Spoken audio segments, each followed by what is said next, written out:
tourists rely on.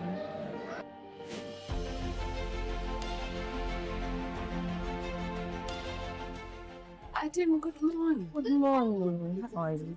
How are you? I'm fine. What's the going to Never am going to school fees.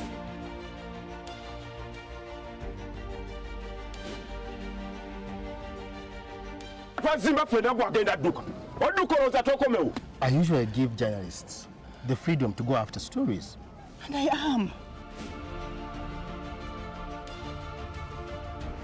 That person for me was always especially close to home and was the same woman I called my mother.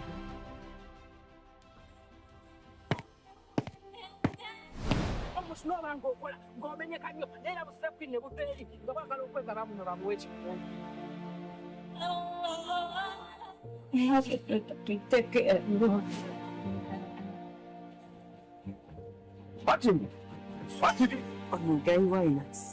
Uzanyiza okuleeta abantu abatayi.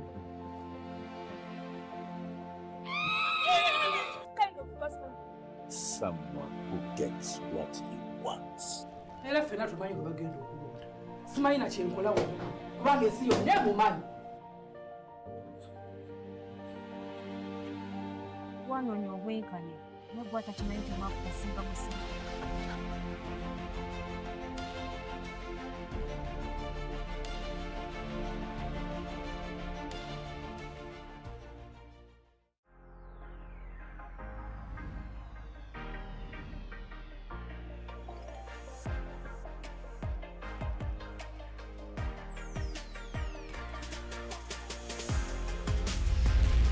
We aren't just starting the year, we're laying a foundation for a lifetime of informed choices with the Peer Educators Academy.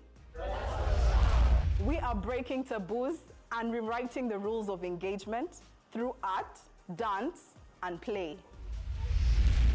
Young people aren't just at the table, we are setting the agenda for our health and our future. From a handful of hands to a nation of leaders, the movement is unstoppable.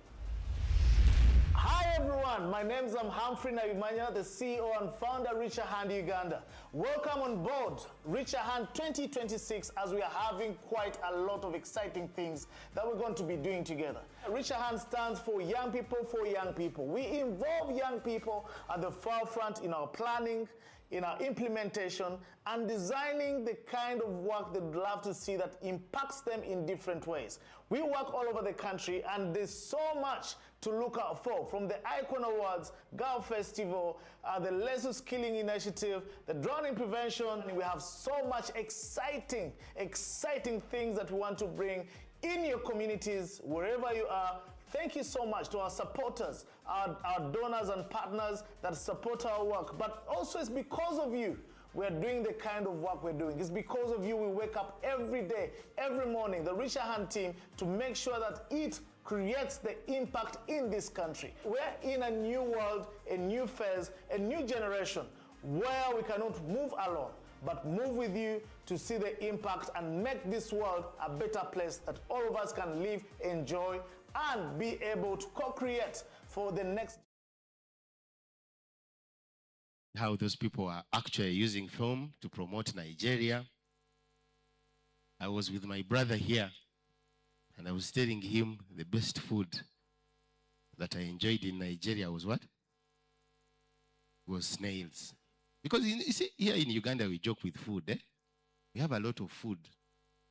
So when he says snails, some people might gag, but they taste like chicken. Tourism, not so. All right, over to you, Mr. Matthew. Thank you so much. Do you want us to start with a prayer or a national anthem? Mr. Matthew is also the president of the National Producers Guild of Uganda. So, anyone to pray for us? Hallelujah. Even if there are those who want to give their life to Christ, please feel free. This is the time. Okay, please pray for us.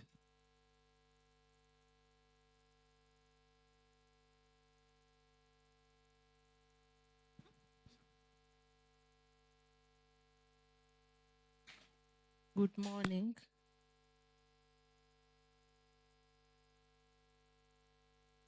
A'udhu billahi minash shaitanir rajim. Bismillahir rahmanir rahim.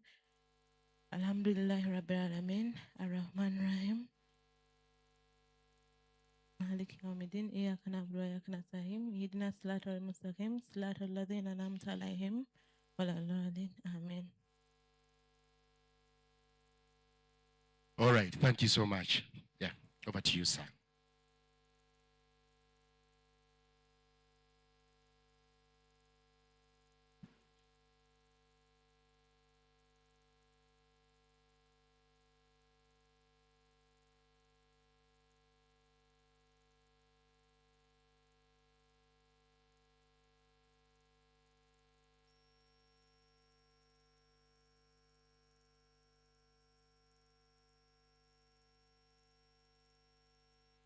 All right.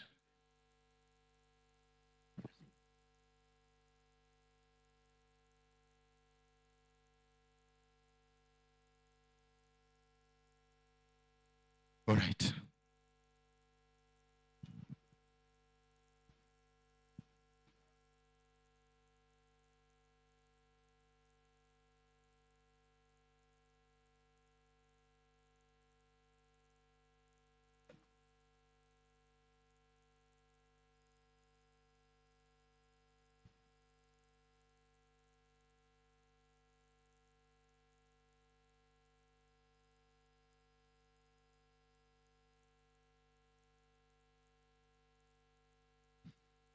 Good morning, ladies and gentlemen. We're happy to have you here again today as we get ready to start with our plenary session on film in tourism. I'm going to invite our panelists to come and join us. Sophie, is Sophie here? I think Francis stepped out. He's part of the panel. Can you just ask him to come?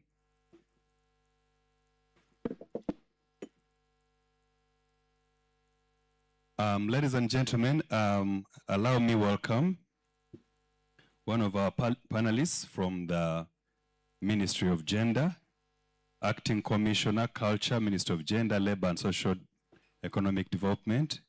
He's a seasoned culture and development professional and has spent over 3 decades advancing culture policy, regional integration, and the growth of Uganda's creative economy. We are thrilled to have him at this panel, and let's put our hands together for Mr. Bakaye Rubega Bernard.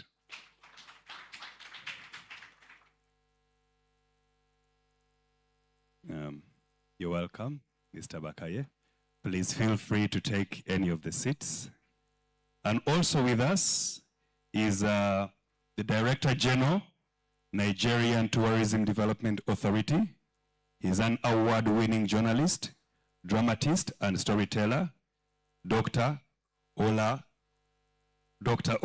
who brings a bold creative vision to tourism leadership using media, culture, and innovation to elevate Nigeria's global tourism presence. Let's put our hands together for Mr. Ola Awakan from Nigeria. Thank you. And also, she's a National Associate Program Advisor in Creative Industries and Uganda International Trade Center. She's a Creative Industries Advisor and Ecosystem Builder. She champions initiatives that connect culture, film, tourism, and youth employment to drive Africa's creative economy forward. Let's put our hands together for Miss Nikisi Serumaga. We will also be joined from the Minister of Tourism, Director Basil. I think he should be probably on his way up. And we will also be joined by the Vice President of the National Producers Guild, Nana Kaga, who should also be on her way up. And then last but not least, yeah, actually that will be it for our panel. But for purposes of time, we are going to dive into what brought us here. We are going to get started as the rest of the panelists do join us. But you're all welcome.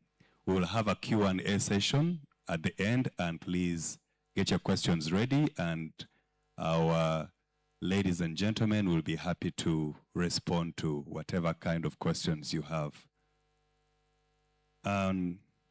We know that Uganda is known as a pearl of Africa and blessed with breathtaking landscapes, rich culture, and powerful stories. But today we ask one critical question. Are we fully monetizing our story?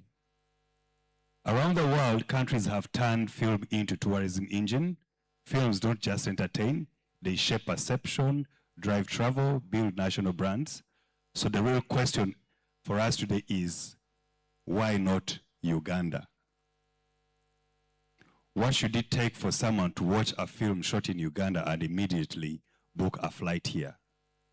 So this conversation is not just about creativity, it's about policy, it's about investment, it's about infrastructure and collaboration, because film tourism doesn't happen accidentally, it is designed. So this conversation is not just about creativity, and today we are bringing together key institutions like the Ministry of Tourism. We'll bring to you the Uganda Tourism Board, the Ministry of Gender, Labor and Social Development, and development partners like the International Trade Center to be able to address our topic today. So allow me start off with the Ministry of Gender. We are going to be, in particular, we'll talk about the topic which regards government policy and incentives. So Ministry of Gender, we know as a film industry, we fall under you, under the Ministry of Culture, and you have the mandate for us when it comes to policy for film. So question number one is, what specific policy incentives, talk about tax rebates, grants, co-production treaties, is Uganda willing to introduce to attract international film production? Why am I asking this is because Ministry of Tourism has been very intentional to say they want Uganda to be a film tourism destination. So I'll be happy to have you respond to that. Over to you, Mwami Bakaye.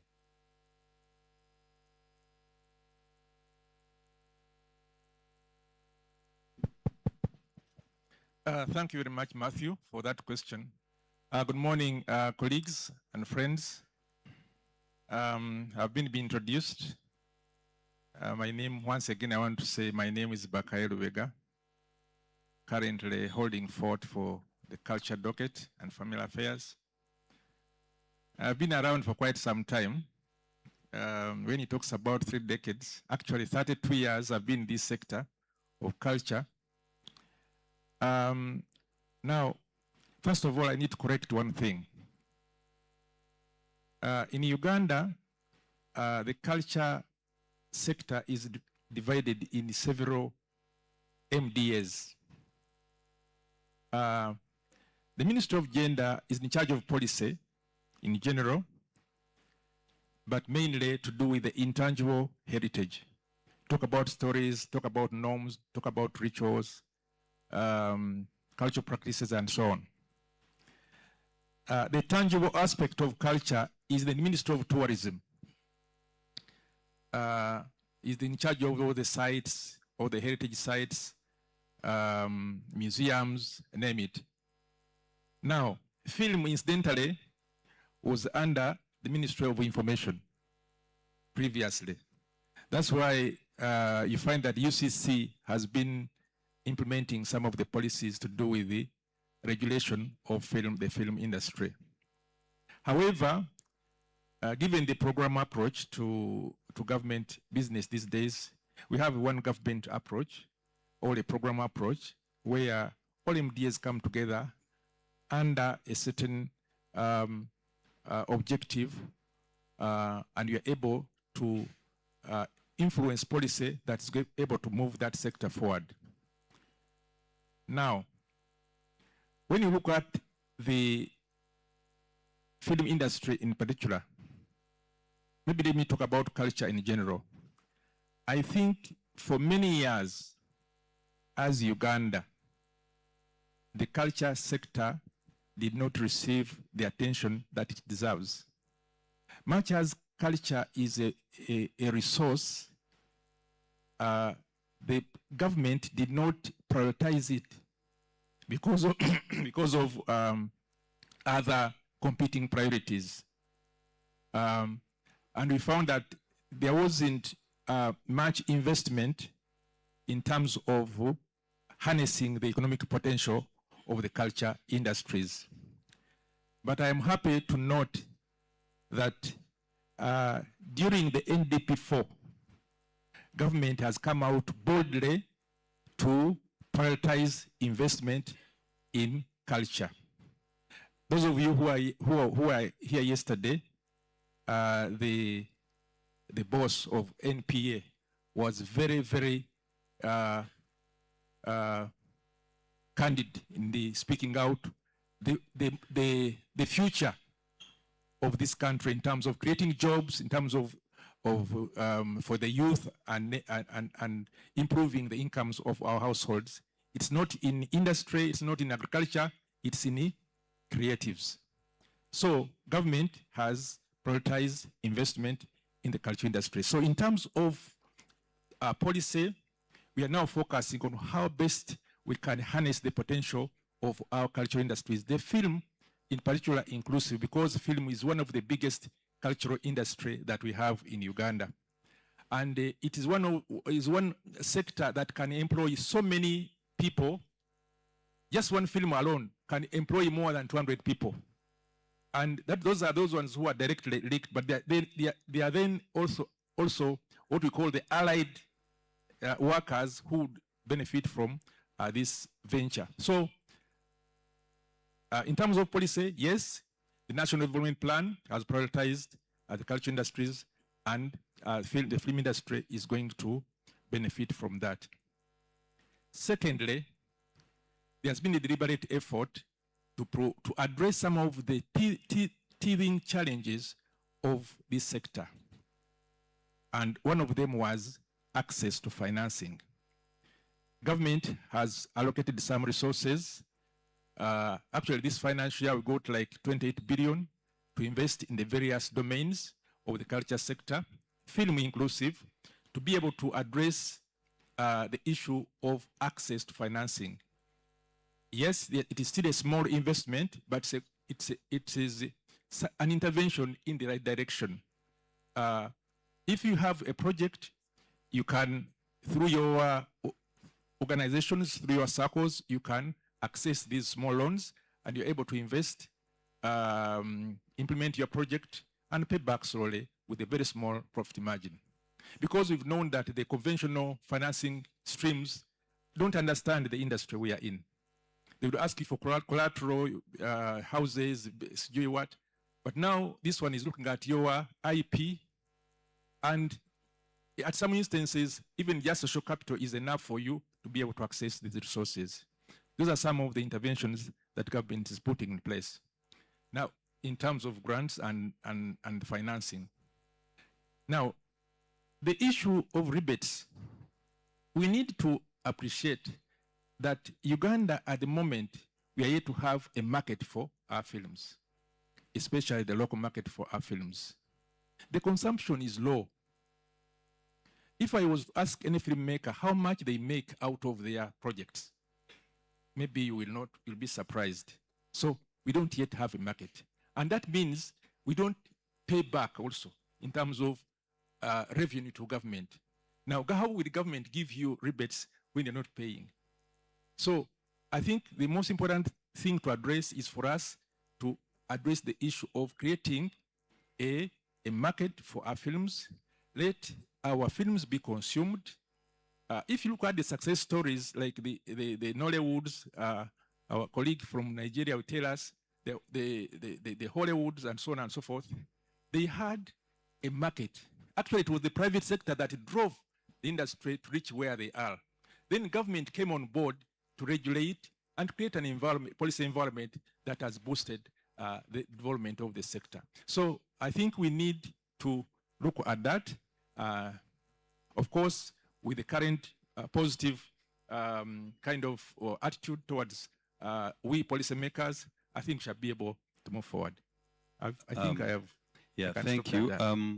Can you just inform more? You've addressed the issue of tax rebates for us, for the local filmmakers, and I think from the Vice President of the National Producers Guild is not here yet, but I think when it comes to elements like consumption, we are already, the Producers Guild is working with media companies like Next Media to ensure and that the consumption is higher.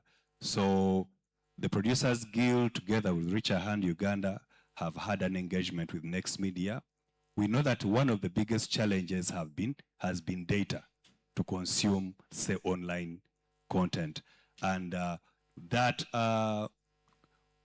together with MTN, they are introducing a package that is going to be able to lower, that is going to be very cheap, that allows consumers, especially if they are consuming film content on the Afro Mobile platform or Kwiso TV.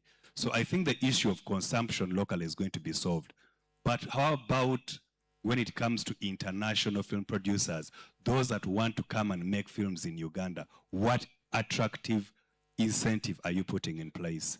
Said the Hollywood filmmakers. Thank you very much.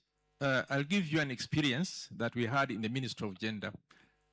In 2017, we invited the Bollywood filmmakers to Uganda, wanted to have a joint program with our local filmmakers. Now, the agreement required our locals to contribute at least $300,000. Now, when they asked our local partners, they said that their total project cost was $20,000. They lost interest. So we still have a capacity challenge. If you're going to do those joint projects, you must be at a certain level that the international, your partner, you can contribute to that extent or to that expectation if you are going to have a joint project. Otherwise, we turn up being just them granting the project. So that has been the challenge. So our capacity in terms of financing is still low. And also, as I mentioned earlier, because we don't have those clear financing streams where you can go and say, yes, we can get a guarantor, and then I can borrow money, and we do this project, and then take back. We still have those challenges, bottlenecks that we need to address as a country, but I can say that I think all will be well. Thank you, Mwami Bakaye. Again, I think what your answer addresses the element of a co-production. Now, I'm looking at myself as Disney. Francis has talked to me and said, come and film in Uganda. We have amazing location, great culture, etc. So Disney does not need a Ugandan counterpart for a co-production. What is that attraction? Why should Disney come here and not go to South Africa or any other, or Nigeria or any other country? What is that incentive?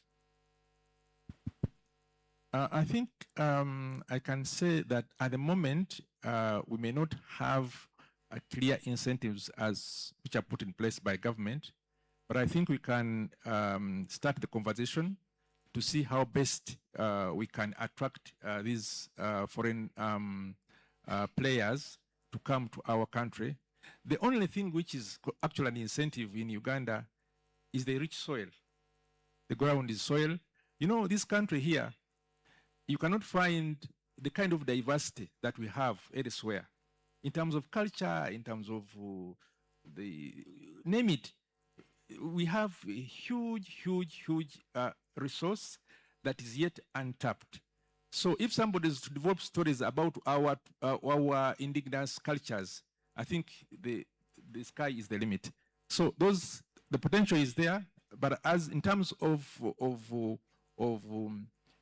policies, I think we need to start the conversation so that we can create a conducive environment for our foreigners to keep coming here. Thank you. Just still with you, one more.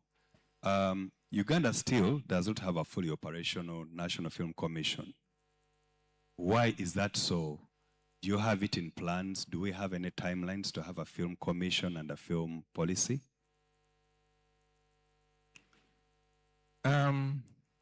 First of all, the question to ask is, do we need a commission? Kenya has one. Are they any better? Or is it playing any significant role in terms of developing the industry?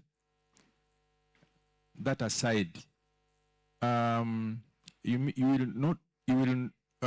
recall that recently, I think in the course of last year, government was rationalizing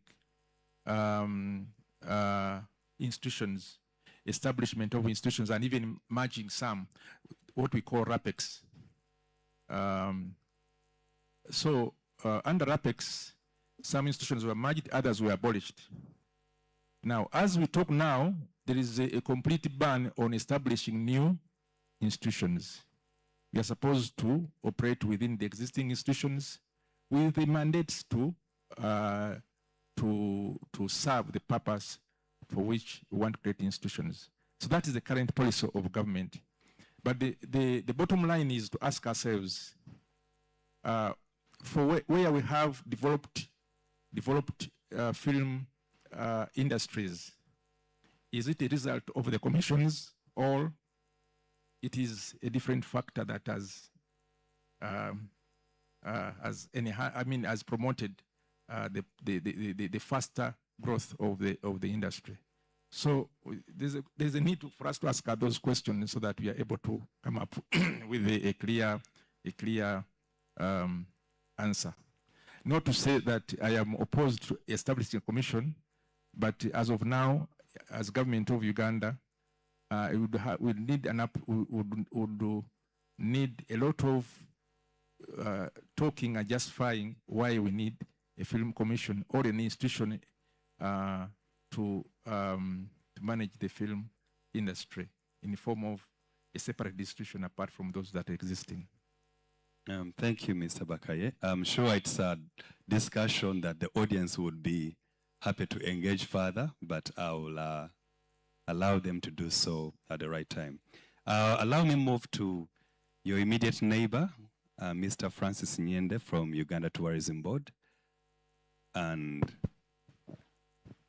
how can tourism campaigns integrate film content instead of treating film and tourism as separate sectors? Why aren't Ugandan films being systematically used to market destinations internationally? And can UTB co-invest in film production as marketing products? Thanks, Matthew. Morning once again. I don't know if I was introduced, but my name is Francis Nyende from the Tourism Board. Matthew, I think that's a very interesting question, and I think very, very timely.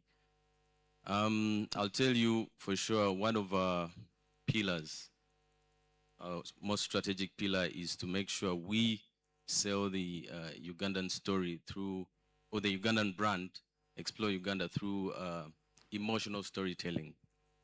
And I can't think of a better way than doing that through film. And I know even when we were talking yesterday, it kept on getting grounded in my mind that film is literally the best destination marketing brochure. I mean, if you look at destinations that, seem to be thriving, I don't think you've seen a Visit America advert, have you? It's probably through the film industry that has made us believe in the beauty that, such destinations have to offer. So I think there's a very, very strategic role film can play in destination marketing. And before I even dive into maybe why we're not working yet together closely, I mean, I'll give very vivid examples. What comes to mind when you think about The Lion King? Which destination comes to mind? Kenya. So the movie has already done the job for Kenya. And I could go on and on and on. We've seen, amazing pieces coming from South Africa, and you literally, are sold.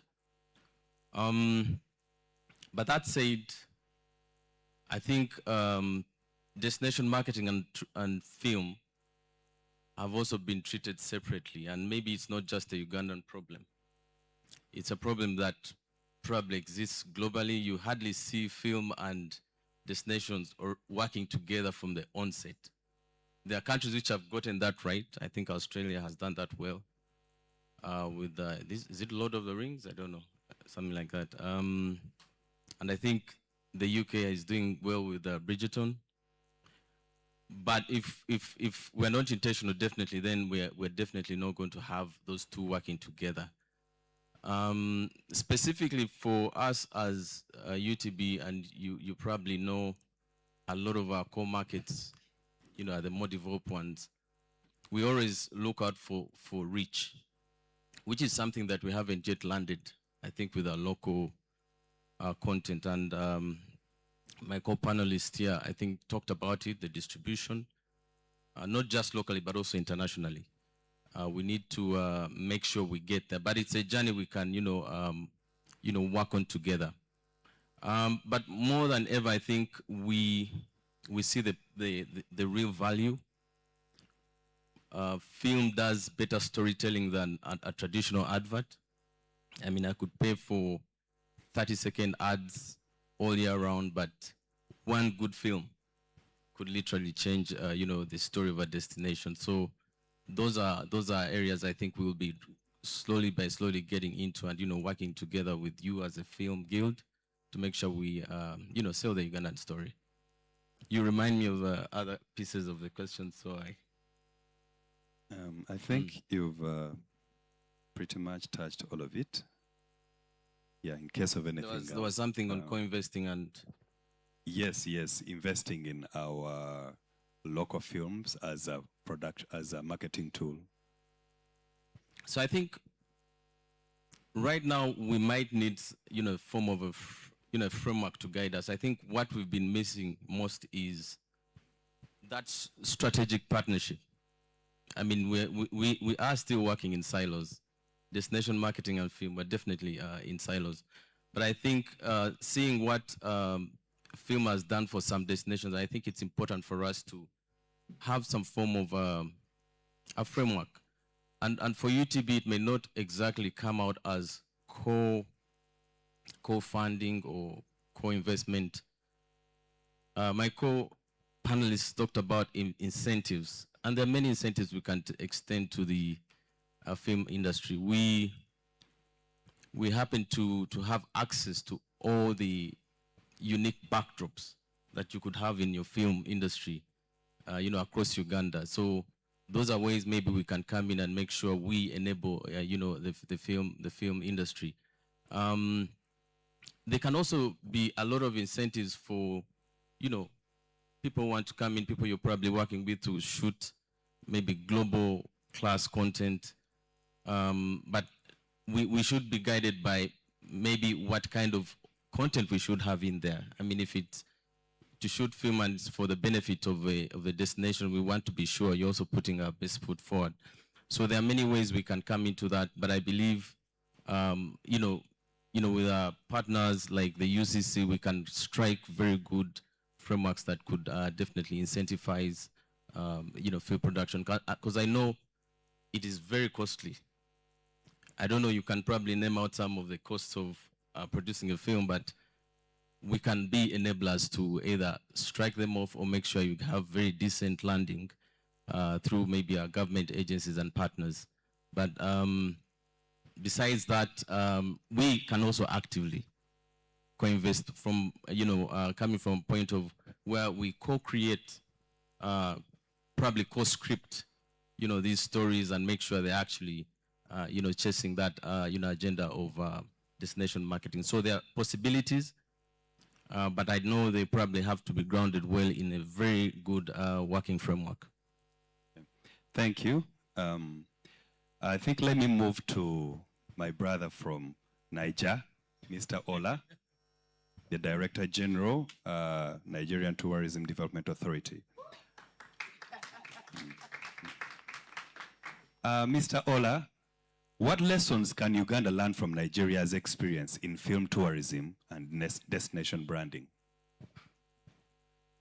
Thank you very much. A beautiful morning to all the distinguished participants and my fellow panelists here.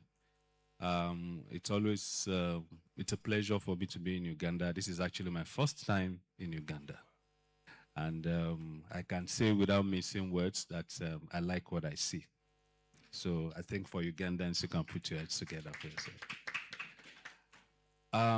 My name is Ola iKON, and I'm the Director General of the Nigerian Tourism Development Authority. And my background is storytelling, basically. Journalism and storytelling. I'm a playwright. I'm an actor, dancer, choreographer, director, and all of that. So when I got appointed barely 5 months ago to drive the ship of the Nigerian Tourism Development Authority, I came up with the idea of using storytelling to change the narrative of tourism in Nigeria. And without missing words, storytelling or filmmaking is an enabler for tourism. In Africa, we are in a society where everything about us is covered in stories. I say it in my country that Nigeria is a microcosm of stories, because everywhere you turn to, you see stories. And if we tell these stories on a daily basis for 365 days, we will not repeat a story. An instance is in the southwest of Nigeria. There is a place, there's a state called Osun State. Inside Osun, there's a place called Ile-Ife, where the Ooni of Ife comes from.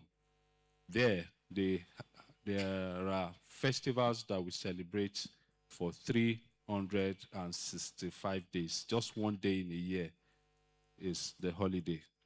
And so if you are to tell those stories through film, you know, for 365 days, you are telling unique stories without repeating one. And you've not talked about the entire Southwest, you've not talked about the entire country. So Nigeria, in terms of filmmaking, will be deliberate from the outset. And that deliberate move started from the private sector. The private sector, believing that we have a lot of stories to tell. They started telling the stories, and storytelling basically started from the stage in Nigeria.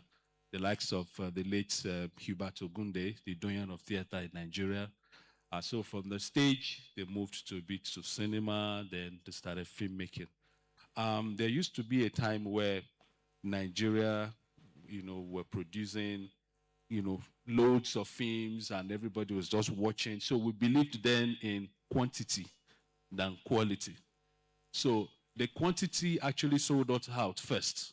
People were watching, and it got to a point that we now said, we have so many films, but we're not meeting up with standard. Then we now moved from quantity to quality. So, but before we got to quality, we had already sold ourselves out with the quantity. Now we now got to quality.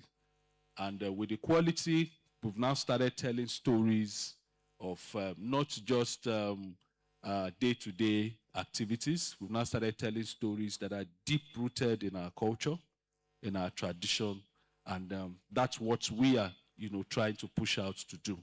So for me, I think one lesson that Uganda can learn from Nigeria in terms of filmmaking is the first thing is there has to be a deliberate effort of collaboration between the government and the private sector. The private sector, has a role to play, and the government also has a role to play in terms of providing enabling environment, incentives, and all of that to encourage filmmakers. For us in Nigeria, when the private sector, when they produce these movies, we have some, commissions or authorities that, ensure that these movies meet up standard and they are well rated. For instance, we have the National Film and Video Censors Board in Nigeria that regulates the quality of films and make sure that they are, okay for viewers.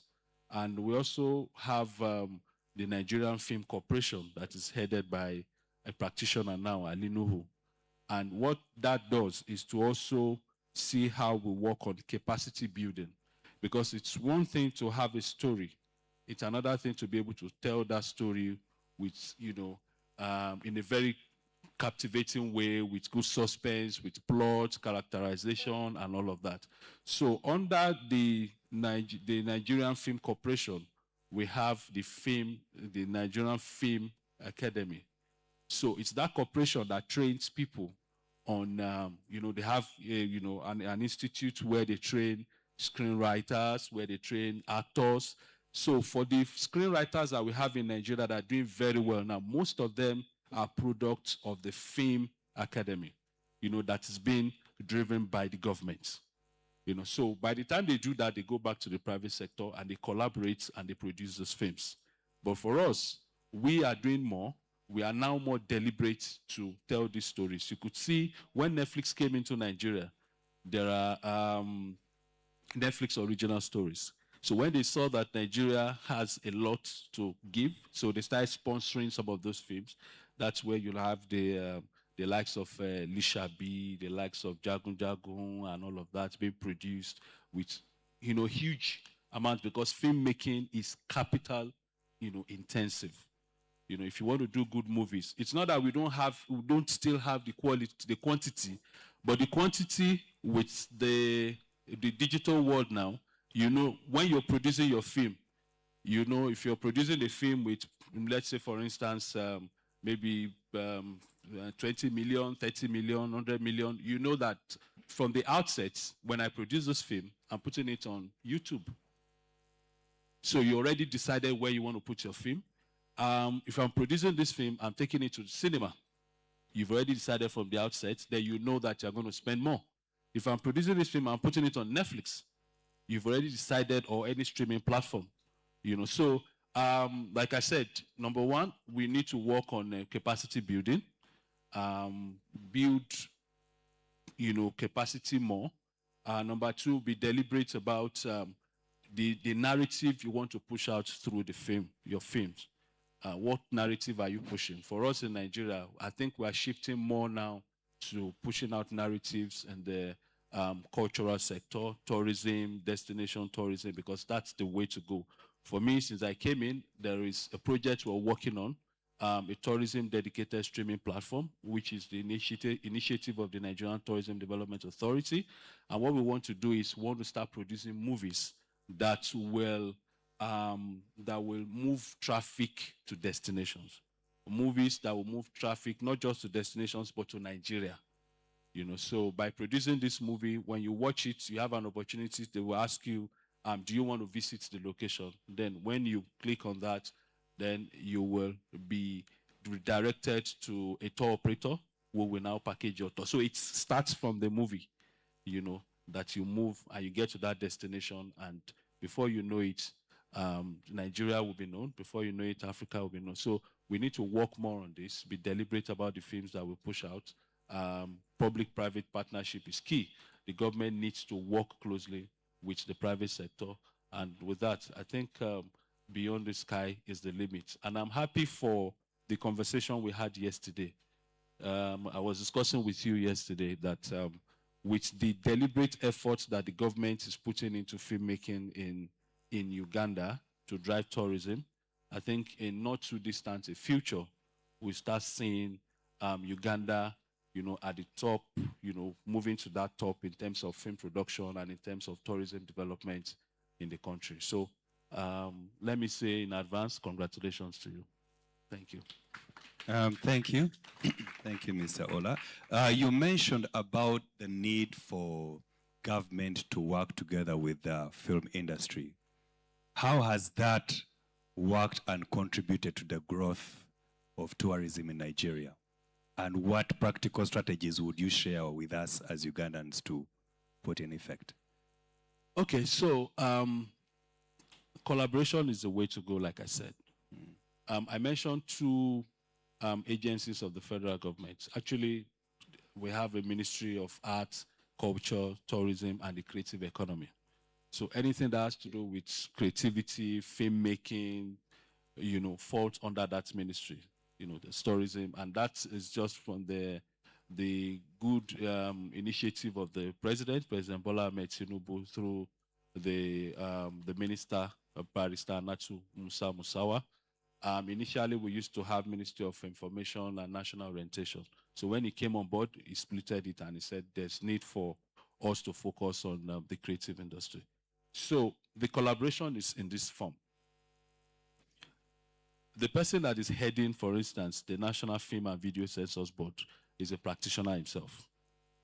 The person that is heading the Film Corporation is a practitioner himself. So these are practitioners who understand the art of filmmaking. These are practitioners who know the other people that are thriving in the industry. So they are friends. So they know where the shoe pinches. So now that they are there, what they do is they call their friends, they sit down from the point of conception of conceptualization of the project. They sit down. What do we want to do? Okay, we want to tell a story about this particular destination. Okay, we have people that have come out of this institute of the government. Now with that institute, they sit down. They have products that are screenwriters. They write the story. After writing the story, there are people that you can approach, for funding to get that story done. By the time you do that, you have empowered more people in the private sector. You've also allowed the government to be a part of it. And so by creating the film, you have the Film and Video Censors Board that will also go there, that will censor it. And because they are practitioners, they know the right way to distribute these movies. There are cinemas everywhere. And like I said, the private sector is doing a lot on their own. The only thing that the government does is to ensure that they regulate it. And when the government sees that the private sector, they are doing well, and the image of the country is being, pushed out in the right light, now the government is now showing interest in being a part of it. Like for me, like I said, that I'm a practitioner myself, and I'm now heading an agency of the federal government. So what I am doing by creating that tourism-dedicated streaming platform is to give opportunity to my friends who are also actors now, who do that full-time. We started together. And so it's a more opportunity for them to produce more films. And when they're producing these more films, powered by my office, in collaboration with other private sector, and we get these films out. So it's just to sit down, like I said. If there's no, no policy in place, there's no structure in place, it's just to sit down, have that conversation. But the most important thing that I'm happy about it is here, and you are here. So this conversation should go beyond just sitting down here and talking. It should go to the level of action. So after this time out, there should be probably a communique out of this, that you sit down, you look at it. You are the practitioner in the private sector. What are the things that are needed? You put it into, a strategy work. You give it to him. He looks at it. What is possible from the angle of the government? Then they sit down. We have the tourism. We have the ministry. You have the private sector. So it's a complete deal. And the government is really interested in pushing it. And once that is done and it becomes a policy of the government, I think it's just a way to go. But it's just to be deliberate about the narrative that you want to push through film to drive tourism. Thank you, Mr. Ola. What I've picked from that is what maybe you're doing better is the people in government in these offices are practitioners. Yes, they are. Which might not be the same case here. But again, I think what I've picked is the people in these offices need to sit with the practitioners and then have a strategic direction towards that. You're right. Thank you. Allow me go to your immediate neighbor, Ms. Nikisi from the International Trade Center. You know that one of the challenges that our industry faces is financing, because film is very expensive to make. Now, you as a development partner from the International Trade Center, what financing models can unlock large-scale productions in Uganda, and how can Uganda position itself for international co-productions? Plus, what role should you as a development partner play? Should it be grants, should it be guarantees, or equity investment? Please advise. For sure. No, thank you, Matthew. Thank you for the question. And I also really appreciate the level of rigor and accountability in the questions as well. I think it's good for this level of self-reflection. Just for additional context, the International Trade Center is a World Bank and UN agency headed in Geneva. And as the name says, we're focused on trade and market access. And so as an organization, I'll say that right now, we're not, right now we're working on programming and also coordination tools like a roadmap to be able to support the creative industries. In direct response to your question, I think it is really important for spaces or for institutions like the ITC not to crowd out local organizations and to focus on initiatives actually being capacity building oriented. This is one of the key things that has been spoken about here and also that we can offer to the wider creative industries. One of the ways we're doing that now, for example, is working on a market access platform with a local Ugandan partner so that this is actually phased out and handed over to them by the end of our time working with them over a fixed period of time. So to me, this is quite a good example of how international development partners cannot just dish out resources, but actually work towards a shared vision with local stakeholders and institutions. And that kind of collaboration can also only happen with the kind of consultative efforts that were also referenced earlier. In terms of financing models, I think where institutions like International Trade Center are again best placed is to operate with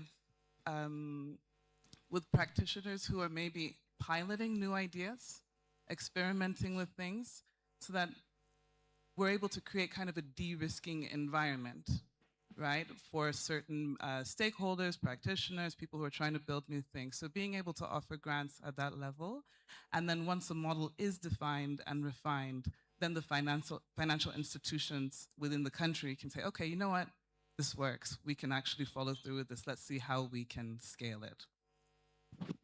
Thank you very much.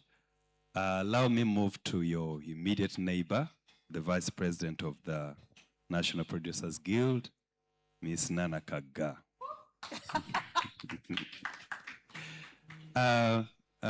Nana Kaga, you're welcome. Thank you. I would like you to advise, because as the National Producers Guild, I know you have a mandate to do so many things, from telling quality local stories to capacity building, etc., etc. What kind of investments are needed to make Uganda film ready? Is it setting up of studios, regional film hubs? Is it equipment? Is it post-production facilities? And can Uganda build regional excellence hubs for film training? What is that like? What would it take? Thank you, Matthew. Good morning, everyone. Interesting question, because I believe the Ugandan film industry is steadily moving on. And when you think about where we were 5 years ago, it's actually unimaginable that we're sitting here having this discourse about how to better elevate it. You're asking me what's required for Uganda to actually compete on a global scale. I would say we're already there. It's just that some of these products that we're putting out there are on platforms that the ordinary Ugandan cannot access. We've got films on Netflix, we've got films on Amazon. So the thing is, again, those are cherry-picked individuals that have had that opportunity. When we think about the entirety of the film industry, we do need regional hubs, because a lot of the opportunities that are in the film sector are centralized here in Kampala. So we've got our counterparts in the north, in the west, in the east that can't compete with some of us because they don't have access to the skills, to the facilities, to the Nikisis, to be able to bring the Ugandan film standards up to par across every region. So yes, we do need, first thing we do need is skilling before we do anything else. A lot of filmmakers in this room are self-taught, unless I'm misinformed. So a lot of us operate on standard operating procedures that are individually put in place, not across the board. We're not professionalized.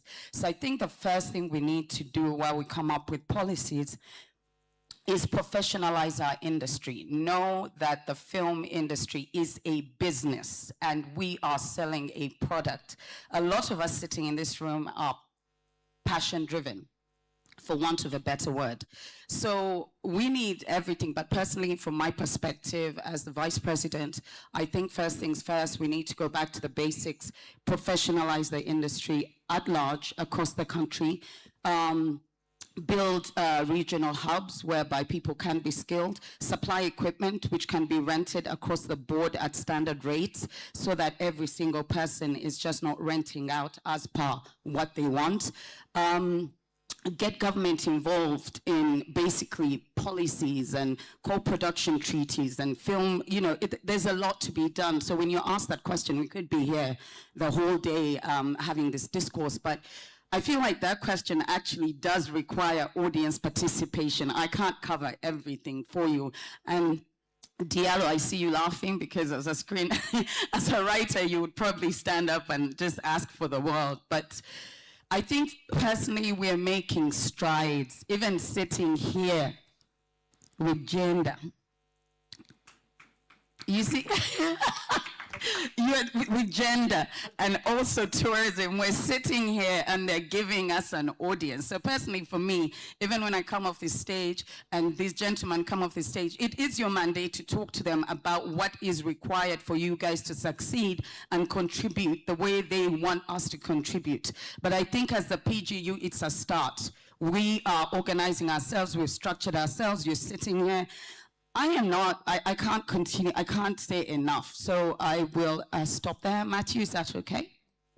Yes, it's okay. Thank you. Thank you, Nana, for that. And yes, the audience, please put down your questions. Herman, maybe you'll help me, maybe so we can get the audience questions written down somewhere. Allow me move to your immediate neighbor, Director Basil Aja from the Ministry of Tourism. You're welcome. Thank you very much. We're happy to have you here. Sorry I came late. You are delayed. It's all good.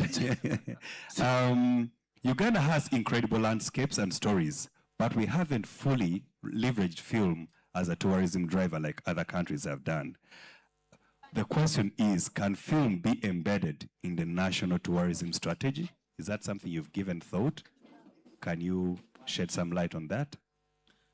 Thank you, Matthew. Let me start from where Nana stopped. I met a team, I met the leadership of the National Producers Guild. I think early this year, was it early this year?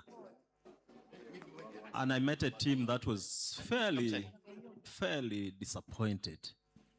I could use the word disgruntled with government because government doesn't listen to them. They have gone to different government offices and attention is not being given.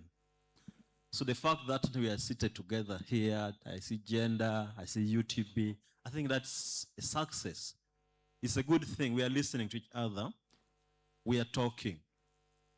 Now back to the question. Obviously, we are at the right time to discuss the issues of integration of the creatives, the film, into tourism promotion. I'm happy that we are not at the point of laboring to convince people that, you know, the creatives, the film has something important to add to tourism promotion. We have passed that stage. We're not laboring to convince anybody anymore. It's now a widely accepted concept that if we are to promote tourism, if we are to attract numbers, if we are to achieve the 10-fold growth strategy, we need to upscale and utilize all the potential that we need or that we have for tourism promotion. So the answer is yes. Number one is that we came with a new tourism policy that was approved by Cabinet last year, December, and I interest you to read the policy. It broadens the aspects of tourism promotion, to broaden the products that we need for tourism promotion. It now goes beyond the national parks, the animals. We are talking about film, we're talking about culture, we're talking about faith-based tourism. These are all products that we need to promote. So I want to give you confidence that in the new tourism policy, we have broadened that. I also want to invite you to look at the National Marketing Plan for Tourism that Uganda Tourism Board developed, and it was launched last year. Take interest and read into that document. You'll appreciate that it is encompassing to now broaden the aspects of tourism promotion in totality. And you're well aware that when we met from January, we had a series of meetings. We came with an MOU. I want to mention here that Minister of Tourism quickly appreciated the bigger role that is played by the filmmaking in terms of destination marketing, the branding, making decisions for tourists to come to Uganda, and we are going to sign a memorandum of understanding. It is ready. It's only that we have not had time to sit together and sign. I'm happy Juliana is here. I think she may give us guidance as to when we can sit and put pen on paper. Now, when you put pen on paper, it articulates clearly what government should do, what YouTube will do, what the Minister of Tourism is going to do, what Uganda Wildlife Authority will do. So it's work in progress. When Nana here wants to go to Kidepo National Park, it should be something which is clearly written down that for you to access a protected area, a cultural site, a national park, this is the guideline. These are the steps that you need to follow. It should not depend on my motion or discretion. You come today, I say yes because I know you, but another person comes because I've never met and we say no. I can give you assurance that government is working on the right path. And if you look detailed in that MOU, we shall be putting action very soon. Thanks. Thank you. I expected the film practitioners to clap to that. Now that the Ministry of Tourism together with UTB are looking at having an MOU with us to be able to have access to locations, to be able to support us, and we work better. That's good news, right? Obugaro. Thank you, Dr. Basil. Now back to you, Nana, Vice President PGU. There's always been a challenge, and we find that time and again we get people coming from abroad. They come here, visit government offices, they meet the president, and they say they are the ones that have what it takes to be able to produce films in Uganda and be able to educate us in terms of capacity building, etc., etc. Do you, in your opinion, as the Vice President of PGU, think that we locally have the workforce that can support large international productions? If not, is there a way you would like government or development partners to come in and support this skills development specifically for film tourism? That's an interesting question. I would say the film creatives that are sitting in this audience have succeeded despite not being enabled, not because of being enabled. And I think people that are sitting in here, I could name names, are skilled enough to actually be able to carry an international production by themselves. But that being said, we don't have a body that actually certifies that that person is at a certain experience level. We don't have facilities that can give you a certificate that verifies that you're capable of being a director of an international film. And until we have some sort of certification that comes along, or a database that actually puts people in tiers according to experience and capabilities, I think we'll continue to struggle. But that being said, government can come in the essence that should an international production come into Uganda, that they have to have skill transference as a clause in whatever contract that they do. If the director is an international director, the first director should be Ugandan. In that, we develop local content so that when they do leave, people that have worked with them are working their way up the ladder to be able to take on these international productions or co-productions. I'm lucky enough to have worked in Hollywood. So I come from a place of exposure and experience. However, I do struggle with some of my counterparts trying to explain why certain things are as they should be. I mean, Hollywood wrote the standard operating procedure for films, and it shall not be challenged, unfortunately, globally. But however, what we can do is learn from them and tell the African story at that level. Because as much as we might say that we can structure our own industry, our counterparts in the West control a lot of things. So we will fall in line, but at the same time, we do require that government, when some of these production companies come in, that certain creatives have a seat at the table while these discussions are being made. We have had many a tale in the creative sector where we just hear about productions happening. Recently at Ministry of Tourism, I didn't know that there was a chimpanzee movie done by an international production company that came here, did it, and put it on Netflix. None of us knew. The credits all went to the international team, and Ugandans didn't really benefit from knowing that our own country had basically hosted an international team. So I find that these are things that actually block us from literally having access and knowledge and, you know, to grow. And government needs to come in when an international production company comes in. They need to reach out to bodies that actually creatives are in and say, look, this is what is happening. What can you see happening? Do you have people that can sit with these guys and work with these guys? So also there's the incentive of them leaving, you know, rebates, equipment. You know, you see a lot of us struggle with equipment, and a lot of you are listening, but no one's agreeing. We struggle with equipment, but you get a lot of production companies that come in and leave with their equipment because government doesn't put in place any room for discussion to say, you know what, you've got a red, we allow you to use it, but if you leave behind certain equipment, leave it at UCC so that creatives can actually pay a standardized fee and use this equipment. Post-production is a huge factor that we really need to be candid about. Ugandan films have great stories. Unfortunately, our budgets run out after production. We do not do color grading, we do not do sound design, we do not do graphics, we do not do subtitles, and we just put it out there hoping that someone will see what our vision was. Okay, so government in that essence maybe needs to create, we don't have a home, let me just say that. Ministry of Tourism, who's in charge of the National Theatre? Why are you looking the other way? Aren't you in charge of National Theatre? But mwagitwala ye mutusasuza okukoleramu ngate mutugamba yaffe.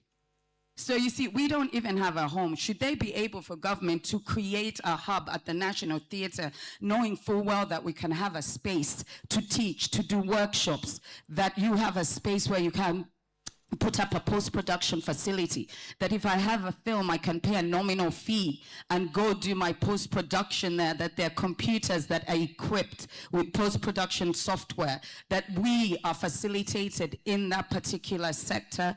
I think that would go a long, long way in actually also facilitating co-productions. By co-productions, I don't mean international ones. If I have an idea and I want to work with Matthew, I need a space to sit with him to develop that idea. Unfortunately, as we sit here today, unless it's a bar, a kafunda, or on the street, we do not, want you, Daphne? We don't, yes, we don't have a writer's hub, we don't have an actor's hub, we don't have a producer's hub, we don't have a director's hub. So as we sit here, nabagambye leero tourism n'agenda tugenda kuba ku mutwe. That's all and we shall have another conversation, won't we?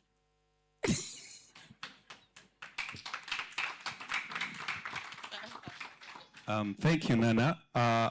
From what you've shared, I think one thing really stood out when it comes to certification of people who can work on international productions.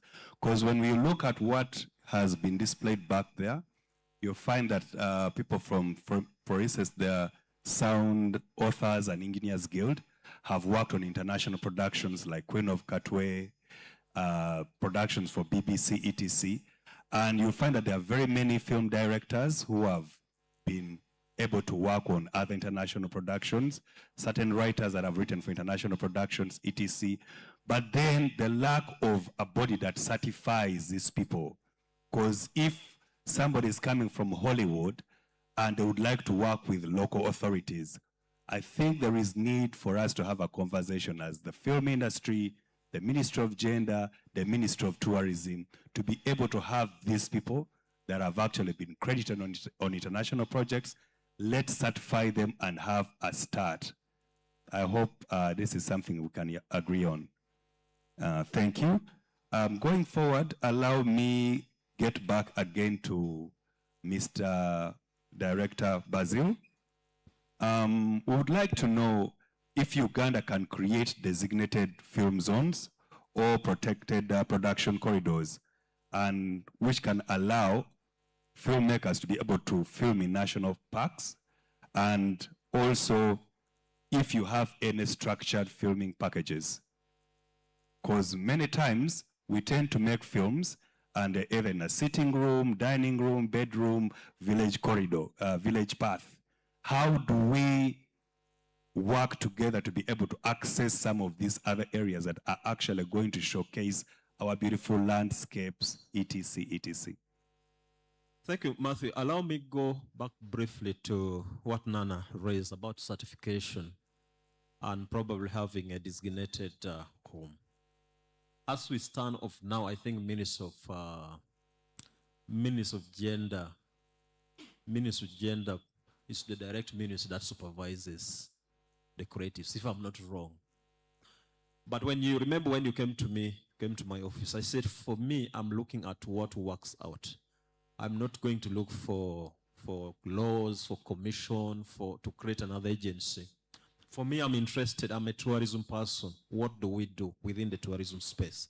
Let's quickly have a framework of us working together. That is why we are rooting for MOU. Not to say that we are bringing you to tourism, but to collaborate and leverage on the strength that you have. For me, that's the immediate area that I looked at.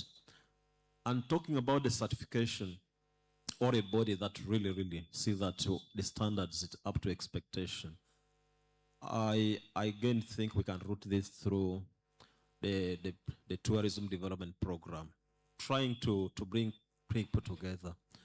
Because government now works on in programs. Under NDP 3, NDP 4, we work in programs. Our program is called the Tourism Development Program. I'm sure, I think you see it in our program, Gender. Yes. Gender is a member of the Tourism Development Program. Minister of ICT is also a member of the Tourism Development Program.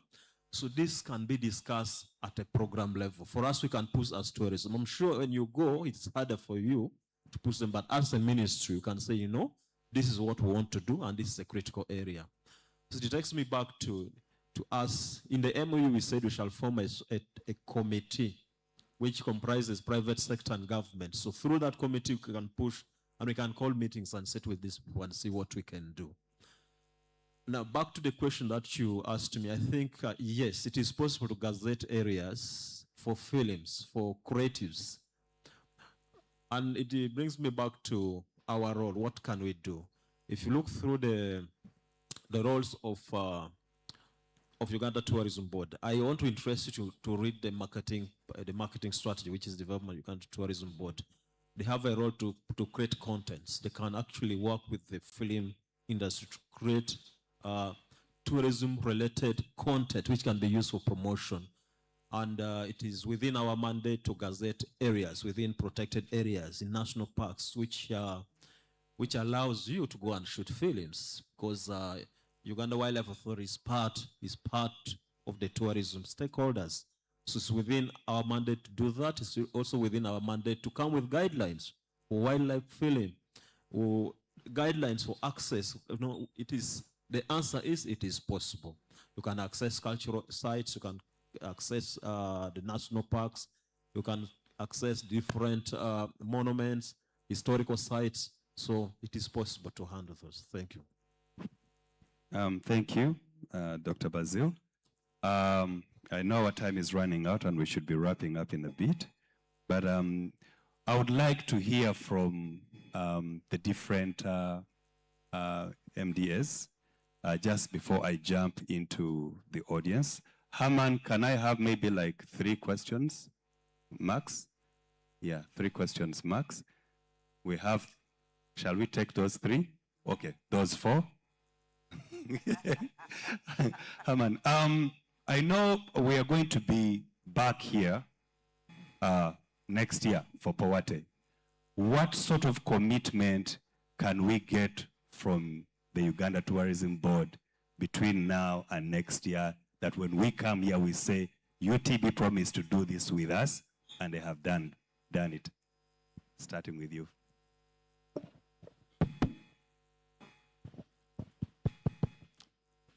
Thank you, Matthew. You're trying to put me on the spot there.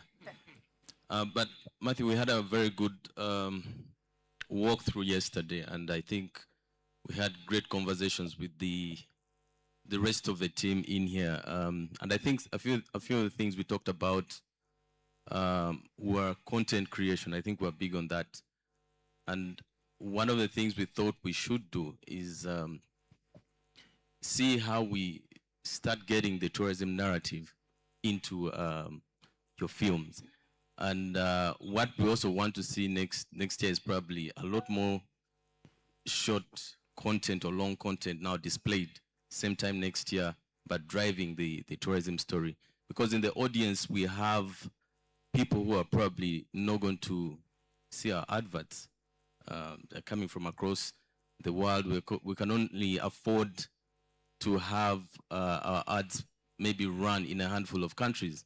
So I can imagine next year as having, very rich stories for us to tell through the film industry. But we have also discussed a couple of things, and I've had Director Basil share here. There's a lot in the works. The MOUs he's been speaking about. I think for us is to make sure we make real progress on those promises. We spoke about incentives. We spoke about probably co-sharing the funding. Nana called out the fact that, we ran out of gas right after the movie is, shot, no post-production, not even premiering, right? So I think a few of the promises we can make here is we would love to co-create with the Film Guild. We would love to have award-winning content sometime next year here. We would love to walk that journey of distribution because it will be answering all the questions. But most important, I think we would love to have a more joint strategy on film and tourism. I think same time next year we shouldn't be, in the silo mindset, which looks like we are right now. I think we should be one and the same come next year. So destination marketing and film should be in one place. Thank you. Very well put, Francis. Over to the Ministry of Gender. What commitment, what should we expect? What are you going to tell us today that when we come back next year, we'll be ticking boxes? Matthew, be careful.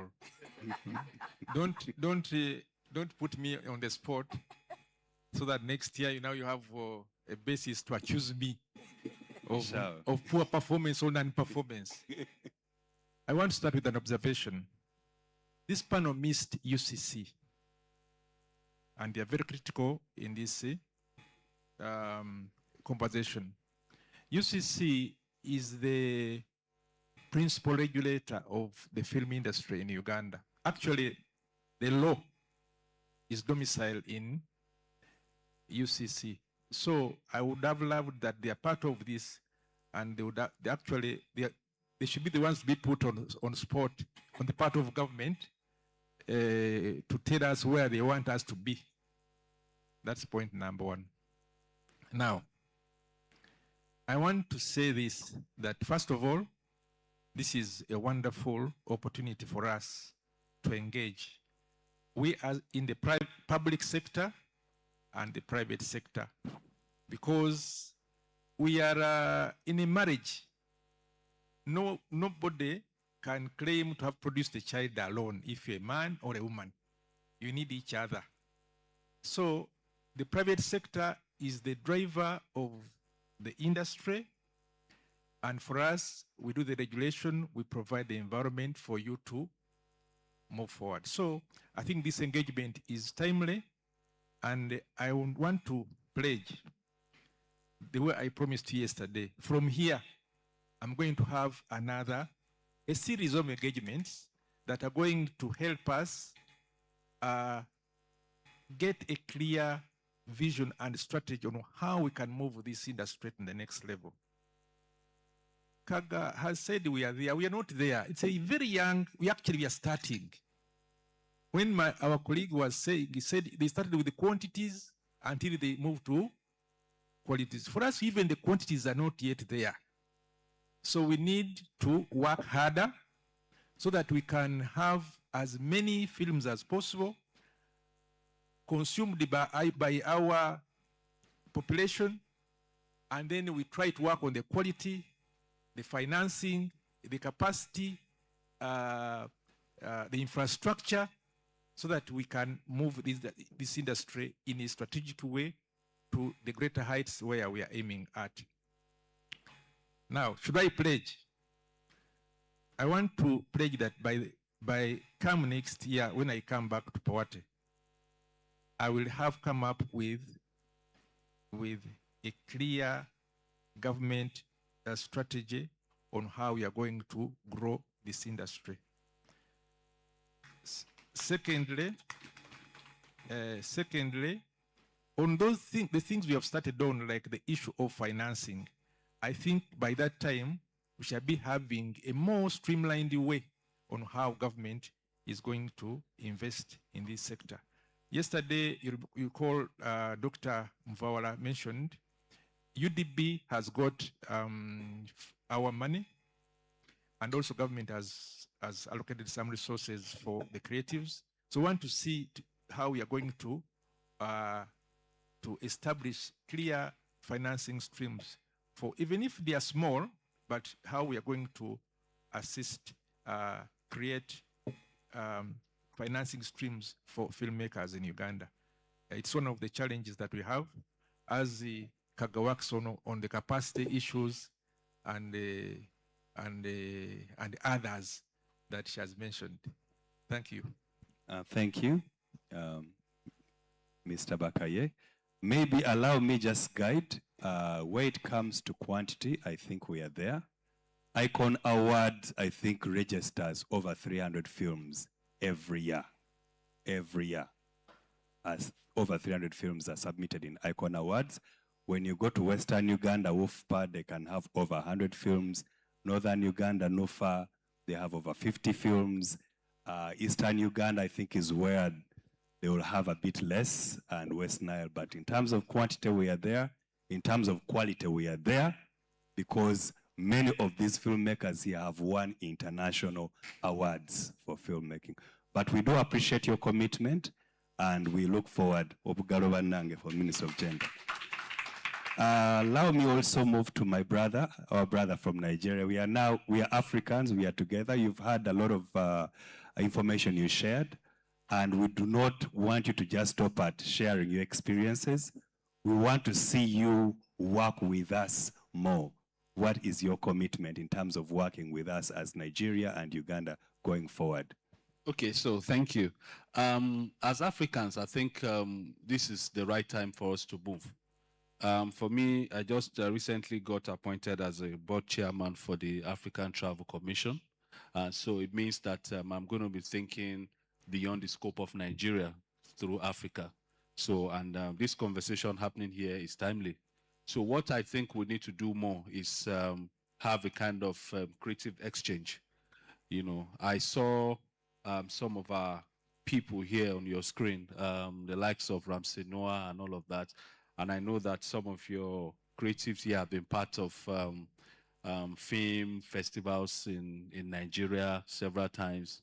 So it's important for us to collaborate, to do works together.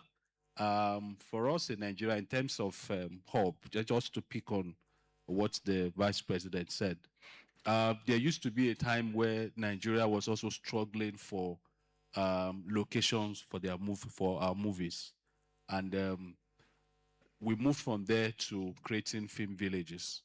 Now we have some states in Nigeria that have invested in creating film villages within the states, and those film villages have now become tourist destinations. People want to go there and see. And the private sector too, they have created, many film villages, the CAP, Kunle Afolayan, Ibrahim Chata Film Village, and all of that. So, so when you're looking for a location, in fact, the one that I did a story on before I got appointed was the one on Afri Chata Film Village in Oyo State, where when you get to the location, the outside looks like a traditional setting where you can shoot a movie in the olden days. But when you go in, you see a city setting. So there's mud outside, and when you enter inside, you see a very classic. So you can shoot both city scenes, you can shoot both village scenes within the same setting. So, but all of this has to do with, and that's a private sector. That's an individual that created that with the help of some of his friends. So I think we can do more by looking at where can we situate a film village. If it is anywhere, you have land, Nigeria is like Uganda in terms of the diversity. So get a land, the government can be a part of it, create a film village, start from somewhere. It does not have to be, perfect from the start. When you have that film village, we can co-create something together. We can do a movie that will have some scenes shot at tourist destinations here in Uganda. We can have some other parts shot in Nigeria. And by that, you are driving traffic to Nigeria, you are driving traffic to Uganda, you are driving traffic to Africa. So what I can say is the collaboration has started with the faces of our own legends that I see here. And I think we'll need to do more. Let's work together. My agency, the Nigerian Tourism Development Authority, which is the apex and the foremost tourism regulatory agency of the country, saddled with the responsibility of marketing Nigeria, developing and promoting tourist destinations with my sister agency here, that's the Uganda Tourism Board. We can work together and see how we can move this to use filmmaking to push the agenda of tourism in Africa. Thank you very much. Thank you very much. That's much appreciated. Over to you, Nikisi from ITC. What's your commitment? We've seen that in the past, we've seen you work with a couple of film industries, film production houses. How do we expect to see you work more with the institutions going forward? What's your commitment, and what are you planning to do with us as a development partner? For sure. Thanks. So one of the things that we're doing at the end of this year is we're going to be launching a roadmap. A roadmap is it's a tool. How can I explain? So in October this year, or somehow the end of this year, we're going to be launching a roadmap, and this is a tool which allows us to kind of canvas and consult the sector, consolidate ideas, and then share it with anyone within the country who wants to be able to use it. So why is this important? As I mentioned earlier, we're the International Trade Center. So one of the things that the organization feels it has the capacity to offer is expertise in this particular area, and it's a way for us to also do that within the creative industries. And one of the things that's come up again and again and again, but is also being acted on, is coordination. The sectors clearly want to work with each other. They're clearly having conversations. They're actually going well. They're producing results. So what we've been doing for the last couple of months is you, as well as others in the sector, consulting with different people at various levels, private and public sector, We don't just consult once and then say, here's how to solve your problem, take this piece of paper and run with it.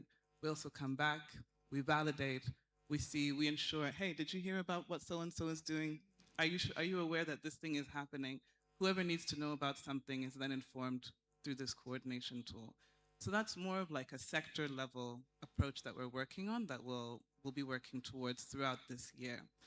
And then on a very practical, much more like industry level initiative, we'll also be training 30 filmmakers to be able to develop projects over a series of weeks, so actually quite a long period, to be able to have market-ready products to be able to bring to this market platform that we'll be working on with a local partner. So those are the two commitments, the roadmap, the training with the market, and market access. Thank you, much appreciated.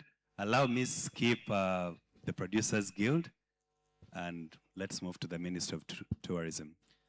Okay, when Nana here came with you to my office, you came with a long list, but then I mentioned, I said, you know, when you're entering a relationship, you move slow.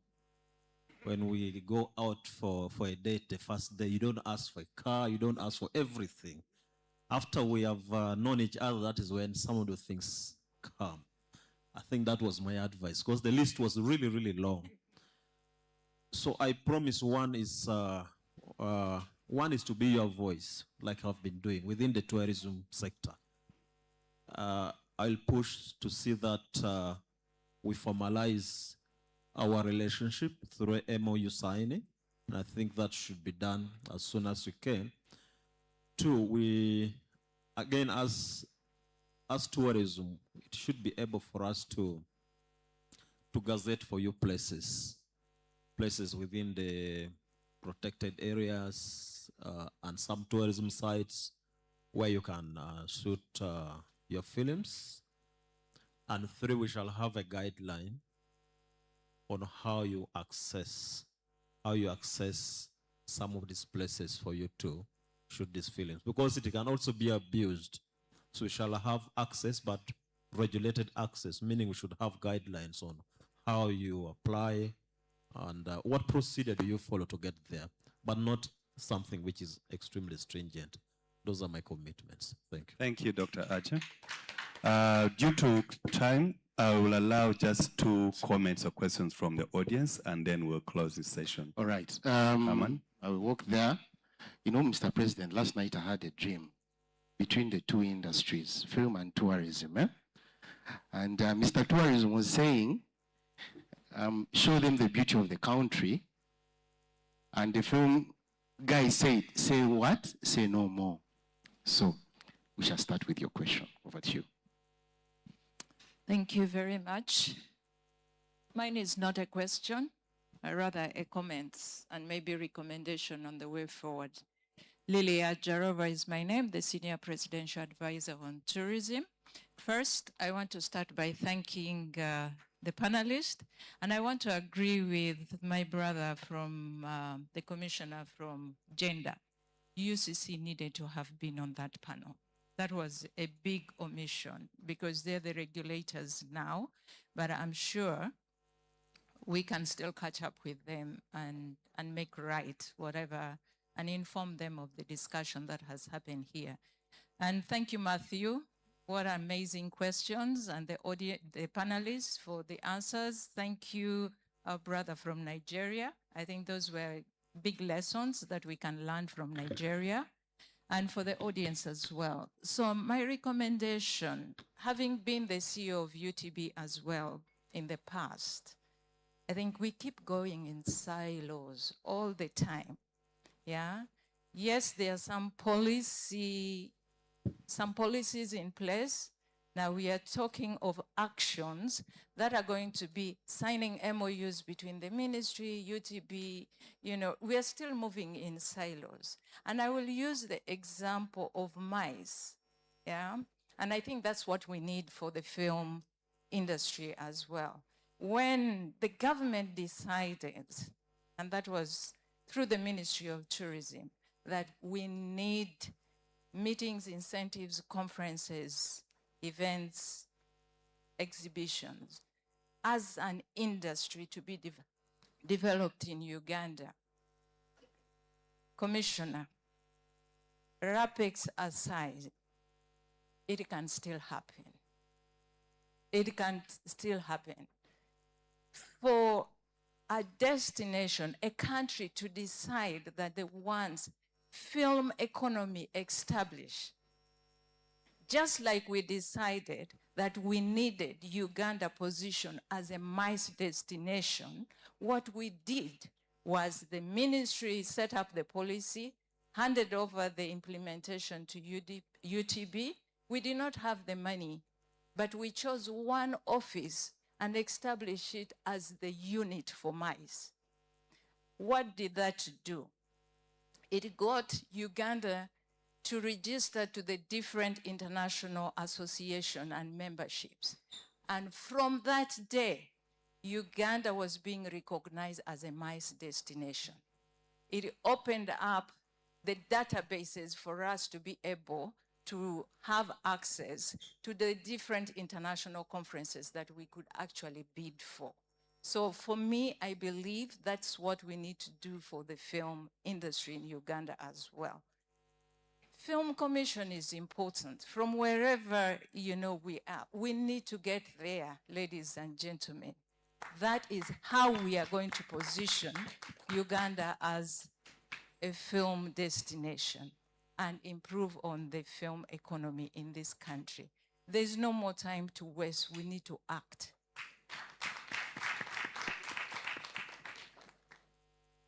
And, we have, I really appreciate the commitments, but I think it just needs to be in one place, not the Ministry of Gender committing one thing and it's standing alone, tourism committing and it's standing alone. We need it as one strategy for Uganda.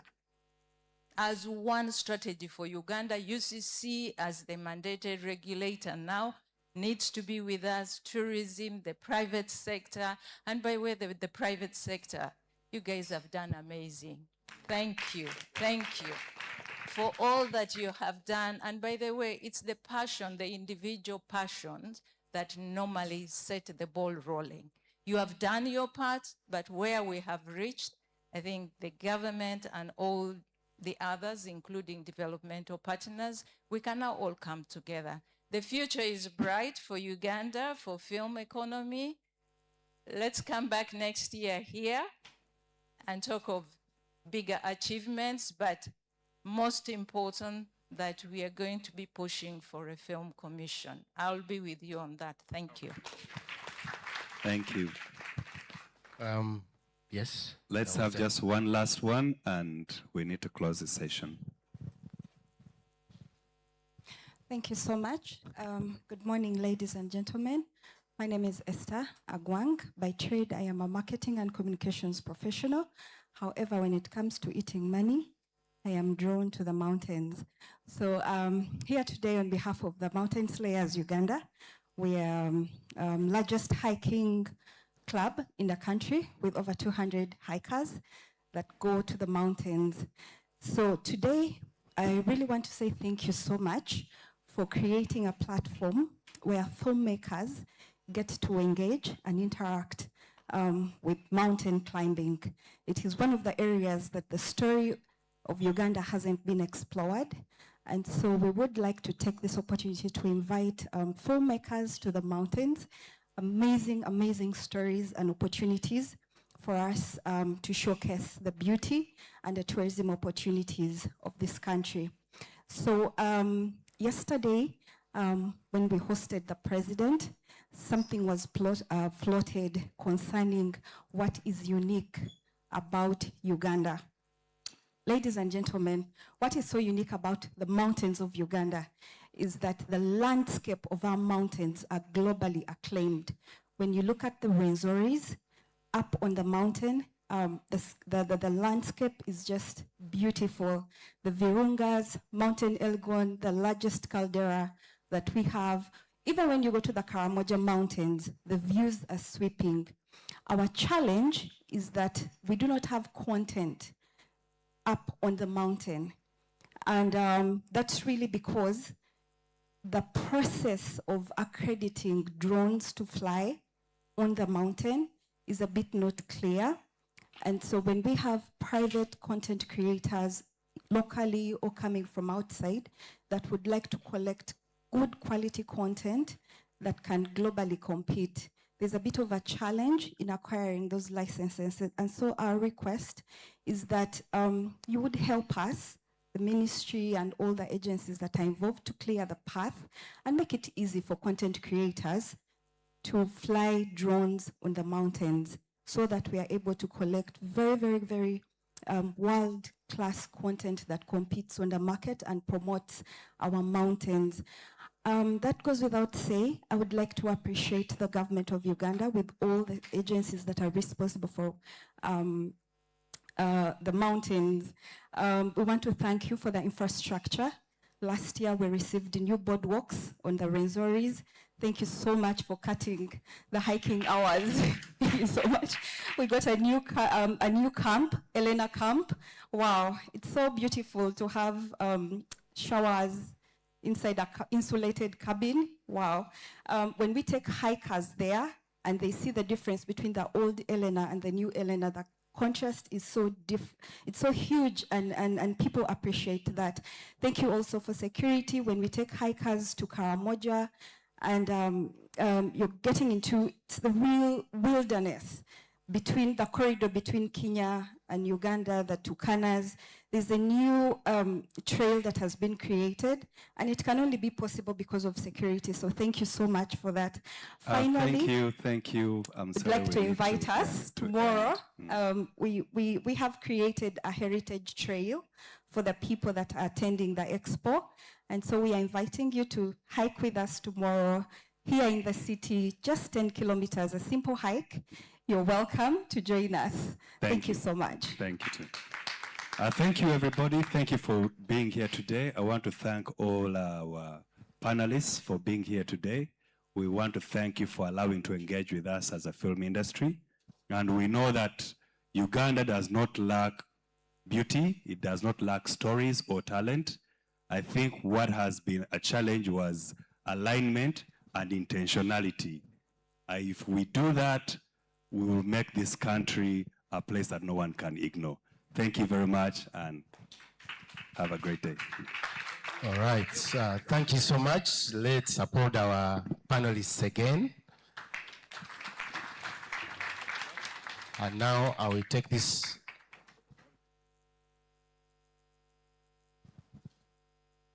Okay, so I'm going to hand over to UTB.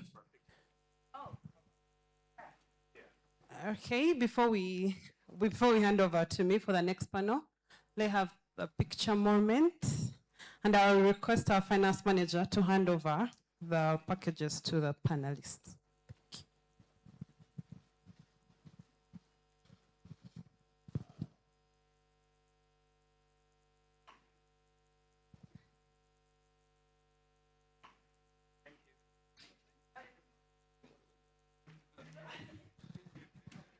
Kindly stay up.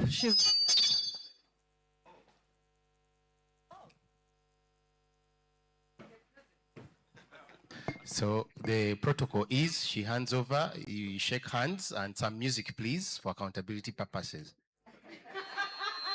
Yes, some music, slow music. All right, I think we have our productions guys ready. Oh, that is a very beautiful package over there.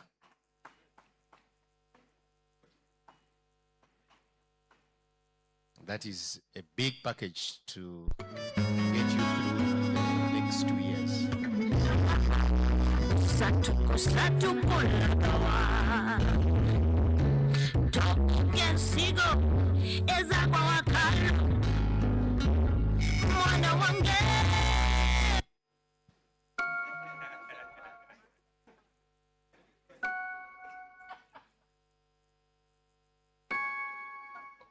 All right. Okay, before we leave, let's take another photo with our package, please, Mr. Nawisu. Okay, one more photo, please.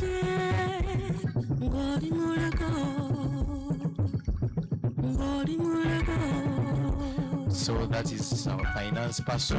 Thank you so much. It will be in place. And there will be handing over to other people for the next plenary session.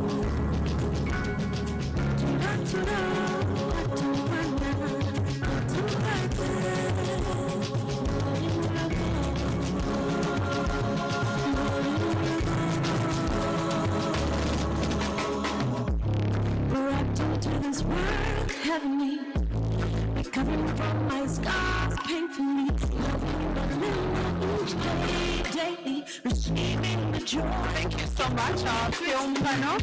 That was quite powerful. Ambassador Rosa, we recognize your presence. Thank you for, thank you. So we have a session still on. It gets more engaging, more beautiful. We are moving in for our next session, which is starting in the next 10. There is tea just right outside, tea, coffee, water, juice. You can just pick something. It's going to be a working tea, a working coffee. So just pick your cup of coffee or tea and return back for the next panel. And in the afternoon, we have a number of them as well, and one is on the boat. So it gets different every other time. So we shall just have a 10-minute break. Just pick your cup of coffee or tea and return back to your seat. And in the meantime, as we pick our coffee and... Okay. Everyone has that one person in their lives that they can always rely on.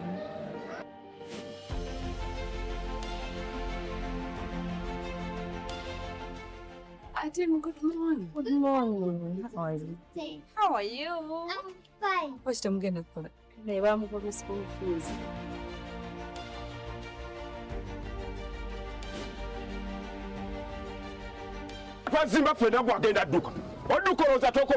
I usually give journalists the freedom to go after stories. And I am. That person for me was always especially close to home and was the same woman I called my mother.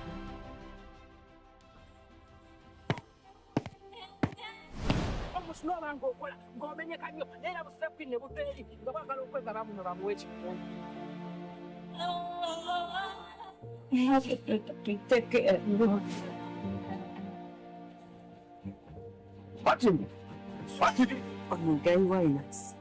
Uzanyiza okuleta abantu abatayi.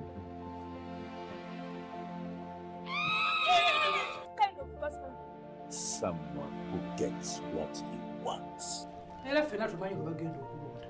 Simanyi na kyenkola wano. Kubanga esi yonna emumanyi. Wanoonya obwenkanya nobwo atakimanyi temakukasimba musimba.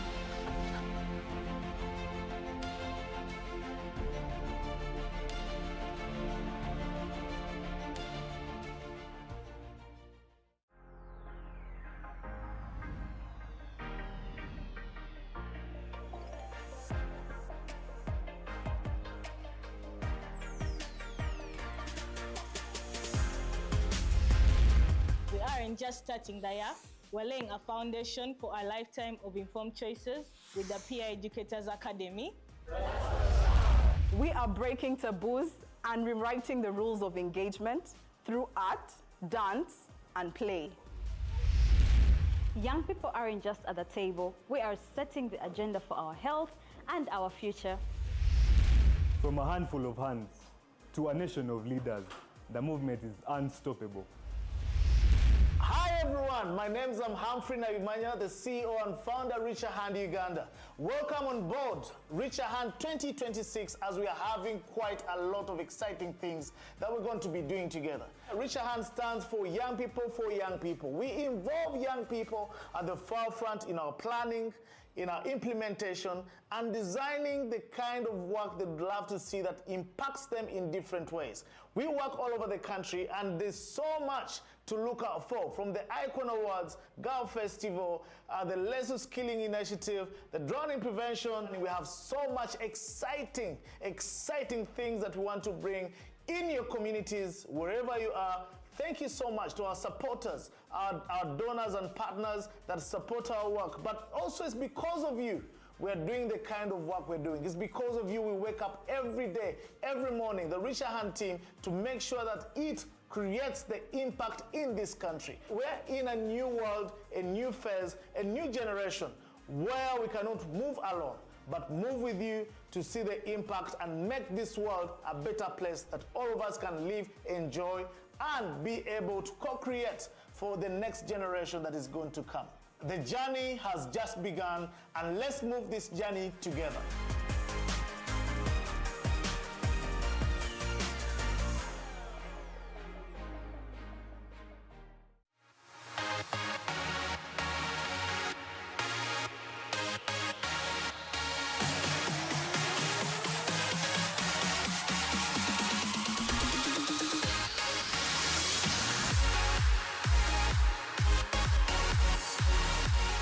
What does the Gen Tribe mean?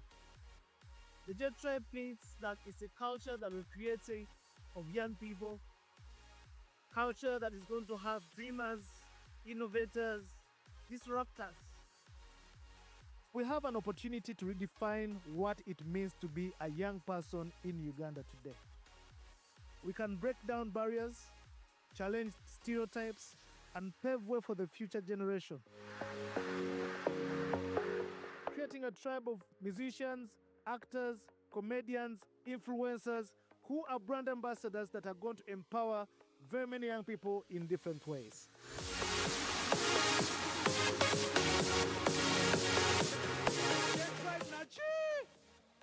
We are here to empower you, we are here to support you, we are here to teach you, we are here to guide you, and we are here to nurture your talents, your gifts.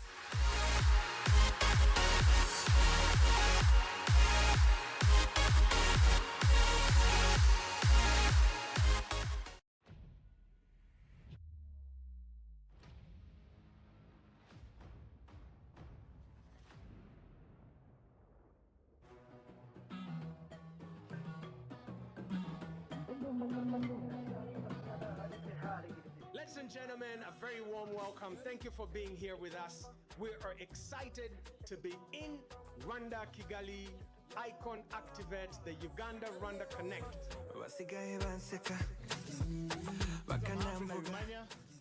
I'm the CEO and founder, Richer Hand Uganda. A little bit about iKON. It's not just an awards program only. It's a platform that grooms, celebrates filmmakers in Uganda, and now we're happy to say celebrating filmmakers in Africa. And this is something that we'd love to promote. How can Ugandan filmmakers work with Rwandese filmmakers? We can only do that by collaborating. In the next 5 years, we believe that iKON Awards initiative is going to be the most celebrated awards show on the continent. This evening, I would like to thank Mr. Humphrey and the other people behind the iKON Activate. Now, when I see Uganda-Rwanda Connect, this has dropped a bomb of hope in me. I'm happy to be here, so excited to see iKON Awards in Rwanda. Thank you so much for being here in Rwanda. You are most welcome again. Thank you.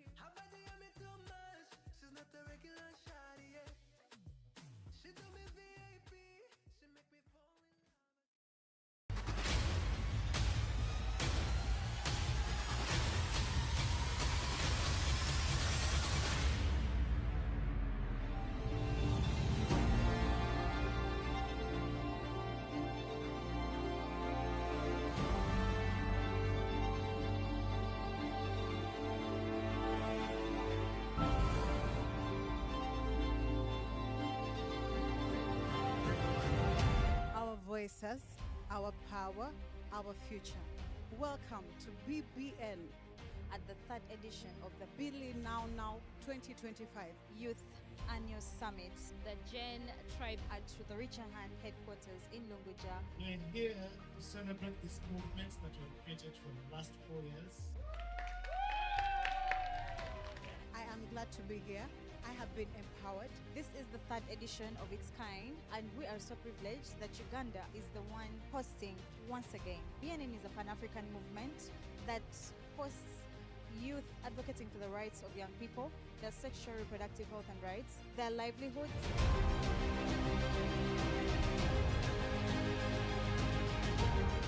While I am looking at empowering the youth, I am reminded of my role in empowering other youth to access SRHR services, to access beautiful conferences, to access beautiful summits like this one. And we also try to promote our life skills. And today's theme, no one is coming to save us but us. During this summit, as a movement, we look at so many things, but we also look at things as financial independence, financial literacy. That's why we see a lot of rich young people. They are not working hard, they are working smart. How many of us keep ourselves resilient when it comes to finances?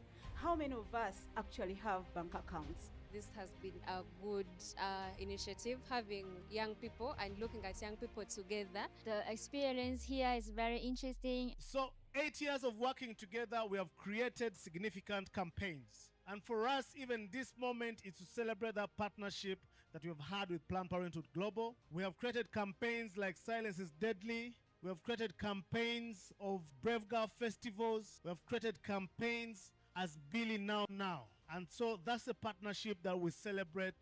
And today is the first day. We have been able to have a lot of activities going on. We are so much excited for day 2, and we are going to be having more young people coming in, and we are so grateful for all our partners that have made this happen.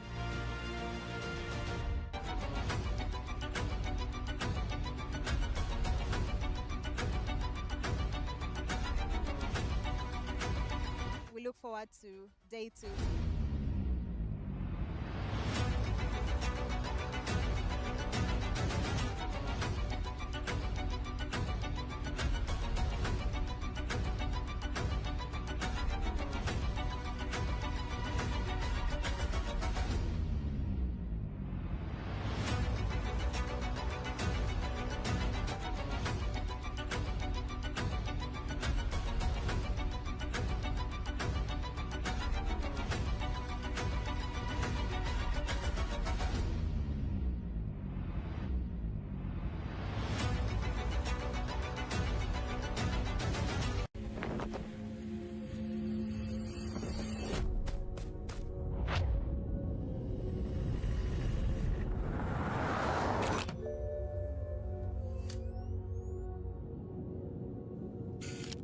Hi everyone, my name is Chantal Tana and I'm a tribe mate.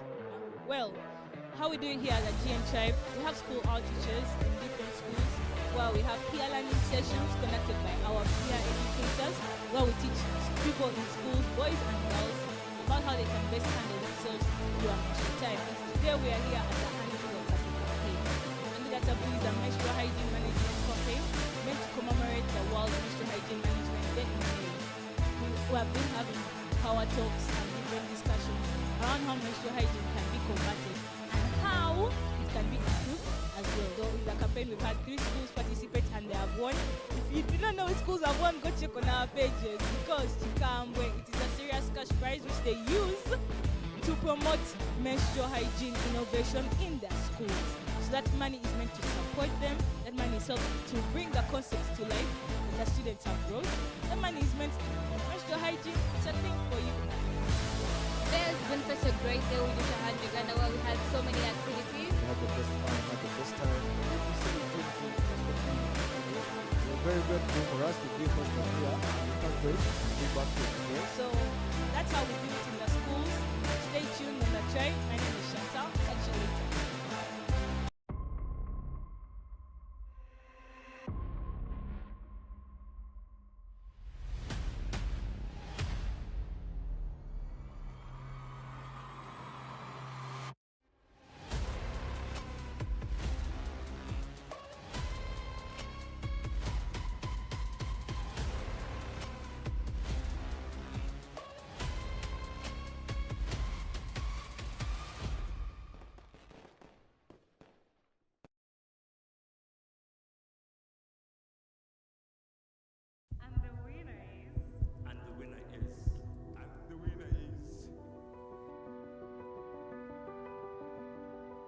Today, everyone is a winner.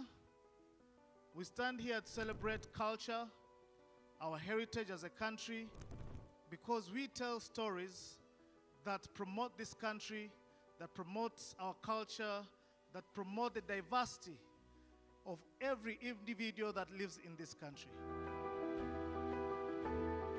I would love also as well to thank our Nigerian friends that are here with us from Nollywood.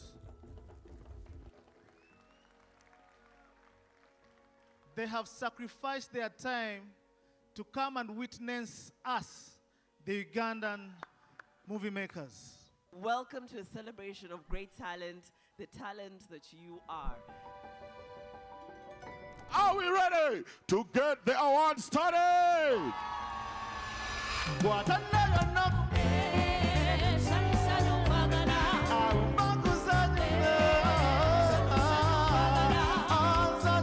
Most of us have been working in isolation previously, but time comes when we think if we put our individual energies together, we can be able to walk far.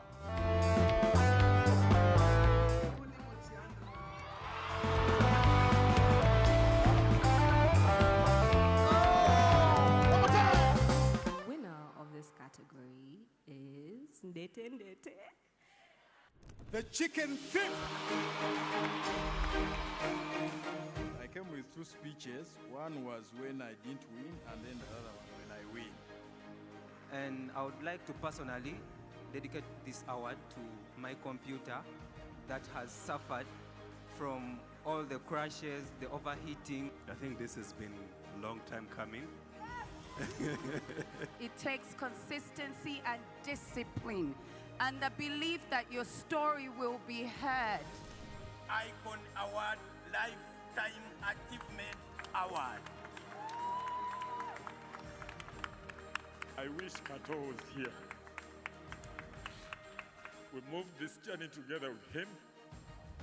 Kato, rest in peace. Thank you so much for believing in me. Mom, this award is for you. This accolade is not just mine, but is testament to the people that have supported my journey. So I want to thank the young people I've seen on stage here.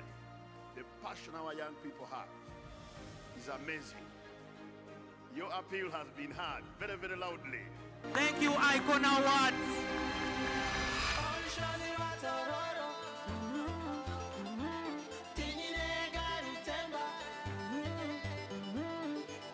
And the winner of the iKON Young Filmmakers Program is Take My Hand.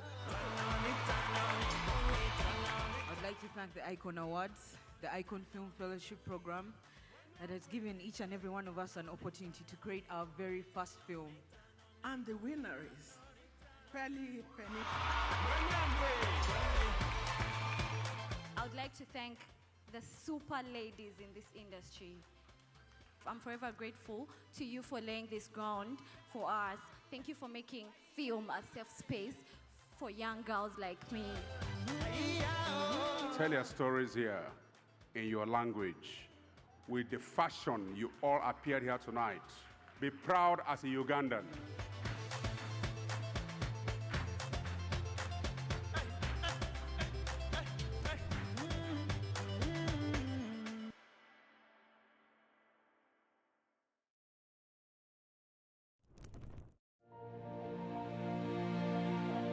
Everyone has that one person in their lives that they can always rely on.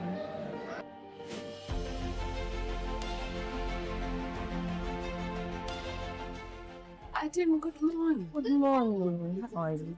How are you? I'm fine. What's the mgeni kwa? Naiba mkono school fees.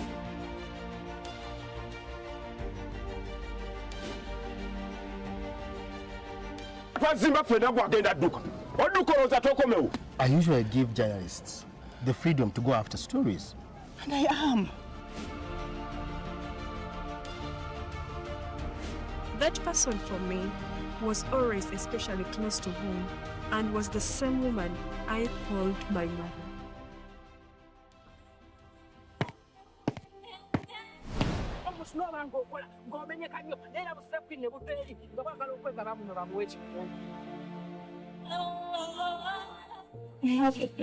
Take care. Fatima. Fatima. Omugayi wayinasi. Uzanyiza okuleeta abantu abatayi.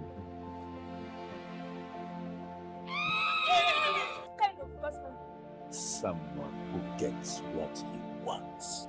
Era ffenna tumanyi gwe bagenda okulonda. Simanyi na kyenkola wonna kubanga ensi yonna emumanyi. Wanoonya obwenkanya naye gwe atakimanyi temwafu kasimba musimba.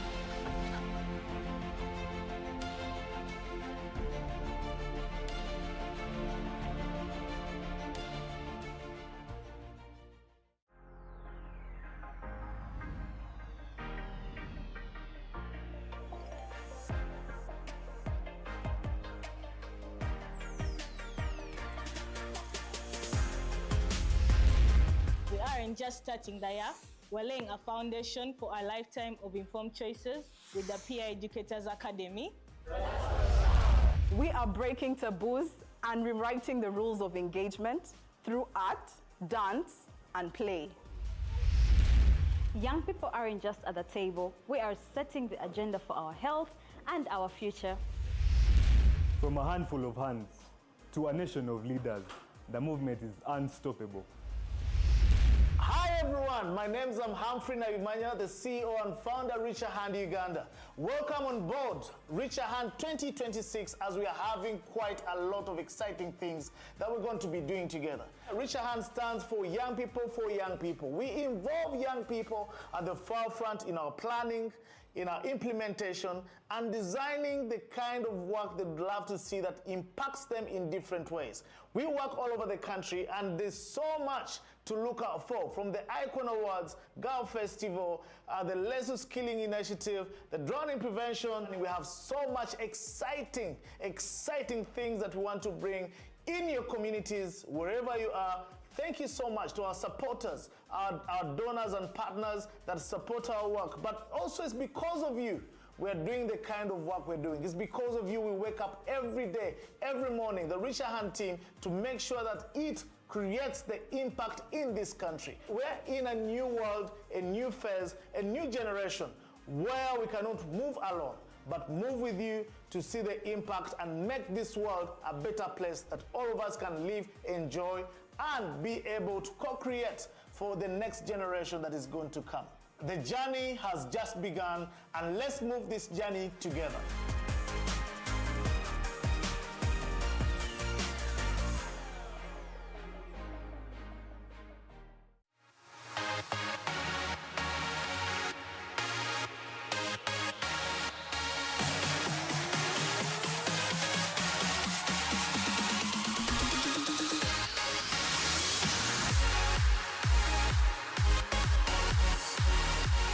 What does the Gen Tribe mean?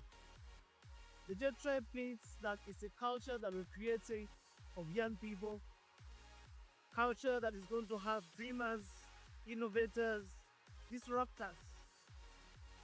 We have an opportunity to redefine what it means to be a young person in Uganda today. We can break down barriers, challenge stereotypes, and pave way for the future generation.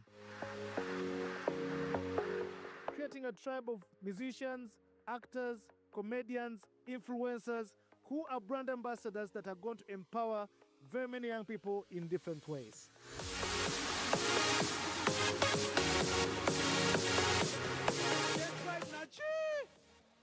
We are here to empower you, we are here to support you, we are here to teach you, we are here to guide you, and we are here to nurture your talents, your gifts.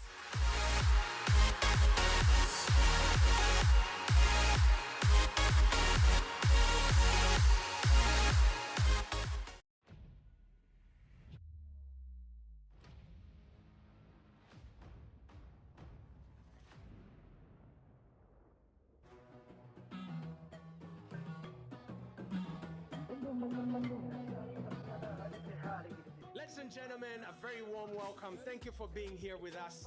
We are excited to be in Rwanda, Kigali, iKON activate the Uganda-Rwanda Connect.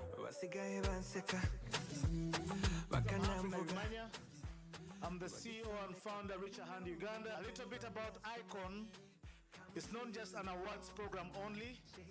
It's a platform that grooms, celebrates filmmakers in Uganda, and now we're happy to say celebrating filmmakers in Africa. And this is something that we'd love to promote. How can Ugandan filmmakers work with Rwandese filmmakers? We can only do that by collaborating. In the next 5 years, we believe that iKON Awards initiative is going to be the most celebrated awards show on the continent. This evening, I would like to thank Mr. Humphrey and the other people behind the iKON Activate. Now, when I see Uganda-Rwanda Connect, this has dropped a bomb of hope in me. I'm happy to be here, so excited to see iKON Awards in Rwanda. Thank you so much for being here in Rwanda. You are most welcome again. Thank you.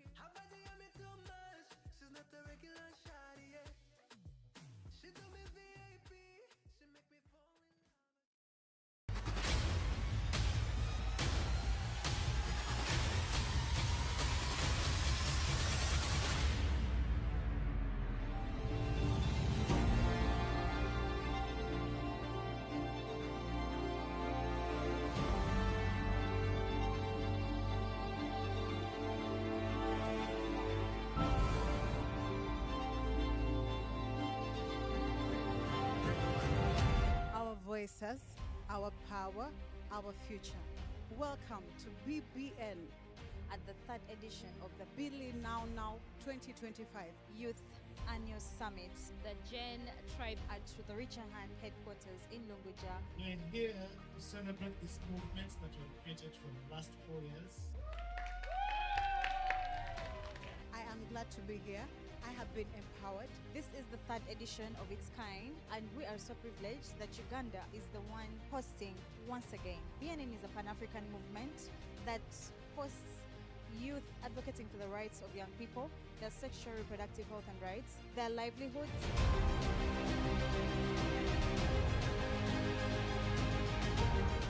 While I am looking at empowering the youth, I am reminded of my role in empowering other youth to access SRHR services, to access beautiful conferences, to access beautiful summits like this one. And we also try to promote our life skills. And today's theme, no one is coming to save us but us. During this summit, as a movement, we look at so many things, but we also look at things as financial independence, financial literacy. That's why we see a lot of rich young people.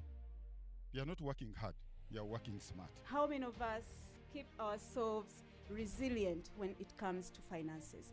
How many of us actually have bank accounts? This has been a good initiative, having young people and looking at young people together. The experience here is very interesting. So 8 years of working together, we have created significant campaigns. And for us, even this moment is to celebrate that partnership that we have had with Planned Parenthood Global. We have created campaigns like Silence is Deadly. We have created campaigns of Brave Girl festivals. We have created campaigns as Billy Now. And so that's a partnership that we celebrate.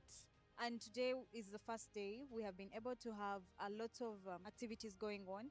We are so much excited for day 2, and we are going to be having more young people coming in, and we are so grateful for all our partners that have made this happen.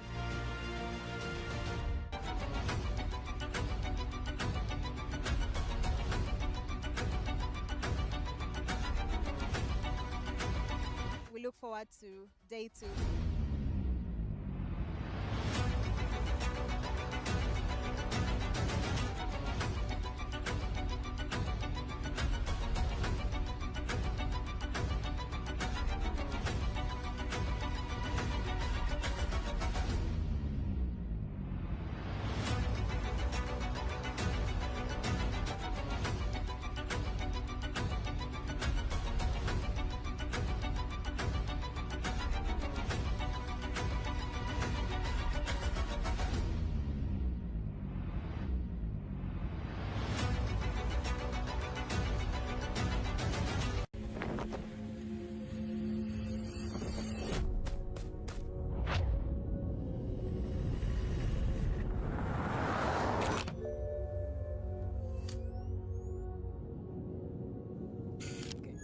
everyone. My name is Chantal Tana, and I'm a tribe mate. Well, how we doing here as a GN tribe? We have school outreaches in different schools, where we have peer learning sessions conducted by our peer educators, where we teach people in schools, boys and girls, about how they can best handle themselves through a menstrual time. And today we are here at the Handful of Happy campaign. Under that taboo is a menstrual hygiene management campaign meant to commemorate the World Menstrual Hygiene Management Day in May. We have been having power talks and different discussions around how menstrual hygiene can be combated and how it can be improved as well. So in the campaign we've had 3 schools participate and they have won. If you do not know which schools have won, go check on our pages, because Chikambwe, it is a serious cash prize which they use to promote menstrual hygiene innovation in their schools. So that money is meant to support them, that money is helped to bring the concepts to life that the students have brought. That money is meant to menstrual hygiene, it's a thing for you. Today has been such a great day with Risha Uganda, where we had so many activities. We had the best fun, we had the best time. We're very grateful for us to be first time here. We can't wait to be back to again. So that's how we do it in the schools. Stay tuned on the tribe. My name is Chantal. Catch you later.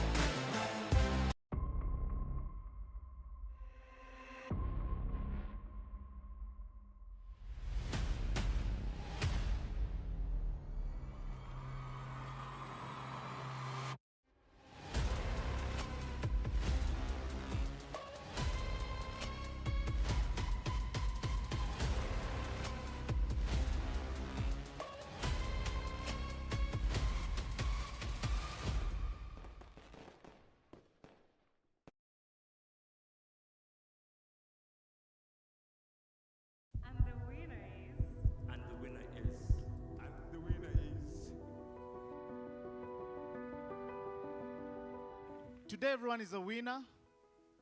We stand here to celebrate culture, our heritage as a country, because we tell stories that promote this country, that promotes our culture, that promote the diversity of every individual that lives in this country. I would love also as well to thank our Nigerian friends that are here with us from Nollywood. They have sacrificed their time to come and witness us, the Ugandan movie makers. Welcome to a celebration of great talent, the talent that you are. Are we ready to get the award started?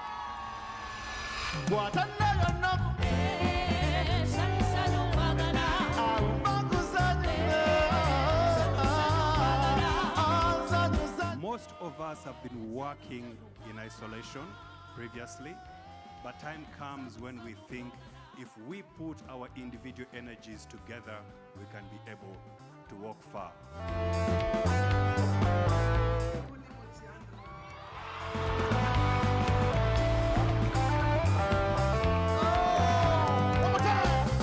Winner of this category is Ndete Ndete.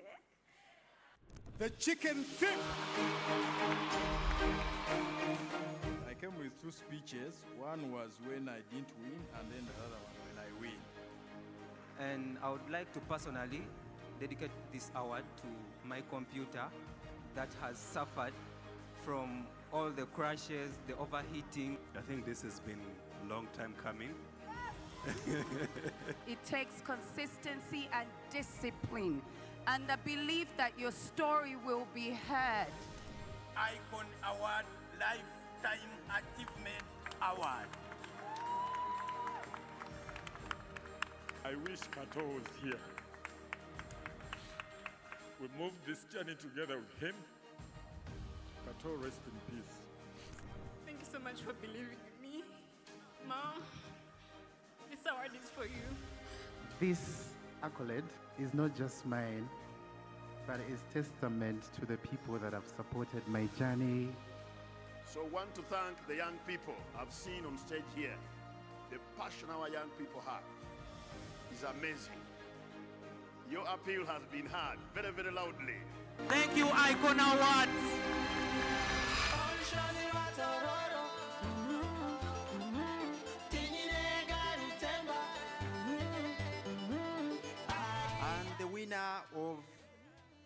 iKON Young Filmmakers program is Take My Hand.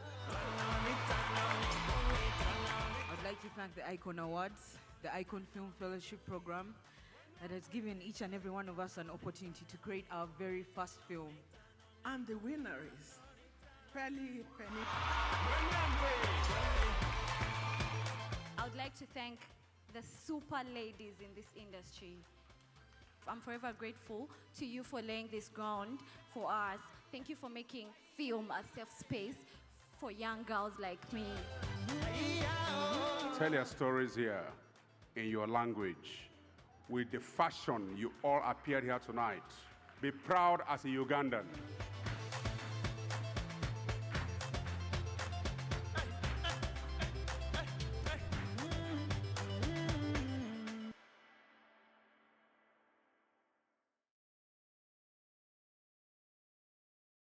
Of time, we have got the keynote speakers who will first speak to us before we call the panelists.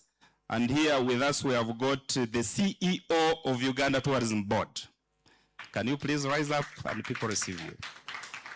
So Madam Juliana Kagwa, you are most welcome. We have got Mr. Richard Nwenyesiga, Domestic Director Investment, Uganda Investment Authority.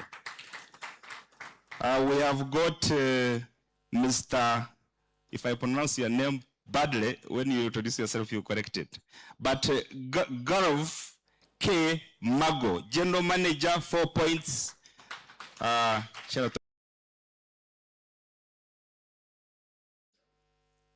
Hassan Kama, CAF International Director. Okay, so very powerful people here. We have got Jean Philip, General Manager, Sheraton Kampala. Okay, thank you for coming. We have got Brenda Kabasinguzi, Manager, Export Services. Okay, with us here. We have got Dr. Azza Taibu, Vice President FUFA. Okay, so we have very resourceful people with us here, and let's have very, very interesting session as we go along. So on that note, allow me invite the CEO of Uganda Tourism Board to give us the opening remarks, and then after, Uganda Investment Authority can be preparing. So over to you, Madam CEO. I think make yourself comfortable. Where you feel comfortable, there is no problem. You can sit, you can stand. Okay. All right, thank you very much, Honorable. And congratulations on securing the office. I'm exceedingly happy for you since you are coming from tourism. I think we are going to have a great tourism chisanja while you're there. You're going to represent us on the floor, without a doubt, because you've been in the industry and you're going with all that knowledge. So we're pleased for you, but also pleased for ourselves. So ladies and gentlemen, first of all, let me do it the French president way. Someone close that door so that, the people who are in here, who've taken time to be here, to engage, to learn, to share, can get the best use of their time and money. It's okay? Joseph, that's your job. Whoever is not in here now must pay to get in. Let's collect some NTR here. NTR is non-tax revenue. I have a tax target, so, okay. So I think I've been ably introduced, and I'll just, for the benefit of anybody who's new, some foreign visitors, if we have any hosted buyers in here, my name is Juliana Kagwa. I'm the Chief Executive of Uganda Tourism Board and have been, what date is this? What day is this? May what? I'm saying, oh wow, I'm already a year old. Because I started May 15th. See how time flies. Oh. Clap for me. Nobody even said congratulations, nothing on LinkedIn. Hey, Uganda haters. Please post, well done. See, oh, yeah, you made it. We thought you'd only do 6 months, but well, you're still here. Yeah, so I guess thank you for the support, people. But mine is very simple. The reason why we chose today's topic and we chose the speakers is so that people who have gone before us can give us a blueprint of how to start to grow arrivals in this country. Uganda as a product, I think, the president said it very eloquently yesterday. We're very unique. I think that is our product offering, uniquely Ugandan. Nowhere else in Africa will you find the combination of what we have in wildlife, of what we have in landscape, what we have in culture. About 60 tribes, which have every different sect has its own food, its own dance, its own language, its own music. So Uganda is a bit of a melting point of everything, a little bit of everything in Africa. And I'm really pleased because we have people from across Africa here. So, we can stand to be challenged, but I don't know anywhere else in Africa where you're going to find the combination of primates that we have alongside the big five in the savannah, where you find gorillas, chimpanzees roaming in the wild, in rainforests. At the same time, you have dry savannah, wet savannah. Then you've got the mountain, snow-capped mountain, just alongside the hottest place on earth, which is the equator. So our product, I think, is not in question. It's not a question of what we have. Is it interesting enough? Is it compelling enough for someone to take a long-haul flight from Japan or Australia? I don't think that is in question. I think what we haven't done is set up the vehicles, and that's what you're going to hear from other speakers here, and that's what we've challenged them to do, the professionals. My brother from Cairo, Egypt, of course, he's here to talk about all things CAF and AFCON, but in there, Hassan, I hope you can also speak to what Egypt has done by way of leveraging the River Nile. Because the River Nile is synonymous with Egypt. And yet it starts where? Say it loud, don't fear him. Yeah. Because for them, they think it starts somewhere up there. But anyway, one day we'll have a meeting. Ethiopia, Uganda, where all the 7 countries will just have a meeting and agree. Where does it really start? So tell us what's been done in terms of product development in and around the River Nile. Tell us about the pyramids. This heritage, UNESCO protected, etc. We have the same offering. We have the Kasubi tombs. Heritage and provenance dating back 900 years. So why aren't we doing the same thing Egypt did with the pyramids, here with the Kasubi tombs? Here with Ambassador, which other heritage site? You're the one always on me about heritage.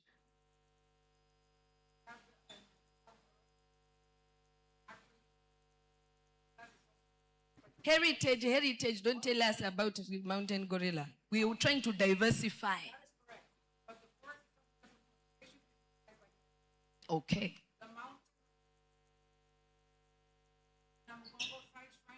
Namugongo, the martyr's shrine. Gaddafi's. This is the thing, people. So we cannot be limited to just wildlife. Everybody else in Africa has wildlife. We have to diversify. We have to broaden our product offering. But how do we do it? How do we create frameworks that make it easy for travelers to access? We have the amazing Sipi Falls, but how do people get there? How do they get up there? How do we attract more investment around products in and around the waterfalls? I'm talking abseiling, I'm talking cable cars, 165 freshwater lakes in this country, and only a handful of boats. So why aren't people taking boats, cruising down, up and down these lakes, up and down the rivers? Who's seen the movie Apex? Charlize, the South African American lady. You've seen it? Yes. Don't be shy. So it's a lot of canoeing. This lady, she's brawny, she's Obviously, she's an explorer, adventurer. And she gets up and she goes and canoes herself in these white water rafting arrangements. And I'm thinking, but these things are here. This movie could have even been shot here in Uganda. I don't know where it was shot, but I watched the whole thing thinking, why not here? But I know the answer. People don't know. We are the best kept secret. So for me, if we do nothing else with this conversation, is to start to unpack what we need to do in storytelling. I think the panel before talked, for 2 hours about that. How we use film, how we use content creation. We need to tell our story, Ugandans. No one's going to do it for us. I keep saying this. I don't know when people ever hear me. No one's coming to save us. No one. It's just us. Before I stop, I'll give you a very good example. I just had an engagement, I think, with a team from Japan, the tour operators from Japan. And they were saying in 2011, Japan was at about 6.5 million visitors. Still big for us, but 6.5 million visitors. Think about that, 2011. Last year, 2025, they clocked, wait for it, 42 million. Who knows quick maths here? 42 divided by 6, what kind of growth is that? Is that 8-fold? 9-fold almost? Times, yeah, that's the math. In 15 years. What year are we in now? 2026. 2040 is how long away? That's the vision. 14 years. It means it's possible. They did it in 15 years. And 2011, by the way, was their worst year. Who knows what happened in Japan? 2011. Earthquake, the nuclear reactors went off. Imagine that disaster. And you people are crying about Ebola. Small Ebola. Nuclear reactors went off. Earthquake. People evacuated Japan. They were left alone there in their country. But they created frameworks. They agreed on a strategy and they executed it. How do you make Japan a safe, secure, beautiful destination for the rest of the world? You already have the assets. We have the assets here in Uganda. How do we get people to come and pay? You go to CP Falls now, you even look to for what to pay for. You can't find it.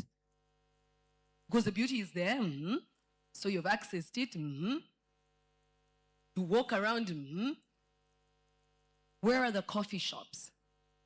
Where are the arts and crafts people, the artisans? Where are the performers performing at the foot of CP Falls? Creating experiences in the caves. Telling stories in the caves. And for every story you tell, you charge $20, $30. So the product development, members, is within our grasp. We just have to provoke innovators, innovation, collaboration. We have to be humble and learn because people have done it. Japan has done it. You can benchmark. Egypt has done it. Egypt, how many visitors a year annually, do you know? 19 million. 19 million.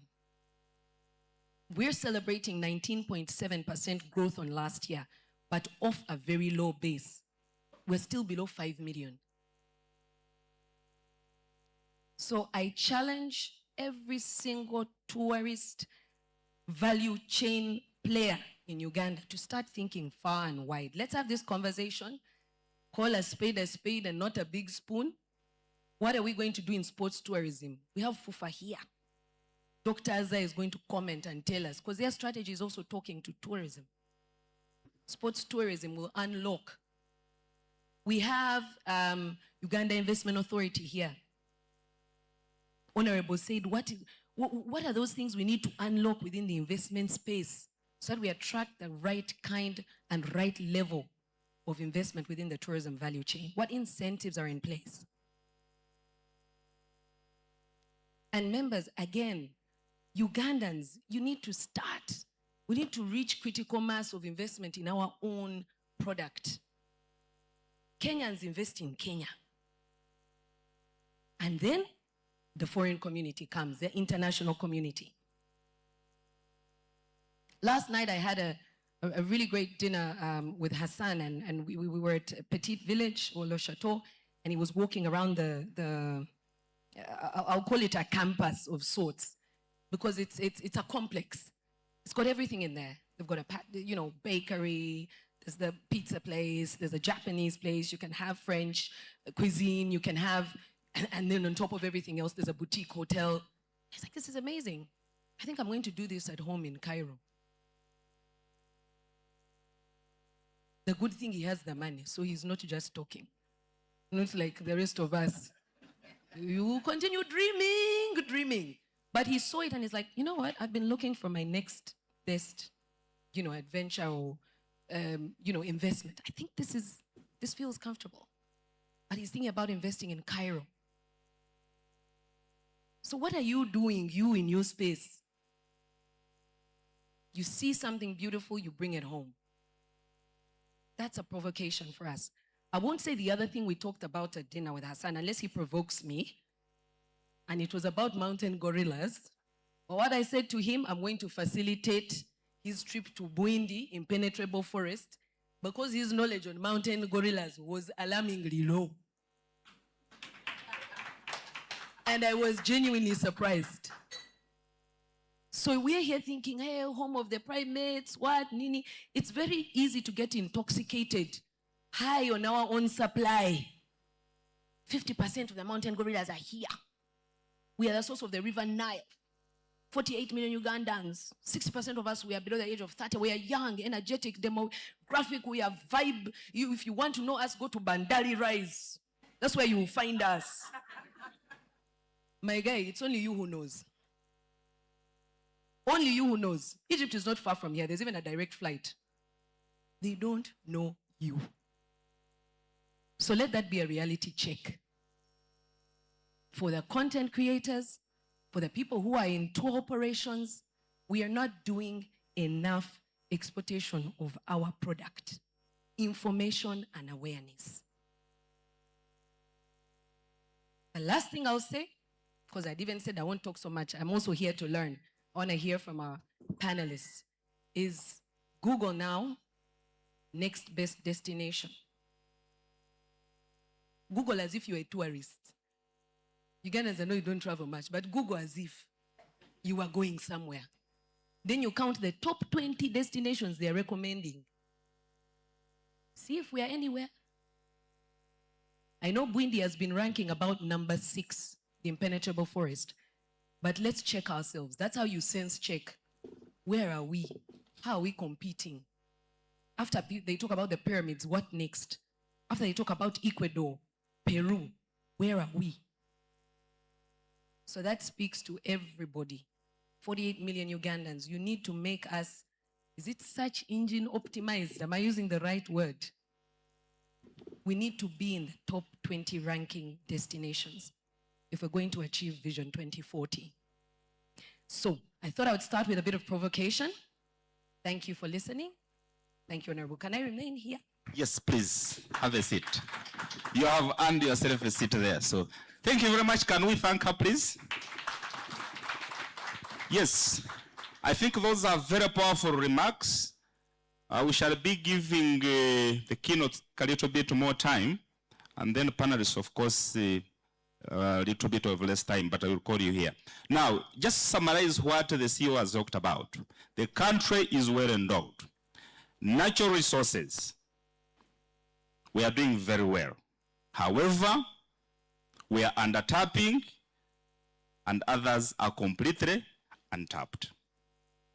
And I'm mentioning this so that I prepare the investment authority when you are coming.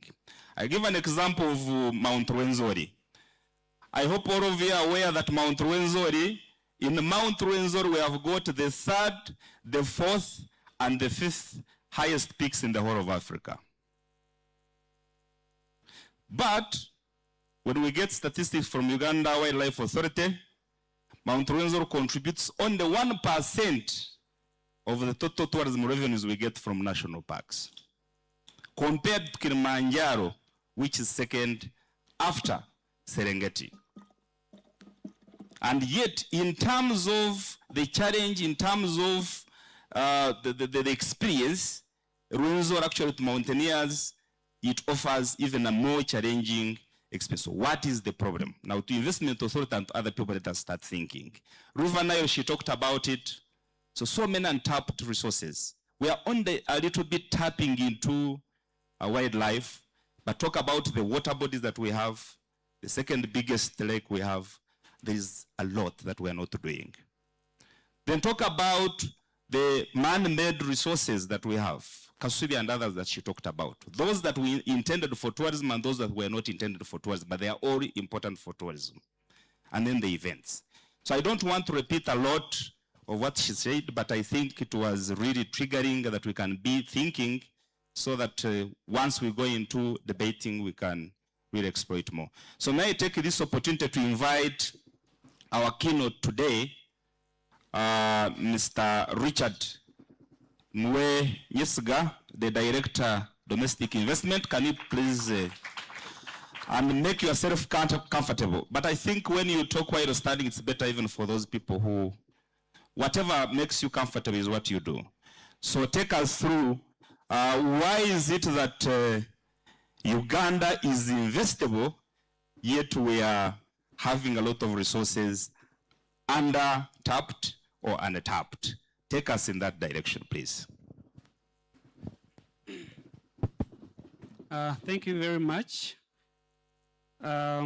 Distinguished guests, ladies and gentlemen, good afternoon.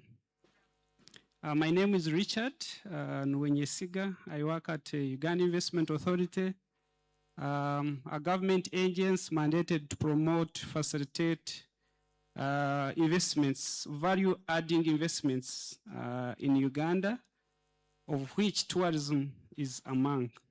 So I take this opportunity to be here. I lead a team that is championing local investment.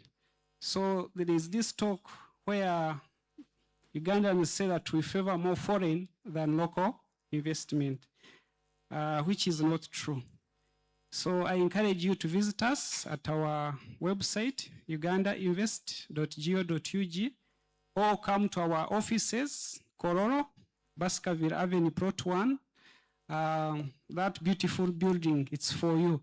Uganda Business Facilitation Center, where we have a one-stop center that has over 15 government agencies, of which UTB office is among, where we facilitate our both foreign and local investors to ensure that you get the services timely. We are there to reduce the cost of doing business. Instead of moving from one office to another, you just come to a one-stop center, get company registered, get URI 18, get utilities connections from National Water and Sewage Corporation, get standards from UTB, among others. So I encourage you to come and visit our one-stop center, which is in Kororo. I was given a topic which says, position Uganda at the center of Africa's wanderlust economy. The CEO of UTB, she has almost talked what I wanted to talk about. But I just want to first say this line, then I will go into other details. There is this famous quote by Winston Churchill, many of us know. The power of Africa. When he landed in Uganda at Entebbe Airport, he described Uganda because of its diversity, the uniqueness, the nature. He called it the power of Africa. For decades, we have used that phrase with immense pride, but we are being completely honest. with ourselves as investors, policymakers, and business leaders, we have often treated that pearl like a family treasure kept safe in a velvet box, admired for its raw beauty, but underutilized, which Professor talked about. Let me just drive in some numbers. Post-pandemic fall is officially history in Uganda. Uganda's tourism sector has shaken off those quiet years, emerging as one of the nation's top 3 highest performing government programs. When you look at the revenue by the travelers, the capital that has been injected in the economy, the 1.62 billion by international tourist arrivals, and the numbers are currently approximating, if I'm correct, around 1.6 million visitors annually. But remember, we have a target of $4 billion by the end of 2029 and 50 billion annually as per the tenfold strategy by 2040, right? So currently tourism is contributing to around 5.9 to GDP, which is really, it's no longer the peripheral like before. So 5.9 contribution to GDP, it's really a huge contribution, which also supports the job employment opportunities valued at around 870,000.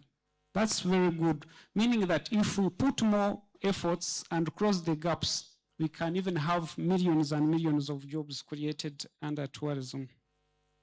It's an economic multiplier for the venture capitalists and private equity minds in the room. Consider the velocity of the tourist dollar. Microeconomic data reveals that every single dollar spent by an investor in Uganda translates into 2.64 times that amount circulating through supply chains, agriculture, transport, and supporting services. Now, when a traveler lands at Entebbe, they want to change some dollars into Ugandan shilling, meaning that the Forex Bureau is going to make some commission out of that exchange. Out of the building, the Uber or the any Safari car is waiting outside. That is transport. Now that Safari or Uber is going to drop that tourist at the hotel. You see the chain from the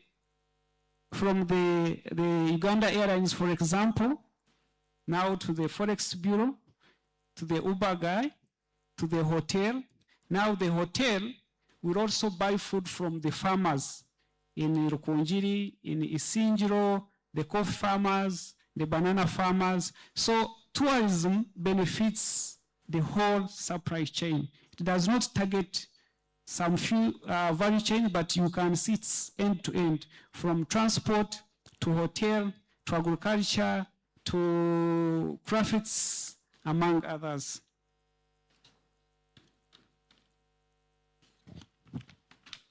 The competitive advantage. Why Uganda? The CEO talked about the fresh waters, the mountains, and honestly, when you look at other countries, they cannot match Uganda's beauty. There is that uniqueness that Uganda has that we have not utilized, that if we utilize, we can be among the top 10 tourist destinations in the whole world. From the investment side, we have been voted, Uganda has been voted as the best investment destination for the last 3 consecutive years by the AIM Awards in Abu Dhabi. The best investment destination. When you look at the our labor rates, averaging at 400, it's not good, but currently same skilled and skilled averaging at $440 per annum. when you look at our tax policies, our incentives, you cannot compare it with any country in the region. When you look at the investors are allowed to, however much we encourage partnerships and joint ventures, but our investors can be allowed to own their companies 100%. There is capital repatriation. You are not like other countries where you cannot repatriate your profits. After tax, you are allowed to repatriate 100% of your profits to any other country. So that's the enabling environment that we should take advantage of to ensure that we attract investors into tourism. Maybe if I talk about some of the incentives.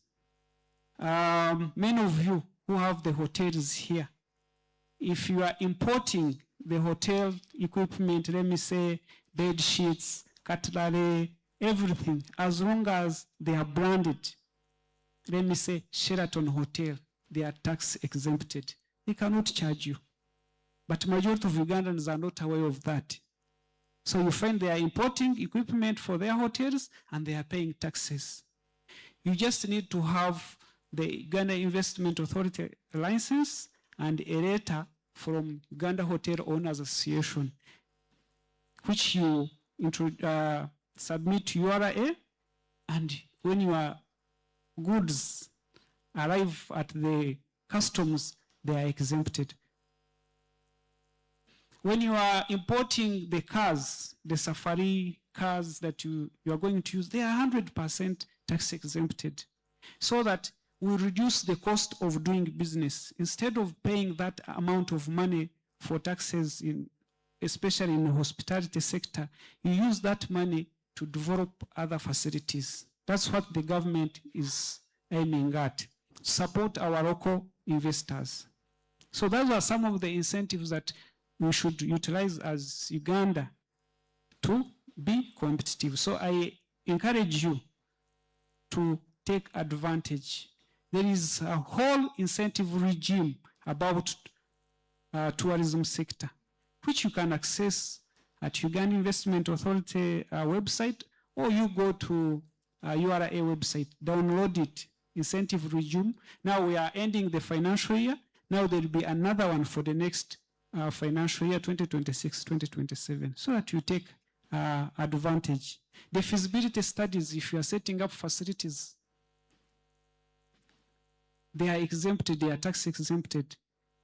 We worked with UA on some concessions. If you are setting up high-end hotels, there is some land gazetted for you Ugandans. Set up.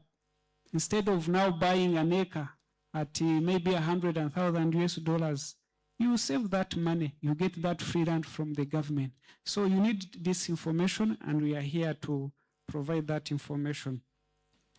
The CEO talked about our primary assets, the primate capital of the world, 50% of the remaining gorilla population, the chimpanzee, the safari contrast, the premium leisure. Those are some of the things that we Ugandans, we can invest into. What is the vision? The vision is value over volume. You can have so many volumes, but you don't get the value. Hence this topic. There is a paradigm shift now. Tourists are no longer interested in sightseeing only. Wanderlust economy refers to a strong desire to attract, a strong desire to travel, explore new places, and experience different cultures, landscapes, lifestyles, and adventures.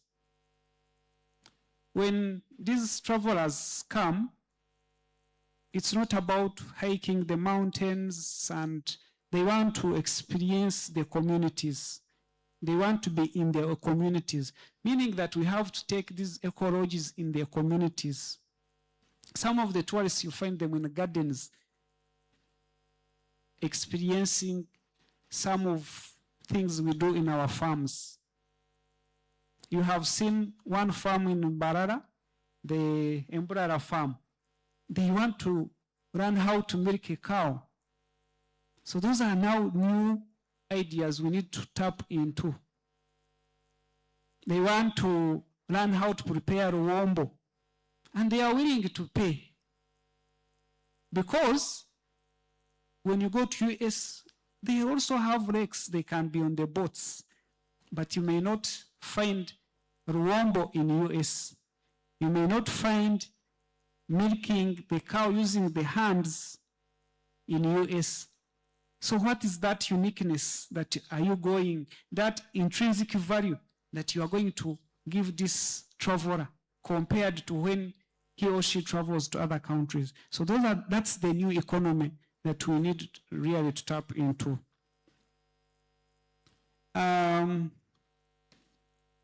As the government, there are some sectors now we are focusing on.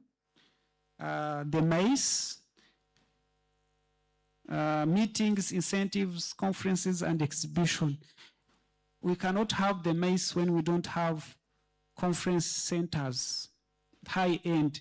Now, for example, imagine if we are to have over 10 conferences happening in Uganda. Do we have the facilities to accommodate them? I know one here, the Munyonyo here, Sheraton, Serena, but you cannot find conferences that can accommodate 1,000, 2,000 and above, meaning that we need to invest in these conferences.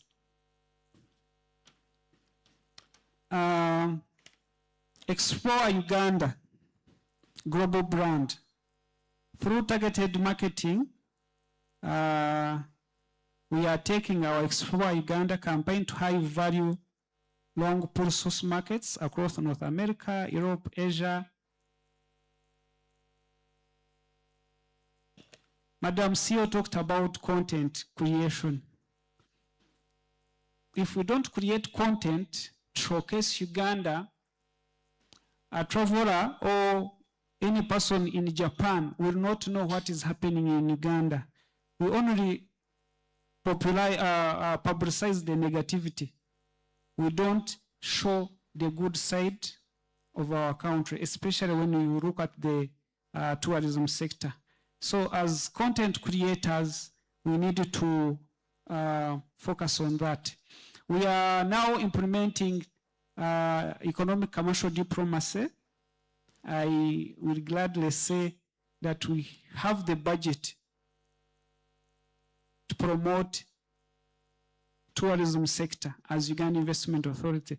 Through your office, we will need some content creators who will create good videos that when we go for these summits, for investment forums, we are able to showcase our country so that we attract the tourism. Inclusive green growth. We know we are now in ESG era. We need to also protect the environment. So the tourism sector should also focus on that. How do we promote tourism but also protect our environment? The moderator asked me talk about what is that gap, the investable gap, where most of you now you can come in. To hit our ambitious national target of 4 billion in annual tourism revenue by 2029, we must candidly address our structural bottlenecks, and where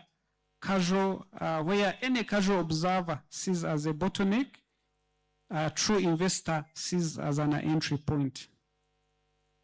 What are these bottlenecks? There is a demand for premium leisure travel scales up. We need more high-end luxury ecologies. Recently, I was in Rwanda. One and only.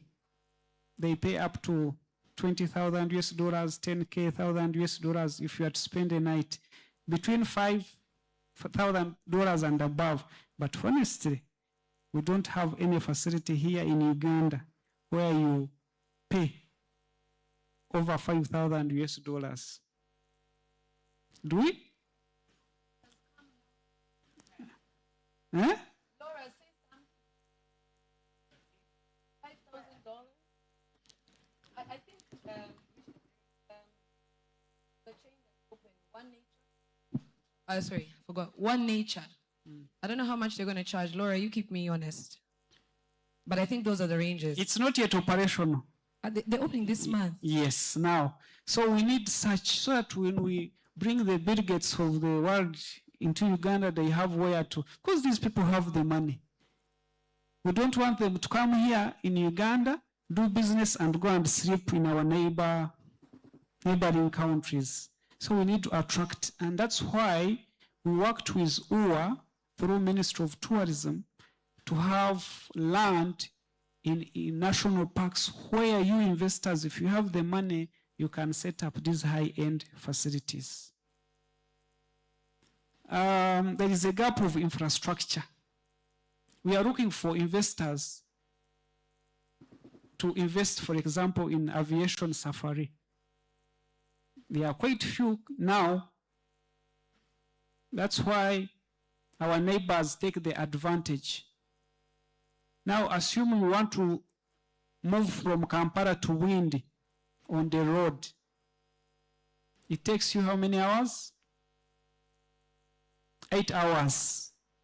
So now, assume you have, the aviation is just 45 minutes. You are in Windi, you truck, and then sleep there or come back. So we still have gaps in infrastructure and last mile connectivity. So we need our investors, or we need investors and developers to invest in localized luxury transport, specialized safari aviation, and private-public partnerships to enhance airstrip connections to remote premium zones. So there are incentives. If you want to invest in that sector, the government is willing to negotiate or to work with you under public-private partnership to ensure that you also have return on the investment. So I encourage, if you know anyone who is willing to invest in this sector, please, we are willing to listen, and the government is able to support. The logistics and aviation. The strategic route expansion of Uganda Airlines is actively cutting down international travel friction. This opens up massive opportunities for corporate charters, direct logistical handling, and travel technology platform designed for modern digital. Now, Uganda Airlines goes direct to London. So as Ugandans now, we need to take advantage. We need to have our products on Uganda Airlines to access. I saw yesterday but one about AGOA. I haven't read that statement, but I saw that the President of the United States is again allowing some African countries back into AGOA. You know what happened to us. So I haven't read, but I saw somewhere at X. So I need to check if now we are back into AGOA. We need now to start preparing our products, the profits, back to US market. Mr. Moderator, as I conclude, this is an invitation to build the future. Uganda's tourism potential is no longer a theoretical concept discussed in brochures or romanticized travel magazines. It's alive, surging investment reality.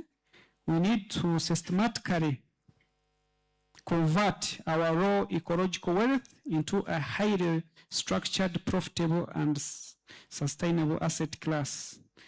To the investors in this room, the ground floor is open. The statistics are undeniable. The political will is steadfast, and the market is hungry. Do not wait for Uganda to become mature. overcrowded tourism market where the margins have dried up. Invest now, build with us, and position your capital at every center of Africa's vibrant, wanderlust economy. Thank you very much. Okay, thank you very much, Mr. Richard, Investment Authority. You have highlighted very well the investment incentives that are available in the country. You have highlighted very well the investment areas that we have in the country. Of course, we shall be able to add on the list. You have hinted on the issue of sustainable tourism growth, because that is very, very important if we are to have proper growth of the sector. You have highlighted the investment opportunity, the investment bottlenecks that we have got to unlock so that we can be able to have the sector growing in the right direction. Can we give him another round of applause, please? Thank you very much. So you can also stay here. At this moment, you are going to allow me to now start inviting the panelists, and the approach we shall use is the question and answer. So I'll give a few guiding questions that we shall focus on, but I'm always finding it interesting that at a certain point we open the questions to the public also to come in to ask questions, and then we answer. So without wasting a lot of time, let me invite Mr. Mago, the General Manager of 4 Points Sheraton. Can you welcome him as he takes his seat? And like I said, when you are going to start speaking, please use about 2 minutes to talk about yourself. Please. Thank you very much. Then we are going to have Hassan Kama, CAF Commercial Director.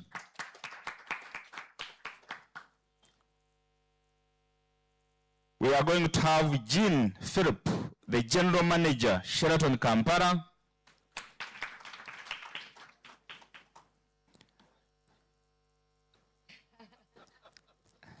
Yes, I hope the chairs will be enough. Don't worry. Then we shall have Dr. Azza, Vice President Fufa.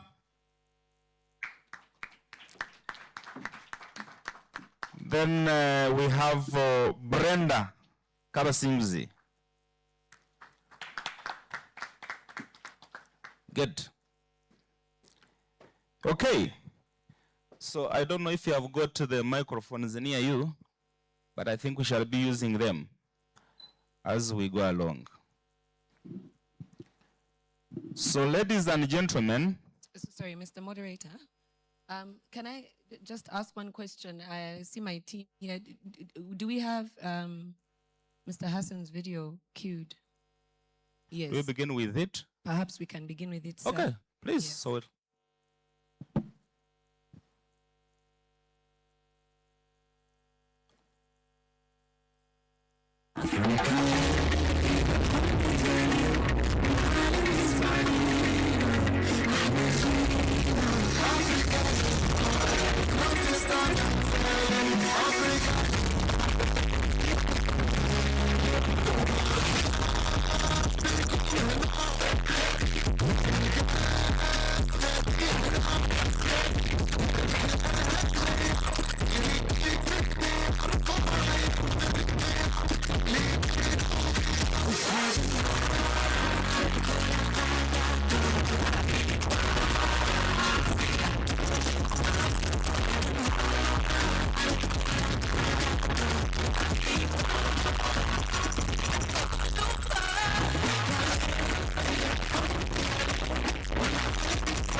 all the spirits rise.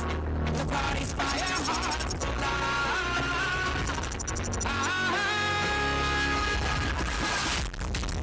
Last whispers victory right from me.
Okay, thank you very much. Around the corner, and because of that, I will start with you. You are just, you'll use 1 minute to tell us more about yourself, and then tell us about AFCON and the investment opportunities that are there for tourism that we just have ahead. Thank you very much.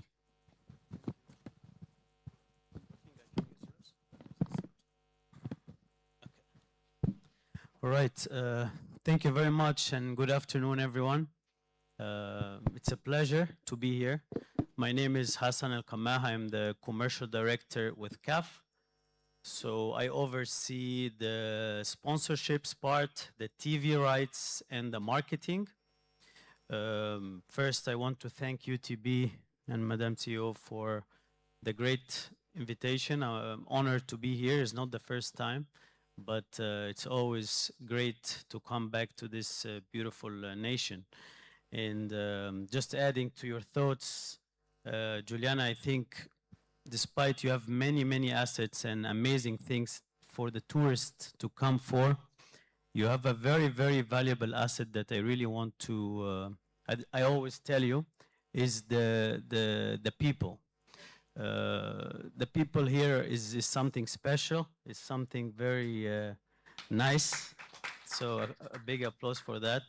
So I think this is what matters for tourists when they come, is the first entry in the airports, is to meet the people and to film the hospitality and warmth. So this is something that we really very looking forward to in East Africa. And I think AFCON in East Africa is going to be something special. Before I also forget, a big greetings from our president, Dr. Patrice Motsepe. Thank you. And as he always say, it will be the best AFCON in the history of CAF. And this is always our mission when we deliver AFCONs, especially hosting 3 beautiful countries like Kenya, Uganda, and Tanzania. So I think we have seen this highlights. As I always say, we are in the business of passion. Football is always a big, big key platform to unite people, to get you out of your comfort zone and to always enjoy. And this is what we love about football, and that's why football is the biggest platform in the world. Let me tell you just some numbers, and I think you have seen them here on the screen. We had over 1.5 million guests coming to Morocco because of AFCON. We had an economic impact value for the country of around $2 billion. So $2 billion were spent inside the country within a month. This is the power of AFCON, the power of football.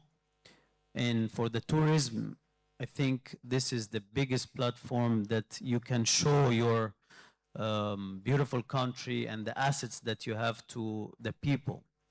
As you said, in North Africa, we are not very familiar with kind of destinations because of the awareness, of the marketing. And this is, I think, bringing AFCON to East Africa will change the game. I'm sure it will give a big platform for the rest of the world, and including Africans, to come and enjoy this beautiful country. Where I come from, Egypt, you said we have maybe around 19 to 20 million visitors a year, but I think still we are very, very, very far. We are very far because we also have history, we have beautiful assets, not only the pyramids, beaches, etc., but still we are very far. Looking at France, I think I read numbers, they attracted last year over 100 million visitors. With the, okay, they have Tour Eiffel and such beautiful things, but if you compare them of the authentic attractions that we have in our countries, we really can do much, much more. So this is just an intro, and I'm open for a question. Yeah. So it's. I think you wanted to ask about the investment opportunities. So I think this is also a very good question, because we attracted 23 sponsors during AFCON 25 in Morocco. We had partners from China, we had partners from Japan, we had partners from Europe, from Africa. So this is where really the investors come for. They are looking for return on investment, how they can build their product and attract the people to come and buy their products, or to experience their products through the biggest platform in Africa, which is football. So let me tell you that AFCON delivered over 3 billion TV audience around the world. 3 billion. So imagine the number that the people can see your brand around our matches, the activation that you do to attract people. So let me tell you, for example, we had Moroccan Airlines was a main partner for the AFCON Morocco. And once we done our survey, we work with the biggest research companies in the world, like Nielsen, for example. So when we done the survey of the preferred airline for the 1.5 million visitors that came to Morocco, 90% said Air Morocco. Why? Because they knew them from the activations, from the promotions, from the packages they did, from being active on our digital platform. We supported. So these are the numbers that the partners are looking for. So for example, for Uganda Tourism, we put KPIs of visitors to come visit Uganda. These are the things that we need to focus on, with the support of the tourism authorities, the ministers, and also the Football Federation here doing a very good job to attract these people by doing different packages, airlines, attractions, all these things. I think it will be an incredible platform for everyone to come and invest and come to Uganda. So we will have the qualifications in September, and then we will announce about the qualified 24 teams that will come and play in Uganda, Kenya, and Tanzania. And this is where I think the world will be looking at this part of the world. And I think AFCON can deliver fantastic numbers for the economy and for the tourism authorities in these countries. Thank you very much. Can we thank him, please? We are actually talking about an area that is #1 in terms of volume and value as far as tourism is concerned. So I want to thank you very much for giving us those key highlights. And right now I just move directly to Dr.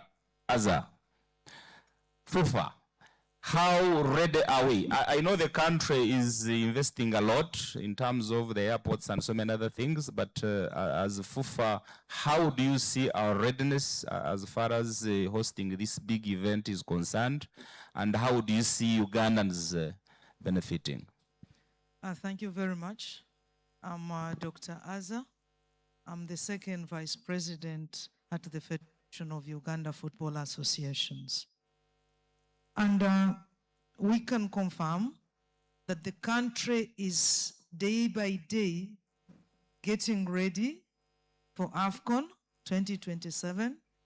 You will note that we have a local organizing committee that has been working hard to ensure that AFCON is the best in CAF's history.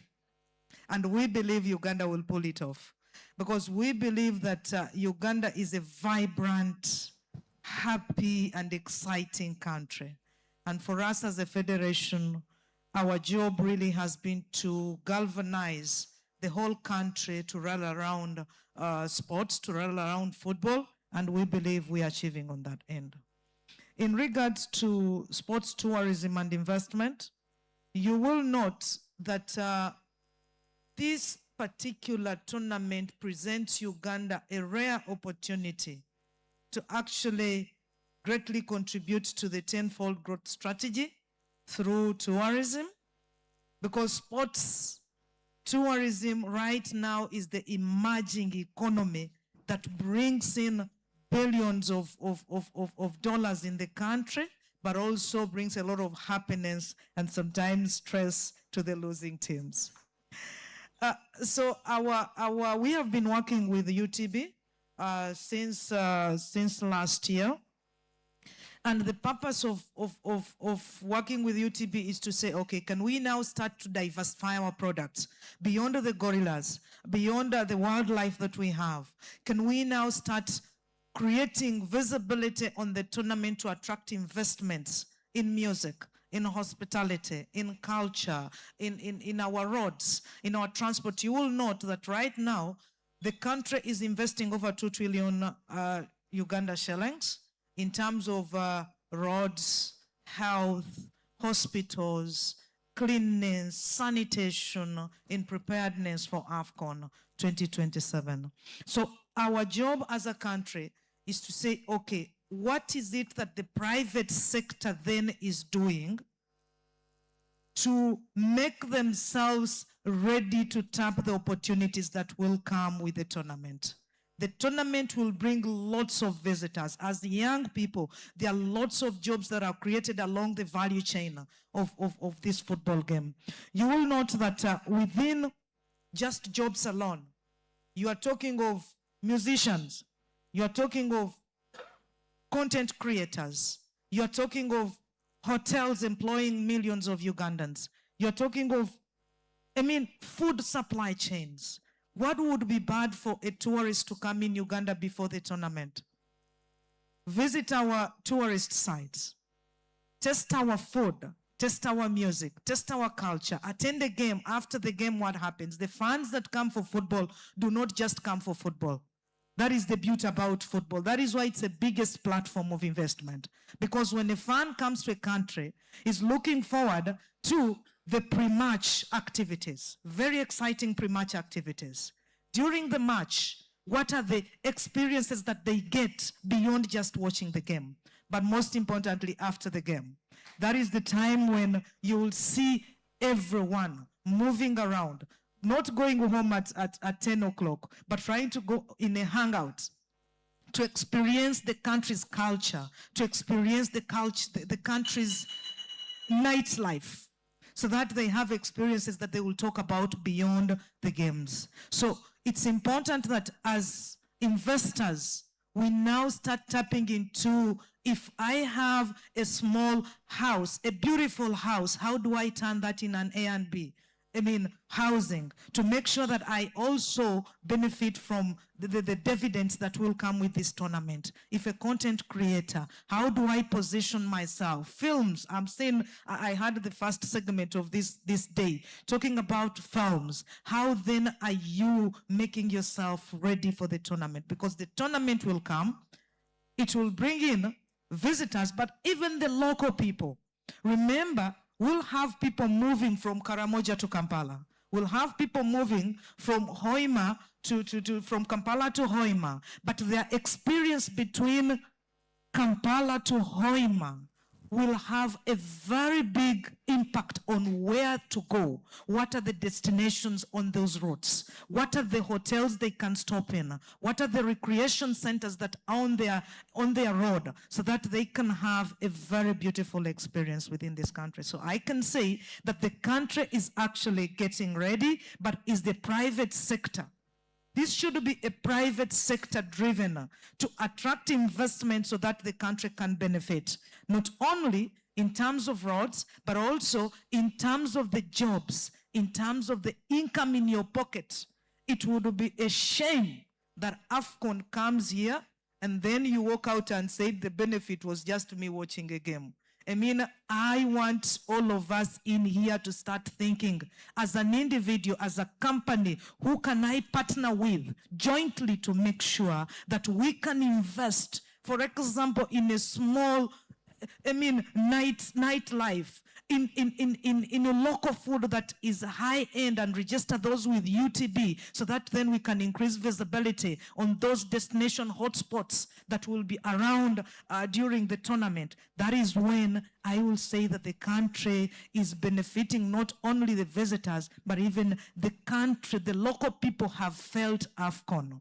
Beyond AFCON, us as a federation, we're actually looking beyond AFCON. How do we position with all this infrastructure that is coming on? You have heard we are building stadiums right now with support from government. It's putting up stadiums, is supporting hoteliers to expand their hotels. But after AFCON, we do not envision stalled investments. We want to say beyond AFCON, can we then start concentrating on MICE, bringing in football-related events in the country, conferences. CAF is here. What is wrong with CAF giving us their annual conference in Uganda? We can bid for those things as long as the country is here.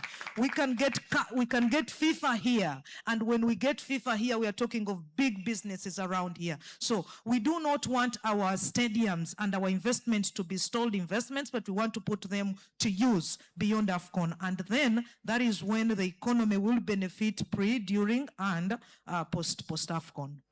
And I believe we are ready and will be ready. Okay, can we please thank you very much? Thank you very much, Dr. Azza. You have actually answered my second question, because I was going to ask, we are seeing a lot of investments from government, and I was going to ask about the position of private sector. So you have already highlighted on it. So I think let's move from that, we go to international hotel brands. Because it is on record that they are very key in terms of positioning destinations. And we have got two experts here. So I will begin with Philip. I don't know if you have a microphone. Does that work? So in your view, Philip, how do you think international hotel brands can help position Uganda as far as tourism is concerned and investment? Thank you. Good afternoon, everyone. I know everyone is hungry at that time, but the subject is very interesting. First of all, my name is Jean-Philippe Bitancourt. I've been 10 years working for the tourism sector, hospitality, of course, in Uganda. I have 42 years in hospitality, actually, so it's quite a long journey.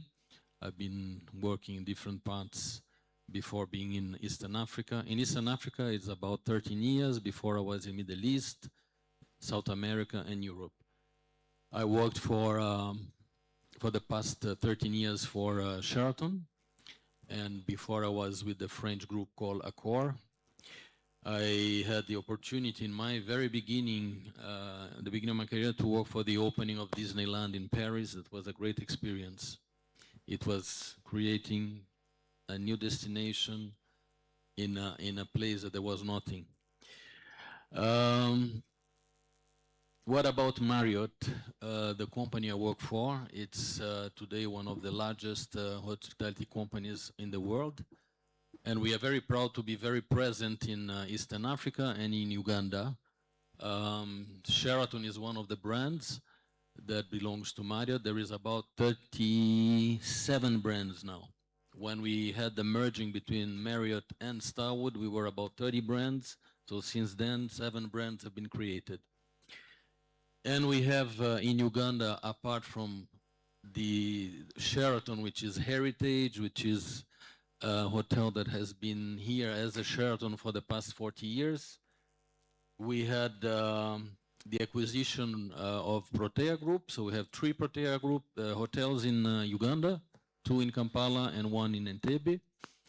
Our last joiner was the 4 Points by Sheraton. My colleague is here. Sometimes there is some confusion about why 4 Points is called Sheraton, why Sheraton, but it's confusing, I can understand, but these are 2 different brands. We have different owners also. I mean, most of the development of companies like Marriott that are huge in Africa is through franchise. There are a few properties which are managed properties, but most of the hotels that have been opening recently are franchise. There is a new one coming on board very soon. I believe in 1 month or a couple of months is the Marriott. That will be the first Marriott in Uganda. And the opening might be in July. They are almost ready. But Marriott overall is about 9,000 locations, is about 1.6 million rooms all over the world. So it's really massive. And next year, we will celebrate 100 years existence. So this is the power of a brand. It's been there, and it started not as a hotel. It was a little restaurant taken care by Mr. and Mrs. Marriott. And from there, they built this empire. And one of the, I would say, the most prominent and visible brands worldwide. Sheraton is one of the brands and also has a large history. It's 430 hotels worldwide. And Sheraton is the gathering place, is where people meet. There is a very strong accent in community. And it's been there since 1937, so it's 90 years existence. Sheraton Kampala, before being Sheraton, it was Apollo. Still Apollo in the register. And we are very proud. This hotel will be celebrating its 60th anniversary next year. It was built in between 65 and 67. I don't think many of you were born at the time. I was born because I was born with Uganda. I was born in 62, so I was made to come to Uganda, I'm sure. I was predestinated. So I'm just a few months older than Uganda. But yeah, Sheraton, it became Sheraton 87 when the hotel reopened. And we are very proud to carry this brand. So opportunities for brands are there, but of course the model, as I say, we need to find investors, and investors might have discussions with the developers and find which is the most suitable brand for that market. Marriott at the moment is looking a lot into developing into the lodges. They already started in Kenya. And here in Uganda, there are 2 projects ongoing, so the interest is there. Of course, that there is interest also in developing some of our brands that can fit secondary cities like Mbarara, like Gulu, like even in Jinja, why not? So, but the investors have to show the capability of building up the facility. And of course, what's very important is to follow the guidelines, and guidelines are very important in terms of standards, in terms of safety, security, in terms of concepts. So The amount to be invested, it's definitely more important if one decides to build a hotel on his own. And this is one of the things that has to be understood by investors in Uganda. It's that, yes, the cost of the investment will be higher in going for an international brand. The cost of being part of that network, it's also higher, but it can brings a lot back. International brands offer a platform where you are visible, present all over the world. You don't need to be sending people in different destinations. They can find you, because today we are really into the digital sales. So we are present in all the online travel agencies, in online platforms. Our own website is extremely powerful, and one of the targets that Marriott has, like, is really to drive the business directly to our website, rather than passing by the apologies if there are people from booking.com or Expedia here. We pay a lot of commission for those. If we drive the business through our website, there is no commission involved. So it's much better for the owner, is much better for also the booker. The loyalty program, this is another very powerful tool. It creates loyalty. It creates that link so that those members will keep on using our brands. One day they stay at Sheraton Kampala, one day they stay at 4 Points. They can try different products depending on the profile of their trip, if it's a business trip, if it's a leisure trip, what kind of budget they have, but they have options. Every dime, cent that one member spend in our hotels, they get points. It's in rooms, it's in events, it's in food and beverage, so they get a return for the money, but they are exigent too. There are different levels. It's like airline companies. You start at just a member, you move to silver, platinum, and then you reach titanium until you become an ambassador. So an ambassador is the guest that have all the rights. He has upgrade, early check-in, late check-out, access to the lounge, VIP amenity. You have really to take care of this guest. And this leads me to one very important point. It's about the capacity that we have to deliver experience. I'm not talking anymore about service, we're talking about the experience. And for that, we need people that have experience, we need people that are qualified, we need people that are trained. This is one of the challenges that I still, after 10 years, there are improvements, but still I feel in Uganda, we need to push more for the training, the capacitation of our people. We have a very good institute in Jinja, but we need more. We need a hotel international level school here in Kampala. And I'm not talking about the people that work in hotel. We have very good people for finance, for procurement, for sales and marketing. You guys are fantastic. Human resources. I'm talking about chefs. I'm talking about housekeepers. I'm talking about managers. We have really a big gap in terms of leadership in these areas. We still have to recruit people from outside. There are positions I still have to look into. Kenya, South Africa. If we can afford, sometimes we bring people from a little further down. But we need Ugandan leaders for this position. We need Ugandan chefs that have visibility, that are considered top chefs in the country. There is a lot to be done in these areas.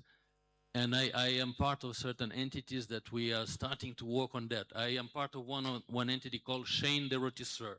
It's the people who love food, wines. There are programs that are creating competitions between chefs, competitions between sommeliers, competition between pastry chefs and other disciplines in hospitality. We need to bring people up. There are beautiful lodges in Uganda, fantastic, but I hear from everyone, the service is still not there. You go to a lodge, you open the menu, and then they say, this we don't have, it is missing. So this is one of some of the challenges related to creating capacity in our people. So it's really important to have a reflection about that and to develop programs to develop people.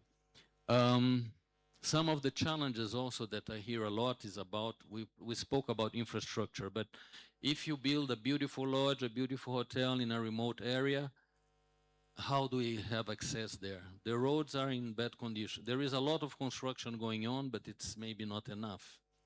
Even if you talk about Kampala or the surrounding areas of Kampala, there are beautiful hotels by the Lake Victoria, Entebbe. Let's talk about Jinja.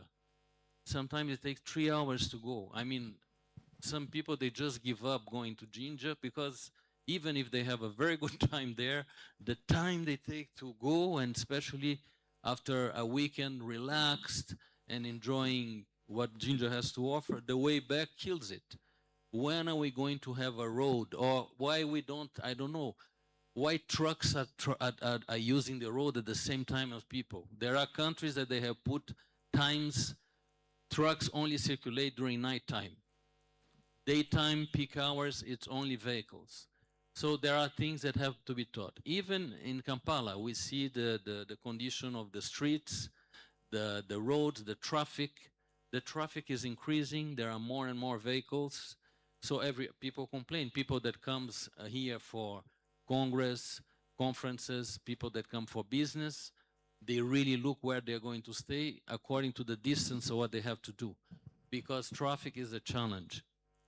Airport services. The airport is looking beautiful, is going to get better, but the service at the airport, honestly, I don't go through VIP, but if you go to the normal way that most of the tourists go, on the way in and the way out, really we need to rethink about it. It's really not a good experience. Last time I came back, it took me 2 hours between the moment the plane landed until I exited, because immigration was a big queue. And I am a resident, but I was there with all Ugandans queuing and waiting. There was one person or two, and they take so long.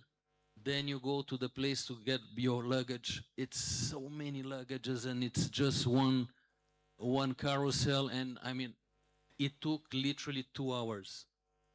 So if you're coming for business, you have meetings, you lose your meetings. If you are a tourist, you want to start enjoying, it's too long. So there are things to be thought about. Incentives. I hear a lot about incentives for new hotels, new properties. What about the properties that need renovation? We need to think about what kind of incentives. The list of products that my friend here from Uganda Investment Authority mentioned, it's an outdated list. We need to update. Technologies, materials have changed. I am eliminating carpets in rooms. It's carpetless because people now have a lot of allergies, and carpets I know are very bad. There is new type of flooring, vinyl flooring, all that. This is not in the list. I pay taxes on that. There are some products that are related to branding. I cannot buy them in Uganda. I have to bring them for elsewhere. Can we consider paying 50% of this taxation? So for investors, all these things are put in the balance. We pay more than 25 taxes and licenses still.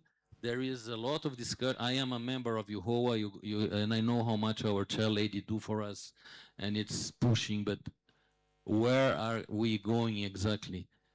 All the entities talk about this taxation on hotels, and the number, some of them are overlapping. So at the end, it's your P&L that pays the bill, and an investor from outside, he look at this, so is it really worthwhile to invest? So let's think about these questions. I hope that the AFCON will be an opportunity for everyone, inclusive, transparent. It's very important. A lot of people are waiting to hear more about how is going to be AFCON, what are the opportunities for the tourism sector, hospitality sector. Please, we are waiting. I congratulate, there is a lot that was done, as mentioned here, in terms of marketing promotion in the past years. Uganda is getting there in the picture, people are getting to know more. Some markets started to be very aware about the Pearl of Africa. Some others, we still have to do more. But I see some colleagues, ambassadors, like Rosa Malango, and the ambassadors of Uganda representing us in different countries. They are really pushing hard, organizing events that really are about to give more visibility for the country. We have done also a lot in MICE. I think that about 10 years ago, MICE, what's MICE? A lot of training has been done, a lot of business has been driving, so this is really one of the ways to go. It's so important for our industry. Let's continue support. This hotel here and this facility is one of the examples. But probably we will need one bigger than this one if we want to attract bigger events. I heard that there are some projects about that. I'm going to stop for the moment. Okay, thank you very much. Can you thank you? Thank you very much. So that we can give Mr. Mago an opportunity, and I think we need to pick from. We don't have another one there.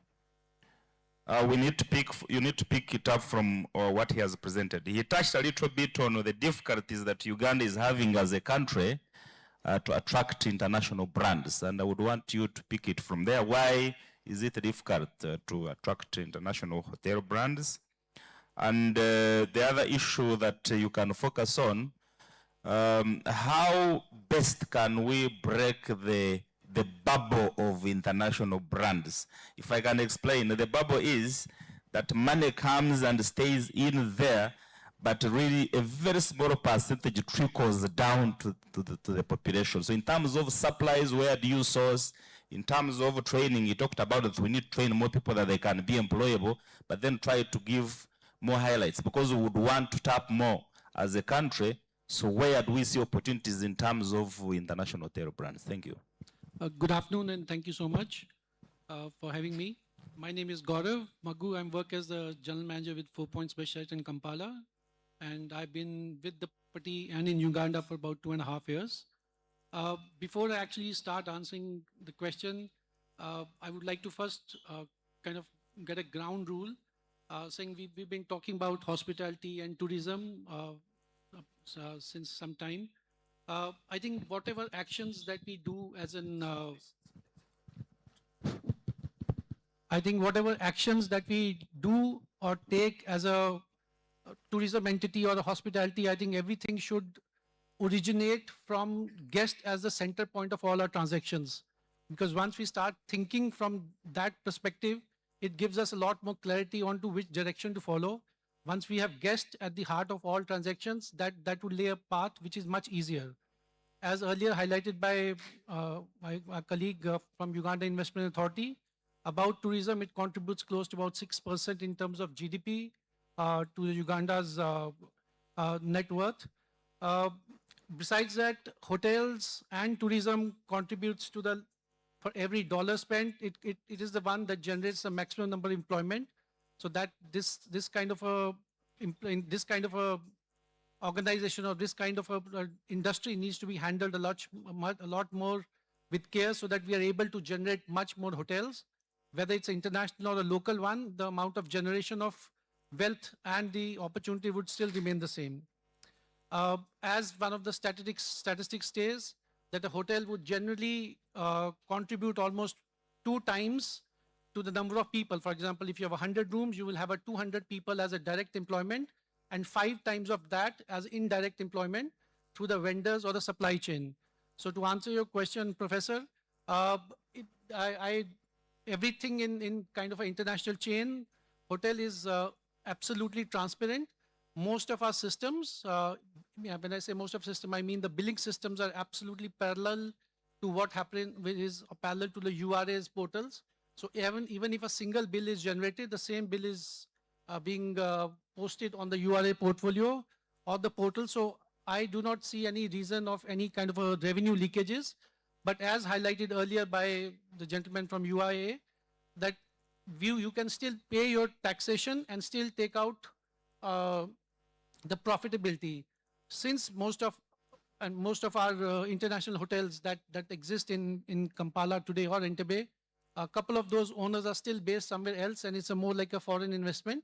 So that's why that's the probably reason that you would be seeing that that you don't see too much money. But I still see 95% of or 98% of our recruitments are all local recruitments. 100% of our supply chains are local chains, unless something is not generated or produced in Uganda. Otherwise, every single produce, every single material, everything is local, including the manpower and the human capital is everything which is from the locally sourced.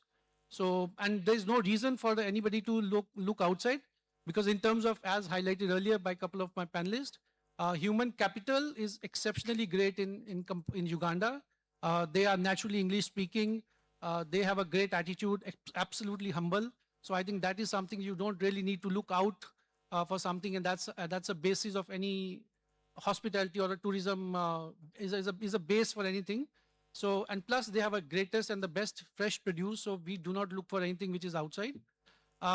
Coming back to your first part where Mr. Bittencourt left about the international hotel chains, I think international hotel chains play a major role in elevating the global profile of Uganda. Today's traveler, whichever kind of traveler we want to categorize them as, whether they are luxury, high-end, backpackers, culture seeker, experience seekers, they are not just looking for beds to sleep in. They are seeking something which is beyond that. And beyond that is they're seeking experiences. And the experience can be of multiple times. Somebody might be seeking an eco-escape. Somebody may be coming here specifically for a mice. And every individual will have a different requirement. That takes me to my first point, what I said, that we must start looking everything from a guest or a customer perspective.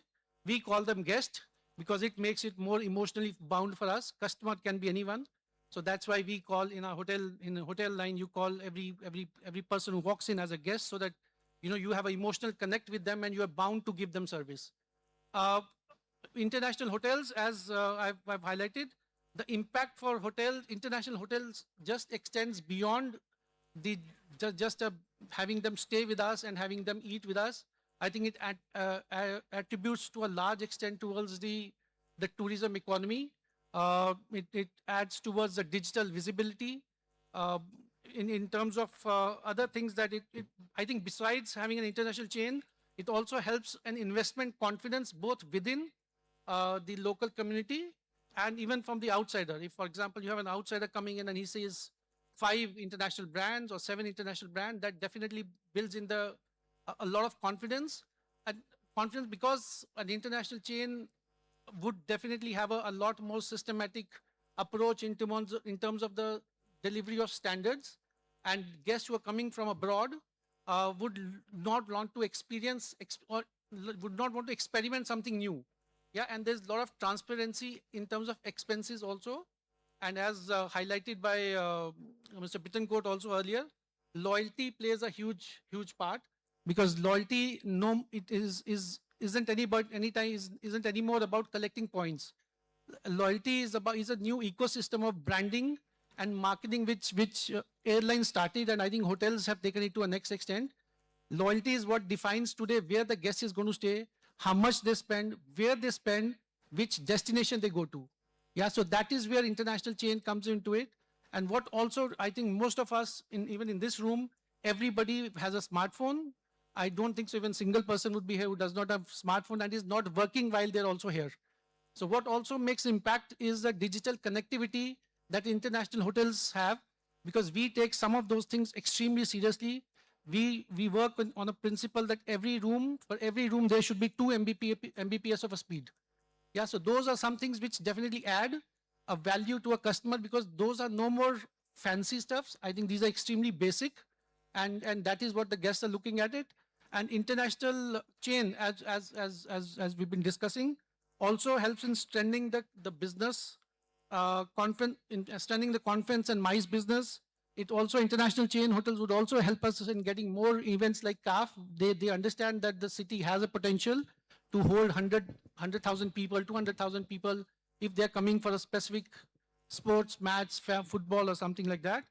It encourages tourism and airline growth, expanding the employment and skills, because the more international hotels and more international chains you have, the more diverse and updated food and beverage offerings you'll have, the more high-end standards you would have in terms of housekeeping and front office. So we do not have an option at that point of time to be substandard, but we have to elevate our standards. So I think those are some of the benefits that the international hotel chain brings to the table. Okay, thank you very much. Can we thank him, please? Thank you very much. So we have got our last speaker, and then I think we shall open to some questions. I know it is getting to lunchtime, so depending on the interest of the audience, then we shall see. So Madam Brenda Kabasingus, a marketing expert. Now to you, particularly, I would want you to comment about, how do you comment about Uganda's online visibility? And what do you see to be the main challenge as far as marketing Uganda is concerned? Is it the branding? Is it the online visibility? And in terms of the online presence, how do you see the constraints in terms of attracting investment and tourists to the country? Thank you very much to the audience. Thank you very much for sitting in, and it's a very interesting discussion we're having. My name is Brenda Kabasinguzi. I am a manager export marketing, who's in charge of services at the Uganda Free Zones and Export Promotions Authority. I would like to very quickly deliver warm regards from my executive director, or our executive director, Mr. Hazalinda Kimomi, who would have loved to be here, but due to circumstances beyond control, he's unable to be here, but ably represented by myself. Uganda Free Zones and Export Promotions Authority is a government agency under the Ministry of Trade, Industry and Cooperatives, which is a statutory body that was enacted by an act of parliament, the Uganda Free Zones and Export Promotions Act of 2024, and were mandated to establish, manage, develop, supervise and control free zones in Uganda, but also, coordinate all export-related activities in the country, including tourism, including creatives, including ICT, which is the base that we are discussing today. And so, just to answer just before I answer your question, I'd like to shed a little bit of light on what a free zone is. A free zone is a gazetted area within a country which is exempt from import duties on inputs and applicable charges therein, but also exempt from export duties on outputs. All right?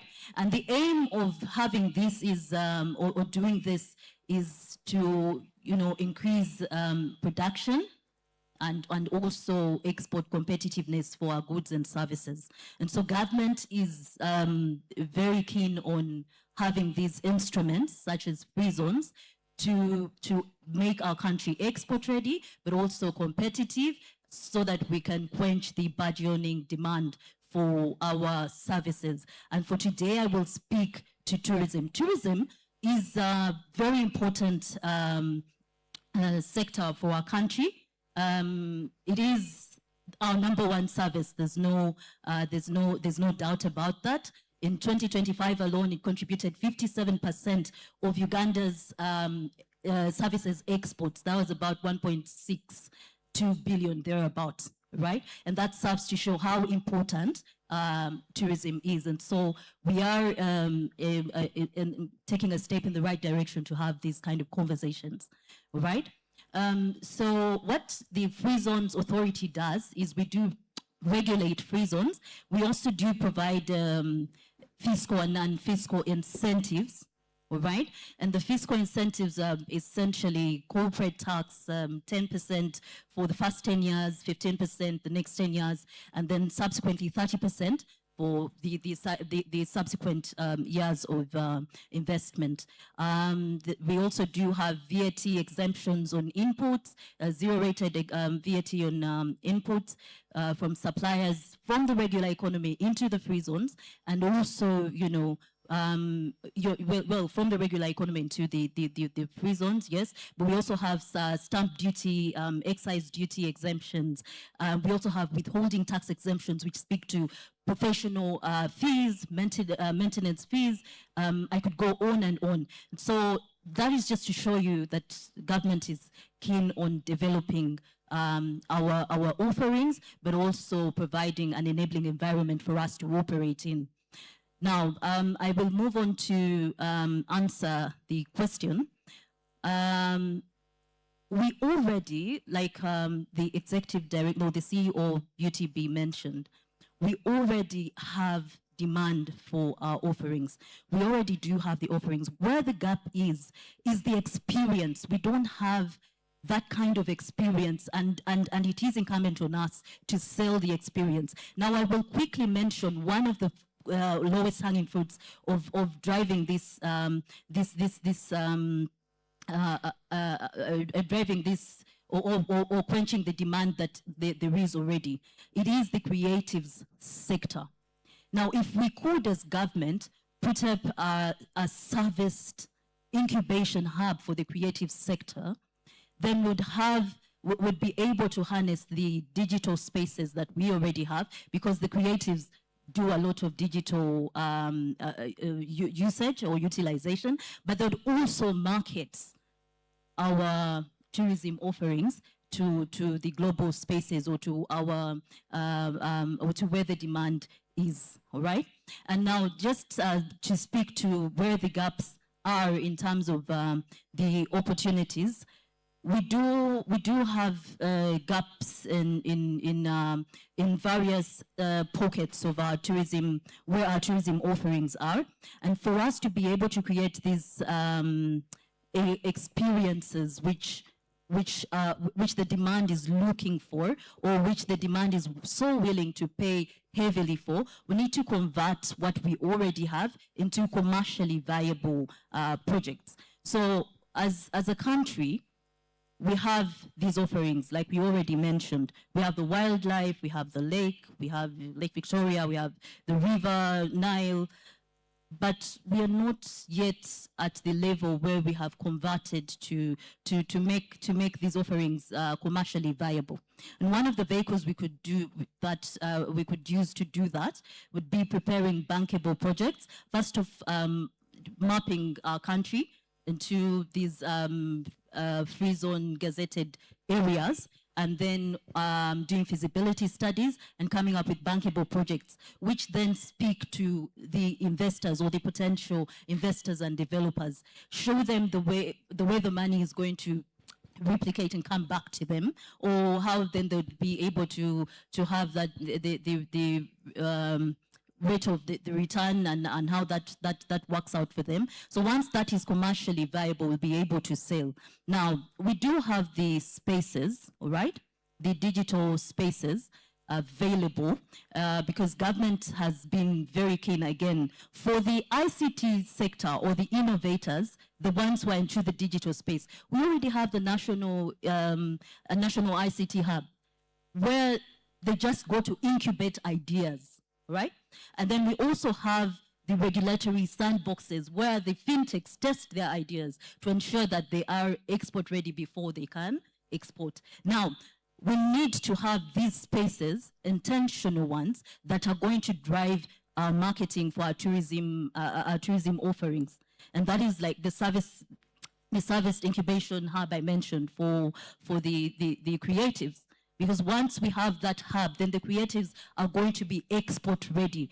And then we also have to ensure that we have systems in place to be able to certify the creatives, because they'll not be recognized on the global scene unless they are certified. Standards are everything for us to be able to export or even to translate what we have into a commercially viable export. So we as Uganda Free Zones Authority are here.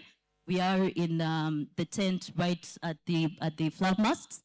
Today we're supporting the participation of Tubayo, which is a Ugandan innovator who has developed a marketplace, something that works like booking.com, all right?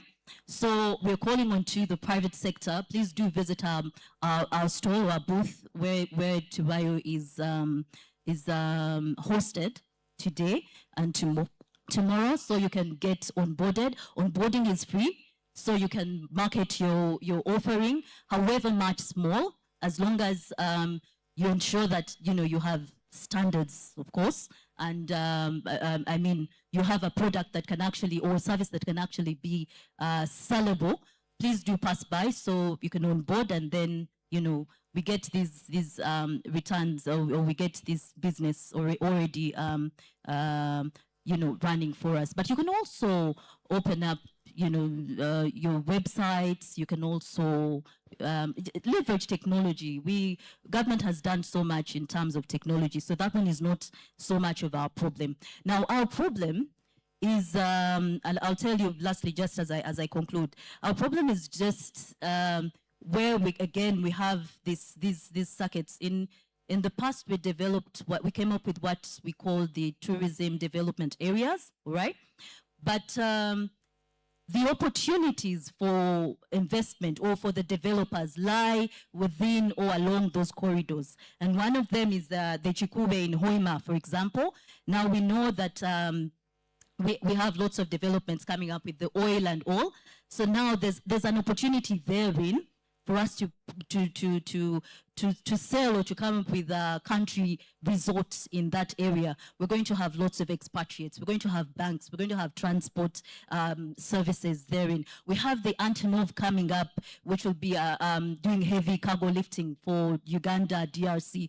So how about a country resort around that area where we can sell the experience, but also host the expatriates and everybody else that comes to the oil value chain thereabout, and also leverage the existence of the Kabalega International Airport around that area. And then down to the Hoima Stadium. Of course, we have the Hoima City Stadium, but then we don't have any 4-star hotels around that area. So that is also another opportunity where we can develop a bankable project and sell to a developer to come and do the development. And just like it was mentioned earlier, the vehicle to do that, because these are highly capital intense investments, the vehicle to do that would be private public partnerships, all right? And if we went up north, then we'd go to the formidable Murchison Falls. There's an opportunity there for houseboats, If we can come up with a bankable project on houseboats, we'd be able to harness the opportunity therein. And now the Uganda Wildlife Authority has taken back rhinos. We all know that, right? To the Ajai area. So how about, accommodation, some kind of luxury accommodation in that area? And then if we went up all the way to Karamoja, we would have the Pianope area. We also, have a bankable project around that in terms of accommodation. And then also in Jinja, that's where we would have a bankable project for the mice that we've been talking about. How about a 10,000-seater for a conference facility around Jinja? So these are some of the areas that we could map out, have feasibility studies for, do costed bankable projects, which will, entice, which will also actually be easy for us to market. Because as we go to market, we no longer want to have the narrative that we had before, where we just go and say, oh, as Uganda, we have this, we have that, and there's nothing to speak to it in terms of numbers. And so as I conclude, those are some of the opportunities that are untapped, but there's an opportunity for us to do it intentionally, and we can only do it together through a whole of government approach that is hinged on private sector support to drive development. Thank you very much. Oh, thank you very much, Brenda. Okay, I think we just need to use a few minutes to ask questions. Now you are free to ask any of the people around. Let me see the people have questions. Can we use about 5 minutes? Okay, please take the microphone. Just mention the person you are asking and we take a note. Let's begin here, as we go behind. There's somebody there. It is not on? Okay. And let's be brief, just to the question, please. Thank you so much for this lovely discussion as, first of all, we are preparing for AFCON. My question is, we've been talking about infrastructure here a lot, and we have not talked about information infrastructure. How do our guests access information, right? For example, right now, I don't know any Ugandan who is worried about Ebola. A host, you guys are here, you host people in your hotels. No one is worried about Ebola. My friend was coming in on the 5th of June from the States, but they canceled. And I'm so sure all of you guys are seeing cancellations around the place. Now, my question would be to Ms. Kagwa. I'm called Darius Twesigomwe. I didn't even introduce myself. I'm called Darius Twesigomwe. I'm the founder of Smart Chat AI Solutions. We are trying to make bespoke AI products to help clients get to... Question, please. Yes. Question. So my question is, does UTB have a plan with to partner with us technology guys who are trying to help out to fill these gaps, like Doctor has said, that come from the private sector? Okay, thank you very much. She has taken note. Another question, please.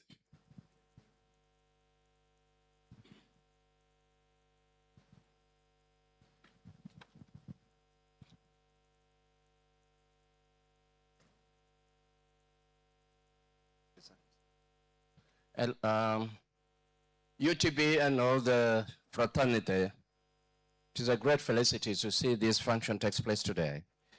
And these are pertinent issues when you talk about unexploited opportunities for investment in the country. I mark about 3 items that I see is not handled. One, exploitation of our natural tourism sites has not been satisfactory as it should have been. And I challenge the marketeer lady and UTB executive director to enforce the team so that we collect enough data on this. One of them is Lutotoro Falls at Lamour district. 1939 to 1949, that was where the late Queen Elizabeth was hidden in when World War I and II rocked Europe. What are we benefiting as a country from that? 2, the pastoral communities and nomads, the Kejongs. Some tourists are interested to meet these kind of groups and they get some information about them. What are their setbacks in their transformation and revolutionizing their lives? You need to have this. Then cultural institutions diversity. In Uganda, there are only 2 types of cultural institutions. One is a kingdom, and we have only 4. Toro Kingdom, Buganda Kingdom, Busoga Kingdom, and Bunyoro. The rest are chiefdoms. And chiefdoms, they elect their paramount chiefs to coach their government. Why don't you talk about this? I feel it's a niche. We talk about cultural dances. Actually, sub-region. I did not do mathematics. When you talk about cultural heritage dances of actually sub-region, we have over 20. This is an entertainment lacuna that you did not exploit. Why?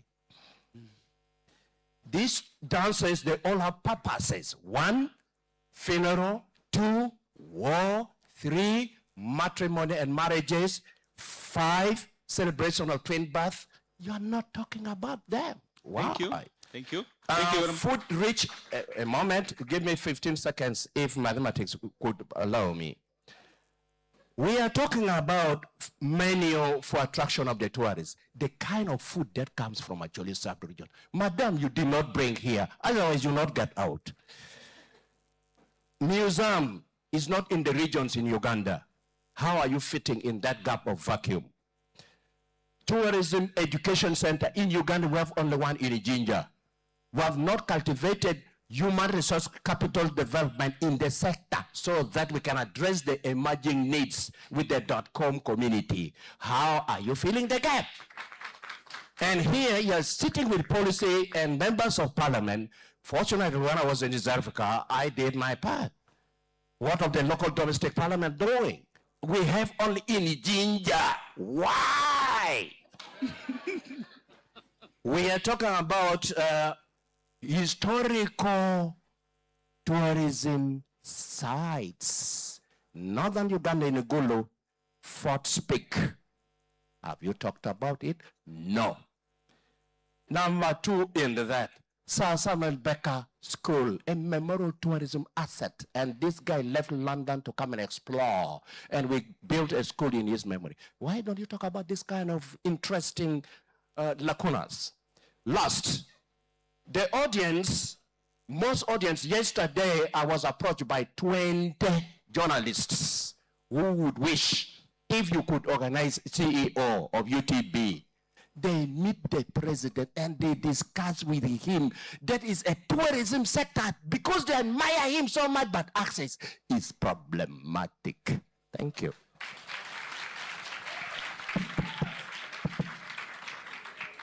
Let's have the mic of the speaker. Yes. Entertainment lacuna.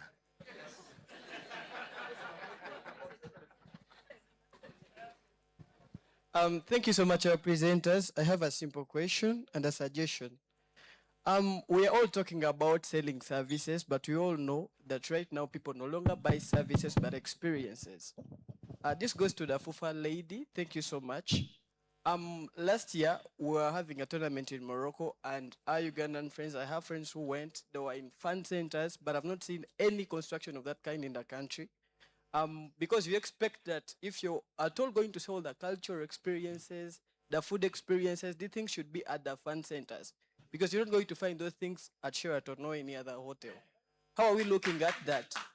And how are we leveraging the digital connections in the country? Because you go to Chidepo and a friend calls you and tells you, Aruna, I can't access the internet. What's happening here? So how are we looking into that as we're building capacity for the middle income status we are dreaming of? Thank you. Yes. Okay. Okay. I think we are having 1, 2, and then we give them an opportunity to respond. Hello, everyone. By the name's Nabi for Brenda. I work together with Herman Pado. We were the first people to construct Pado courts in Uganda. And my question goes to the sports lady. Have you taken any initiative to look around in the other sports, or you are much focused on only football? We normally host tournaments, and we would love you to come by, also to support, to look out, to check out, because it's more of a community which is open to everyone. It's for every age, even the old ones can play it. Thank you so much. Okay, she's from FUFA, so yes. I presume it will be football. Can we? Thank you very much. Dennis Musinji is my name. I'm one of the stakeholders in the tourist industry. Thanks to Juliana UTB and the gentleman from UIA. You give us very good insights. Straight to the question, mine is on import duty for local investors who are interested into the tourist industry. We all know that there are import duties that are exempted when we are starting up with the various equipment, beddings, etc., etc. But when you work out the math, someone who has bought these things from around here, from people who have already imported, sometimes the difference is not much. So are there ways of exempting taxes? Because import duty has already been paid by those people who have them locally. And if it is ascertained that someone is already investing here, why shouldn't you waive that import duty and save the burden and the long chain? Thank you. Okay, I think I will close the questions there. We are going to have these people over lunch, and I request people who have more questions. Let's interact more over lunch. Can I give an opportunity to people who have been asked to respond very quickly so that we close the session? I think I'll start with the gentleman on what are we doing in terms of infrastructure on information and improving, I think, our narrative and storytelling. There's, I think, a lot of improvement versus the years gone by in terms of how we're controlling the information that leaves Uganda, especially, you know, national news. You know, I'll reference the most recent incident in and around one imported case of Ebola, which I think the Uganda Media Center handled very well. And I think you've seen statements from the new ED, Alan Kasuja, who we're lucky enough has, you know, a background not just in any media, but BBC, and therefore is an influencer and an authority in that space itself. And I think the recruitment of Alan was intentional for that reason. So it's not an accident that he's there. It's a conversation that's live between MDAs in terms of how we control the narrative leaving this country, but also improve it. So there's a national communications task force that I think more recently was chaired by, coincidentally, private sector, so Simon Kaheru. I think he's recently done his term and they're looking for another replacement. But that task force or communications contingent is very interesting because it's both, it's a collaboration between private and public sector. So your question was about how do you, that's what I heard, as a private sector player, how do you participate? Or how do you use your engine, you know, you're an AI expert, to augment or supplement government efforts in this space? And the reason I bring that task force up, because it's only one framework. When I spoke earlier, I said we need to create vehicles, frameworks, partnerships, collaborations on how to best promote Uganda. So promoting Uganda is a job, I think, of both public and private sector. So to answer your last question, because you gave a long you know, statement, is there room for us? Is there space for us? I heard you saying that. Is there room for government to onboard, or even public sector, private sector, to onboard your expertise? The short answer to that is yes, 1,000%. This year, Uganda Tourism Board, I think for the first time in a long while, because the government is investing behind tourism, was able to afford the services of a digital firm. So we have a digital firm on retainer now. It's a tender we put out in, where's my team? I think in October. I don't know if you bid, did you? You missed the tender? Well, we do it annually. So I think for me, that's an avenue. It's a vehicle for you to participate in how we're telling and controlling information. But on that one, it's also very interesting, and I thank you for bringing it up, because I keep saying this, you know, both personally and professionally. There's a thing about us where I don't see it with Kenyans, I don't see it with Egyptians, maybe I'm not exposed to their media space, I don't see it with Rwanda, I definitely don't see it with Nigerians. These countries I've mentioned, and these are the ones near us, they have a thing called, I think, a cabinet position. They close ranks. Something happens, there's a crisis, they close ranks. Uganda, there's a thing, and I can only say it in my vernacular. Twagala byononese. There's a way bad news here can travel. It's incomparable. We share borders with DRC, same way Rwanda does. But the silence, the other side, you can hear a pin drop. But here, our social media engine that should be protecting, defending our sovereignty. I don't know if people know the power they have online when they do some of these things. Ugandans online, we've got to close ranks, man. I said it again in my opening remarks. Nobody is coming to save us. It's just us. We've only got us. So if we break ranks and we're the ones also dispelling, hey, now look at the roads. Oh my God, it's a crisis. I never see that narrative from other countries. On the contrary, you try and post something right now, this minute, about Kenya. You see if you survive. Immediately, the Kenyans, I don't even know where they come from. They have their internal information, which they manage. When they have issues with the government, they deal with it there. But not the other way, to start calling for help from international communities. Come and save us from here. So I think there's something we need to do, and we need you, private sector. There's way more of you than there will ever be of civil servants. So is there room, is there a role for you, 100%, to shape the narrative? You can partner formally, you can get a contract with Tourism Board, UIA, UCC, even informally, you have a role to play. I'll move to Honorable. Honorable, you didn't ask a question. I feel like you were sharing solutions. And I'd like to invite you to have a more, how can I say, in-depth conversation, because what you were mentioning are bankable projects, what this lady has talked about. But again, Honorable, and it's good you've been in government, probably still are, right? Yeah, this sector is private sector led. There is nothing stopping a Ugandan citizen from starting to leverage. Did you talk about Fort, was it Fort Patiko? And exactly. There is nothing stopping you. Yes, government can facilitate, enable, create framework, etc.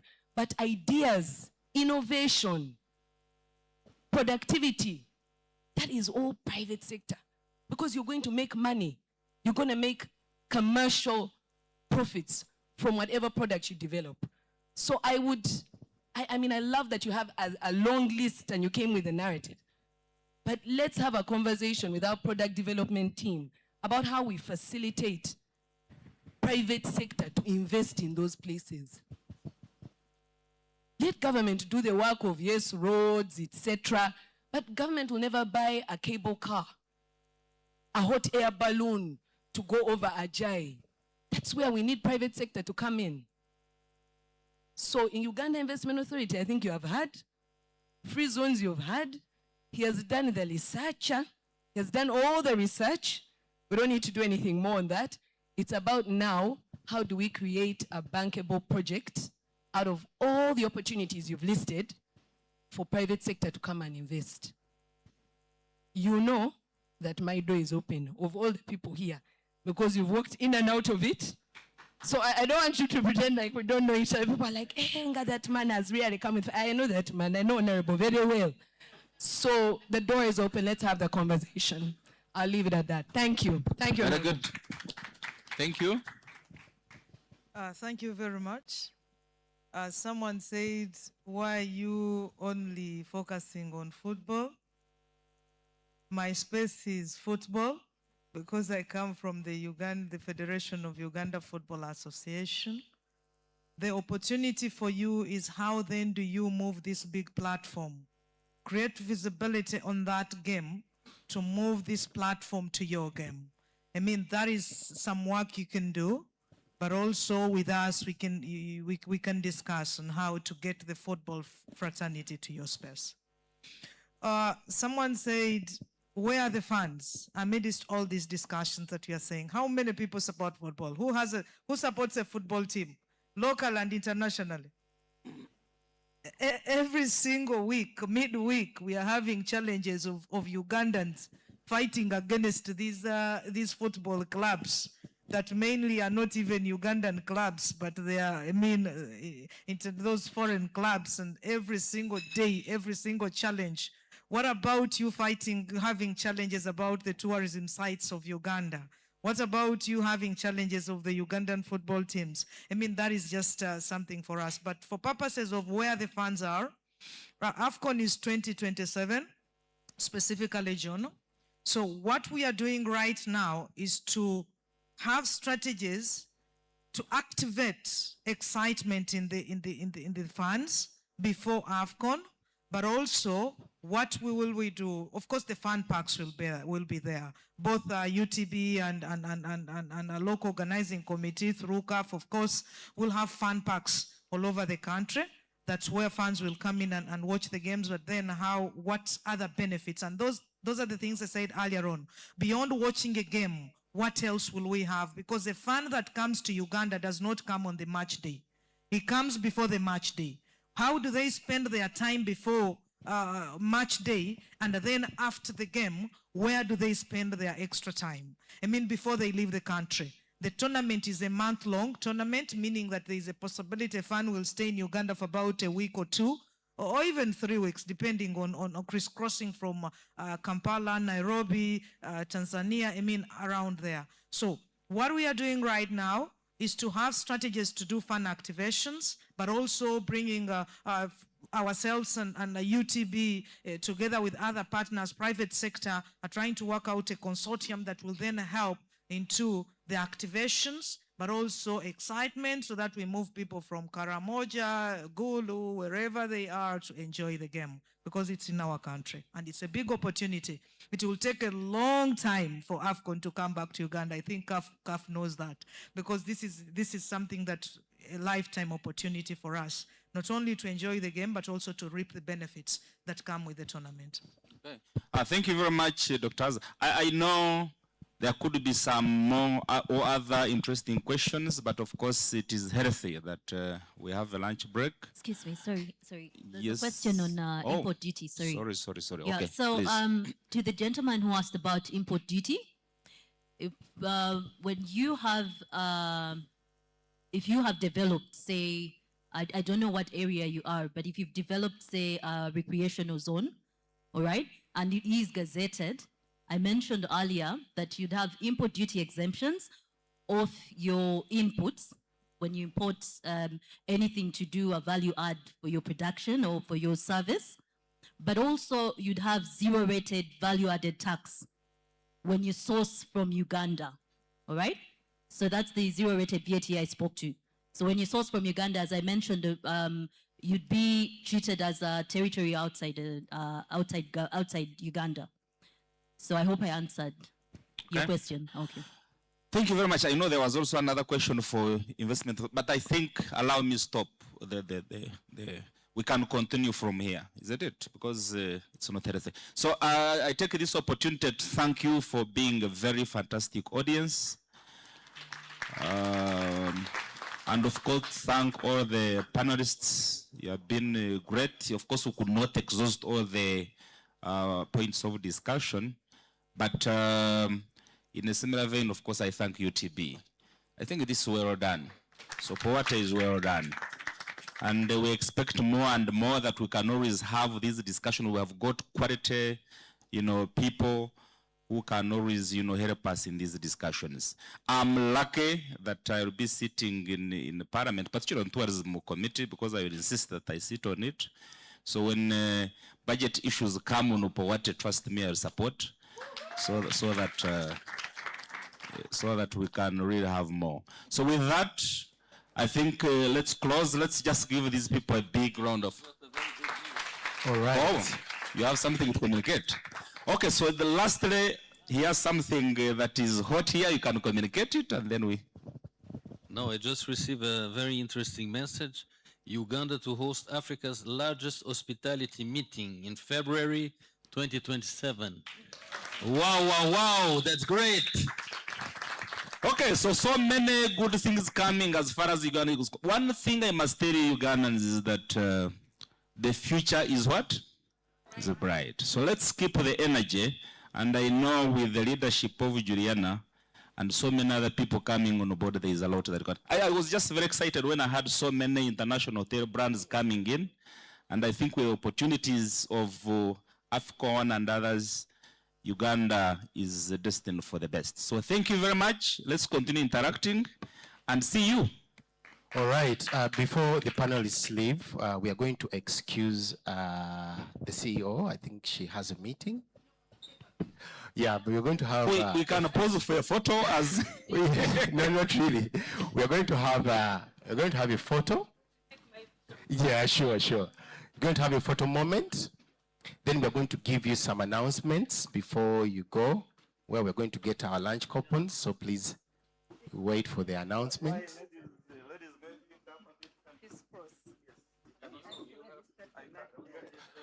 All right, production, are we ready?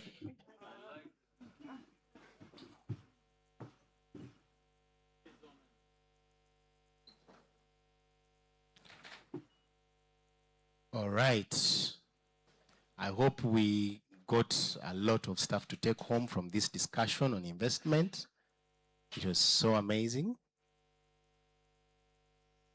So should you need any form of investment, these are the people, yeah, that you can talk to. So we're going to excuse our panelists, but before the CEO leaves, before the CEO leaves, we have some things to hand over from UTB.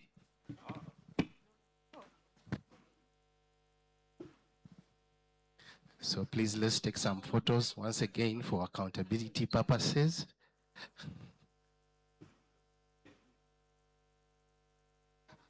So you will step forward, the CEO, and you shake your hand, and then he will hand over to you. Are we ready with the photos? Can I start with the moderator? Yes. It's not because he's in parliament or anything. Okay. So, Honorable. Thank you very much.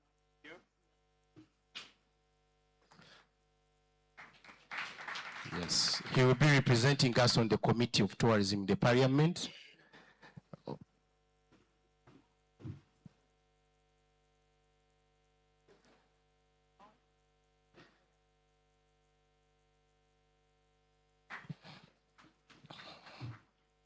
Maybe the panelists who don't know what is in this bag, it's a huge thing. It will take you for 7 years. Yes. Yeah, sure. You next, please.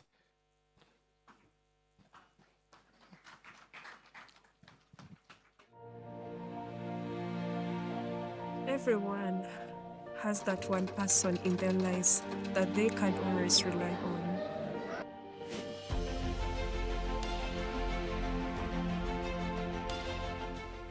Adam, good morning. Good morning. How are you?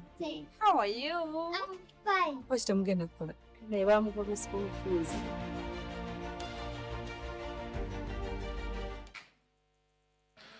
Thank you.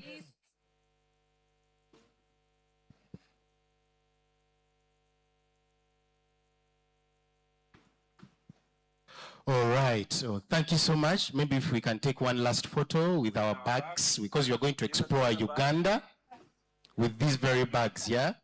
All right. Are you ready? DJ, you can put some small music because these people have done a good job. We can give them a clap again. Yeah. Okay, thank you so much. Now we can excuse you. So we have... Everyone has that one person in their lives that they can always rely on.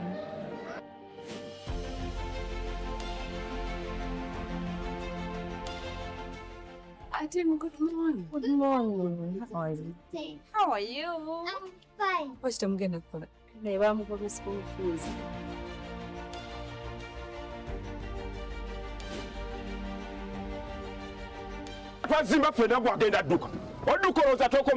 I usually give journalists the freedom to go after stories. And I am. That person for me was always especially close to home and was the same woman I called my mother.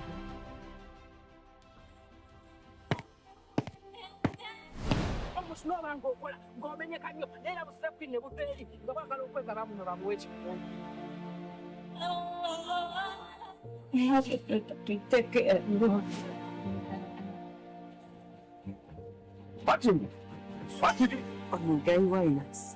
Uzanyiza okuleeta mu bantu abatayi.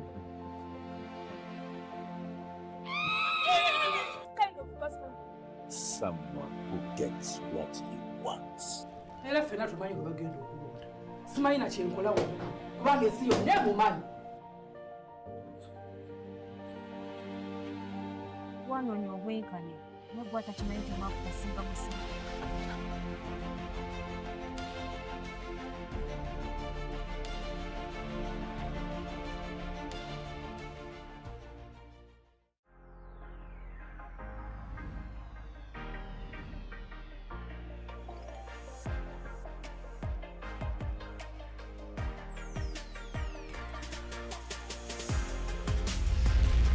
We aren't just starting the year, we're laying a foundation for a lifetime of informed choices with the Peer Educators Academy.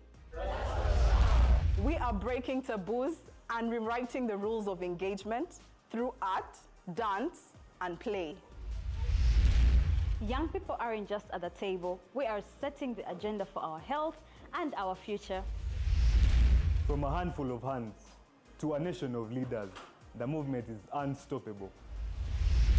Hi everyone, my name is Humphrey Naimanya, the CEO and founder of Richer Hand Uganda. Welcome on board Richer Hand 2026 as we are having quite a lot of exciting things that we're going to be doing together. Richer Hand stands for young people for young people. We involve young people at the forefront in our planning, in our implementation, and designing the kind of work they'd love to see that impacts them in different ways. We work all over the country, and there's so much to look out for, from the iKON Awards, Girl Festival, the Laser Skilling Initiative, the drowning prevention. We have so much exciting things that we want to bring in your communities, wherever you are.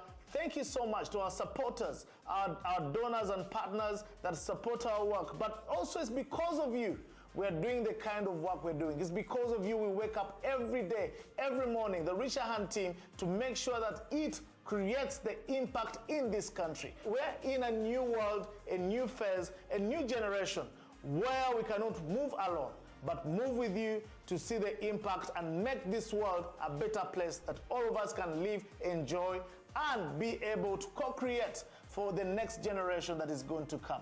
The journey has just begun, and let's move this journey together.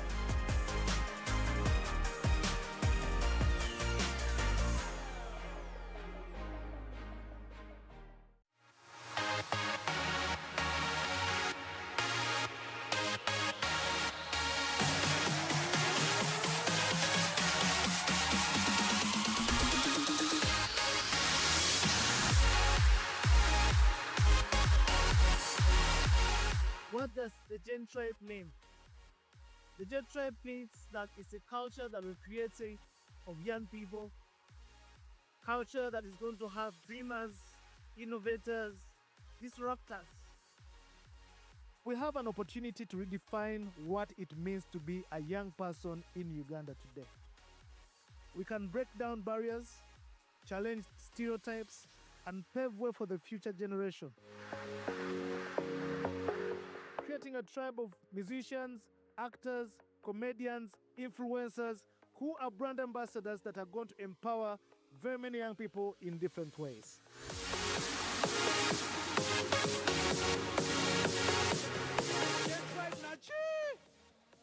We are here to empower you, we are here to support you, we are here to teach you, we are here to guide you, and we are here to nurture your talents, your gifts.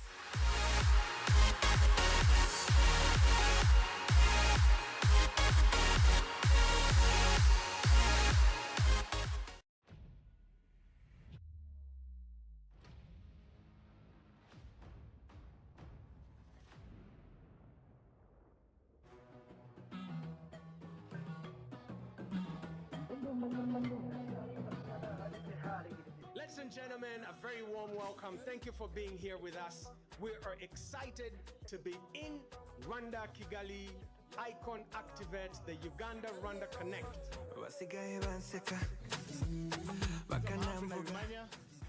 I'm the CEO and founder, Richard Hand Uganda. A little bit about iKON.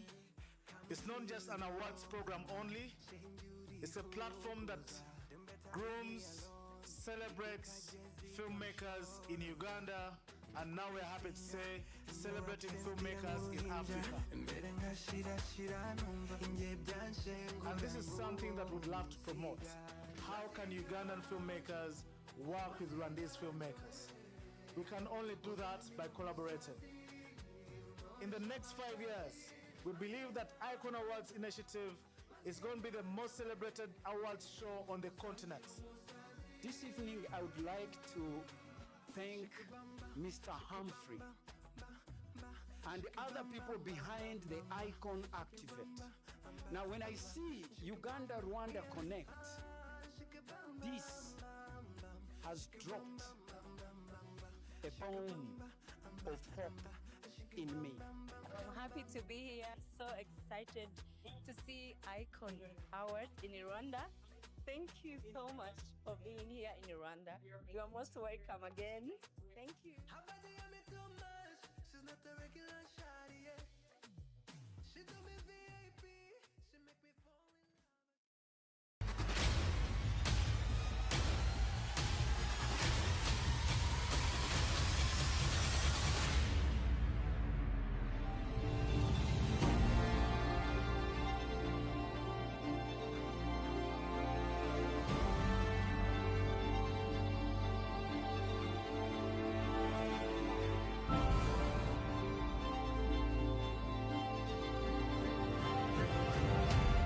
Voices, our power, our future. Welcome to BBN at the 3rd edition of the Billy Now 2025 Youth Annual Summit, the Gen Tribe at the Richard Hand headquarters in Lunguja. We're here to celebrate this movement that we've created for the last 4 years. I am glad to be here. I have been empowered. This is the 3rd edition of its kind, and we are so privileged that Uganda is the one hosting once again. BNN is a Pan-African movement that hosts youth advocating for the rights of young people, their sexual reproductive health and rights, their livelihoods.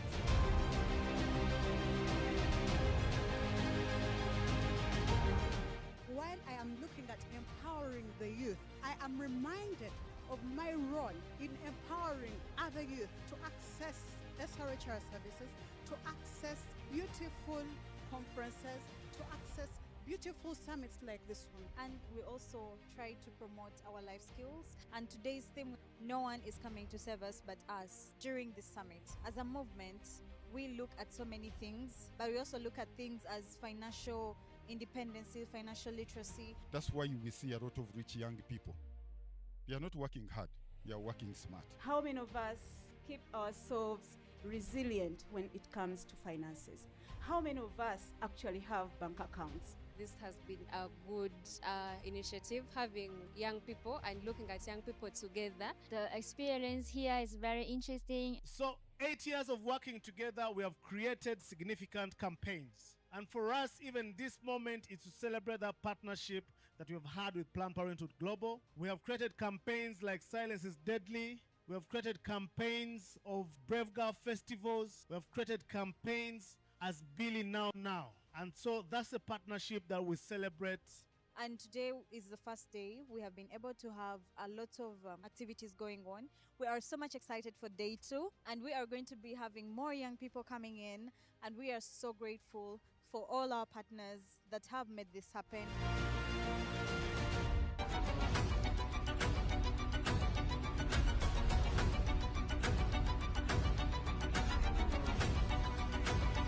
We look forward to day 2.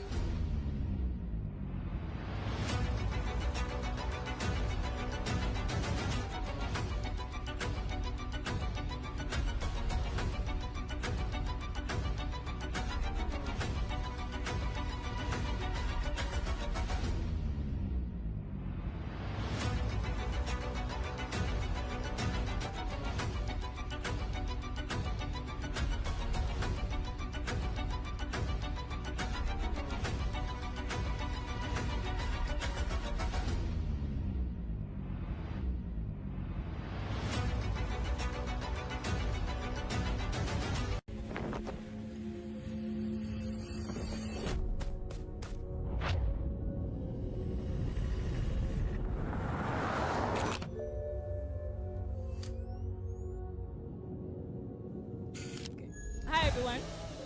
My name is Chantal Katana, and I'm a tribe mate.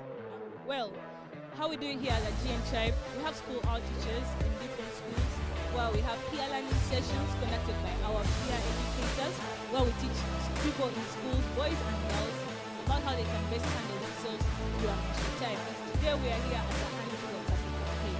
Handicap is a menstrual hygiene management campaign meant to commemorate the World Menstrual Hygiene Management Day in May.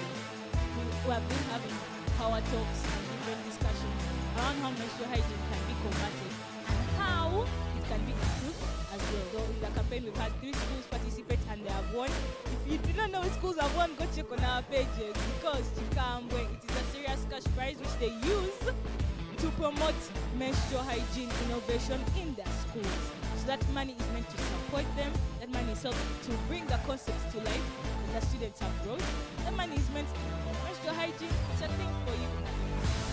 There's been such a great day with Richard Hand Uganda where we had so many activities. We had the best fun, had the best time. We're very grateful for us to be first time here. We can't wait to be back here again. So that's how we do it in the schools. Stay tuned on the Tribe. My name is Chantal. Catch you later.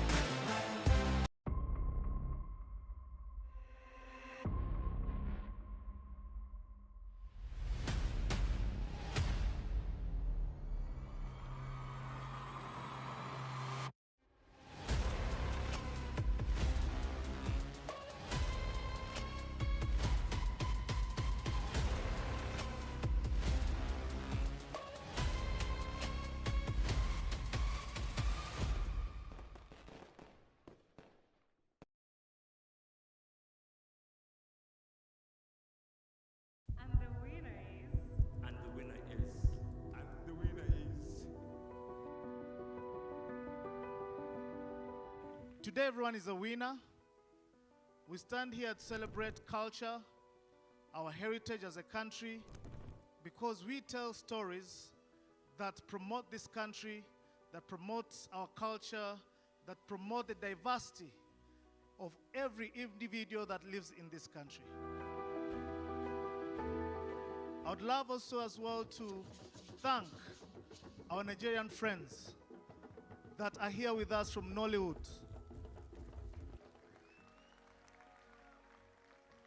They have sacrificed their time to come and witness us, the Ugandan movie makers. Welcome to a celebration of great talent, the talent that you are. Are we ready to get the award started?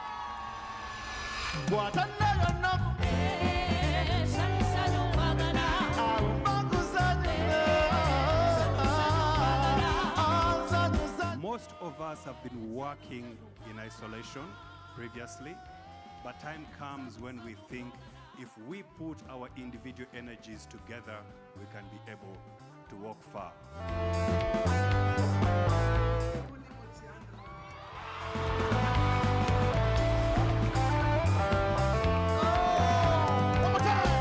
The winner of this category is Ndete Ndete. The chicken feet. I came with 2 speeches. One was when I didn't win, and then the other one when I win.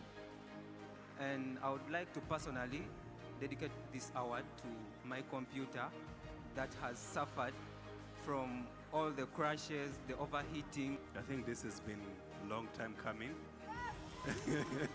It takes consistency and discipline and the belief that your story will be heard. iKON Award, Lifetime Achievement Award. I wish Kato was here. We moved this journey together with him. Kato, rest in peace. Thank you so much for believing in me. Mom, this award is for you. This accolade is not just mine, but is testament to the people that have supported my journey. So I want to thank the young people I've seen on stage here. The passion our young people have is amazing. Your appeal has been heard very, very loudly. Thank you, iKON Awards.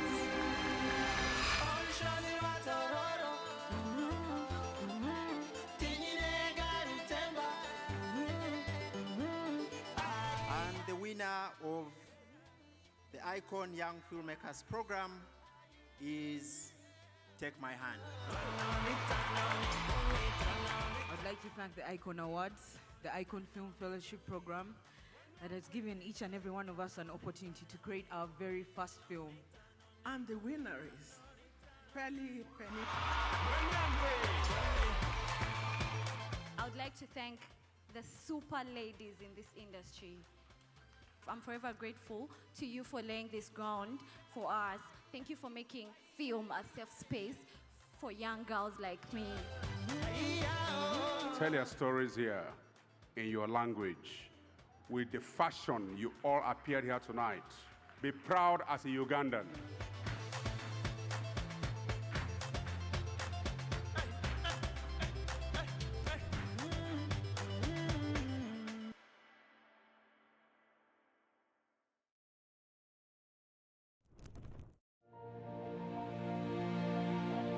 Everyone has that one person in their lives that they can always rely on.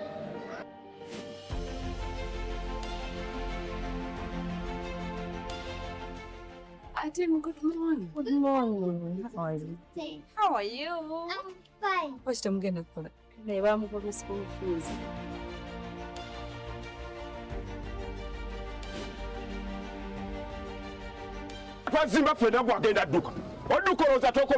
I usually give journalists the freedom to go after stories. And I am. That person for me was always especially close to home and was the same woman I called my mother.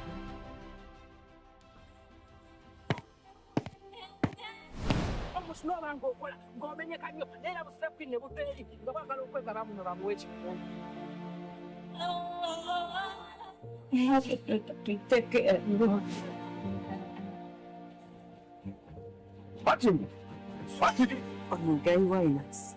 Uzanyiza okuleeta abantu abatabi.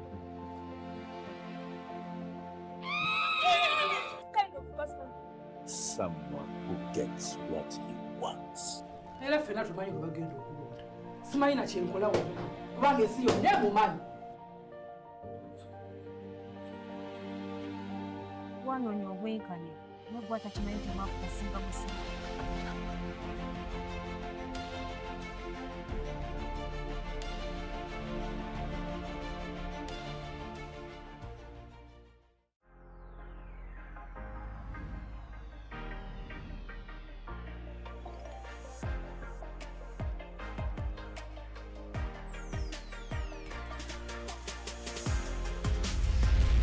We aren't just starting the year, we're laying a foundation for a lifetime of informed choices with the Peer Educators Academy. We are breaking taboos and rewriting the rules of engagement through art, dance, and play. Young people aren't just at the table, we are setting the agenda for our health and our future. From a handful of hands to a nation of leaders, the movement is unstoppable. Hi everyone, my name is Humphrey Nabimanya, the CEO and founder Reach a Hand Uganda. Welcome on board Reach a Hand 2026 as we are having quite a lot of exciting things that we're going to be doing together. Reach a Hand stands for young people for young people. We involve young people at the forefront in our planning, in our implementation, and designing the kind of work they'd love to see that impacts them in different ways. We work all over the country and there's so much to look out for, from the iKON Awards, Girl Festival, the Lesu Skilling Initiative, the drowning prevention. We have so much exciting things that we want to bring in your communities, wherever you are. Thank you so much to our supporters, our donors and partners that support our work. But also it's because of you we're doing the kind of work we're doing. It's because of you we wake up every day, every morning, the Reach a Hand team, to make sure that it creates the impact in this country. We're in a new world, a new phase, a new generation where we cannot move alone, but move with you to see the impact and make this world a better place that all of us can live, enjoy, and be able to co-create for the next generation that is going to come. The journey has just begun, and let's move this journey together.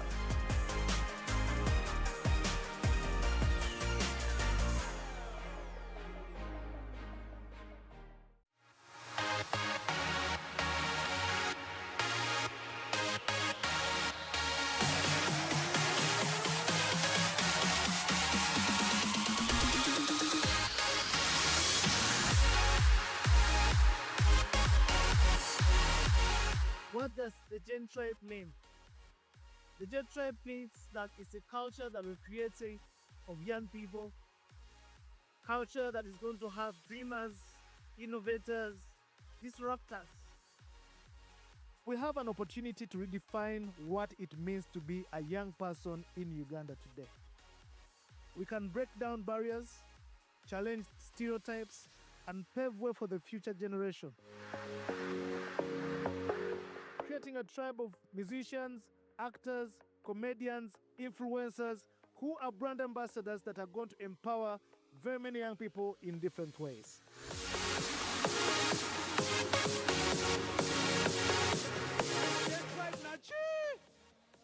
We are here to empower you, we are here to support you, we are here to teach you, we are here to guide you, and we are here to nurture your talents, your gifts.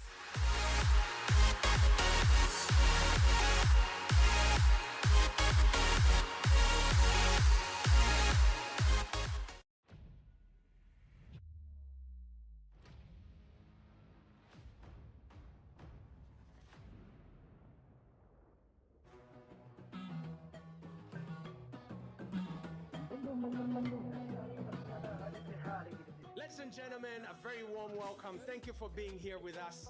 We are excited to be in Rwanda, Kigali, iKON Activate, the Uganda Rwanda Connect.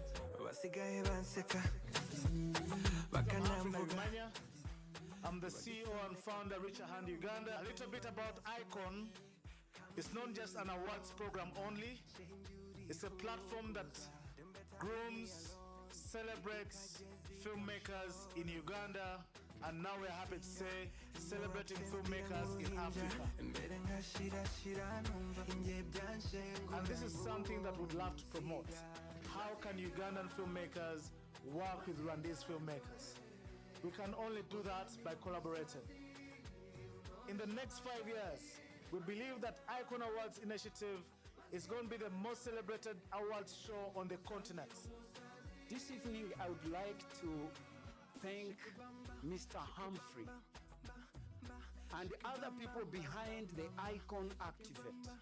Now, when I see Uganda Rwanda Connect, this has dropped a bomb of hope in me. I'm happy to be here, so excited to see iKON Award in Rwanda. Thank you so much for being here in Rwanda. You are most welcome again. Thank you.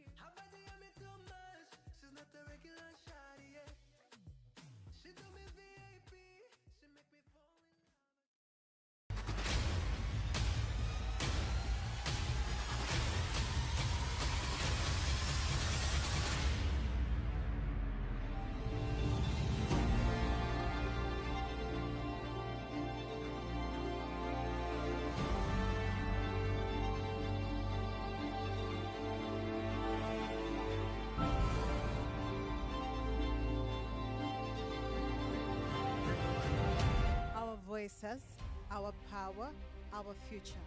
Welcome to BBN at the third edition of the Billy Now 2025 Youth Annual Summit. The Gen Tribe at the Richer Hand headquarters in Lunguja. We're here to celebrate these movements that were created for the last 4 years.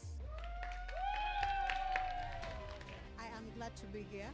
I have been empowered. This is the third edition of its kind, and we are so privileged that Uganda is the one hosting once again. BNN is a Pan-African movement that hosts youth advocating for the rights of young people, their sexual reproductive health and rights, their livelihoods.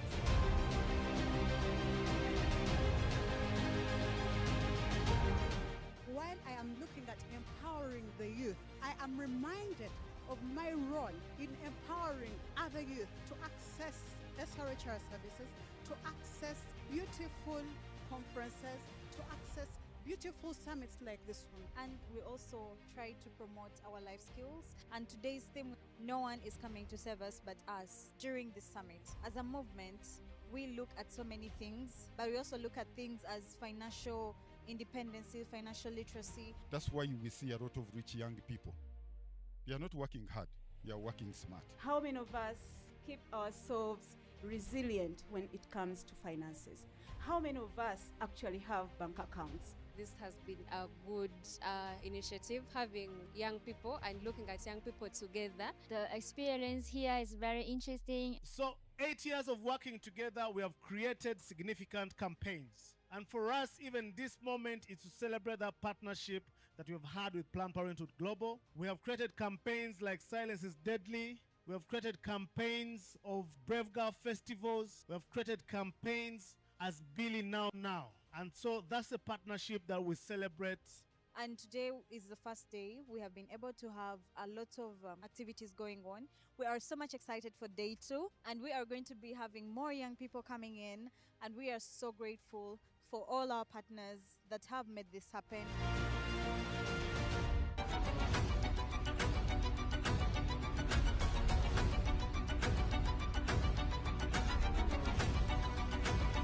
We look forward to day 2.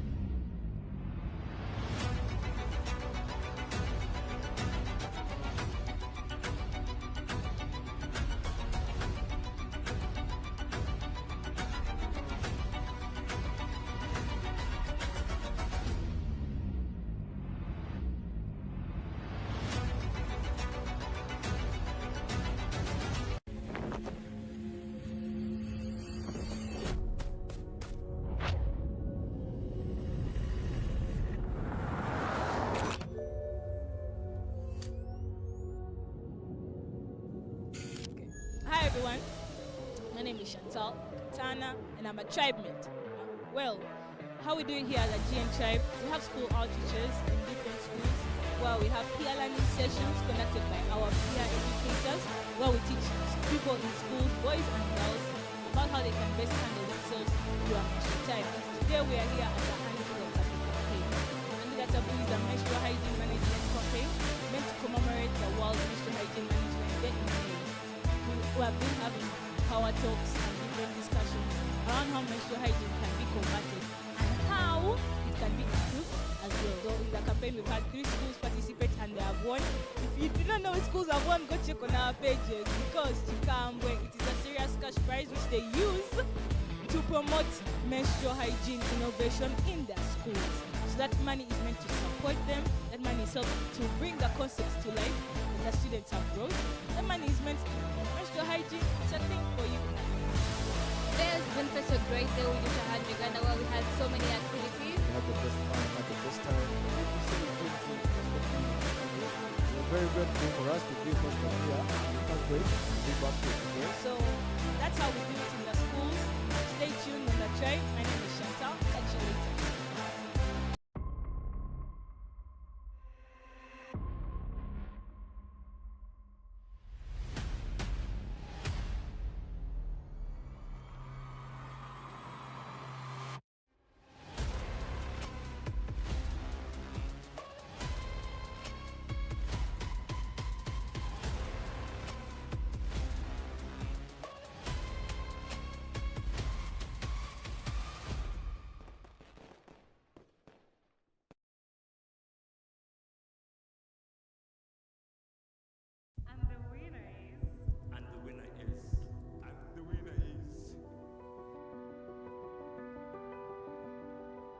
Today, everyone is a winner. We stand here to celebrate culture, our heritage as a country, because we tell stories that promote this country, that promotes our culture, that promote the diversity of every individual that lives in this country. I would love also as well to thank our Nigerian friends that are here with us from Nollywood. They have sacrificed their time to come and witness us, the Ugandan movie makers. Welcome to a celebration of great talent, the talent that you are. Are we ready to get the award started?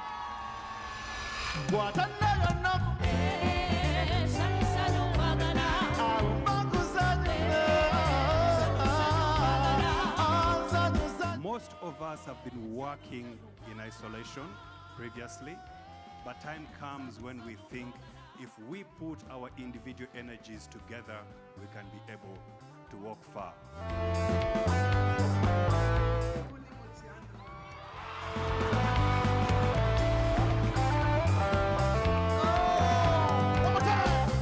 Winner of this category is Ndete Ndete.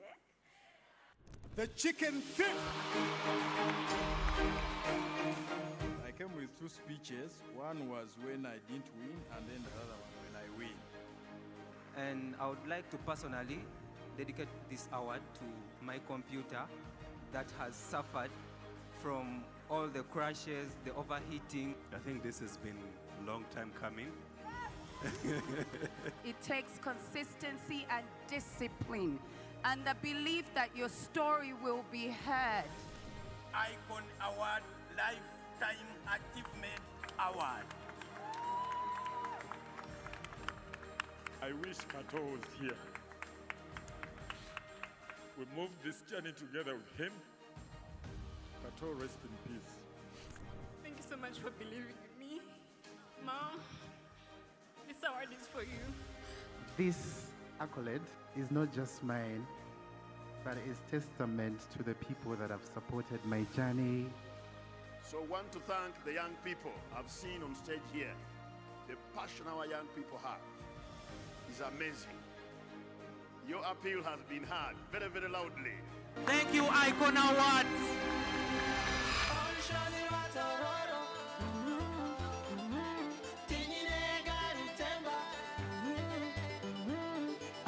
And the winner of the iKON Young Filmmakers program is Take My Hand.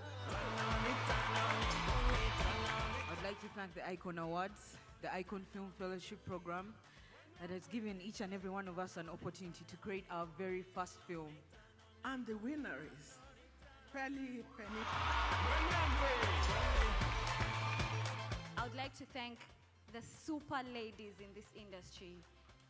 I'm forever grateful to you for laying this ground for us. Thank you for making film a safe space for young girls like me.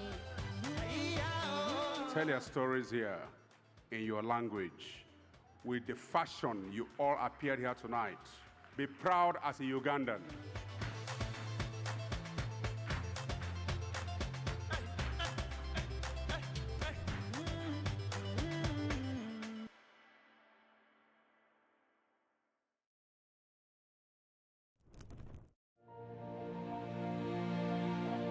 Everyone has that one person in their lives that they can always rely on.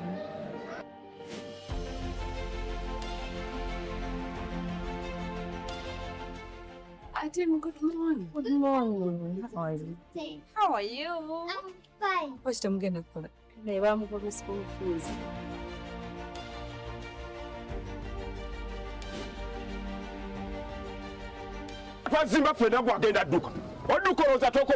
I usually give journalists the freedom to go after stories.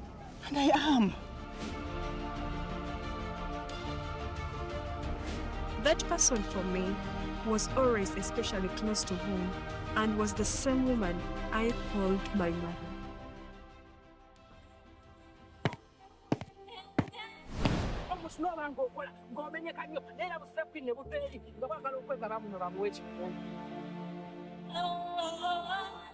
You have to take care of you.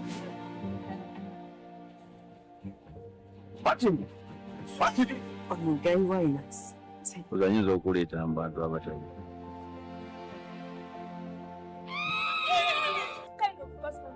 Someone who gets what he wants. Era ffenna tumanyi bwe bagenda okulonda. Simanyi na kyenkola wonna kubanga ensi yonna emumanyi. Wanoonya obwenkanya n'oggwa takimanyi temwaku kasimba musimba.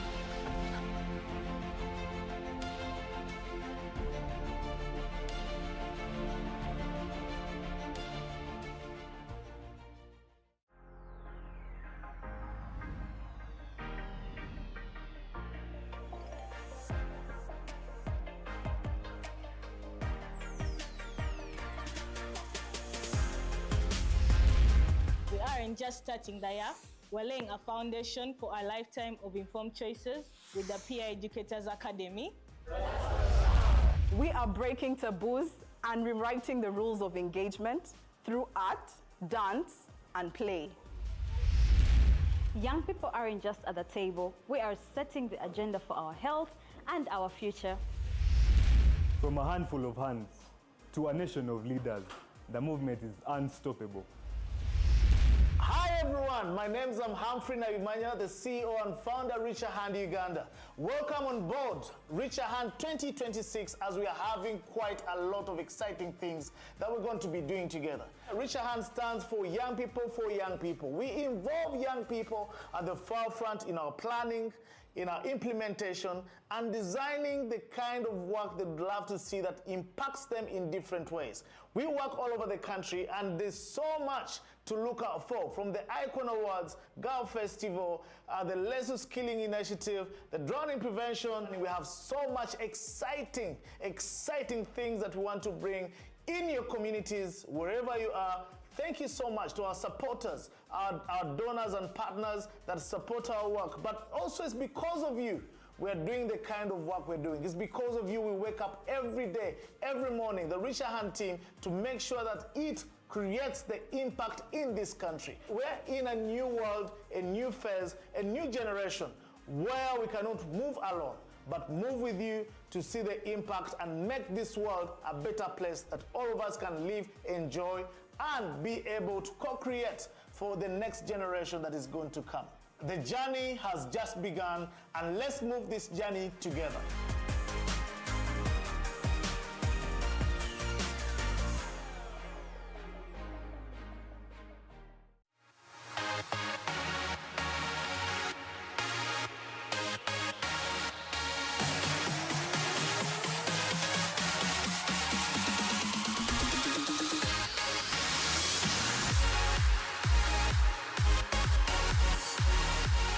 What does the Gen Tribe mean?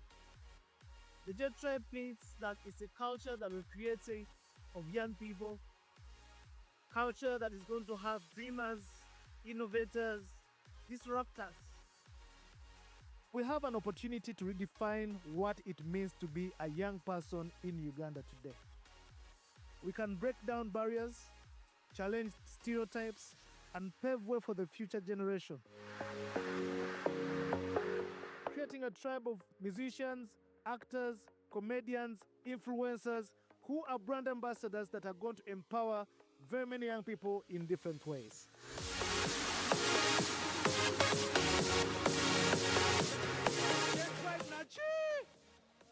We are here to empower you, we are here to support you, we are here to teach you, we are here to guide you, and we are here to nurture your talents, your gifts.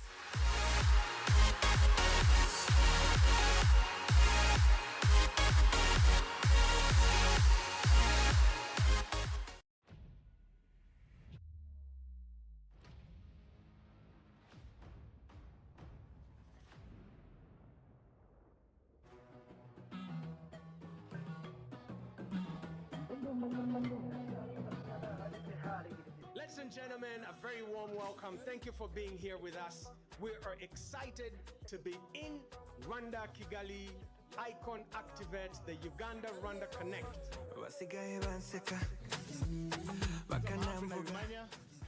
I'm the CEO and founder of Reach a Hand Uganda. A little bit about iKON.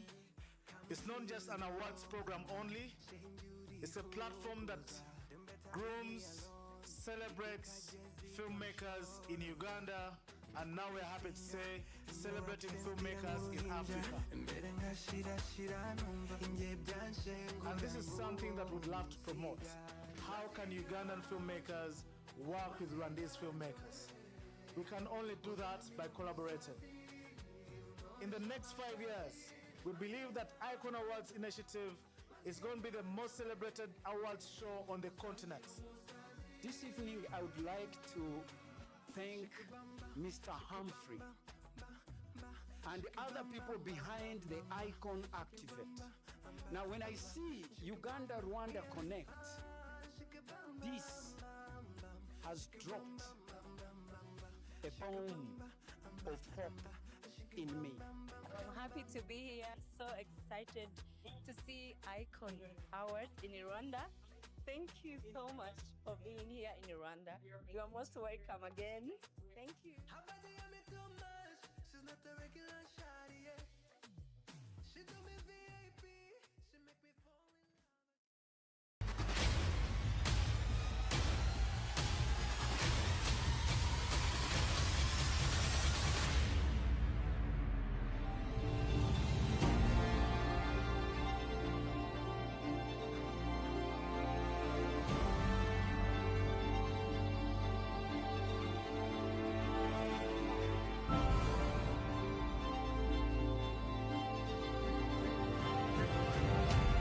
Voices, our power, our future.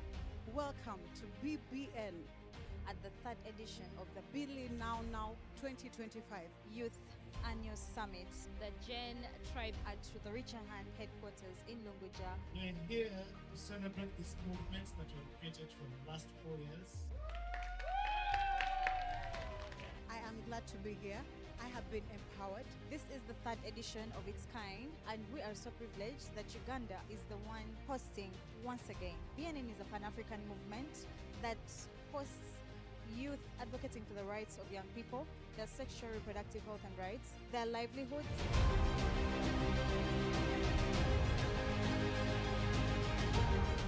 While I am looking at empowering the youth, I am reminded of my role in empowering other youth to access SRHR services, to access beautiful conferences, to access beautiful summits like this one. And we also try to promote our life skills. And today's theme, no one is coming to save us but us. During this summit, as a movement, we look at so many things, but we also look at things as financial independence, financial literacy. That's why we see a lot of rich young people. They are not working hard, they are working smart. How many of us keep ourselves resilient when it comes to finances?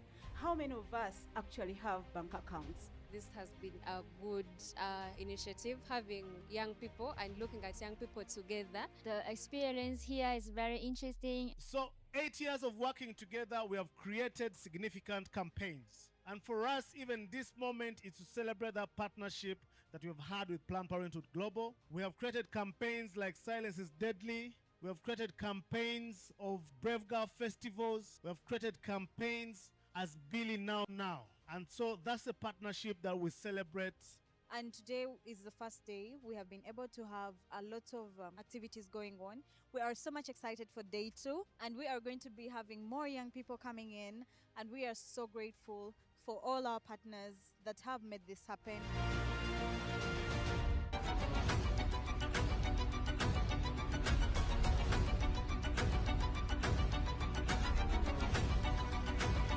We look forward to day 2.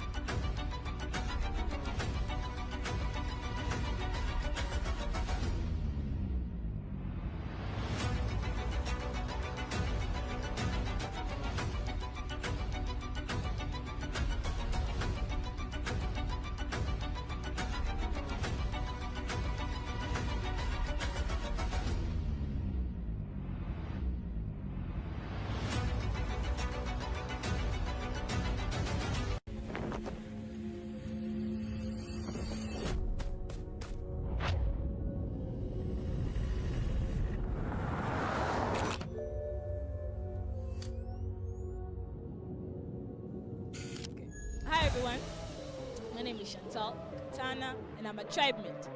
Well, how we do it here at the GN Tribe, we have school outreaches in different schools where we have peer learning sessions conducted by our peer educators where we teach people in schools, boys and girls, about how they can best handle themselves during menstrual time. Today we are here at the Handful of Catholic campaign. Handicapable is a menstrual hygiene management campaign meant to commemorate the World Menstrual Hygiene Management Day in May. We have been having power talks and different discussions around how menstrual hygiene can be combated and how it can be improved as well. So in the campaign we've had 3 schools participate and they have won. If you do not know which schools have won, go check on our pages because Chikambwe, it is merchandise which they use to promote menstrual hygiene innovation in their schools. So that money is meant to support them. That money is helped to bring the concepts to life that the students have brought. That money is meant to menstrual hygiene. It's a thing for you. There's been such a great day with Richard Hand Uganda where we had so many activities. We had the best fun, had the best time. It's very grateful for us to be first time here. We can't wait to be back here again. So that's how we do it in the schools. Stay tuned on the train. My name is Chantal. Catch you later.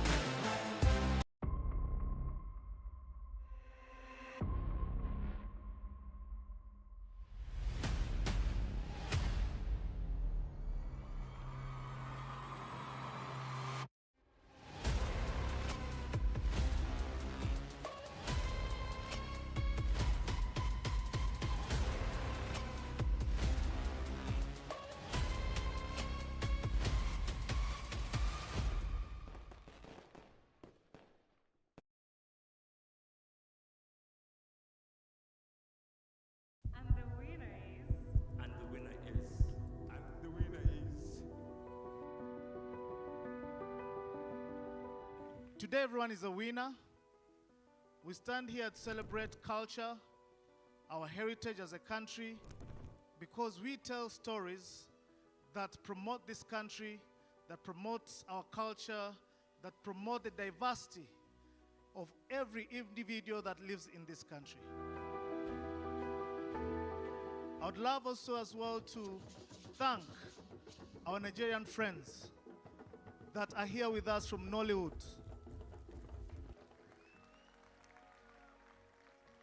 They have sacrificed their time to come and witness us, the Ugandan movie makers. Welcome to a celebration of great talent, the talent that you are. Are we ready to get the award started?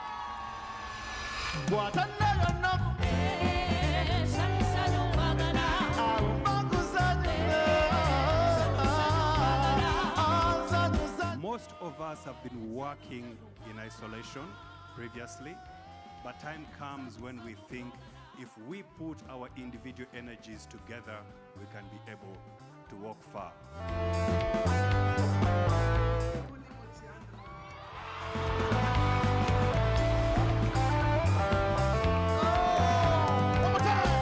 The winner of this category is Ndete Ndete. The chicken thief. I came with two speeches. One was when I didn't win, and then the other one when I win.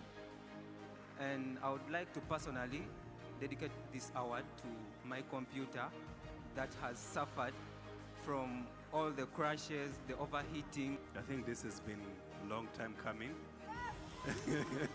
It takes consistency and discipline and the belief that your story will be heard. iKON Award Lifetime Achievement Award. I wish Kato was here.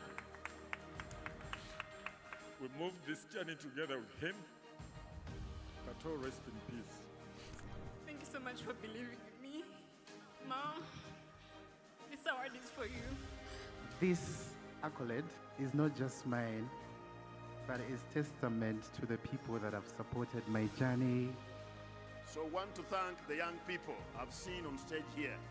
The passion our young people have is amazing. Your appeal has been heard very, very loudly. Thank you, iKON Awards.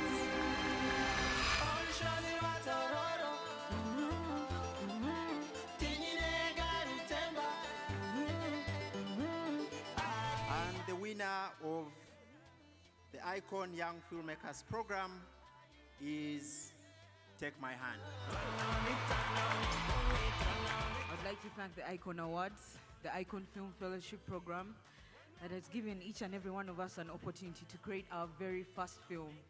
And the winner is Penny. I would like to thank the super ladies in this industry. I'm forever grateful to you for laying this ground for us. Thank you for making film a safe space for young girls like me. tell your stories here in your language with the fashion you all appeared here tonight.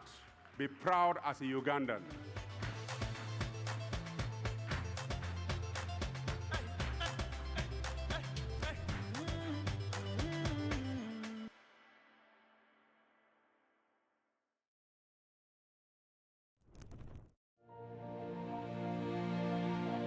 Everyone has that one person in their lives that they can always rely on.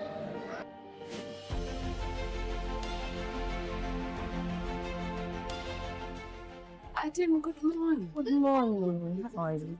How are you? I'm fine. What's the mgeni kule? Neighbor, I'm going to school fees.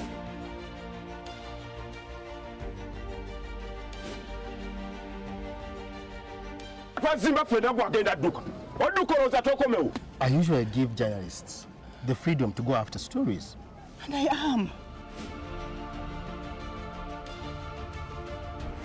That person for me was always especially close to home and was the same woman I called my mother.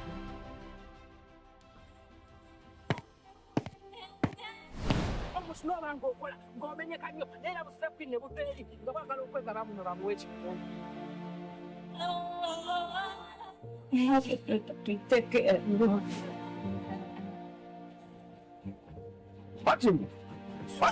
Omugayi wayinasi. Uzanyiza okuleeta abantu abatayi.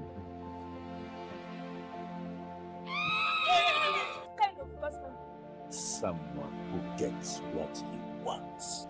Era ffenna tumanyi gwe bagenda okulonda. Simanyi na kyenkola wonna kubanga ensi yonna emumanyi. Wanoonya obwenkanya nobwo atakimanyi temwafu kasinga musinga.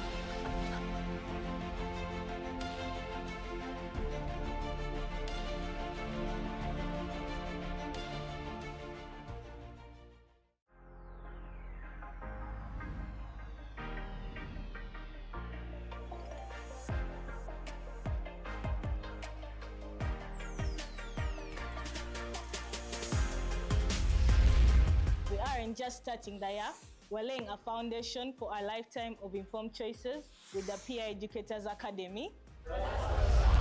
We are breaking taboos and rewriting the rules of engagement through art, dance, and play. Young people aren't just at the table, we are setting the agenda for our health and our future. From a handful of hands to a nation of leaders, the movement is unstoppable. Hi everyone, my name is Humphrey Nabimanya, the CEO and founder Reach a Hand Uganda. Welcome on board Reach a Hand 2026 as we are having quite a lot of exciting things that we're going to be doing together. Reach a Hand stands for young people for young people. We involve young people at the forefront in our planning, in our implementation, and designing the kind of work they'd love to see that impacts them in different ways. We work all over the country and there's so much to look out for, from the iKON Awards, Girl Festival, the Lesu Skilling Initiative, the drowning prevention. We have so much exciting things that we want to bring in your communities, wherever you are. Thank you so much to our supporters, our donors and partners that support our work. But also it's because of you we're doing the kind of work we're doing. It's because of you we wake up every day, every morning, the Reach a Hand team, to make sure that it creates the impact in this country. We're in a new world, a new phase, a new generation where we cannot move alone, but move with you to see the impact and make this world a better place that all of us can live, enjoy, and be able to co-create for the next generation that is going to come. The journey has just begun, and let's move this journey together.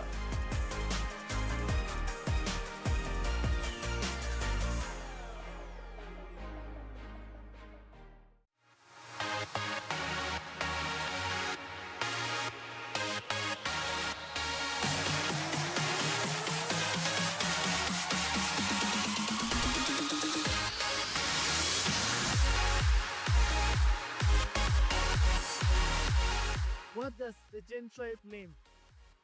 The Gen Tribe means that it's a culture that we're creating of young people, culture that is going to have dreamers, innovators, disruptors. We have an opportunity to redefine what it means to be a young person in Uganda today. We can break down barriers, challenge stereotypes, and pave way for the future generation.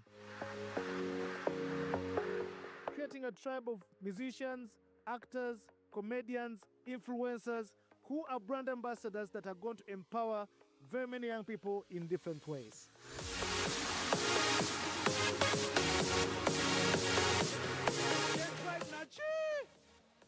We are here to empower you, we are here to support you, we are here to teach you, we are here to guide you, and we are here to nurture your talents, your gifts.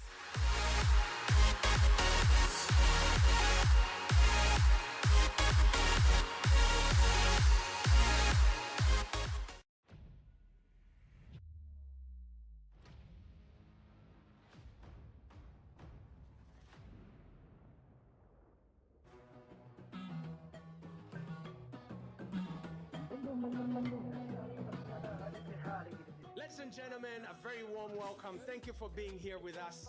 We are excited to be in Rwanda, Kigali, iKON Activate, the Uganda Rwanda Connect.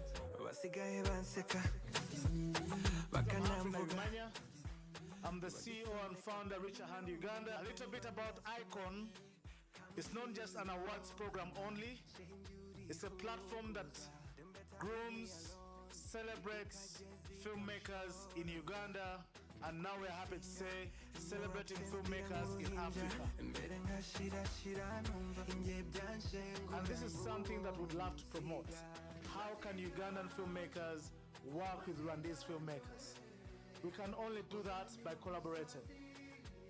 In the next 5 years, we believe that iKON Awards initiative is going to be the most celebrated awards show on the continent. This evening, I would like to thank Mr. Humphrey and the other people behind the iKON Activate. Now, when I see Uganda Rwanda Connect, this has dropped a bomb of hope in me. I'm happy to be here, so excited to see iKON Awards in Rwanda. Thank you so much for being here in Rwanda. You are most welcome again. Thank you.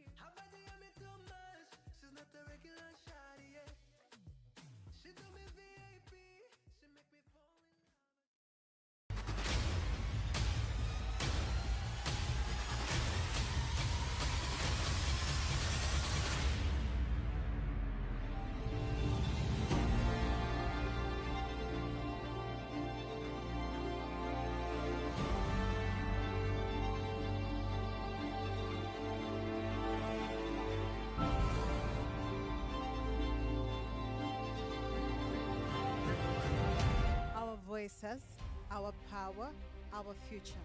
Welcome to BBN at the 3rd edition of the Billy Now 2025 Youth Annual Summit. The Gen Tribe at the Richer Hand headquarters in Lunguja. We are here to celebrate these movements that were created for the last 4 years. I am glad to be here. I have been empowered. This is the 3rd edition of its kind, and we are so privileged that Uganda is the one hosting once again. BNN is a Pan-African movement that hosts youth advocating for the rights of young people, their sexual reproductive health and rights, their livelihoods.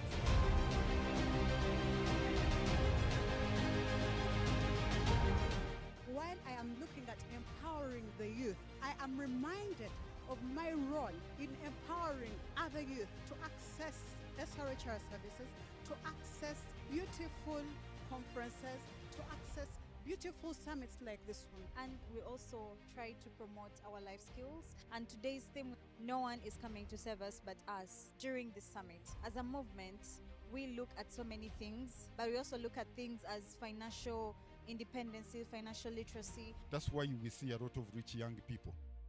You are not working hard, you are working smart. How many of us keep ourselves resilient when it comes to finances? How many of us actually have bank accounts? This has been a good initiative, having young people and looking at young people together. The experience here is very interesting. So 8 years of working together, we have created significant campaigns. And for us, even this moment is to celebrate that partnership that we have had with Planned Parenthood Global. We have created campaigns like Silence is Deadly. We have created campaigns of Brave Girl festivals. We have created campaigns as Billy Now. And so that's a partnership that we celebrate. And today is the first day. We have been able to have a lot of activities going on. We are so much excited for day 2, and we are going to be having more young people coming in, and we are so grateful for all our partners that have made this happen.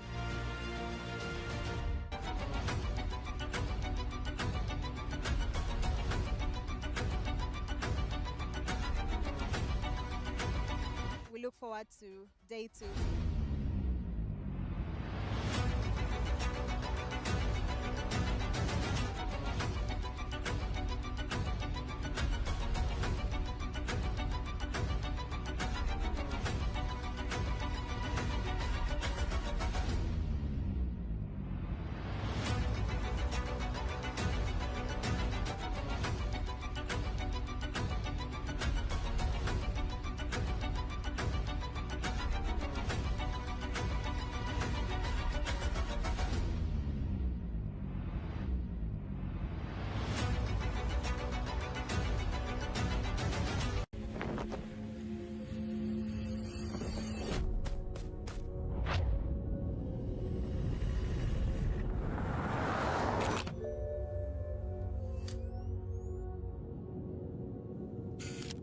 Hi everyone, my name is Tana, and I'm a tribemate. Well, how we doing here at the GN Tribe? We have school outreaches in different schools where we have peer learning sessions conducted by our peer educators where we teach people in schools, boys and girls, about how they can best handle themselves during menstrual time. Today we are here at the Anti-Water campaign. Anti-Water is a menstrual hygiene management campaign meant to commemorate the World Menstrual Hygiene Management Day in May. We have been having power talks and different discussions around how menstrual hygiene can be combated and how it can be improved as well. So in the campaign we've had 3 schools participate and they have won. If you do not know which schools have won, go check on our pages because Chikambwe, it is a serious cash prize which they use to promote menstrual hygiene innovation in their schools. So that money is meant to support them, that money is helping to bring the concepts to life and the students have growth. That money is meant to menstrual hygiene, it's a thing for you. Today has been such a great day with Uganda where we had so many activities. We had the best fun, had the best time. We're very grateful for us to be first time here. We can't wait to be back here today. So that's how we do it in the schools. Stay tuned on the Tribe. My name is Chantal. Catch you later.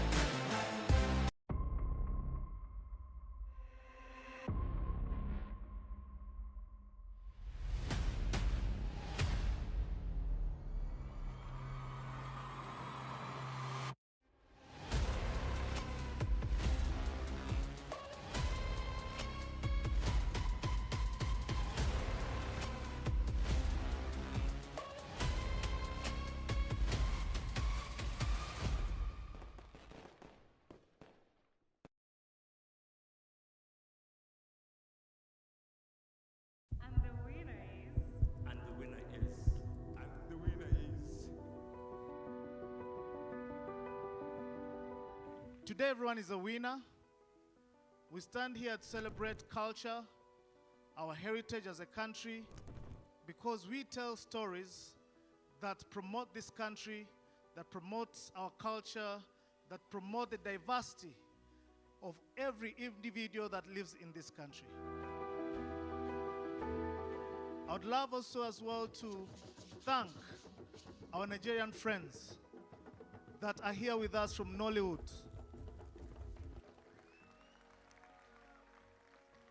They have sacrificed their time to come and witness us, the Ugandan movie makers. Welcome to a celebration of great talent, the talent that you are. Are we ready to get the award started?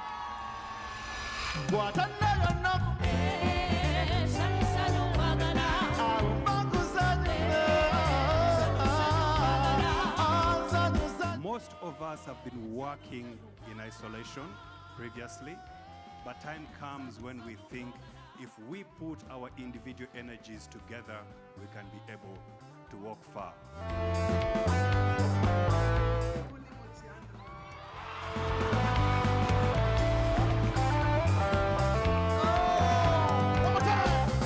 Winner of this category is Ndete Ndete. The chicken thief. I came with two speeches. One was when I didn't win, and then the other one when I win. And I would like to personally dedicate this award to my computer that has suffered from all the crashes, the overheating. I think this has been a long time coming. It takes consistency and discipline and the belief that your story will be heard. iKON Award Lifetime Achievement Award. I wish Kato was here. We moved this journey together with him. Kato, rest in peace. Thank you so much for believing in me. Mom, this award is for you. This accolade is not just mine, but is testament to the people that have supported my journey. So I want to thank the young people I've seen on stage here. The passion our young people have is amazing. Your appeal has been heard very, very loudly. Thank you, iKON Awards.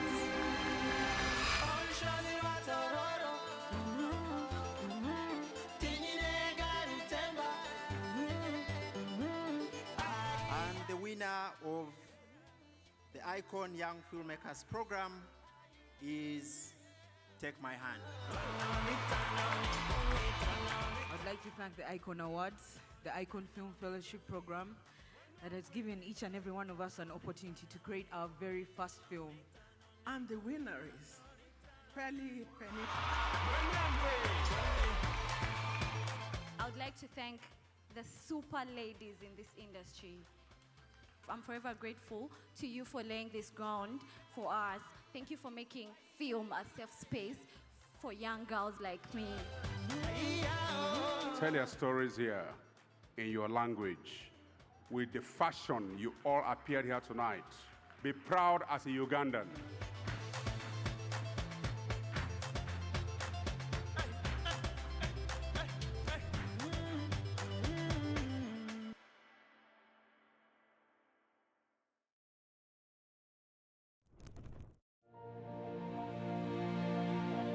Everyone has that one person in their lives that they can always rely on.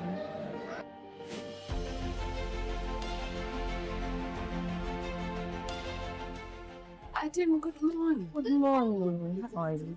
How are you? I'm fine. First, I'm gonna call it. I'm going to school fees.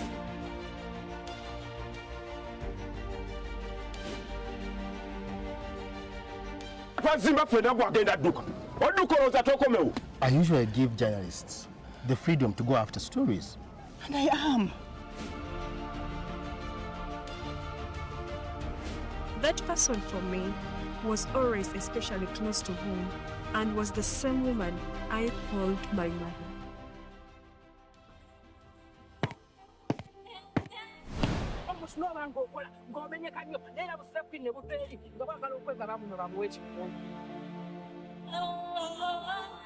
You have to take care of you.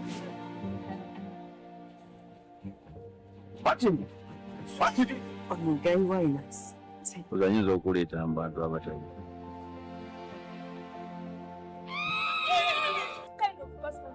Someone who gets what he wants. Era ffenna tumanyi bwe bagenda okulonda. Simanyi na kyenkola wonna kubanga ensi yonna emumanyi. Wanoonya obwenkane n'oggwa takimanyi temwafu tasinga musinga.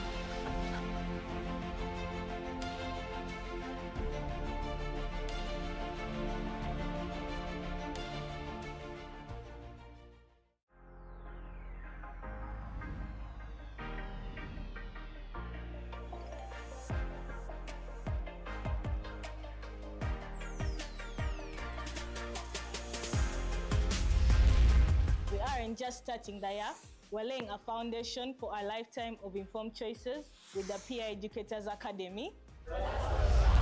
We are breaking taboos and rewriting the rules of engagement through art, dance, and play. Young people aren't just at the table. We are setting the agenda for our health and our future. From a handful of hands to a nation of leaders, the movement is unstoppable.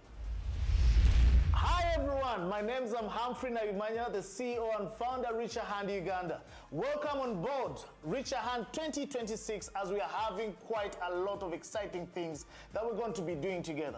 Reach a Hand stands for young people for young people. We involve young people at the forefront in our planning, in our implementation, and designing the kind of work that we'd love to see that impacts them in different ways. We work all over the country, and there's so much to look out for, from the iKON Awards, Girl Festival, the Lesu Skilling Initiative, the drowning prevention. We have so much exciting things that we want to bring in your communities, wherever you are.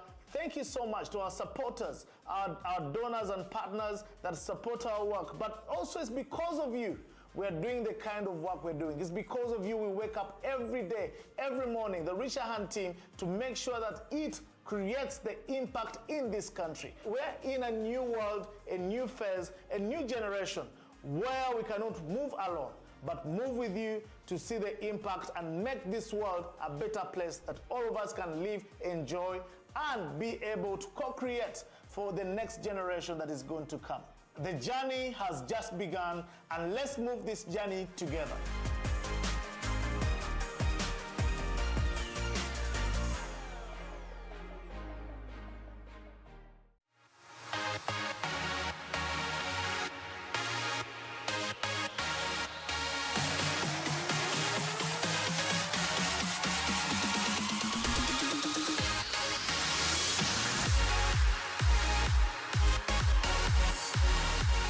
What does the Gen Tribe mean?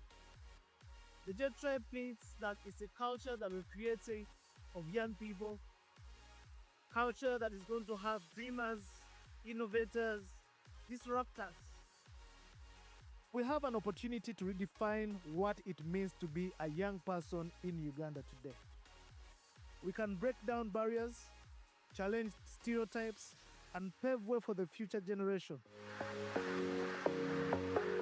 Creating a tribe of musicians, actors, comedians, influencers who are brand ambassadors that are going to empower very many young people in different ways.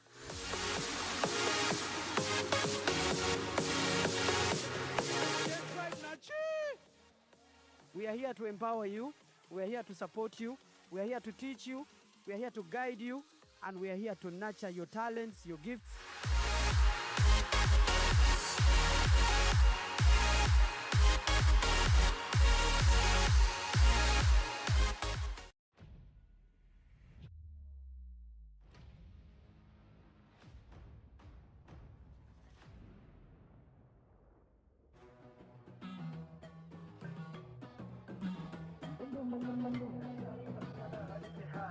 Ladies and gentlemen, a very warm welcome. Thank you for being here with us.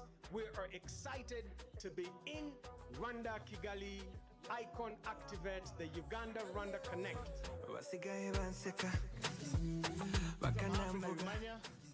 I'm the CEO and founder of Reach a Hand Uganda. A little bit about iKON. It's not just an awards program only. It's a platform that grooms, celebrates filmmakers in Uganda, and now we're happy to say celebrating filmmakers in Africa. And this is something that we'd love to promote.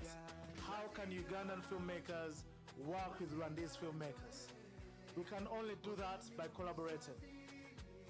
In the next 5 years, we believe that iKON Awards initiative is going to be the most celebrated awards show on the continent. This evening, I would like to thank Mr. Humphrey and the other people behind the iKON Activate. Now, when I see Uganda-Rwanda Connect, this has dropped a bomb of hope in me. I'm happy to be here. So excited to see iKON Award in Rwanda. Thank you so much for being here in Rwanda. You are most welcome again. Thank you.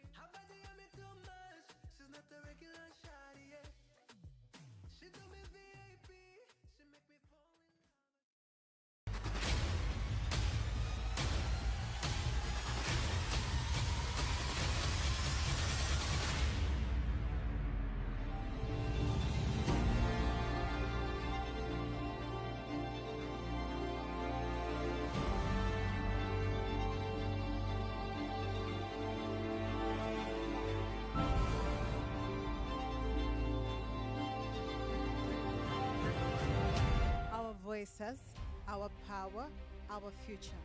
Welcome to BBN at the third edition of the Billy Now 2025 Youth Annual Summit, the Gen Tribe at the Richard Hand headquarters in Lunguja. We're here to celebrate this movement that we have created for the last 4 years. I am glad to be here. I have been empowered. This is the third edition of its kind, and we are so privileged that Uganda is the one hosting once again. BNN is a Pan-African movement that hosts youth advocating for the rights of young people, their sexual reproductive health and rights, their livelihoods.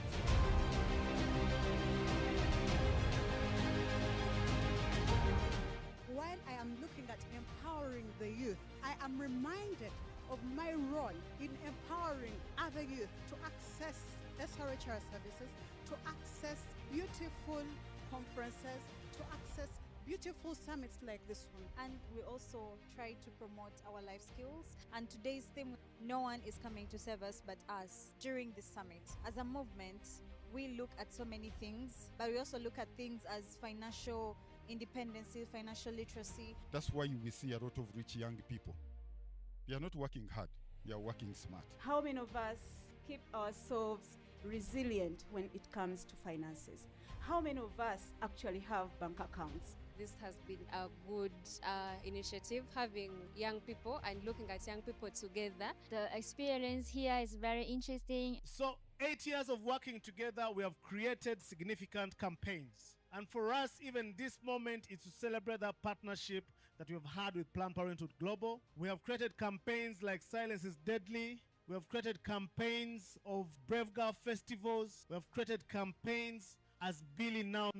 And so that's a partnership that we celebrate. And today is the first day. We have been able to have a lot of activities going on. We are so much excited for day 2, and we are going to be having more young people coming in, and we are so grateful for all our partners that have made this happen.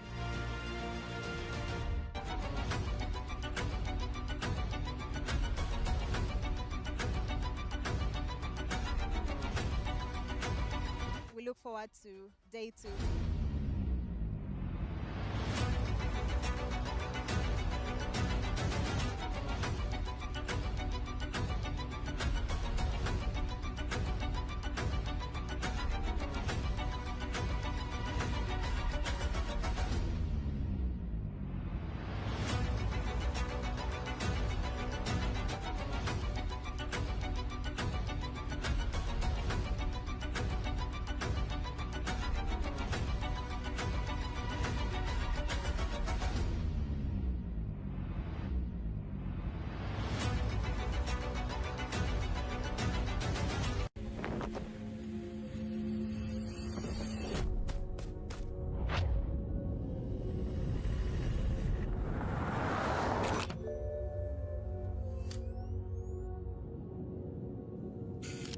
Hi everyone, my name is Chantal Tana and I'm a tribe mate. Well, how we do it here at the GN Tribe, we have school outreaches in different schools where we have peer learning sessions conducted by our peer educators where we teach people in schools, boys and girls, about how they can best handle themselves during menstrual time. Today we are here at the Handful of Catholic campaign. Handicata is a menstrual hygiene management campaign meant to commemorate the World Menstrual Hygiene Management Day in May. We have been having power talks and different discussions around how menstrual hygiene can be combated and how it can be improved as well. So in the campaign we've had 3 schools participate and they have won. If you do not know which schools have won, go check on our pages, because Chikambwe, it is a serious cash prize which they use to promote menstrual hygiene innovation in their schools. So that money is meant to support them, that money is helped to bring the concepts to life when the students have growth. That money is meant to menstrual hygiene, it's a thing for you. There's been such a great day with Richard Hand Uganda where we had so many activities. We had the best fun, had the best time. It's very grateful for us to be first time here. We can't wait to be back here again. So that's how we do it in the schools. Stay tuned on the train. My name is Chantal. Catch you later.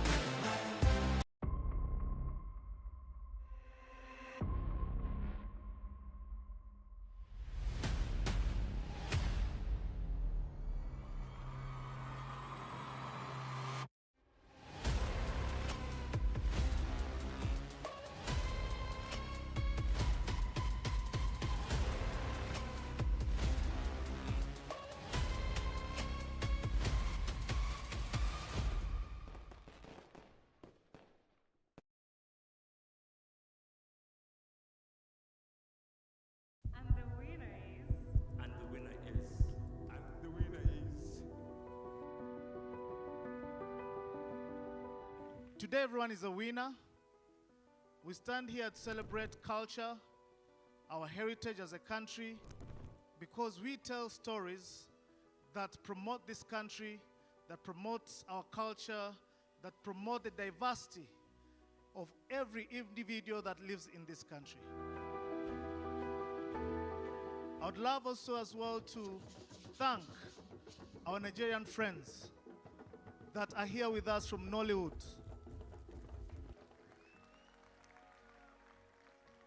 They have sacrificed their time to come and witness us, the Ugandan movie makers. Welcome to a celebration of great talent, the talent that you are. Are we ready to get the award started? What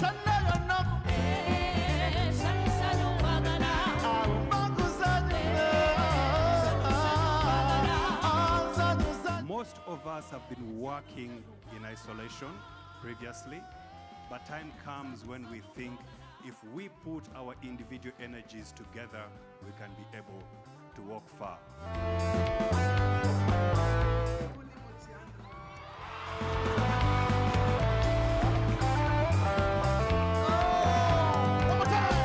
The winner of this category is Ndete Ndete.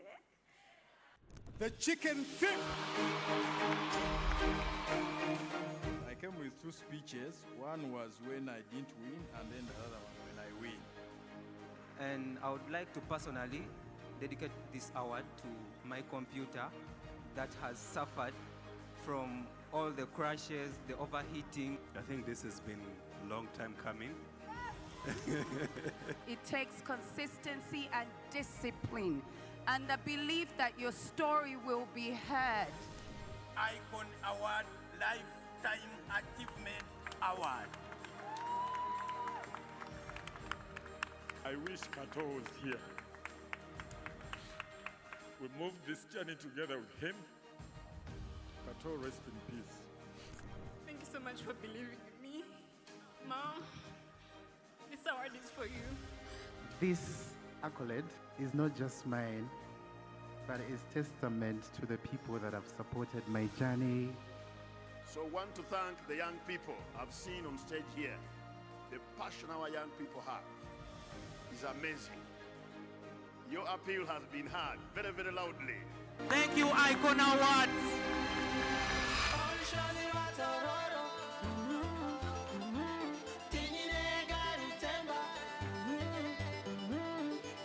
And the winner of the iKON Young Filmmakers Program is Take My Hand. I'd like to thank the iKON Awards, the iKON Film Fellowship Program, that has given each and every one of us an opportunity to create our very first film. And the winner is Penny. I would like to thank the super ladies in this industry. I'm forever grateful to you for laying this ground for us. Thank you for making film a safe space for young girls like me. Tell your stories here in your language with the fashion you all appeared here tonight. Be proud as a Ugandan.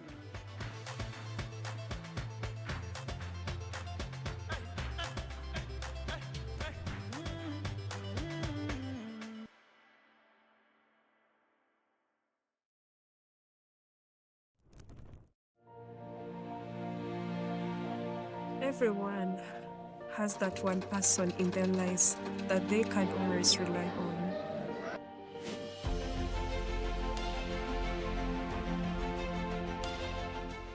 Adam, good morning. Good morning. How are you? How are you? I'm fine. What's the mgeni kule? Neighbor mko school fees.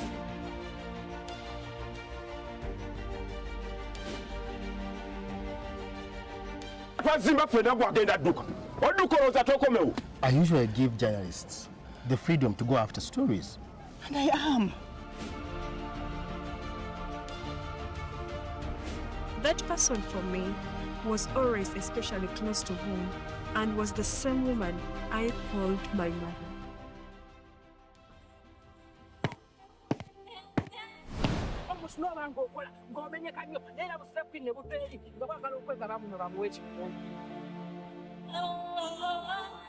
I have to take care of you.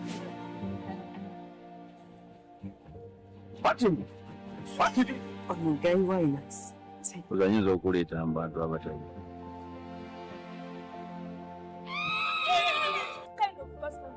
Someone who gets what he wants. Era ffenna tumanyi gwe bagenda okulonda. Simanyi na kyenkola wonna kubanga ensi yonna emumanyi. Wanoonya obwenkanya nobwo atakimanyi temwafu kasimba musimba.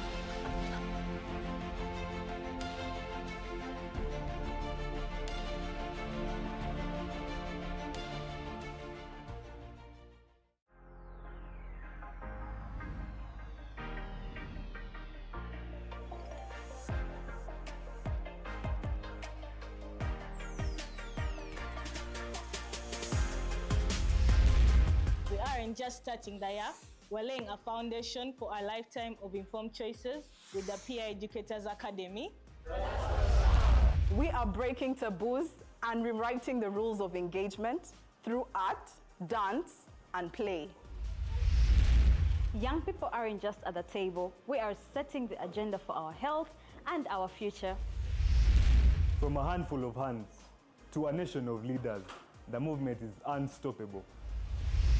Hi everyone, my name is Humphrey Naimanya, the CEO and founder Reach a Hand Uganda. Welcome on board Reach a Hand 2026 as we are having quite a lot of exciting things that we're going to be doing together. Reach a Hand stands for young people for young people. We involve young people at the forefront in our planning, in our implementation, and designing the kind of work they'd love to see that impacts them in different ways. We work all over the country and there's so much to look out for, from the iKON Awards, Girl Festival, the Lesu Skilling Initiative, the drowning prevention. We have so much exciting things that we want to bring in your communities, wherever you are. Thank you so much to our supporters, our donors and partners that support our work. But also it's because of you we're doing the kind of work we're doing. It's because of you we wake up every day, every morning, the Reach a Hand team, to make sure that it creates the impact in this country. We're in a new world, a new phase, a new generation where we cannot move alone, but move with you to see the impact and make this world a better place that all of us can live, enjoy, and be able to co-create for the next generation that is going to come. The journey has just begun, and let's move this journey together.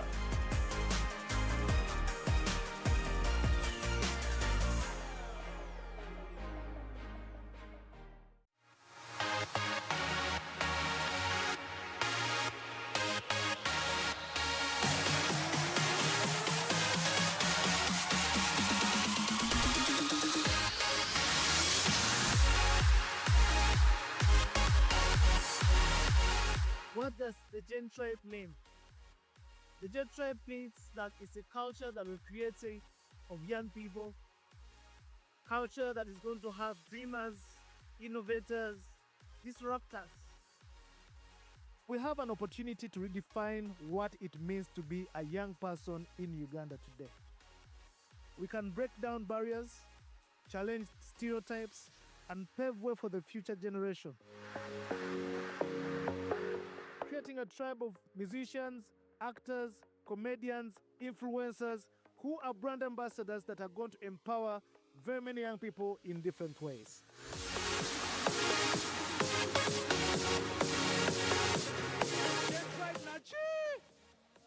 We are here to empower you, we are here to support you, we are here to teach you, we are here to guide you, and we are here to nurture your talents, your gifts.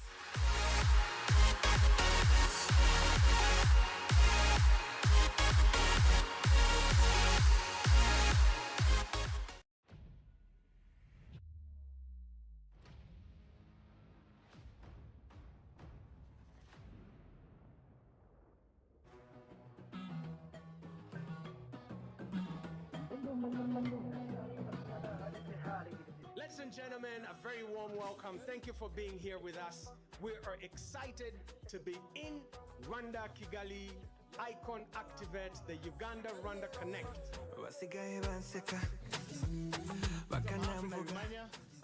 I'm the CEO and founder, Richer Hand Uganda. A little bit about iKON. It's not just an awards program only. It's a platform that grooms, celebrates filmmakers in Uganda, and now we're happy to say celebrating filmmakers in Africa. And this is something that we'd love to promote. How can Ugandan filmmakers work with Rwandese filmmakers? We can only do that by collaborating. In the next 5 years, we believe that iKON Awards initiative is going to be the most celebrated awards show on the continent.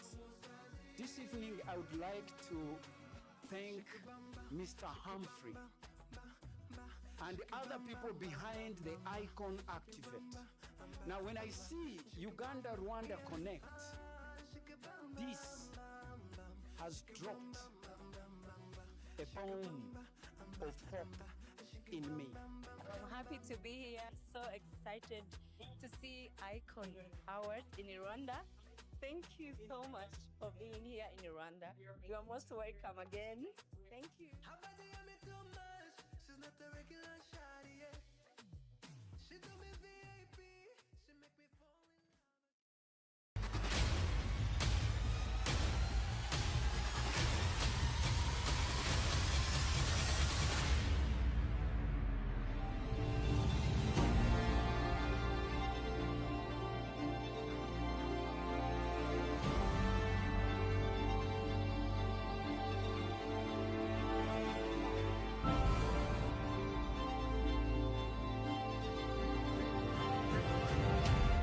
Voices, our power, our future. Welcome to BBN at the third edition of the Billy Now 2025 Youth Annual Summit. The Gen Tribe at the Richer Hand headquarters in Lunguja. We're here to celebrate these movements that were created for the last 4 years. I am glad to be here. I have been empowered. This is the third edition of its kind, and we are so privileged that Uganda is the one hosting once again. BNN is a Pan-African movement that hosts youth advocating for the rights of young people, their sexual reproductive health and rights, their livelihoods.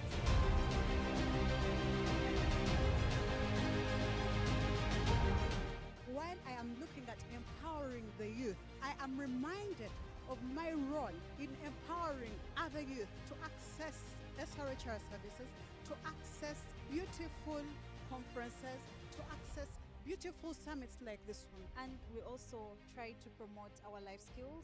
And today's theme, no one is coming to serve us but us. During this summit, as a movement, we look at so many things, but we also look at things as financial independence, financial literacy. That's why we see a lot of rich young people. They are not working hard, they are working smart. How many of us keep ourselves resilient when it comes to finances? How many of us actually have bank accounts? this has been a good initiative, having young people and looking at young people together. The experience here is very interesting. So 8 years of working together, we have created significant campaigns. And for us, even this moment is to celebrate that partnership that we have had with Planned Parenthood Global. We have created campaigns like Silence is Deadly. We have created campaigns of Brave Girl festivals. We have created campaigns as Billy Now. And so that's a partnership that we celebrate. And today is the first day. We have been able to have a lot of activities going on. We are so much excited for day 2, and we are going to be having more young people coming in, and we are so grateful for all our partners that have made this happen.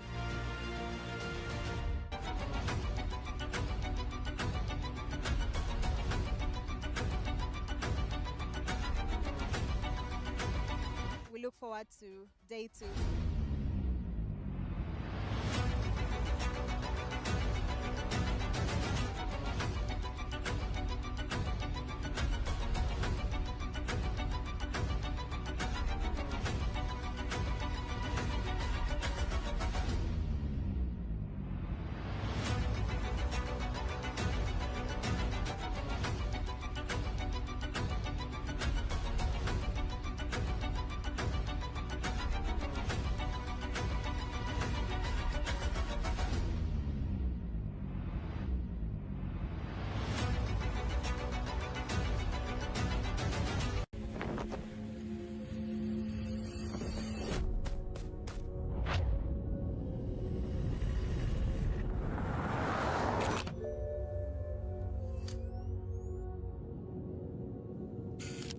Hi everyone, my name is Chantal Tana, and I'm a tribemate.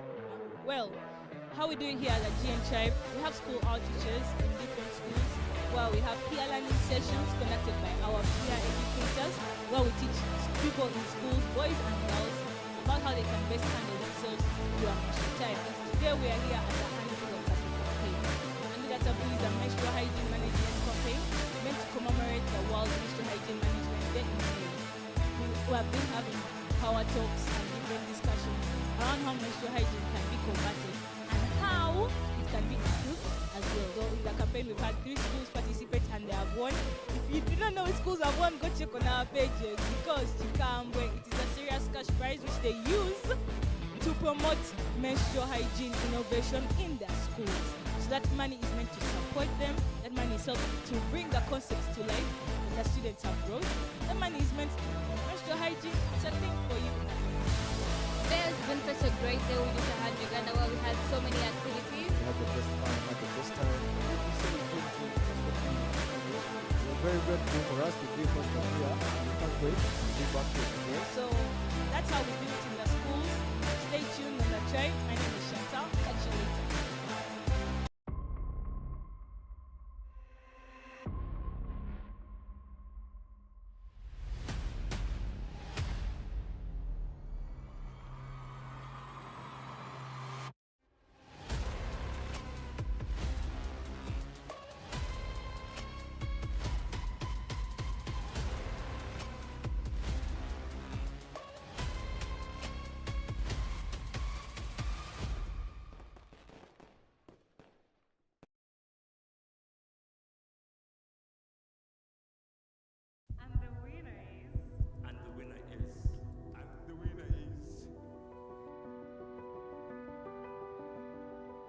Today, everyone is a winner.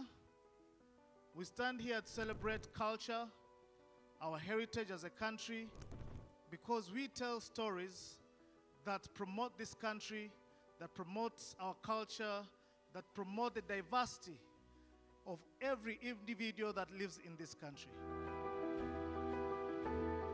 I would love also as well to thank our Nigerian friends that are here with us from Nollywood.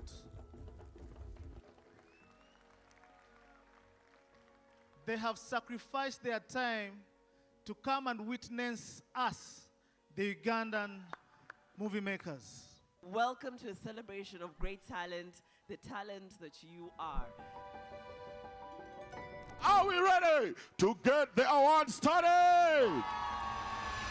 What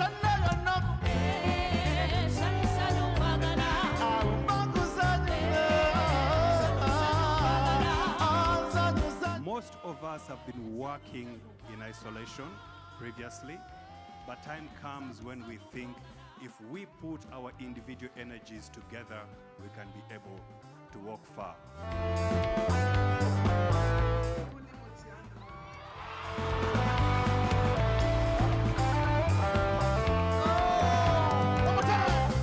Winner of this category is Ndete. The chicken thief. I came with two speeches. One was when I didn't win, and then the other one when I win. And I would like to personally dedicate this award to my computer that has suffered from all the crashes, the overheating. I think this has been a long time coming. It takes consistency and discipline and the belief that your story will be heard. iKON Award, Lifetime Achievement Award. I wish Kato was here. We moved this journey together with him. Kato, rest in peace. Thank you so much for believing in me. Mom, this award is for you. This accolade is not just mine, but is testament to the people that have supported my journey. So I want to thank the young people I've seen on stage here. The passion our young people have is amazing. Your appeal has been heard very, very loudly. Thank you, iKON Awards.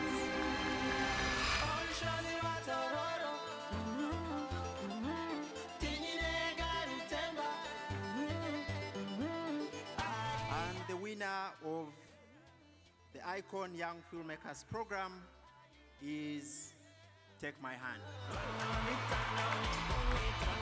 I'd like to thank the iKON Awards, the iKON Film Fellowship program that has given each and every one of us an opportunity to create our very first film. And the winner is Penny. I would like to thank the super ladies in this industry. I'm forever grateful to you for laying this ground for us. Thank you for making film a safe space for young girls like me. Tell your stories here in your language with the fashion you all appeared here tonight. Be proud as a Ugandan.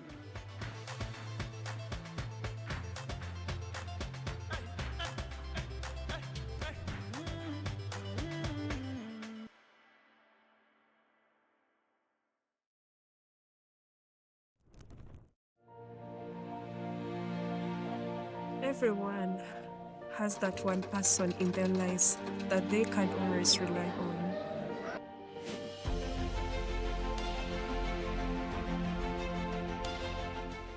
Adim, good morning. Good morning. How are you? How are you? I'm fine. What's the mgeni kule? Neighbor go to school fees.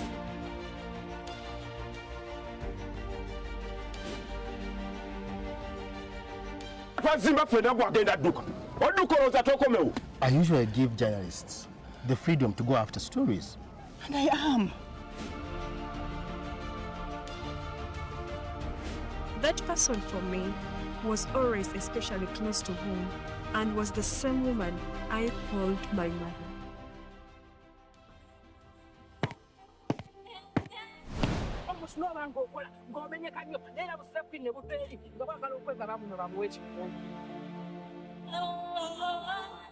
I have to take care of you.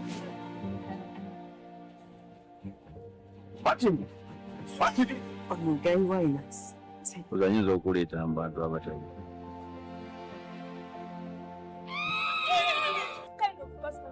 Someone who gets what he wants. Era ffenna tumanyi bwe bagenda okulonda. Simanyi na kyenkola wonna kubanga ensi yonna emumanyi. Wanoonya obwenkanya n'obwa takimanyi temwafu tasinga musinga.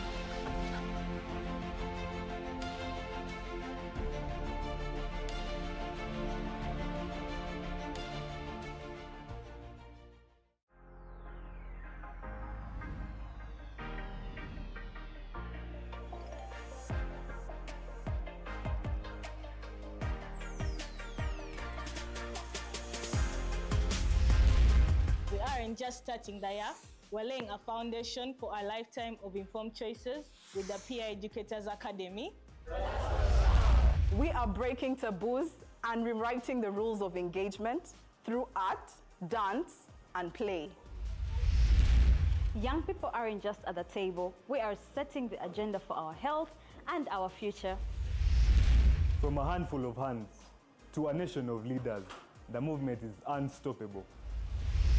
Hi everyone, my name is Humphrey Naimanya, the CEO and founder of Richer Hand Uganda. Welcome on board Richer Hand 2026 as we are having quite a lot of exciting things that we're going to be doing together.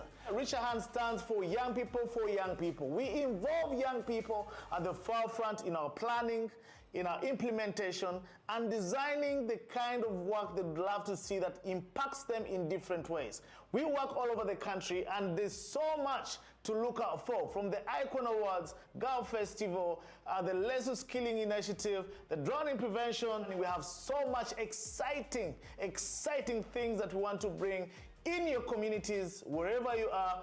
Thank you so much to our supporters, our donors and partners that support our work. But also it's because of you we're doing the kind of work we're doing. It's because of you we wake up every day, every morning, the Richer Hand team, to make sure that it creates the impact in this country. We're in a new world, a new phase, a new generation where we cannot move alone, but move with you to see the impact and make this world a better place that all of us can live, enjoy, and be able to co-create for the next generation that is going to come.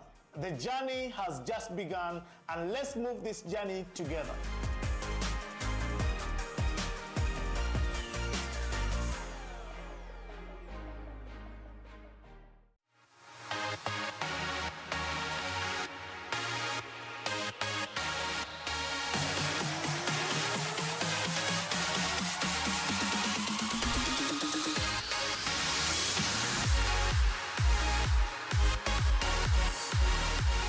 What does the Gen Tribe mean?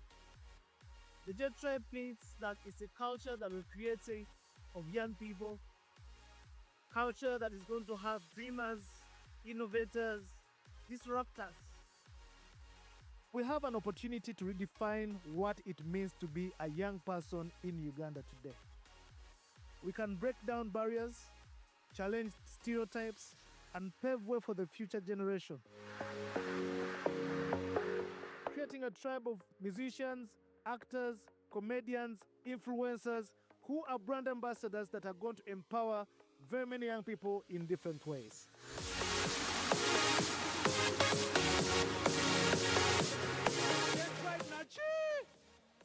We are here to empower you, we are here to support you, we are here to teach you, we are here to guide you, and we are here to nurture your talents, your gifts.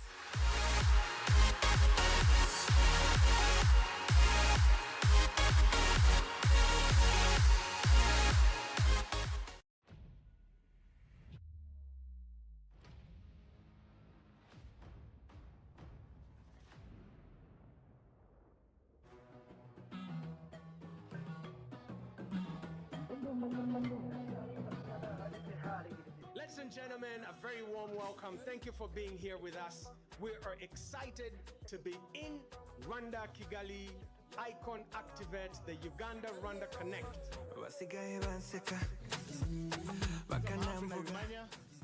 I'm the CEO and founder of Richer Hand Uganda. A little bit about iKON.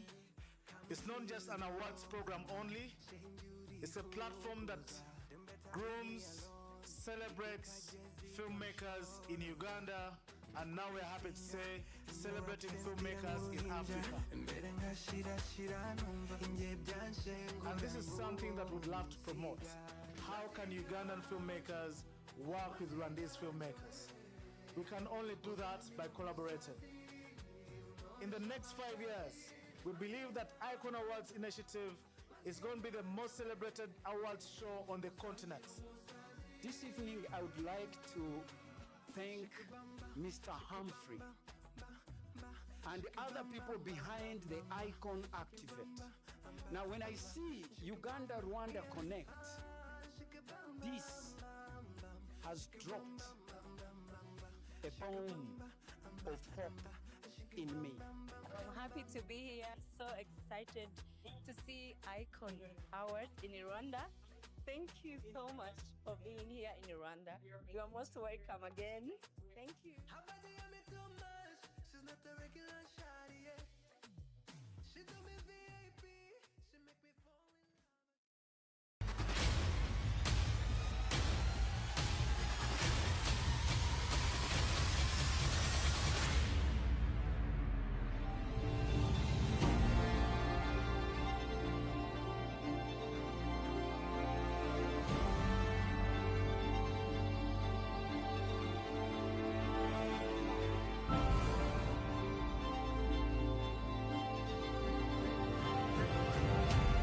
Voices, our power, our future.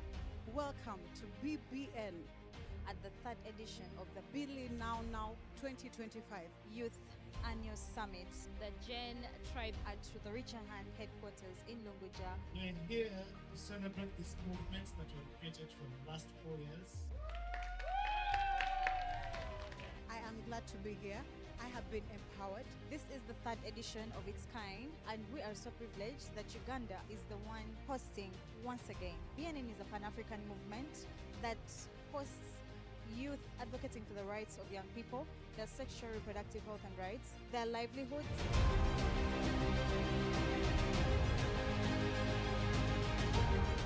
While I am looking at empowering the youth, I am reminded of my role in empowering other youth to access SRHR services, to access beautiful conferences, to access beautiful summits like this one. And we also try to promote our life skills. And today's theme, no one is coming to save us but us. During this summit, as a movement, we look at so many things, but we also look at things as financial independence, financial literacy. That's why we see a lot of rich young people.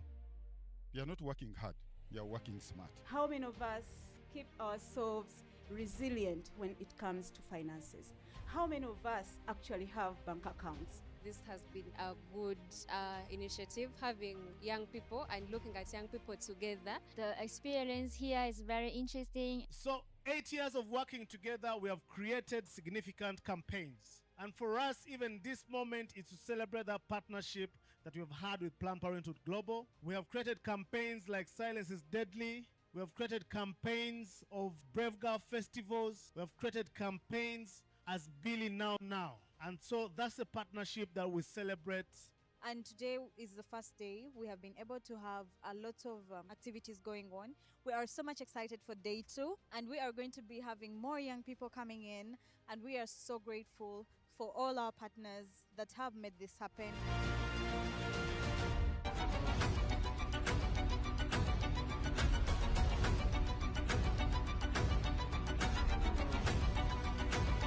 We look forward to day 2.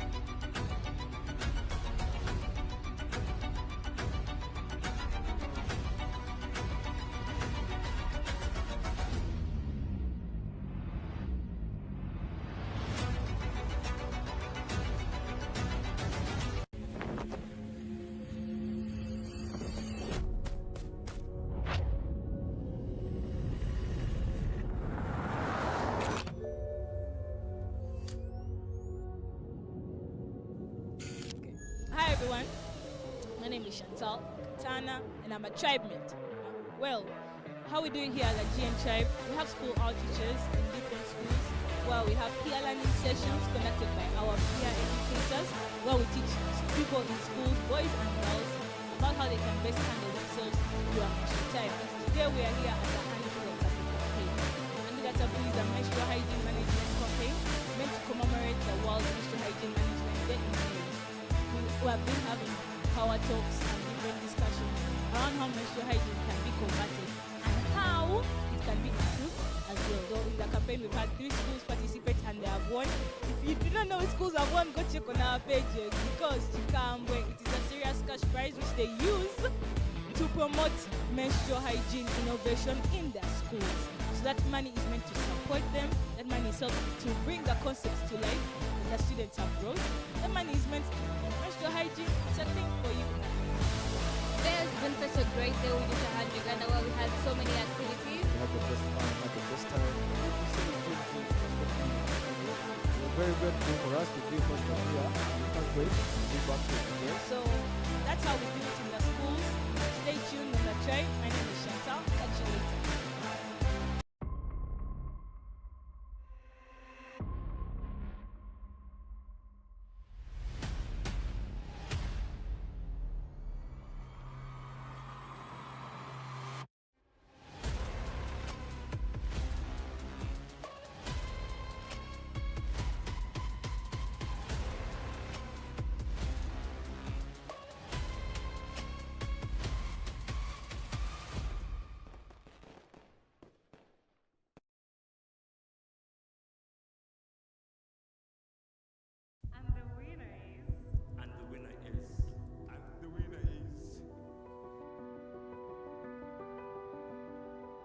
Today everyone is a winner. We stand here to celebrate culture, our heritage as a country, because we tell stories that promote this country, that promotes our culture, that promote the diversity of every individual that lives in this country. I would love also as well to thank our Nigerian friends that are here with us from Nollywood.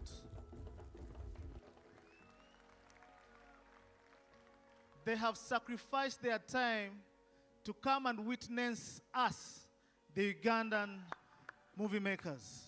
Welcome to a celebration of great talent, the talent that you are. Are we ready to get the award started?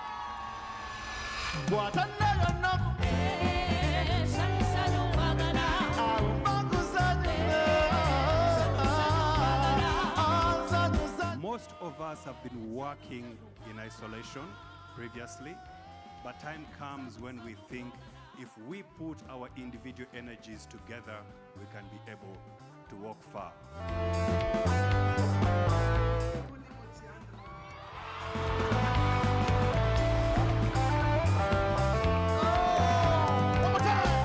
The winner of this category is Ndete Ndete. The chicken thief.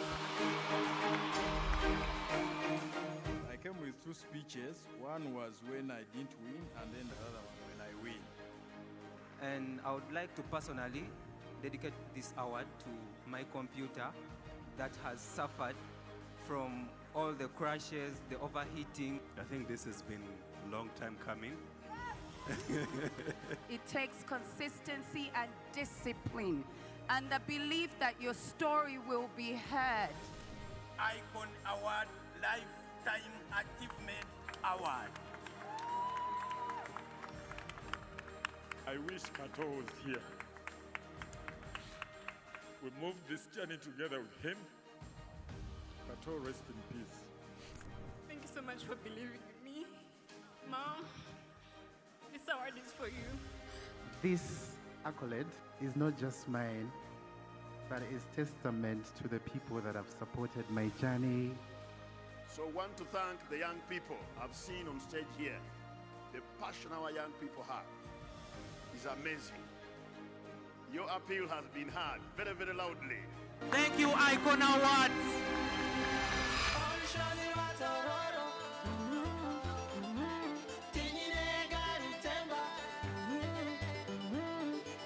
And the winner of the iKON Young Filmmakers program is Take My Hand. I'd like to thank the iKON Awards, the iKON Film Fellowship program that has given each and every one of us an opportunity to create our very first film. And the winner is Penny. I would like to thank the super ladies in this industry I'm forever grateful to you for laying this ground for us. Thank you for making film a safe space for young girls like me. Tell your stories here in your language with the fashion you all appeared here tonight. Be proud as a Ugandan.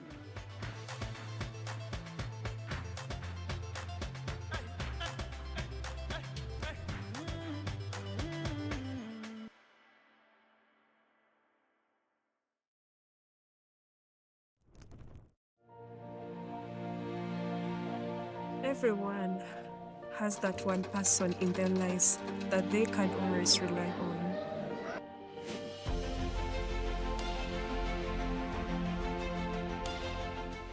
Adam, good morning. Good morning. How are you? How are you? I'm fine. What's the mgeni kule? Neighbor mko school fees.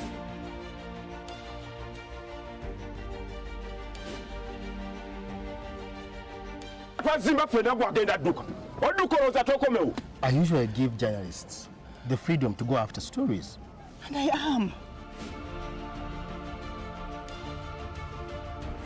That person for me was always especially close to home and was the same woman I called my mother. Film producers, I've encouraged them to work very closely with the travel specialists and the tour operators. So if you're having a film event, the tour operator should be there, the travel specialist should be there, and you should have different type of packages for different visitors. Is somebody coming for half a day? Give them a half a day package. If somebody's going to stay longer, give them a full day package. And agree in advance what you want that person to see. Now, for me personally, I wanted immersion. I had heard about actually experience. I wanted to have it.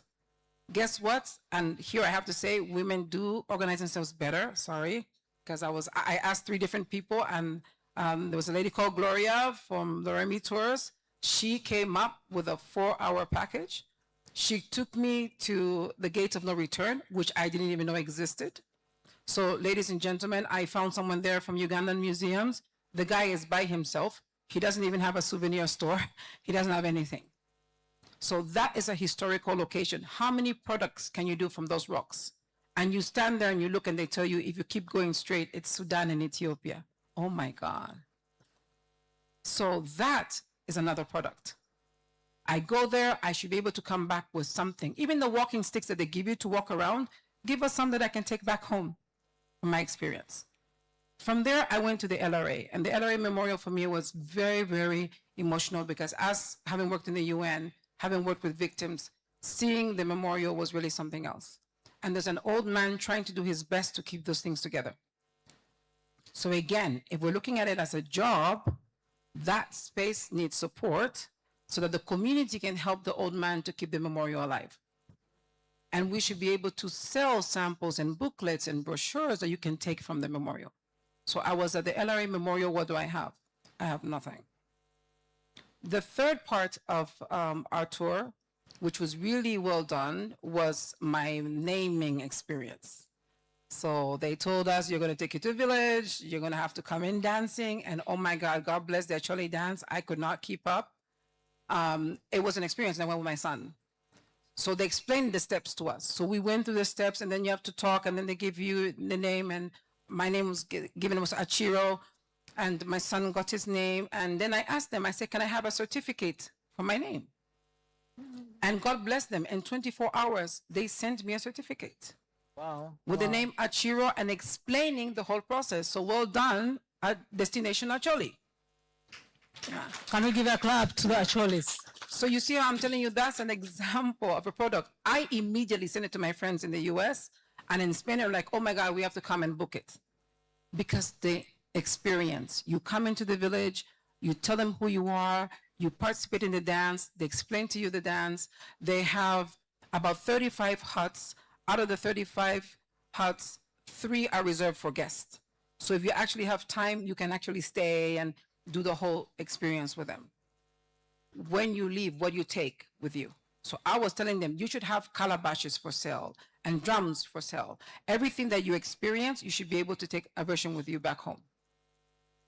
So now that was an immersion experience. So when I came out now to the event to talk about film, My appeal was, ladies and gentlemen, can we make a movie about the gate of no return? Because if you make a movie about the gate of no return, people will come to see where the movie was done and why. And now if I'm coming to see about the movie, I need to get water, I can get an Acholi dictionary. You see all the products, the merchandising comes in. So use the film, tell your story, create the experience, and give them the memories. We need to look at product development as a business. So I'm going to conclude by just making reference to, I hope you guys love the space you're in today. Do you guys love this space? Okay, this is another product. So I have been working for the past year with the Producers Guild of Uganda. And the whole idea was, how can we elevate the filmmakers so that the government sees them as an industry? So we advocated and fought to have this room called what? The Film Experience. Wow. And that's why we have the different guilds here. How do we do costumes? How do we do props? The Screen Guild is here. We're showing the short movies made in Uganda in between. And guess what? Most of the government people came, they told me they had no idea. So we pulled this off. So imagine how much more we can do if we work together. Thank you. My dream as I end, in terms of product development, I know I'm being ambitious, but I think we can do it. Yeah. My dream is to convince the government to set up a film business park with an ecosystem at one location. So far, it looks like we might be able to find some land in Jinja. And so the idea would be, let the government buy the equipment, because it's really, really expensive. We already have the talent. And then you have an ecosystem within which everybody can stay, you rent a space, and we can host our counterparts from other countries in a dignified space. Thank you. Can we clap bigger? Can we clap better for Ambassador Rosa? Thank you very much for that. Back to you, Mr. Mubezi. You said you ran a farm, Kainela Farm. You were talking about harvesting coffee, and people in this room, majority of them grew up doing some of those things, but you're promoting it as a product. How can you make me, a domestic tourist, appreciate what you're doing, especially make me be interested in even paying for it, and yet I grew up doing this activity. I grew up picking coffee, I grew up doing all these things, and it was as if suffering. You know, Ugandans, we say, oh, I don't want. There are some people I met and I was telling them to go gorilla trekking. They said, what? I pay money to go and suffer? So how will you convince a domestic tourist to pay for a farming activity that they grew up doing? Because we want these products to be all-inclusive, to have the international market and also the domestic market. Kindly just tell the people how you can do this pricing to make it especially competitive and yet not chasing away the domestic market. Thank you. Okay, thank you so much. Let us take note that growing up, agriculture was a punishment. If you misbehave, you have to dig some kind of land. So it's in our mindset as nationals here, we did not think agriculture has anything good. In any other sense, you would want that when you grow up, you go to another place where there is no farming, where you're not going to do farming. But also, let's note that trends have changed and generations have kept changing. We actually have currently people who think fruits come from the fridge. Yeah, who think matoke comes from the market. So there is that generation that still wants to appreciate the source of their food. But maybe I want you to let us try to understand that tourism, agriculture can become a tourist attraction. And in what sense can that be? First of all, I know you don't want to clap, but I want you to clap for agriculture. Yes, I'm a farmer by passion. The relationship I have with Jesus Christ, apart from being the Father in heaven, is that both of us were born in a kraal. So me and farming, we are together. Yes. Yes. So me and farming, we've been together. But, you know, farming as a sector is the mother of this nation. I don't think we would be where we are if we did not have farming on our side. And agriculture has done a lot and has supported this nation a lot. But being a mother, like I said, agriculture is a mother. The mother has potential to multitask. You can also clap for the mothers. They have potential of multitasking. So of recent, and not only in Uganda, by the way, but worldwide, farming has become a potential tourist attraction. When you go to Google and you look for the best destinations in the world, they will tell you about a place called Taipei, I think is in Taiwan. And the major products they have there is not the wildlife, but the community and farm product. It means agrotourism has potential actually to be the leading product for the nation. And therefore farms have potential of making business in tourism. But not only the structure of a farm, I want you to think, okay, not think out of the box, but let's think, they say let us think that the box is not there. I want you to look at the farm out of what you expect, out of just tilling the land, producing some food. Actually, referring to what we do as Kainela farms, we have a number of other sectors of tourism. For example, we can do mice at the farm, mice tourism. We hold retreats, we hold team building, we hold a lot of things at the farm. That means it has other aspects of tourism. Now the visitors are more interested about community tourism and sustainability. And when you have a farm, you have potential of bringing out this. You can do community visits. Yeah, 99% of our food comes from the farm and from the community. So a visitor who wants to come and experience something great from community is able to come to the farm. You can do sports tourism. We have a whole sports hub. You can do basketball. We have teams training there. Basketball, volleyball, soccer, and a lot of things.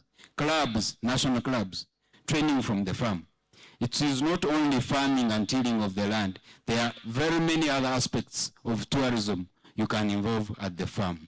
Thank you so much. But how do you price this activity of agriculture to make it competitive? Okay, the pricing, of course, also the price depends on the service provided, the pricing of the product. You must have packages favorable for an international visitor, but also have packages favorable for a domestic visitor. For example, if you had a domestic visitor who wouldn't want to spend the night at the farm, because one night goes for 630 Ugandan shillings, but maybe would think this is a very big price for a domestic visitor, which I don't think, and we have a lot of domestic visitors paying this money. But we have one-day visits, which is way cheaper, but you're also able to experience the farm. So you just give favorable packages for a domestic visitor to enjoy the place as much as a foreign visitor can enjoy. Thank you. Thank you very much. Can we have a hand clap for Daniel Swangs, Mr. Swangs. Ben in most cases is called Mr. Swangs. And growing up, swang means you have swagger, or, you know, it is all something to do with entertainment. And now, events have become such a big deal. I saw the other day when Arsenal was playing, and then they got, I think they were the champions. it became a whole thing. And now people are advertising, let's go to Gaba to celebrate the championship. So events have become a big thing. Now everyone is organizing an event, even campaigning is an event. So every day it is an event and it's becoming a tourism activity.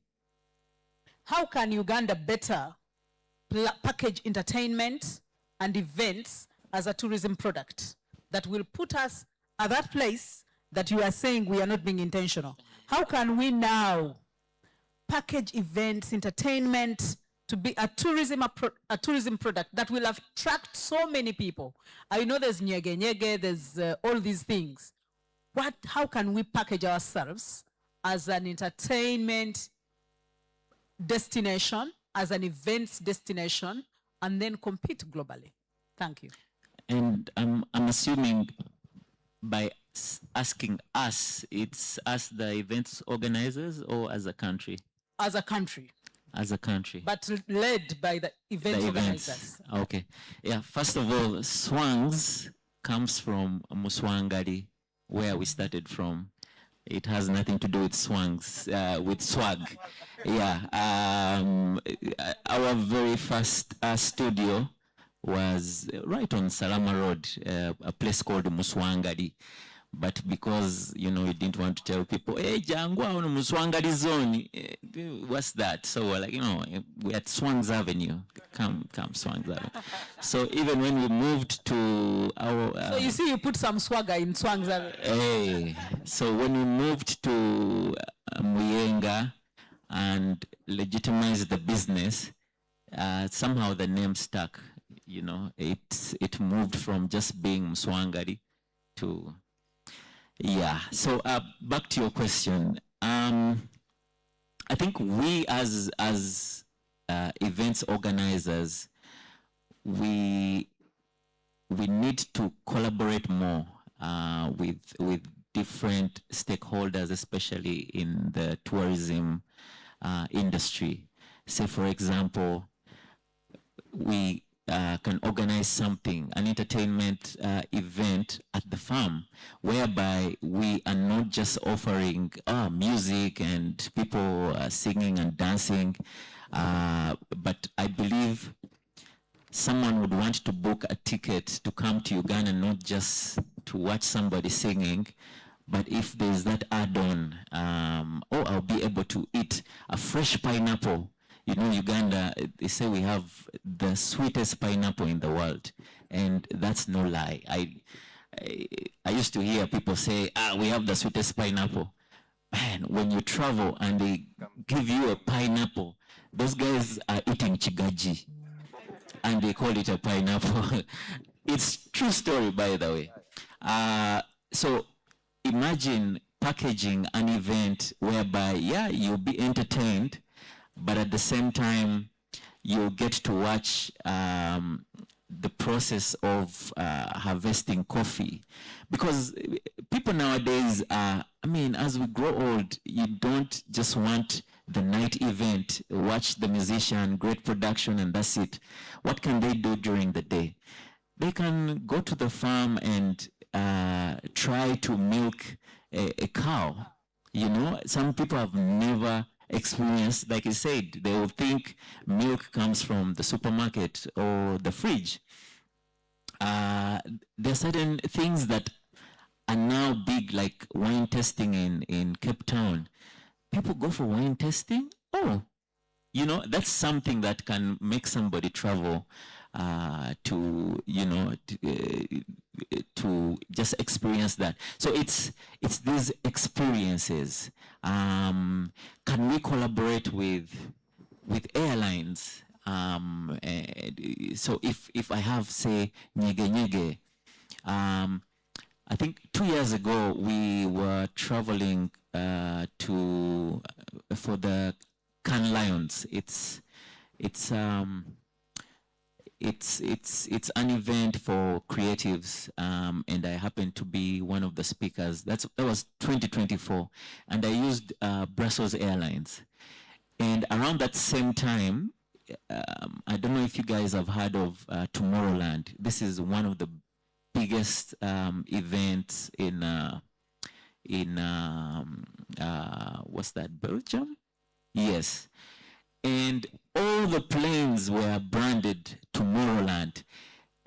So our connecting flight to France, in the plane, the vibe was different. You know, it was even how they were serving us.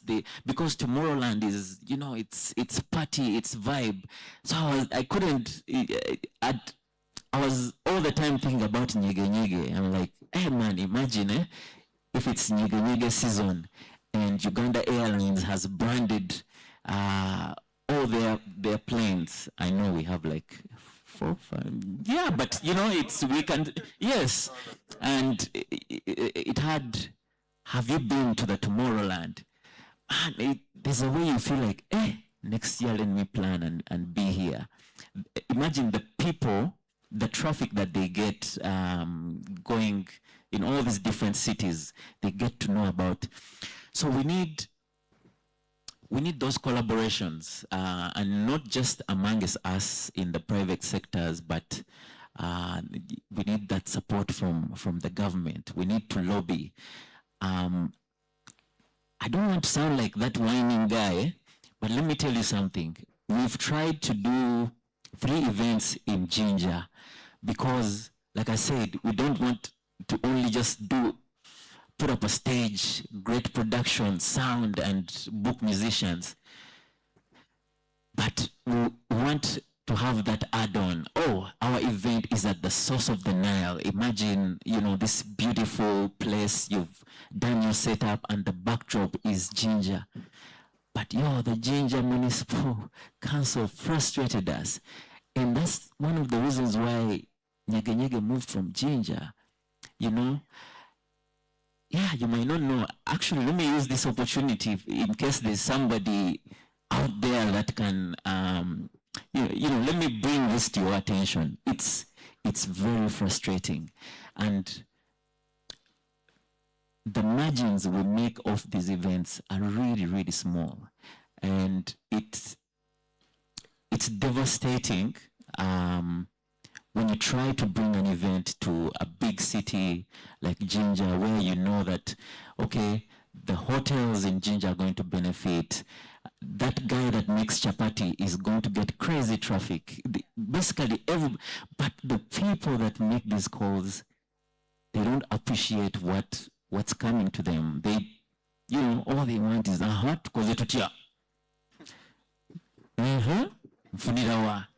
it's unfortunate. So yeah, we really have a lot of work to do amongst us, the private sector, but also, you know, the people that make the shots. We need to find out making it easy for us, the events organizers. Thank you. Thank you very much. Can we have a hand clap for Ben Swangs? Thank you very much. And I want to let you know that there are so many people from Jinja in this room.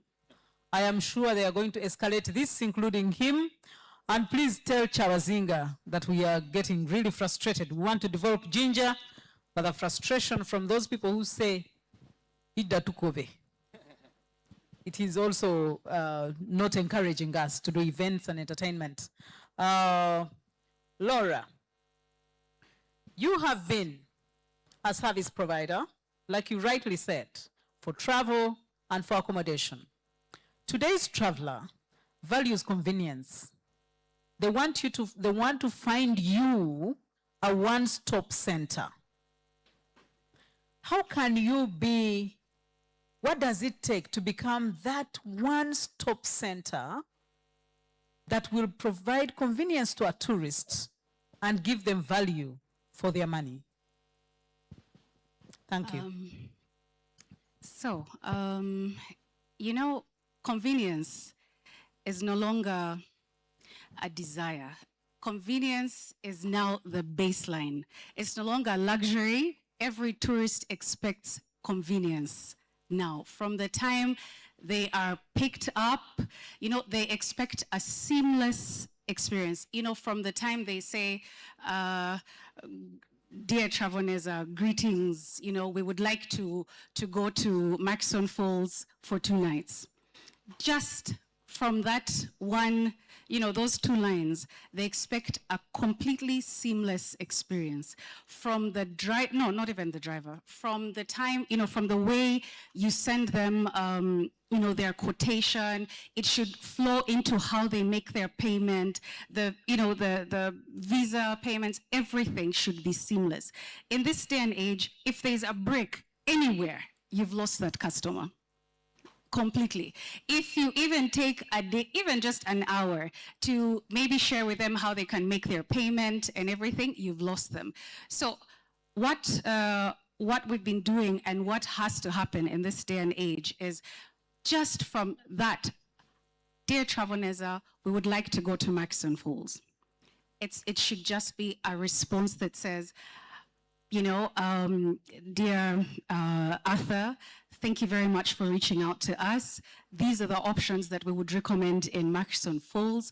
This is how you get there. This is that. Since I can see that you're booking for a couple, these are the best couple options. Should you decide on these, we take visa payments. Their only response should be, in how long can I make the payment? How long can I reserve this? Like, you have answered all the questions. You've told them exactly, the locations, everything, all the information for them to make a decision. And then now past that stage, that's the pre-booking. Now, even from the time they arrive,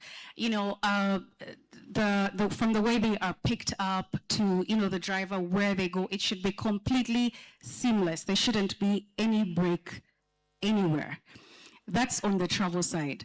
Now, you can imagine, now, for example, on the accommodation part, when you talk about convenience, in terms of bookings these days, nobody wants to take even just 1, 2, 3 steps to book their trips, rather to book their accommodation.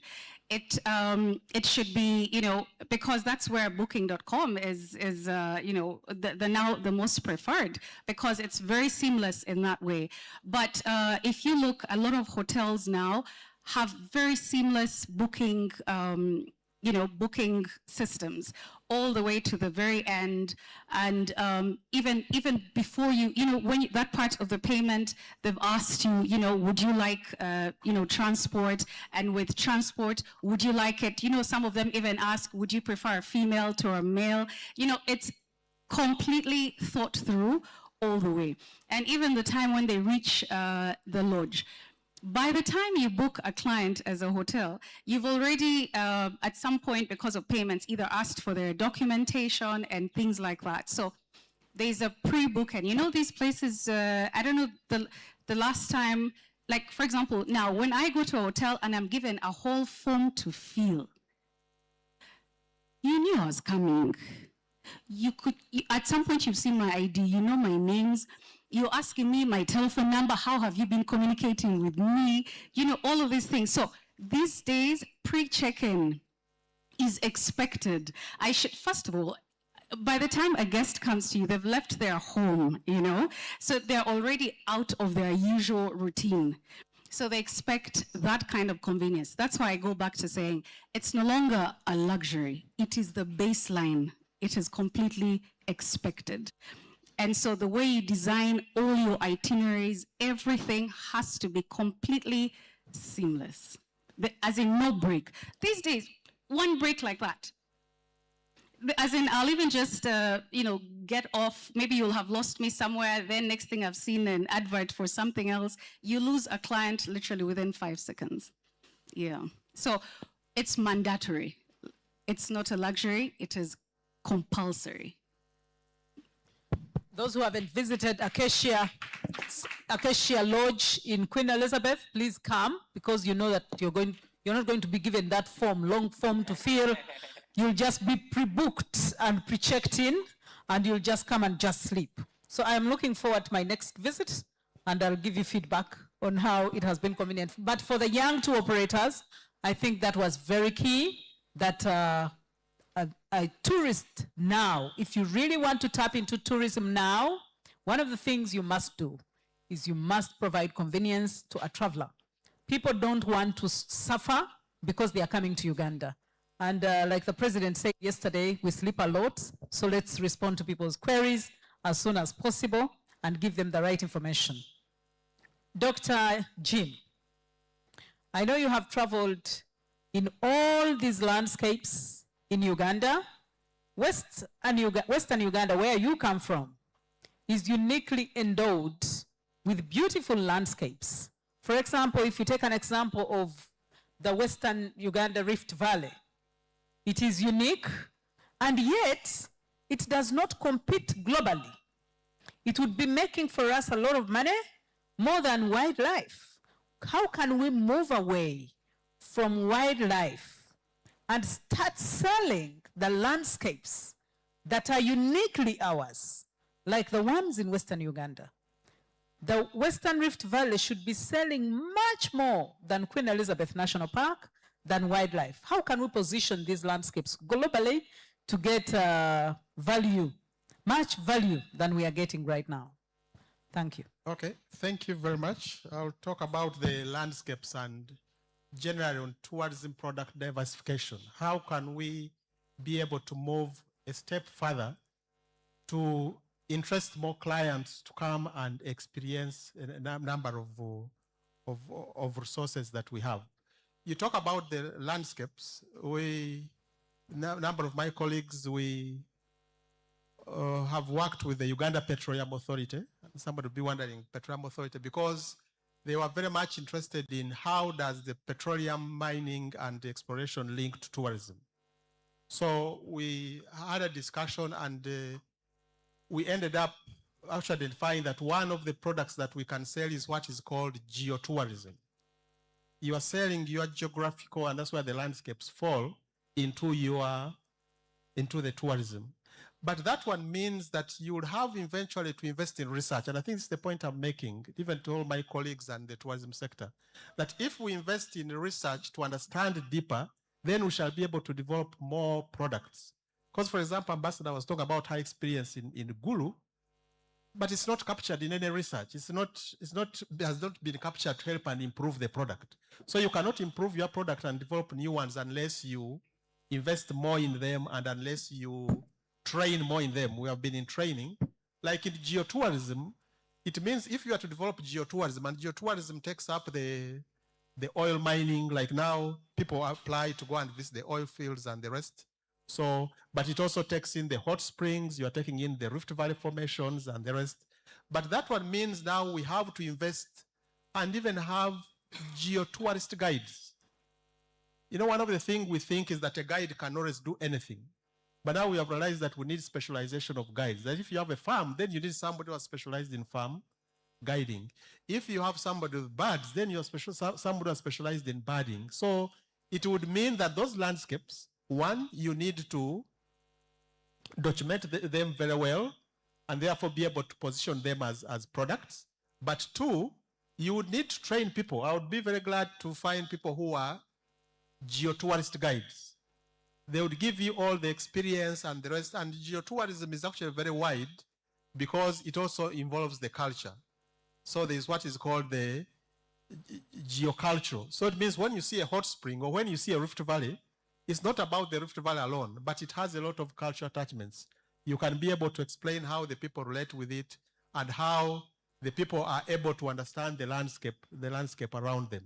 So research would help us sort out a number of issues. He was talking about the challenges they are going through, and which is not peculiar to him, with the event management and the rest. At TRDC, we worked with Amos Wekesa on the Rwenzori Marathon to explain what is the impact of the marathon, what the impact of the marathon on the Kasese economy. Because if policymakers don't understand the impact that they get, they will think you are the one making the profit. Actually, as you've mentioned, the ginger may be benefiting more than you, the individual. And when the hotels fill up, then the council gets more money. When this chapati seller makes more money, then so, and because you have not had any deliberate research to inform this person, he remains in that sort of darkness. So to me, research can play a very big role to open up eyes. It can play a very big role to open up doors. It can play a big role to transform the tourism that we have, other than thinking that, yes, And I think last Nyege Nyege, I was part of the team that worked with the Minister of Tourism. They did an economic impact of Nyege Nyege. How much money did Nyege Nyege bring in? You remember when Nyege Nyege was beginning in the parliament, it was a very hot issue, and everybody was saying, what's the impact? And nobody had any figure on the impact that you have. So the more we measure our impact, I was in the session of sustainability, and one of the challenges we even face in sustainability is because we don't measure our own impact that we do. That when you bring and people travel around, then what impact are they having on the environment, on the social aspects, on the climate change, and the rest? So, to me, getting new products on board does not just come out of the blue. You have to invest in research, invest in trials, product trials. And one of the major challenges of product development is that it's costly. You have to, because even research alone is costly to invest in the research. So we must see how even the private sector is willing to allocate resources to research, but also how government is also willing to allocate in resources to actually even develop more new products coming on board. Thank you. Thank you, Dr. Jim. A big hand clap for the researcher. I know Ugandans, especially young people, they don't like research, and yet we can't do without it. So if you fear to do some research after this panel, please engage Dr. Jim so that he makes your fears a bit relieved. Ambassador Rosa, you have been on the UN. You have been everywhere in the world. How can Uganda leverage tourism to attract foreign investments and international partnerships so that we can also become like those countries Dr. Jim talked about, that the 3 that were best visited in Africa?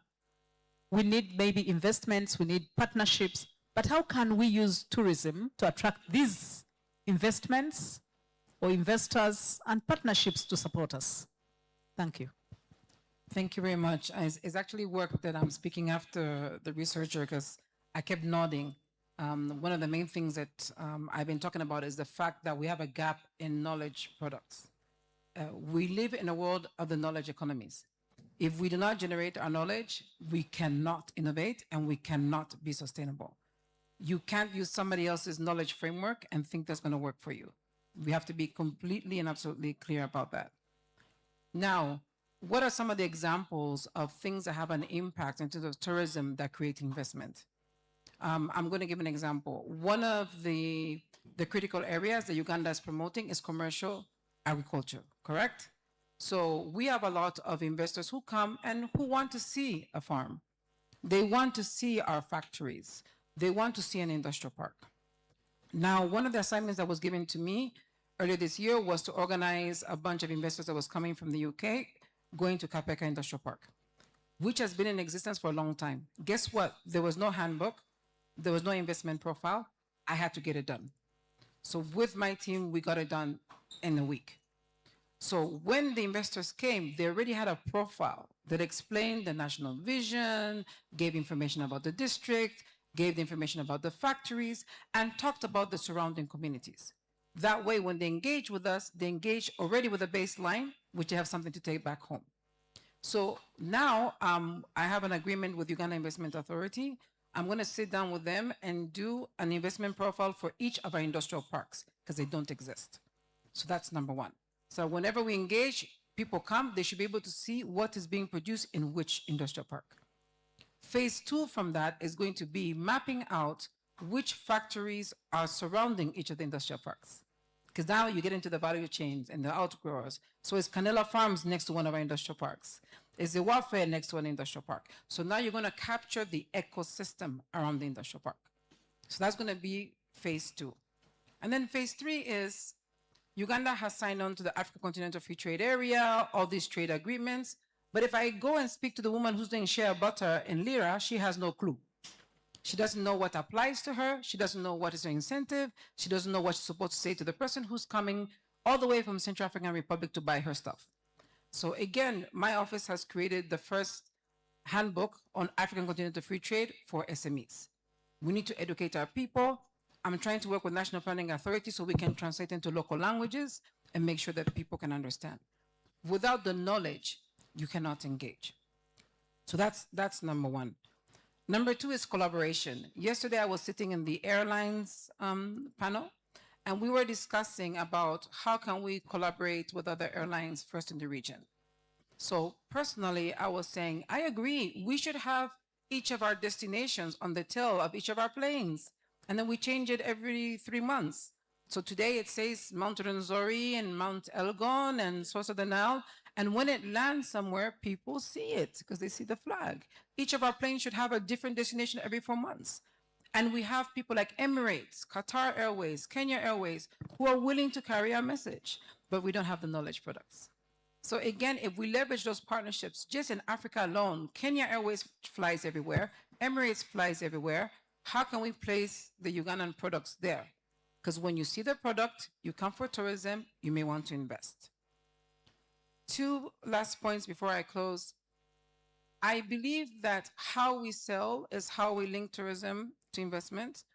Personally, when I tell people to come, I tell people to come and make Uganda your holiday home. If it's your home, you're going to invest in it. So while they're coming, they can contribute to the road. They can contribute to the health center. They can contribute to the school. We need to package bankable projects that make sense. So if I'm going to drive from Kampala to Kasese and I stop in Kabalega along the way, is there a social project I can contribute to just for stopping by? And you help do the health center and you can track that when you go by. So we have to be very deliberate about the bankable projects. And I know that I'm supposed to sit down with UWA soon to make sure we can scale up those bankable projects and link them to the events that we are talking about. Last but not least, I had a meeting with the National Tourism Event Organizers Federation. They brought to me this issue about Nyege Nyege and about the other events. So 3 things that I asked them to do. I said, number 1, as a community, write. What's your mission? Who are your members? What are your corporate events? What is the tier of your events? Tier 1, 2, and 3. What is the impact on the economy? What are the challenges that you face? And what kind of solutions do you want from government? So I'm very happy to say that they sent that to me last week, but I was focused on POATE. So now the next step is how do we package this and we send it to government. So if they need tax relief, let's say so. If we need to look for a special security force so that they're not paying crazy money for security, let's say so. But we need to put it in a language that policymakers can understand. And I think that the policymakers in Jinja did not understand it. Despite the fabulous study that I saw on the economic impact, they did the study, they took it to Parliament, and somebody kept it in the shelf. That study should have been promoted on radio and TV for months so that everybody would have awareness of the revenue impact and what it did in terms of creating jobs, the hotels, the food, the shopping. It's an impressive document. But we did it, and we kept it. So definitely, I think the last thing that I would like to say is I believe part of the reason that I exist is because I can bridge between the 2 worlds. So I look forward to working with the Events Organizers Federation, continue to work with the filmmakers, and I think the other community I'm working with are the content creators and sports. Let us organize what we're doing in a way that the policymakers can get it. National Planning Authority has agreed to give me a desk within their office to help incorporate any policy issues into the National Development Plan reports going forward. So I've offered myself as a volunteer for free to do that for the creative community starting next month. Thank you. Thank you, Ambassador Rosa. Thank you very much. My final question to the man who was born in the crowd. This gentleman was born in the crowd, and I know there are so many young people who are looking at you thinking Kainela has been successful, and they want to be Kainela. How can a young person who wants to start agribusiness tomorrow, they want to venture into this, and then they become as celebrated as Kainela is now? How can they begin? How much do they want? What do they need? Who can hold their hand? How can they be like you? They were not born in Accra. but they want to venture into it. Okay. Thank you. Thank you so much. I think my first point is to encourage all the youth, but even others who are not the youth, to venture into agrotourism. Of course, as any startup, you take baby steps. Kainela did not start as Kainela, did not start to have a platform at Munyonyo. Imagine from a farm, you come to Munyonyo and tell people that you're actually doing sensible business in agrotourism. There are actually very big steps, very small steps taken to build the product we are building, or we are showcasing today. But what I can advise those, especially the youth, those who want to start something similar to Kainela Farms, is first of all to be intentional and not rush the process. Looking at where we started, up to where we are right now, most of it, we've been reading the visitor's mind. What does the visitor want? We do not have all this mega plan of where we are. We started, by the way, on 5 acres. I'm talking about 203 acres and going forward. These people don't have 5 acres. They have very small. Exactly. What can they do? Exactly. We are talking about product development, and the major thing in product development is using resources you have. There are even farms on 1 acre doing very well. There is a lady called Dr. Nalima who is doing a 1 acre model. But there are even those who are doing less than 1 acre. There is a farm on Entebbe Road. It's, I think, on but less than an acre, something smaller than an acre. So the resource you have, as long as you're intentional, please don't rush the process. Be intentional on the project you're running. But also, one major important thing is to have a niche. Do not do whatever anyone is doing around you. You have uniqueness, is to find your uniqueness. What is my uniqueness in the product? That's when you're going to have market. Because if you're selling what I'm selling, then we are competing for market. If you're selling what the neighbor is selling, then you're fighting for market. But have a niche and strategize on how to sell it. Be unique in what you do and strategize on how to sell it. But also, please be in the space of tourism. This space has built us a lot. If you come in this space, you're having knowledge sharing, you're looking at what the neighbor is doing.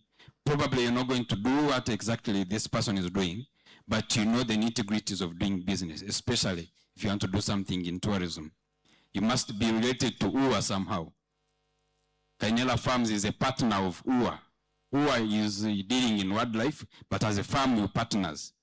Kainela is very well related to UTB, to auto tour operators, everyone in the tourism cycle. Please make sure you're part and parcel of them. Thank you so much.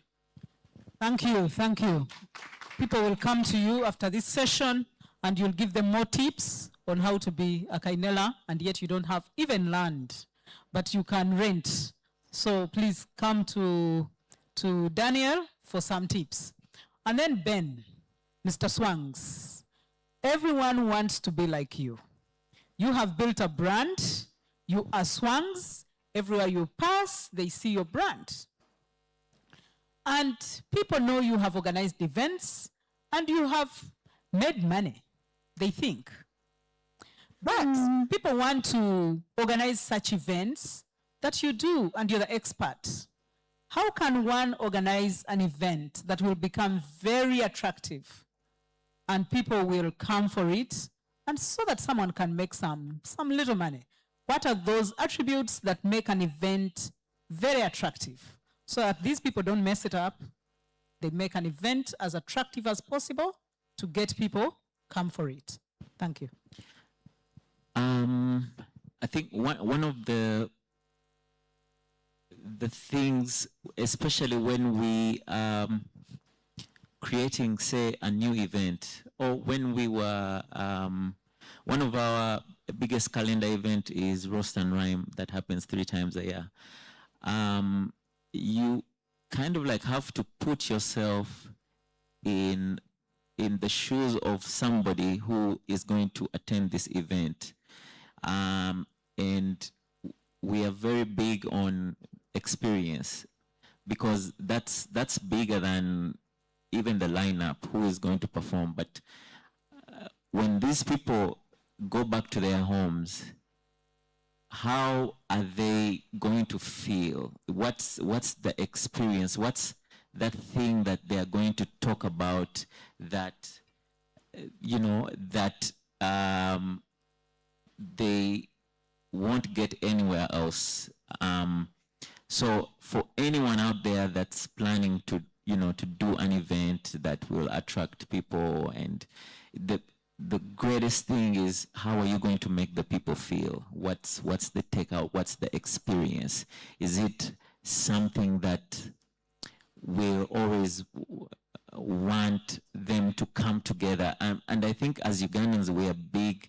There's an energy that we have whenever we get together, even if it's strangers, but we're in the same room and having a good time and experiencing some, in the gospel circles it's called, when we're in one accord. There's that vibe and energy that we feel. I'm sure most of you who have gone to Nyege Nyege, it's really not because of the lineup. Half the time we don't know who's performing, but you know that you're going to have a good time because you are going to meet other people, like-minded people like you, that are free and just want to have a good time, that are happy and in the energy. So it's really all about the experience. Don't let no one lie to you that it's the type of lighting that you're going to use, the sound,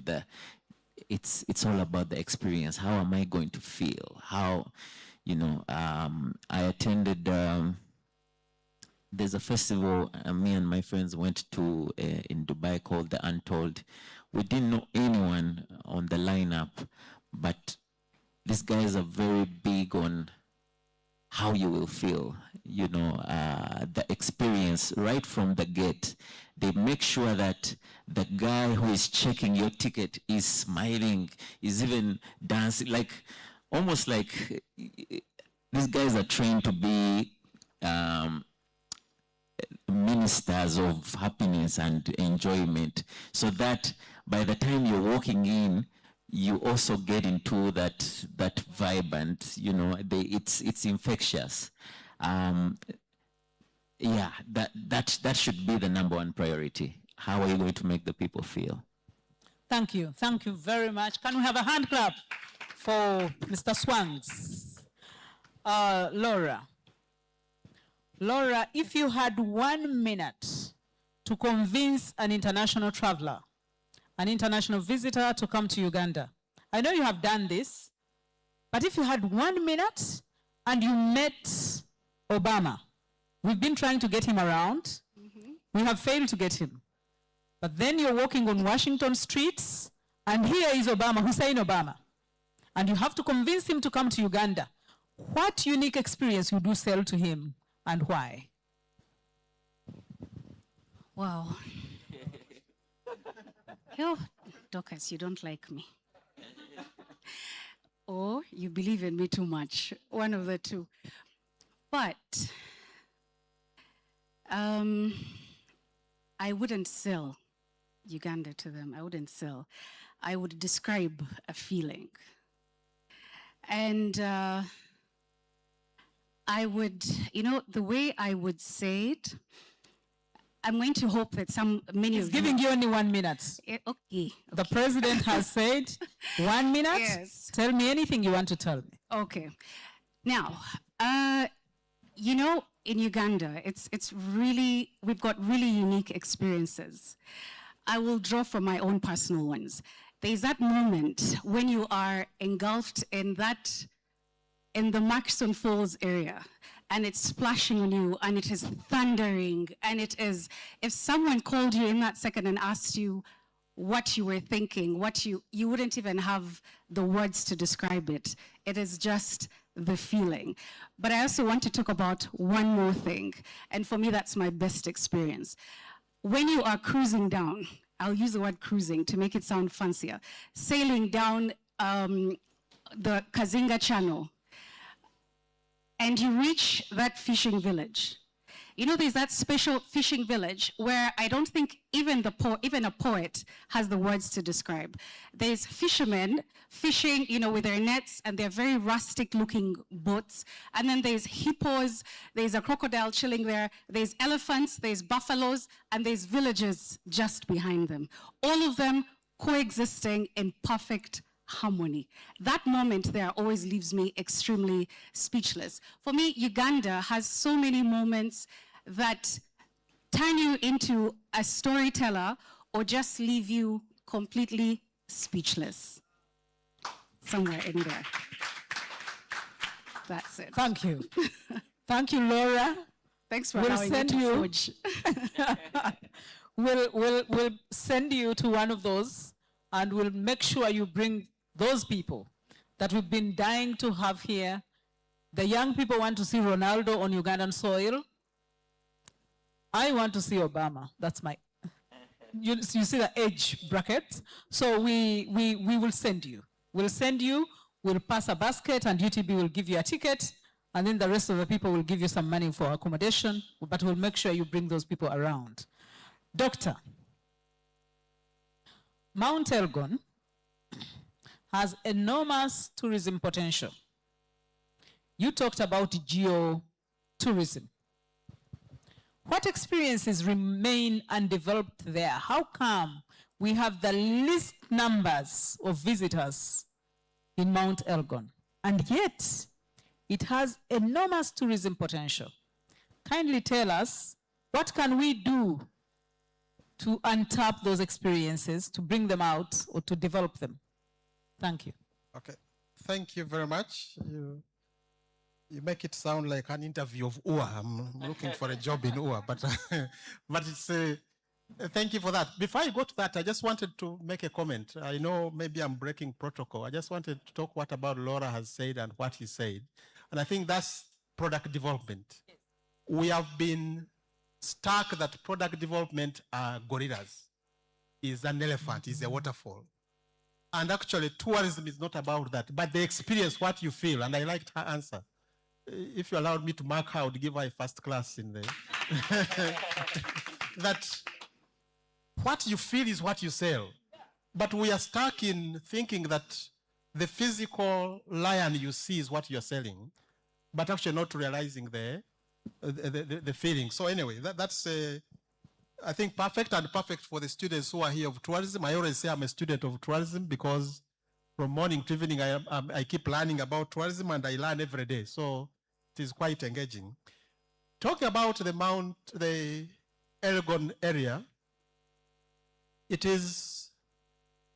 comes back the same thing we have talked about, the product development of how can you develop a product. We had a project there, a research project, and we were looking at the CP area, but also looking at the Elgon region. And we are now looking more, we have been talking about ecotourism. Everybody talks about ecotourism. But now we are continuously studying a concept called ecoculture tourism. You are looking at the ecology from the cultural perspective. So Eastern Uganda would be very much promoted from the ecoculture perspective. You are promoting the ecology of the area, but also from the cultural region. We know the great cultural richness they have, whether it's in the Imbalu ceremony and the rest, whether it's on the conservation, whether it's on those unique or the minorities that are there, the Beneta and the rest. But the challenge is that we always want to compare Elgon with maybe Bwindi, and which you cannot do. Bwindi has a different setup, and now the Elgon, if you try to use the Bwindi approach to develop the Elgon, then you end up hitting the same obstacles. So look at the uniqueness, look at the culture, we worked with the Kapchorwa district, the tourism officers and another, and we were talking about sports tourism. How do you promote Kapchorwa as a sports tourism destination that everybody comes to look for Kapchorwa, Cheptegei? It's interesting, under that project, we later on realized that there were a number of people who were coming to Kapchorwa, including scouts, international athletic scouts. And they were asking one question: what food do they eat? I hadn't thought about that, but they say everybody who comes around is asking them, what food do these sportsmen eat? Because they believe it is the food maybe that is making them unique. But from the tourism angle, I saw a very missed opportunity to develop a food and say this is Cheptegei food. Just position and say, and we can sit and agree with Cheptegei and say, what's your food? He say, this is my food. You just sit and package it and say, you can't go to Kapchorwa without eating the Cheptegei food. And you market it. Yes, you're practicing for a marathon, come and eat this food. This is what you must eat. Or if you want to be as strong and as have the vitality of Cheptegei, this is what you eat. And to me, that's the innovativeness we're talking about through tourism. That you sit and look up. And the good thing with the innovation, the idea is given to you. It just pops up like somebody is looking for the food. And you say, now this is the food that we can be able to package. And we now even use the science and the rest. No, because people now are health cautious, you must know. Like in Mbale, they talk about malewa. But you ask people, what is is it gluten-free? Yeah, gluten-free? How many carbohydrates do I eat if I eat 100 grams of malewa? All that information is not there. Yet as a cautious traveler, I would like to know the fat content, the gluten. And to me, that would be the angle that would take and actually try to come up with new experiences that people would actually come up and say, I was in Uganda and I ate the Cheptegei food. Thank you. Thank you very much. UGB, over to you. We want Cheptegei food next year. The next POATE, we want to see a stall selling Cheptegei food, and we want even to have it on the menu. That's a very good one, and that is really product development, because that's a big, big product that can transform Kapchorwa, that can transform even Uganda. Because Cheptegei is a big brand, how would we leverage on his brand? Now, Dr. Rosa, Ambassador Rosa, see I'm calling you doctor because you're seated next to Dr. Jim. Yes, Ambassador Rosa, you have been in Uganda, and everyone now knows you are in Acholi. But if you get out of this country and you're walking on the streets of New York and someone asks you, Ambassador Rosa, you have been missing in action. Where have you been? And you want to tell them that you have been in Uganda, but you don't want to say Uganda. How would you describe Uganda to someone who has never been here and make them feel what they have missed because they have not been to Uganda? In 1 minute, the person is passing by. They are saying, I haven't seen you in a long time. You want to tell them you have been here, but you don't want to say the word Uganda. You want to describe it in a certain way to make them feel what they have missed about this country. Thank you. Thank you very much. And I'm just laughing because I actually have to do that like every other night because people call me to say, are you okay? How is it going? So this is going to be a nice one. It is. It's a very nice one. So I've leveraged on my experience. So having been raised in the U.S. and lived in New York with the horrible weather, I think about all the things I used to suffer about. So I tell people that, by the way, do you know I live at the source of the Nile? And like, what? It's not Egypt? No, it's not. It's where I am. Do you know that I live in a place where there's organic food everywhere? I just realized I ate plastic for decades, and now here I have fresh food. Do you know I live in a place where wellness is every day? So wellness is every day. For those people who are surprised, I don't look the same way I looked when I worked in the UN. You can see the level of stress. This is a healthy version of me, and it's because I live in Uganda.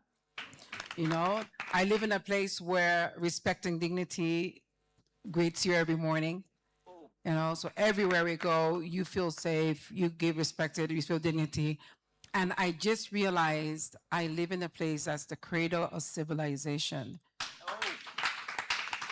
Do you know that my house is 10 minutes away from a 1,000-year-old kingdom that it still exists? So that is where I live. Thank you, thank you. Another big, massive hand clap for Ambassador Rosa, because she actually has described Uganda. That is my country, that is what I call home, that is our country, that's the pearl of Africa. I want to ask you, the audience, to give a big thunderous hand clap to the panelists as we stand up. I want to thank you very much. I want to thank Kainela. I want to thank Swangs Avenue. I want to thank Travoneza. I want to thank Dr. Jim. And I want to thank you, Ambassador Rosa. Thank you very much for giving us your time. I remain your moderator. I've been your moderator, Dorcas Rukundo Twesigomwe from Uganda Wildlife Authority. People are saying they have questions, but UTB is telling me time out. What do we do? Can we take 2 questions, UTB? Can we take 2 questions, at least?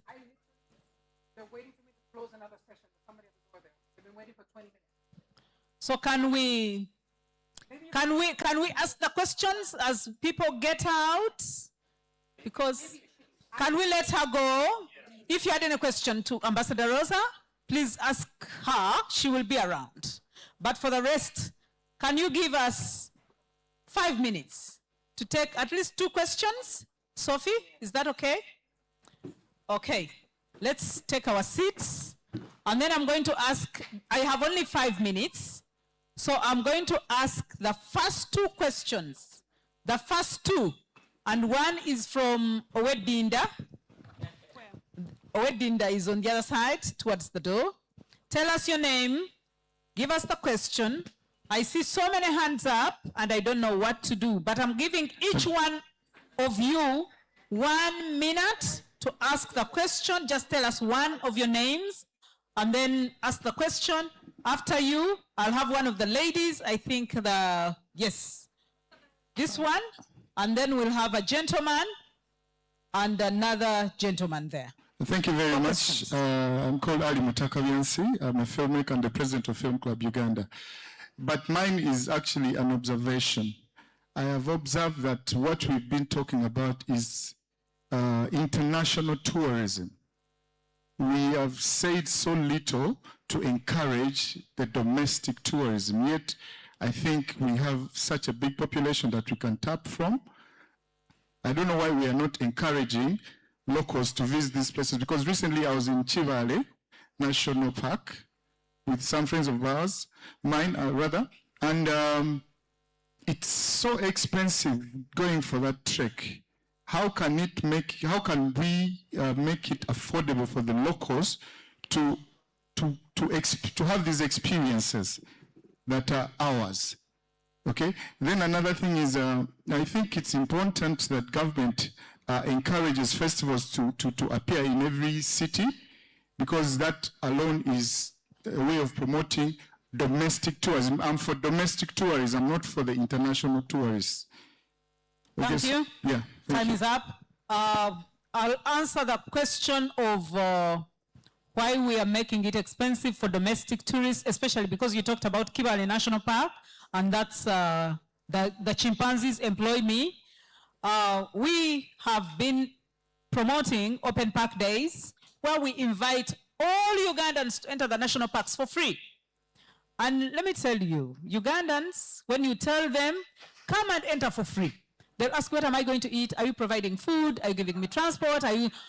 So it becomes a little difficult because you're talking about entrance, which I control. There's someone else here who is providing accommodation, and they want to buy for you food. That forest is not in the city. It is a bit hard to reach. Some of these places are hard to reach. Bringing food, Laura will testify that getting food from Kasese to Queen Elizabeth to the lodge is really a bit expensive, but Ugandans naturally, I'm going to use Ben's words, that we need to be intentional. so that we are able to travel. I know Laura has been organizing domestic travels, organizing groups. Come and we go to the parks. Come. I don't know how she has been successful. And then after that, you'll give the microphone to Ben to talk about the events, the question of events. Thank you. Let me answer the domestic tourism part. I am on the same page as you. I advocate for domestic tourism first before international. And I do both. In fact, I have a saying that if you come asking me for a Dubai quotation, first tell me which 3 destinations in Uganda you've been to. But maybe you'll correct me. It's 200K? 200,000. Now, I don't think that it is a price problem. I think it's a value issue.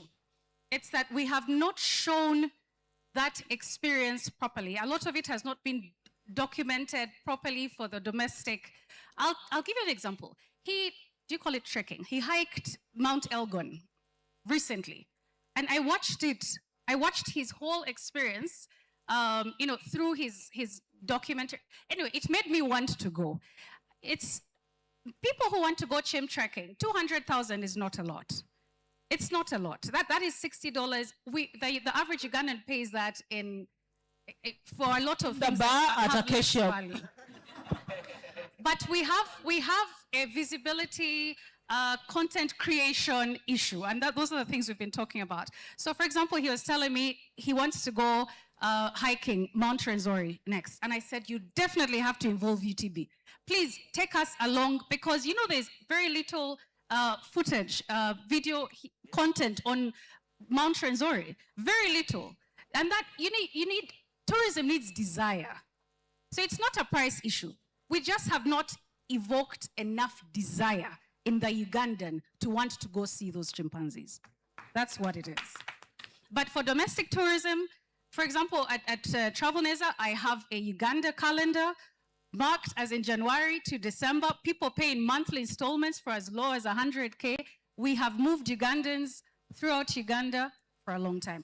My lodge has Ugandan rates in UGX way less than the ones for foreigners. And I think we do 50-50. And we treat the Ugandan like you're at home at the lodge. So, yes. Thank you, Laura. Ben?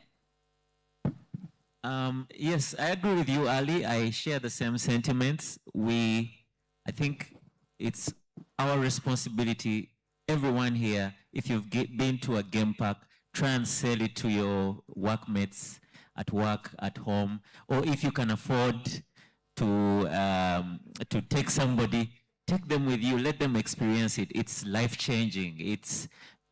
If you go up the mountain, you don't come back the same. Your business, will get a different lens in terms of resilience.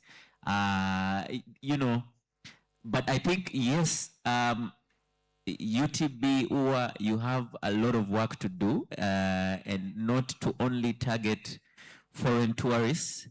I believe the local numbers as well can really, those numbers can do something in bringing in the money. The other, the festival really, we don't have the power to do that. I think we need collaborative. Yeah, it's really. But again, for me, my takeout on this panel, the doctor mentioned, we have work to do as well. Making those cases through research so that the government can get to appreciate that, oh, okay, events can bring in these numbers. Oh, events can impact this amount of figures in just one weekend. Oh, the hotels can be booked out, and we can get this kind of spike in terms of local small businesses in a town when an event happens. So that is on us as well, as events organizers. We need to build stronger cases, because I mean, government has a lot of issues to deal with, you know, so the numbers have to make sense for them to give us the support.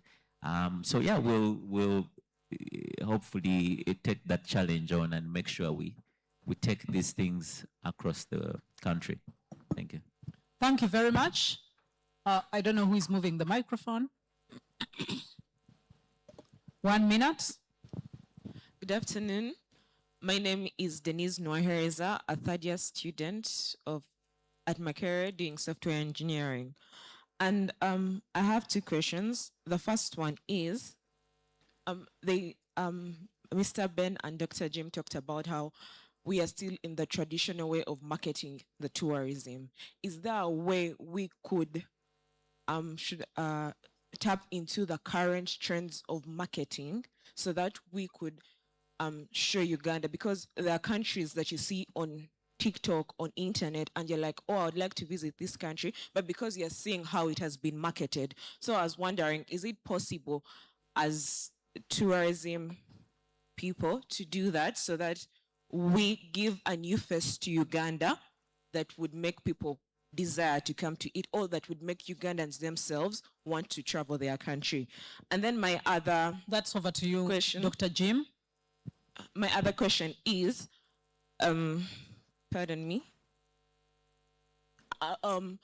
Dr. Jim talked about the diversity of the tourism and how all the times when we think about tourism, we think about chimpanzees and what. Is there a way we could make tourism, and how you had explained, you telling Obama, is there a way how we could make tourism be sold as a feeling, making it, should I say, portable in a way that we are selling the culture? Because I feel like the people of the Karamoja region and the people of the northern side have been sold because of their culture. Is there a way we could make it for all the cultures in Uganda so that we are diverse? Instead of us only doing chimpanzees and tourism, we could do something that involves the whole community. Thank you. Thank you very much. Dr. Jim will answer you.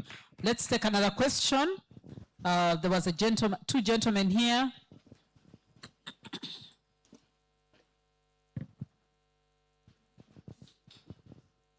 Thank you so much. My name is Juventin Ochor. I work as the Assistant Tourism and Recreations Officer for Mugainga Gorilla National Park. My first question is more close to what my sister has already asked. Basing on the vast knowledge and understanding of the local tourism of Uganda and international tourism of our dear panelists, what are those few practices that are missing in Uganda that we can borrow from the outside world to help us position Uganda as a premium destination in Africa? My second question is about That's AFCON. for Laura. Laura will take that question. My second question is about AFCON 2027, which is just around the corner. That's for Ben's. Co-hosted by Uganda, Kenya, and Tanzania. How best can Ugandan tourism sector benefit from the AFCON visitors who are coming? AFCON is going to attract thousands of visitors.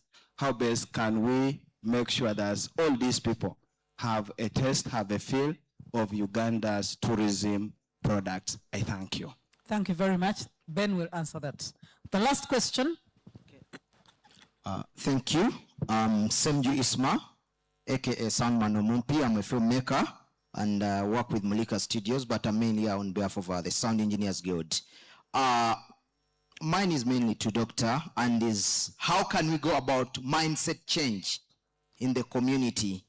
One, back then before lockdown, we had few domestic tourism, but after Tulambule campaign in 2019, I'm happy that I was part of the first two campaigns as a sound recordist.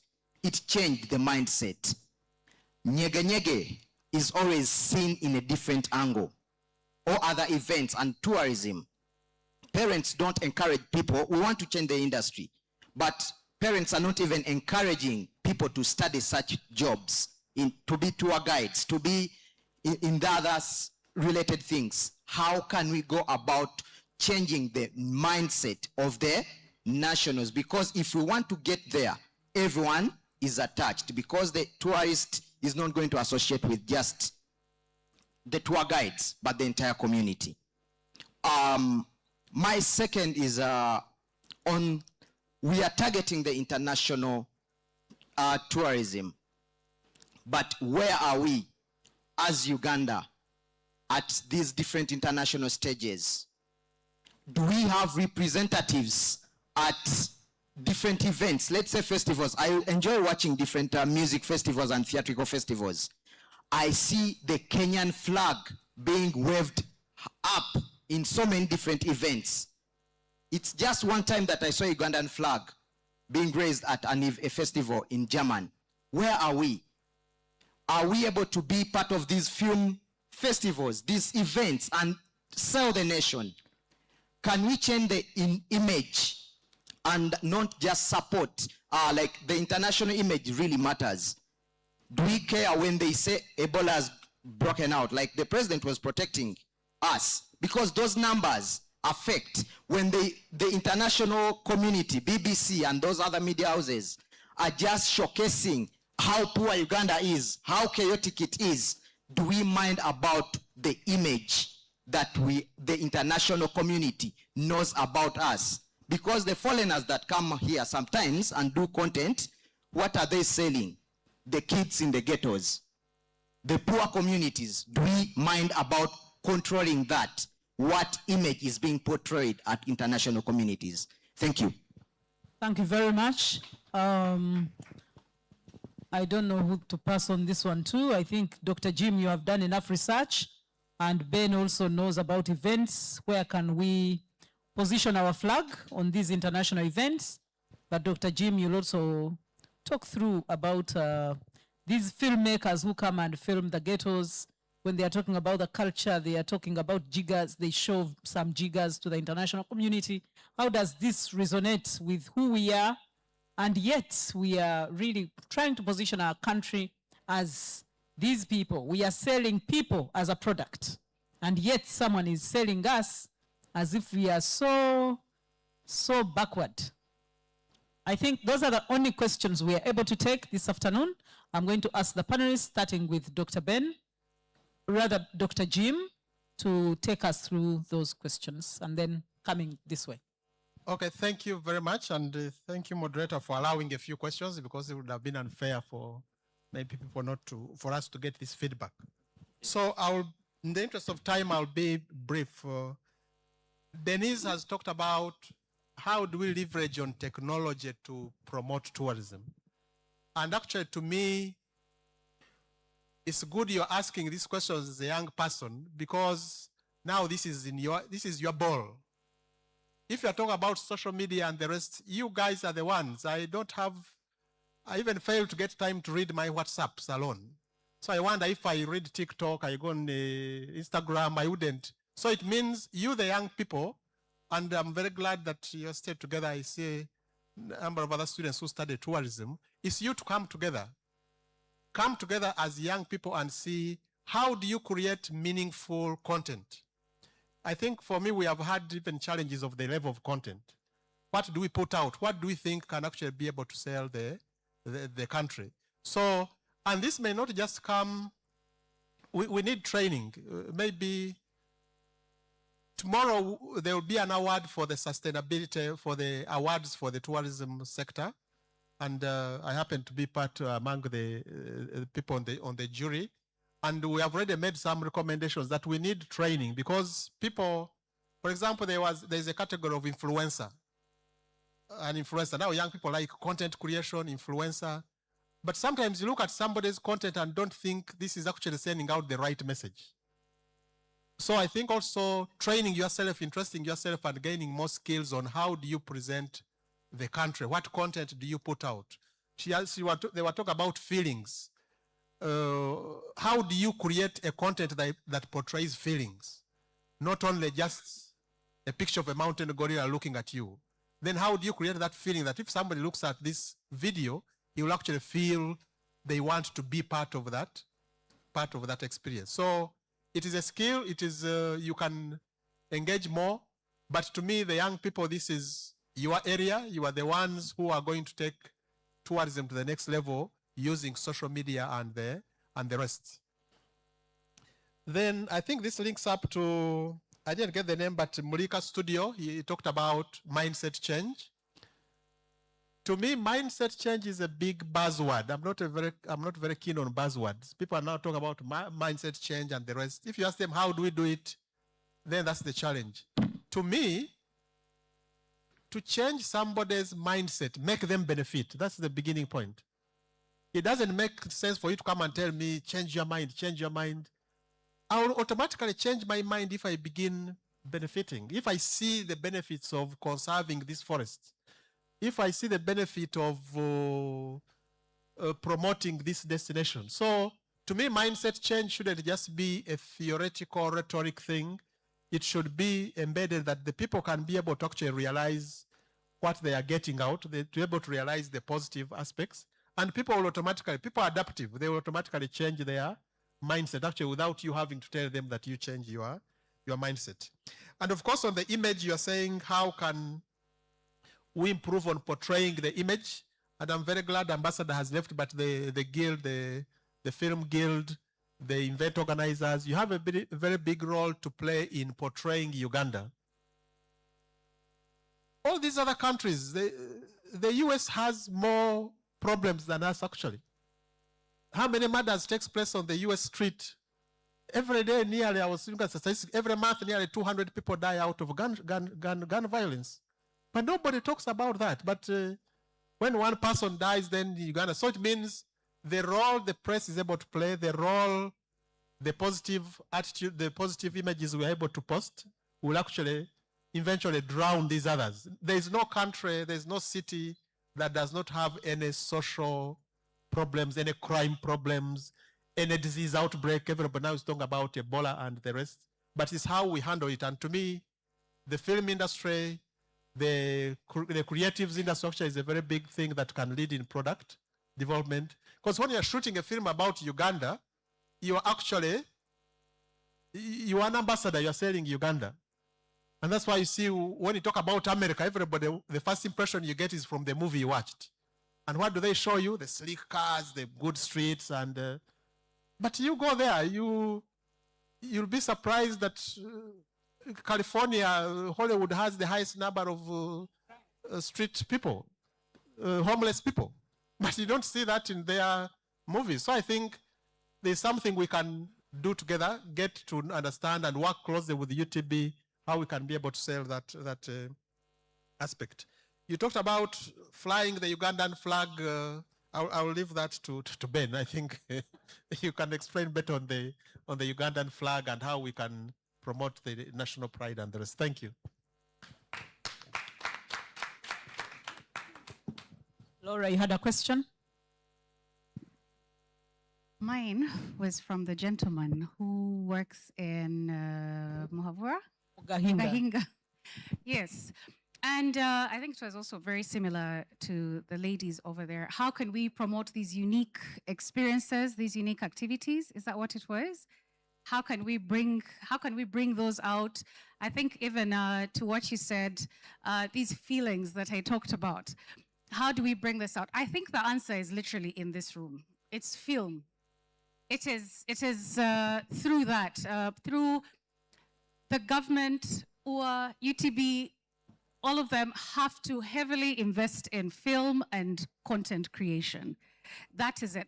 Those are the people that evoke those feelings. I described how I watched him come down that mountain, and I was also losing breath as he was coming down. I don't know how to explain it. It's like when you're watching a movie, you know, and honestly, I had never seen Mount Elgon footage like that. Had you watched anyone come down the mountain before you went? No. So it can only be through film production and content creation. That's the only thing, because the second thing also is the government to invest in, indeed, product development and training of the different activities across the country. like when you go to source of the Nile, you know, our country, you go to so many places and you even look for where to take a picture and where to sit. I will attest. Murchison Falls, during COVID, the time when the Zambia days, I carried the first chairs, tables, and set up the first event there. You actually attended an event there, right? The guards were looking at me like, what are you doing? Guess what? Now it's the norm. It's now done a lot. So we had to actually convince them to clear up the space, put proper benches, and they did, and now they've been charged to enter. They never used to charge that time. So I'm just saying there's a lot to do in product development, training, you know, by the authorities, but mostly it's in content creation. I think that's that from me. Thank you, Laura. Yeah, just to add on to that, you've hit the nail on the head. I have a crazy business partner, and the beginning of this year when we were doing our strategy for the company, he was like, you know what? We need to adapt the Slay Queen playbook. And there was, everyone in the room was, Slay Queen playbook? But guess what? I'm sure we're all familiar with, some of us even follow some Slay Queens on social media. Don't worry, doctor, I'll explain. Slay Queens always post. They are always looking, the hair is, when they're having lunch, when they, you know, and this goes to all of us. If you have a business in tourism, you manage a hotel, don't feel scared that, oh, you're overposting. Show us every day. Show us the sunrise. Yo, the Kasana today is looking sleek. Don't fear, don't overcomplicate Luzungu. You know, that's how they sell us, you know, this dream, this place. Banange, let me go and check out this place. Going for an afternoon swim. You know, we need to stop selling ourselves short and take away that fear of thinking maybe I'm doing too much. This doesn't look too corporate. You know, the world has moved on now. We are no longer handing out brochures. So it's us. We have that responsibility to sell sell our country, sell our business. The gentleman was talking about waving the flag. Yes, I've seen actually a lot of those, say, reggae shows in Germany, and you're seeing Kenya. That starts with us. Those are individuals. I don't think they are paid by the government, you know? So, man, we have to be proud of our country.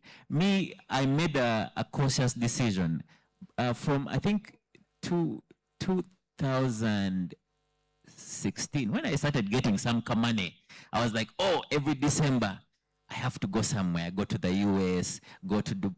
Imagine me and a couple of friends went on an excursion in Haiti, $50, and those guys were showing us how to make chipoli. And I'm like, what? So I was like, you know what? I need now to start exploring my country and try to document it Bulungi. You know, that's why I went up the mountain. I am putting some money aside because the ultimate dream is to go up Mount Rwenzori.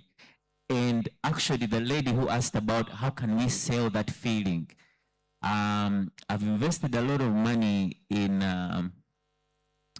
Dolby Atmos. It's a kind of sound system that is immersive. And in our world, there are some kind of microphone, the ambisonic mics, I'm sure you know them, that I put them in a room. And so imagine I take that microphone in up Rwenzori and I play for you how it sounds, you know, that immersive sound, and take some good visuals. So, yeah, the government is not going to pay me for that. Maybe they can. Who will give you complimentary to enter the Rwenzori's. Yes. Oh, okay. Maybe let me... That will not give you food. It's okay. I'll take care of the food. But you know, it has to start with us. All the time we are, as Ugandans, we are so used to complaining. Hey, banang, banang. But man, this country is beautiful. This country, you'll be amazed. The weather. I have a friend of mine, she was planning to do a barbecue, but then like, I'm praying maybe this weekend we might get some kasan, and then I barbecue some chicken. So there's a lot that we take for granted because we're always experiencing it, and that is what we need to sell out there. For the gentleman who was talking about AFCON, I think the best way to do it, because you know we're going to have an influx of people, and we need to find a way of packaging, you know, having incentives for the ticket holders. Hey, you're coming for the AFCON, you know what? You can get 80% accommodation and game drive to, you know, whatever. Yeah? You can visit Mugahinga and you'll get this percentage off. But guess what? You might even charge them 100%, but you tell them it's, hey, this is 70% or 50%. We love to hear, I'm getting a good deal. Even if it's not the truth, you know, you find a way. But I think the best way, make, you know, all-in-one packages. And, you know, people will experience Uganda. Thank you. Thank you very much. A round of applause to the team, to the panelists. And with that, I want to thank you very much for being the best audience today. Everyone has that one person in their lives that they can always rely on.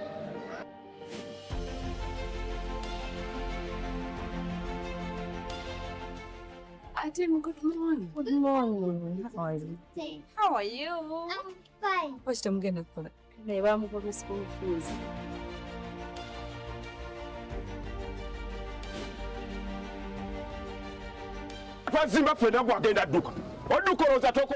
And as we receive our bags, do you want us to take the photo with our bags? Thank you, Sophie. This is Sophie Balijuka. She's the senior officer at UTB. She's in charge of product development and investment. Can you clap for Sophie at least? Thank you, Sophie. So we're going to take a photo.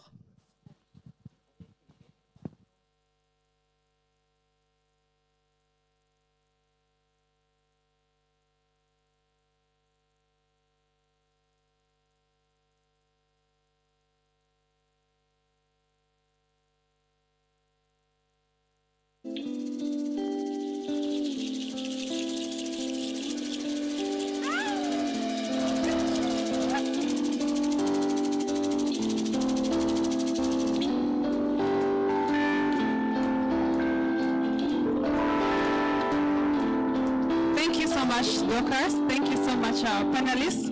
One more round of applause for our panel. That was quite rich, engaging, and thank you for sharing your time with us. And this marks the end of POATE 2026 seminars.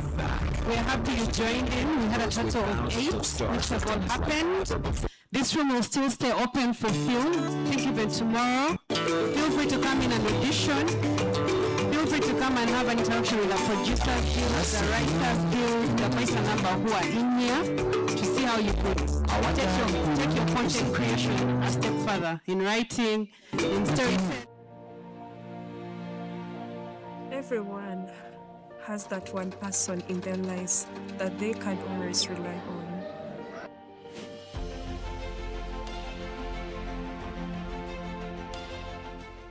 Adam, good morning. Good morning. How are you? How are you? I'm fine. What's I'm gonna put? I'm going to school fees.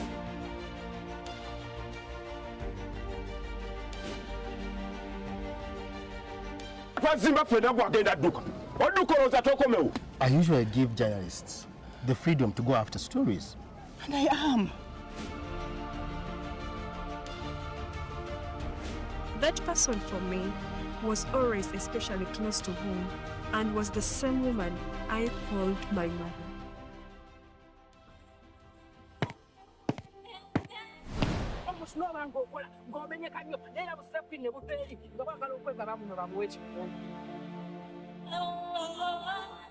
I have to take care of you.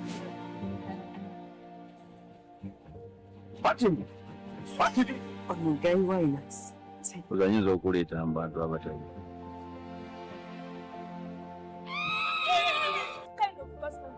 Someone who gets what he wants. Era ffenna tumanyi gwe bagenda okulonda. Simanyi na kyenkola wonna kubanga ensi yonna emumanyi.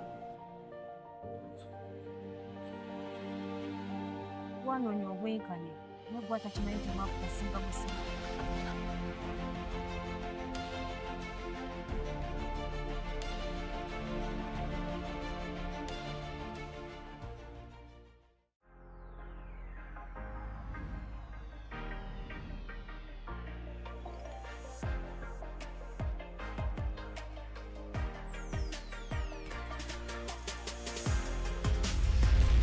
We aren't just starting the year, we're laying a foundation for a lifetime of informed choices with the Peer Educators Academy.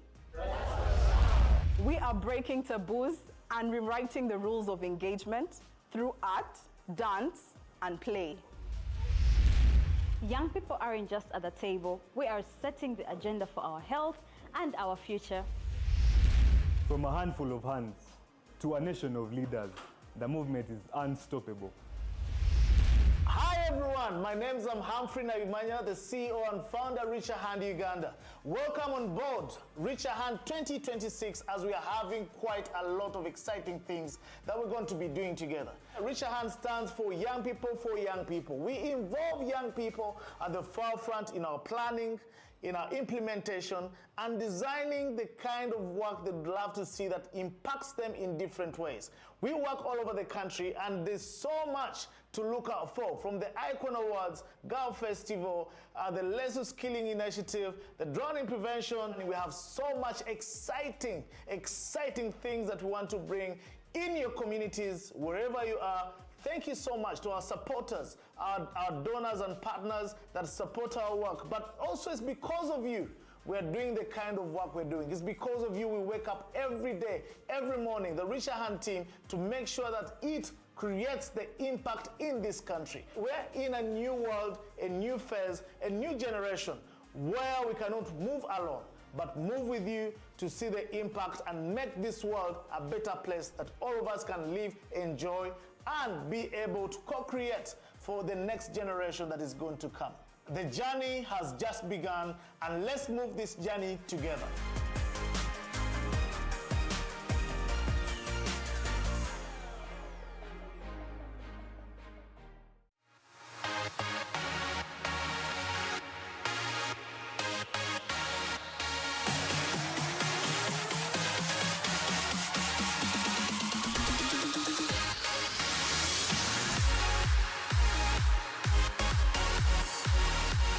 What does the Gen Tribe mean? The Gen Tribe means that it's a culture that we're creating of young people, culture that is going to have dreamers, innovators, disruptors. We have an opportunity to redefine what it means to be a young person in Uganda today. We can break down barriers, challenge stereotypes, and pave way for the future generation. Creating a tribe of musicians, actors, comedians, influencers who are brand ambassadors that are going to empower very many young people in different ways.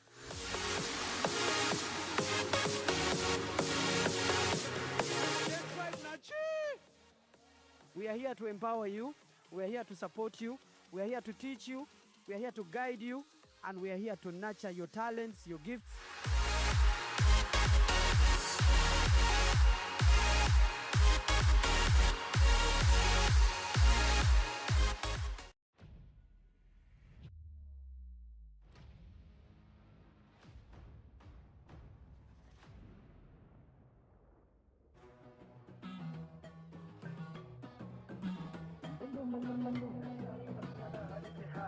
Ladies and gentlemen, a very warm welcome. Thank you for being here with us.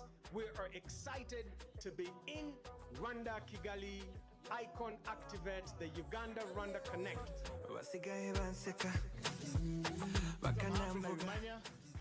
I'm the CEO and founder, Richer Hand Uganda. A little bit about iKON. It's not just an awards program only.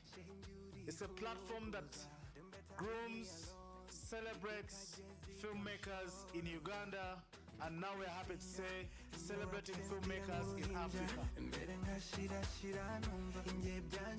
And this is something that we'd love to promote. How can Ugandan filmmakers work with Rwandese filmmakers? We can only do that by collaborating. In the next 5 years, we believe that iKON Awards initiative is going to be the most celebrated awards show on the continent. This evening, I would like to thank Mr. Humphrey and the other people behind the iKON Activate. Now, when I see Uganda-Rwanda Connect, this has dropped a bomb of hope in me. I'm happy to be here, so excited to see iKON Award in Rwanda. Thank you so much for being here in Rwanda. You are most welcome again. Thank you.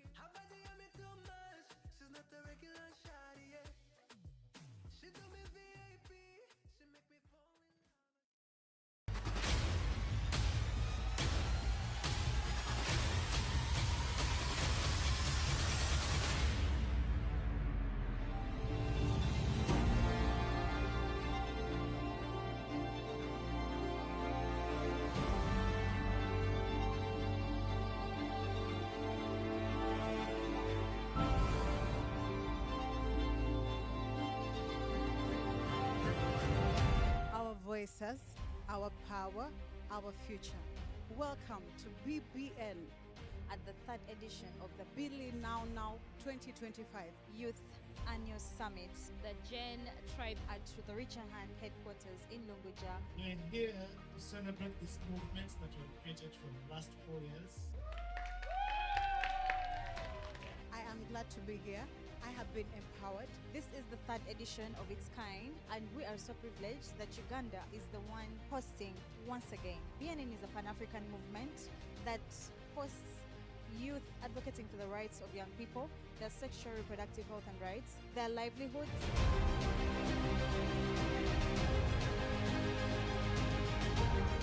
While I am looking at empowering the youth, I am reminded of my role in empowering other youth to access SRHR services, to access beautiful conferences, to access beautiful summits like this one. And we also try to promote our life skills. And today's theme, no one is coming to serve us but us. During this summit, as a movement, we look at so many things, but we also look at things as financial independence, financial literacy. That's why we see a lot of rich young people. We are not working hard, we are working smart. How many of us keep ourselves resilient when it comes to finances? How many of us actually have bank accounts? This has been a good initiative, having young people and looking at young people together. The experience here is very interesting. So 8 years of working together, we have created significant campaigns. And for us, even this moment is to celebrate that partnership that we have had with Planned Parenthood Global. We have created campaigns like Silence is Deadly. We have created campaigns of Brave Girl festivals. We have created campaigns as Billy Now. And so that's a partnership that we celebrate. And today is the first day. We have been able to have a lot of activities going on. We are so much excited for day 2, and we are going to be having more young people coming in, and we are so grateful for all our partners that have made this happen.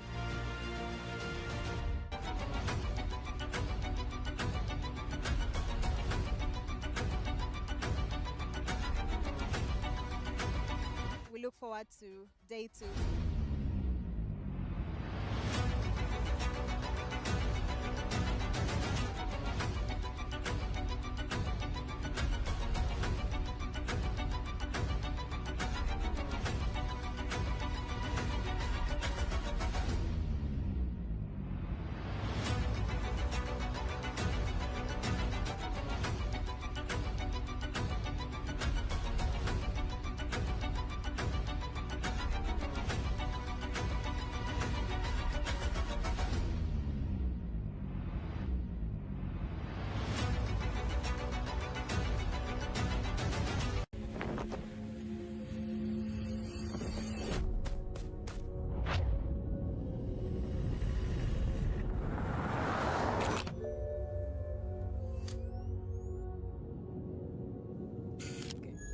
everyone. My name is Chantal Katana, and I'm a tribe mate. Well, how we doing here at the GN Tribe? We have school outreaches in different schools, where we have peer learning sessions conducted by our peer educators, where we teach people in schools, boys and girls, about how they can best handle themselves through a menstrual time. Today we are here at the Anti-Water campaign. Anti-Water is a menstrual hygiene management campaign meant to commemorate the World Menstrual Hygiene Management Day in May. We have been having power talks and different discussions around how menstrual hygiene can be combated and how it can be improved as well. So in the campaign we've had 3 schools participate and they have won. If you do not know which schools have won, go check on our pages, because Chikambwe, it is a serious cash prize which they use to promote menstrual hygiene innovation in their schools. So that money is meant to support them, that money is helping to bring the concepts to life that the students have brought. That money is meant to menstrual hygiene, it's a thing for you. Today has been such a great day with Richard Uganda, where we had so many activities. We had the best fun, had the best time. We're very grateful for us to be hosted here. We can't wait to be back here today. So that's how we do it in the schools. Stay tuned on the Tribe. My name is Chantal. Catch you later.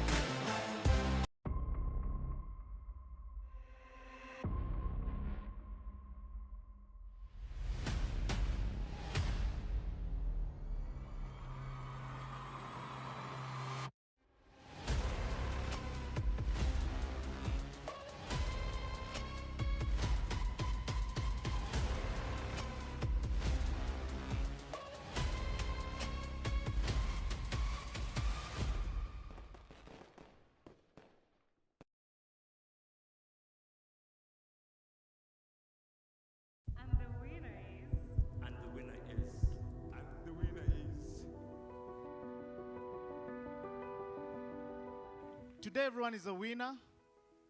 We stand here to celebrate culture, our heritage as a country, because we tell stories that promote this country, that promotes our culture, that promote the diversity of every individual that lives in this country. I would love also as well to thank our Nigerian friends that are here with us from Nollywood. They have sacrificed their time to come and witness us, the Ugandan movie makers. Welcome to a celebration of great talent, the talent that you are. Are we ready to get the award started?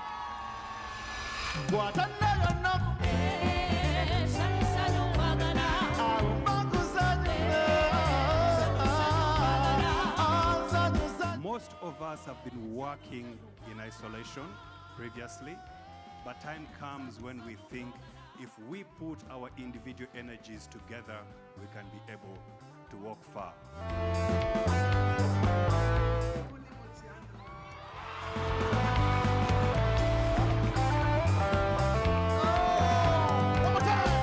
The winner of this category is Ndete Ndete. The chicken thief. I came with 2 speeches. One was when I didn't win, and then the other one when I win. And I would like to personally dedicate this award to my computer that has suffered from all the crashes, the overheating. I think this has been a long time coming. It takes consistency and discipline and the belief that your story will be heard. iKON Award, Lifetime Achievement Award. I wish Kato was here. We moved this journey together with him. Kato, rest in peace. Thank you so much for believing in me. Mom, this award is for you. This accolade is not just mine, but is testament to the people that have supported my journey. So I want to thank the young people I've seen on stage here. The passion our young people have is amazing. Your appeal has been heard very, very loudly. Thank you, iKON Awards.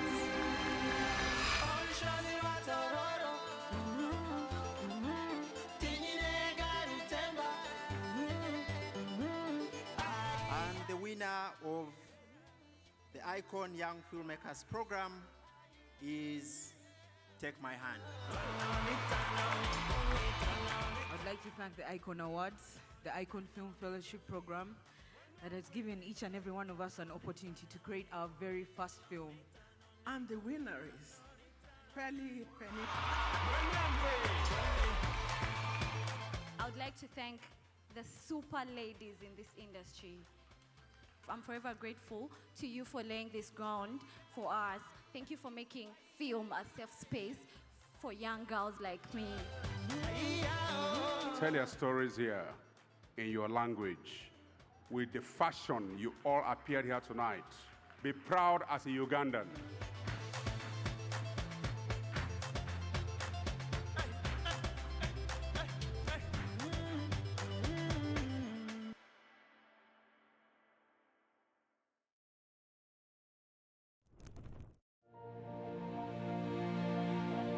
Everyone has that one person in their lives that they can always rely on.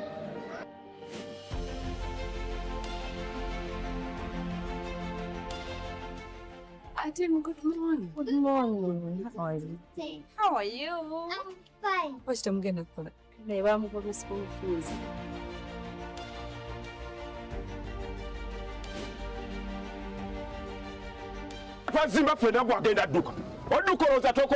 I usually give journalists the freedom to go after stories. And I am. That person for me was always especially close to home and was the same woman I called my mother.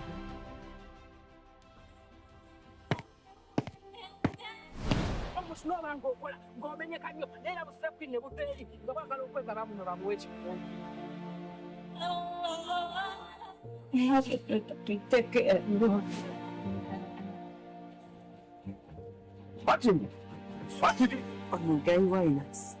Uzanyiza okuleeta mu bantu abatayi.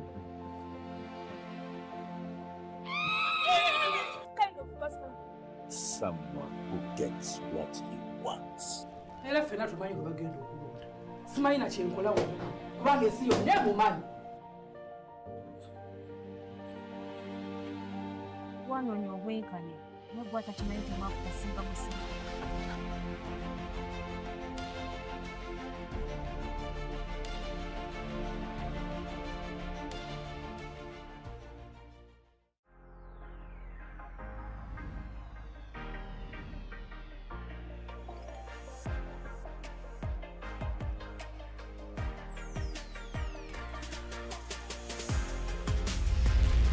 We aren't just starting the year, we're laying a foundation for a lifetime of informed choices with the Peer Educators Academy.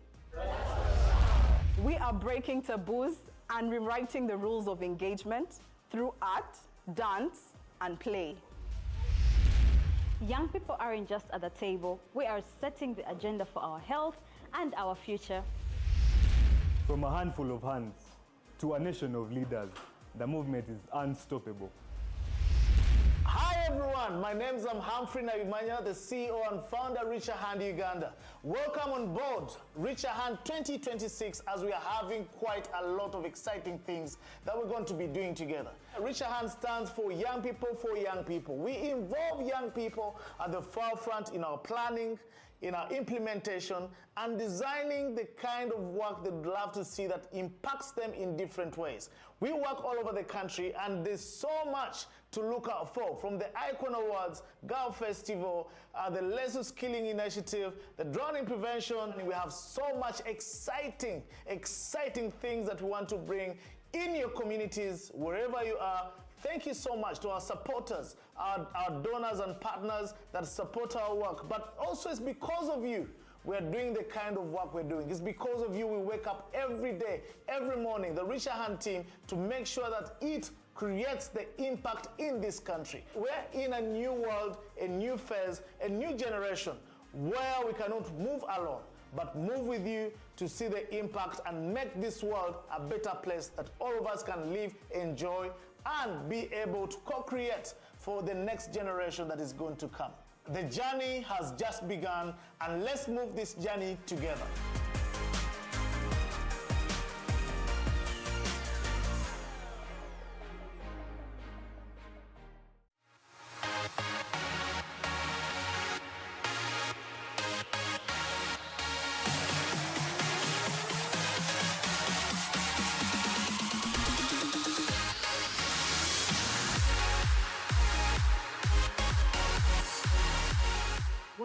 the Gen Tribe name?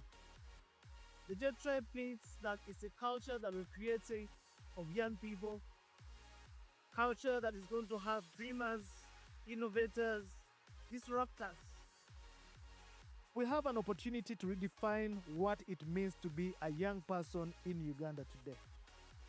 We can break down barriers, challenge stereotypes, and pave way for the future generation. Creating a tribe of musicians, actors, comedians, influencers who are brand ambassadors that are going to empower very many young people in different ways.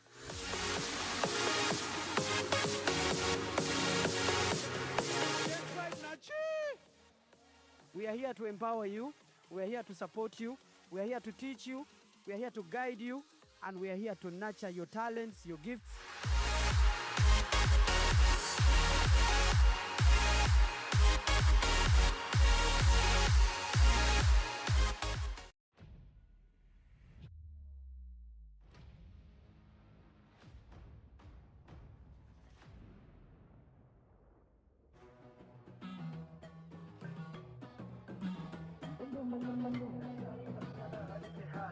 Ladies and gentlemen, a very warm welcome. Thank you for being here with us.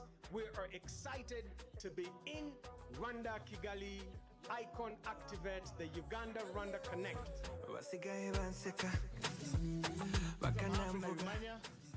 I'm the CEO and founder, Richard Hand Uganda. A little bit about iKON. It's not just an awards program only.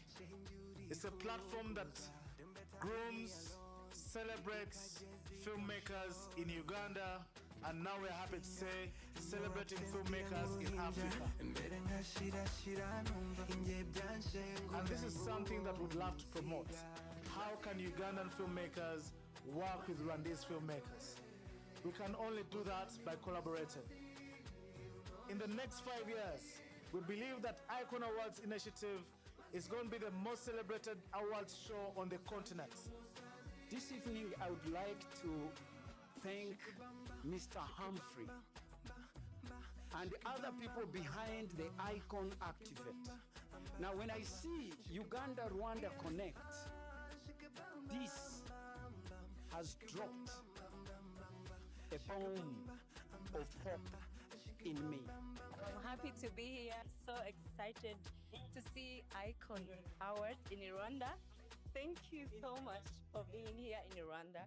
You are most welcome again. Thank you. She's not the regular shawty, yeah. She do me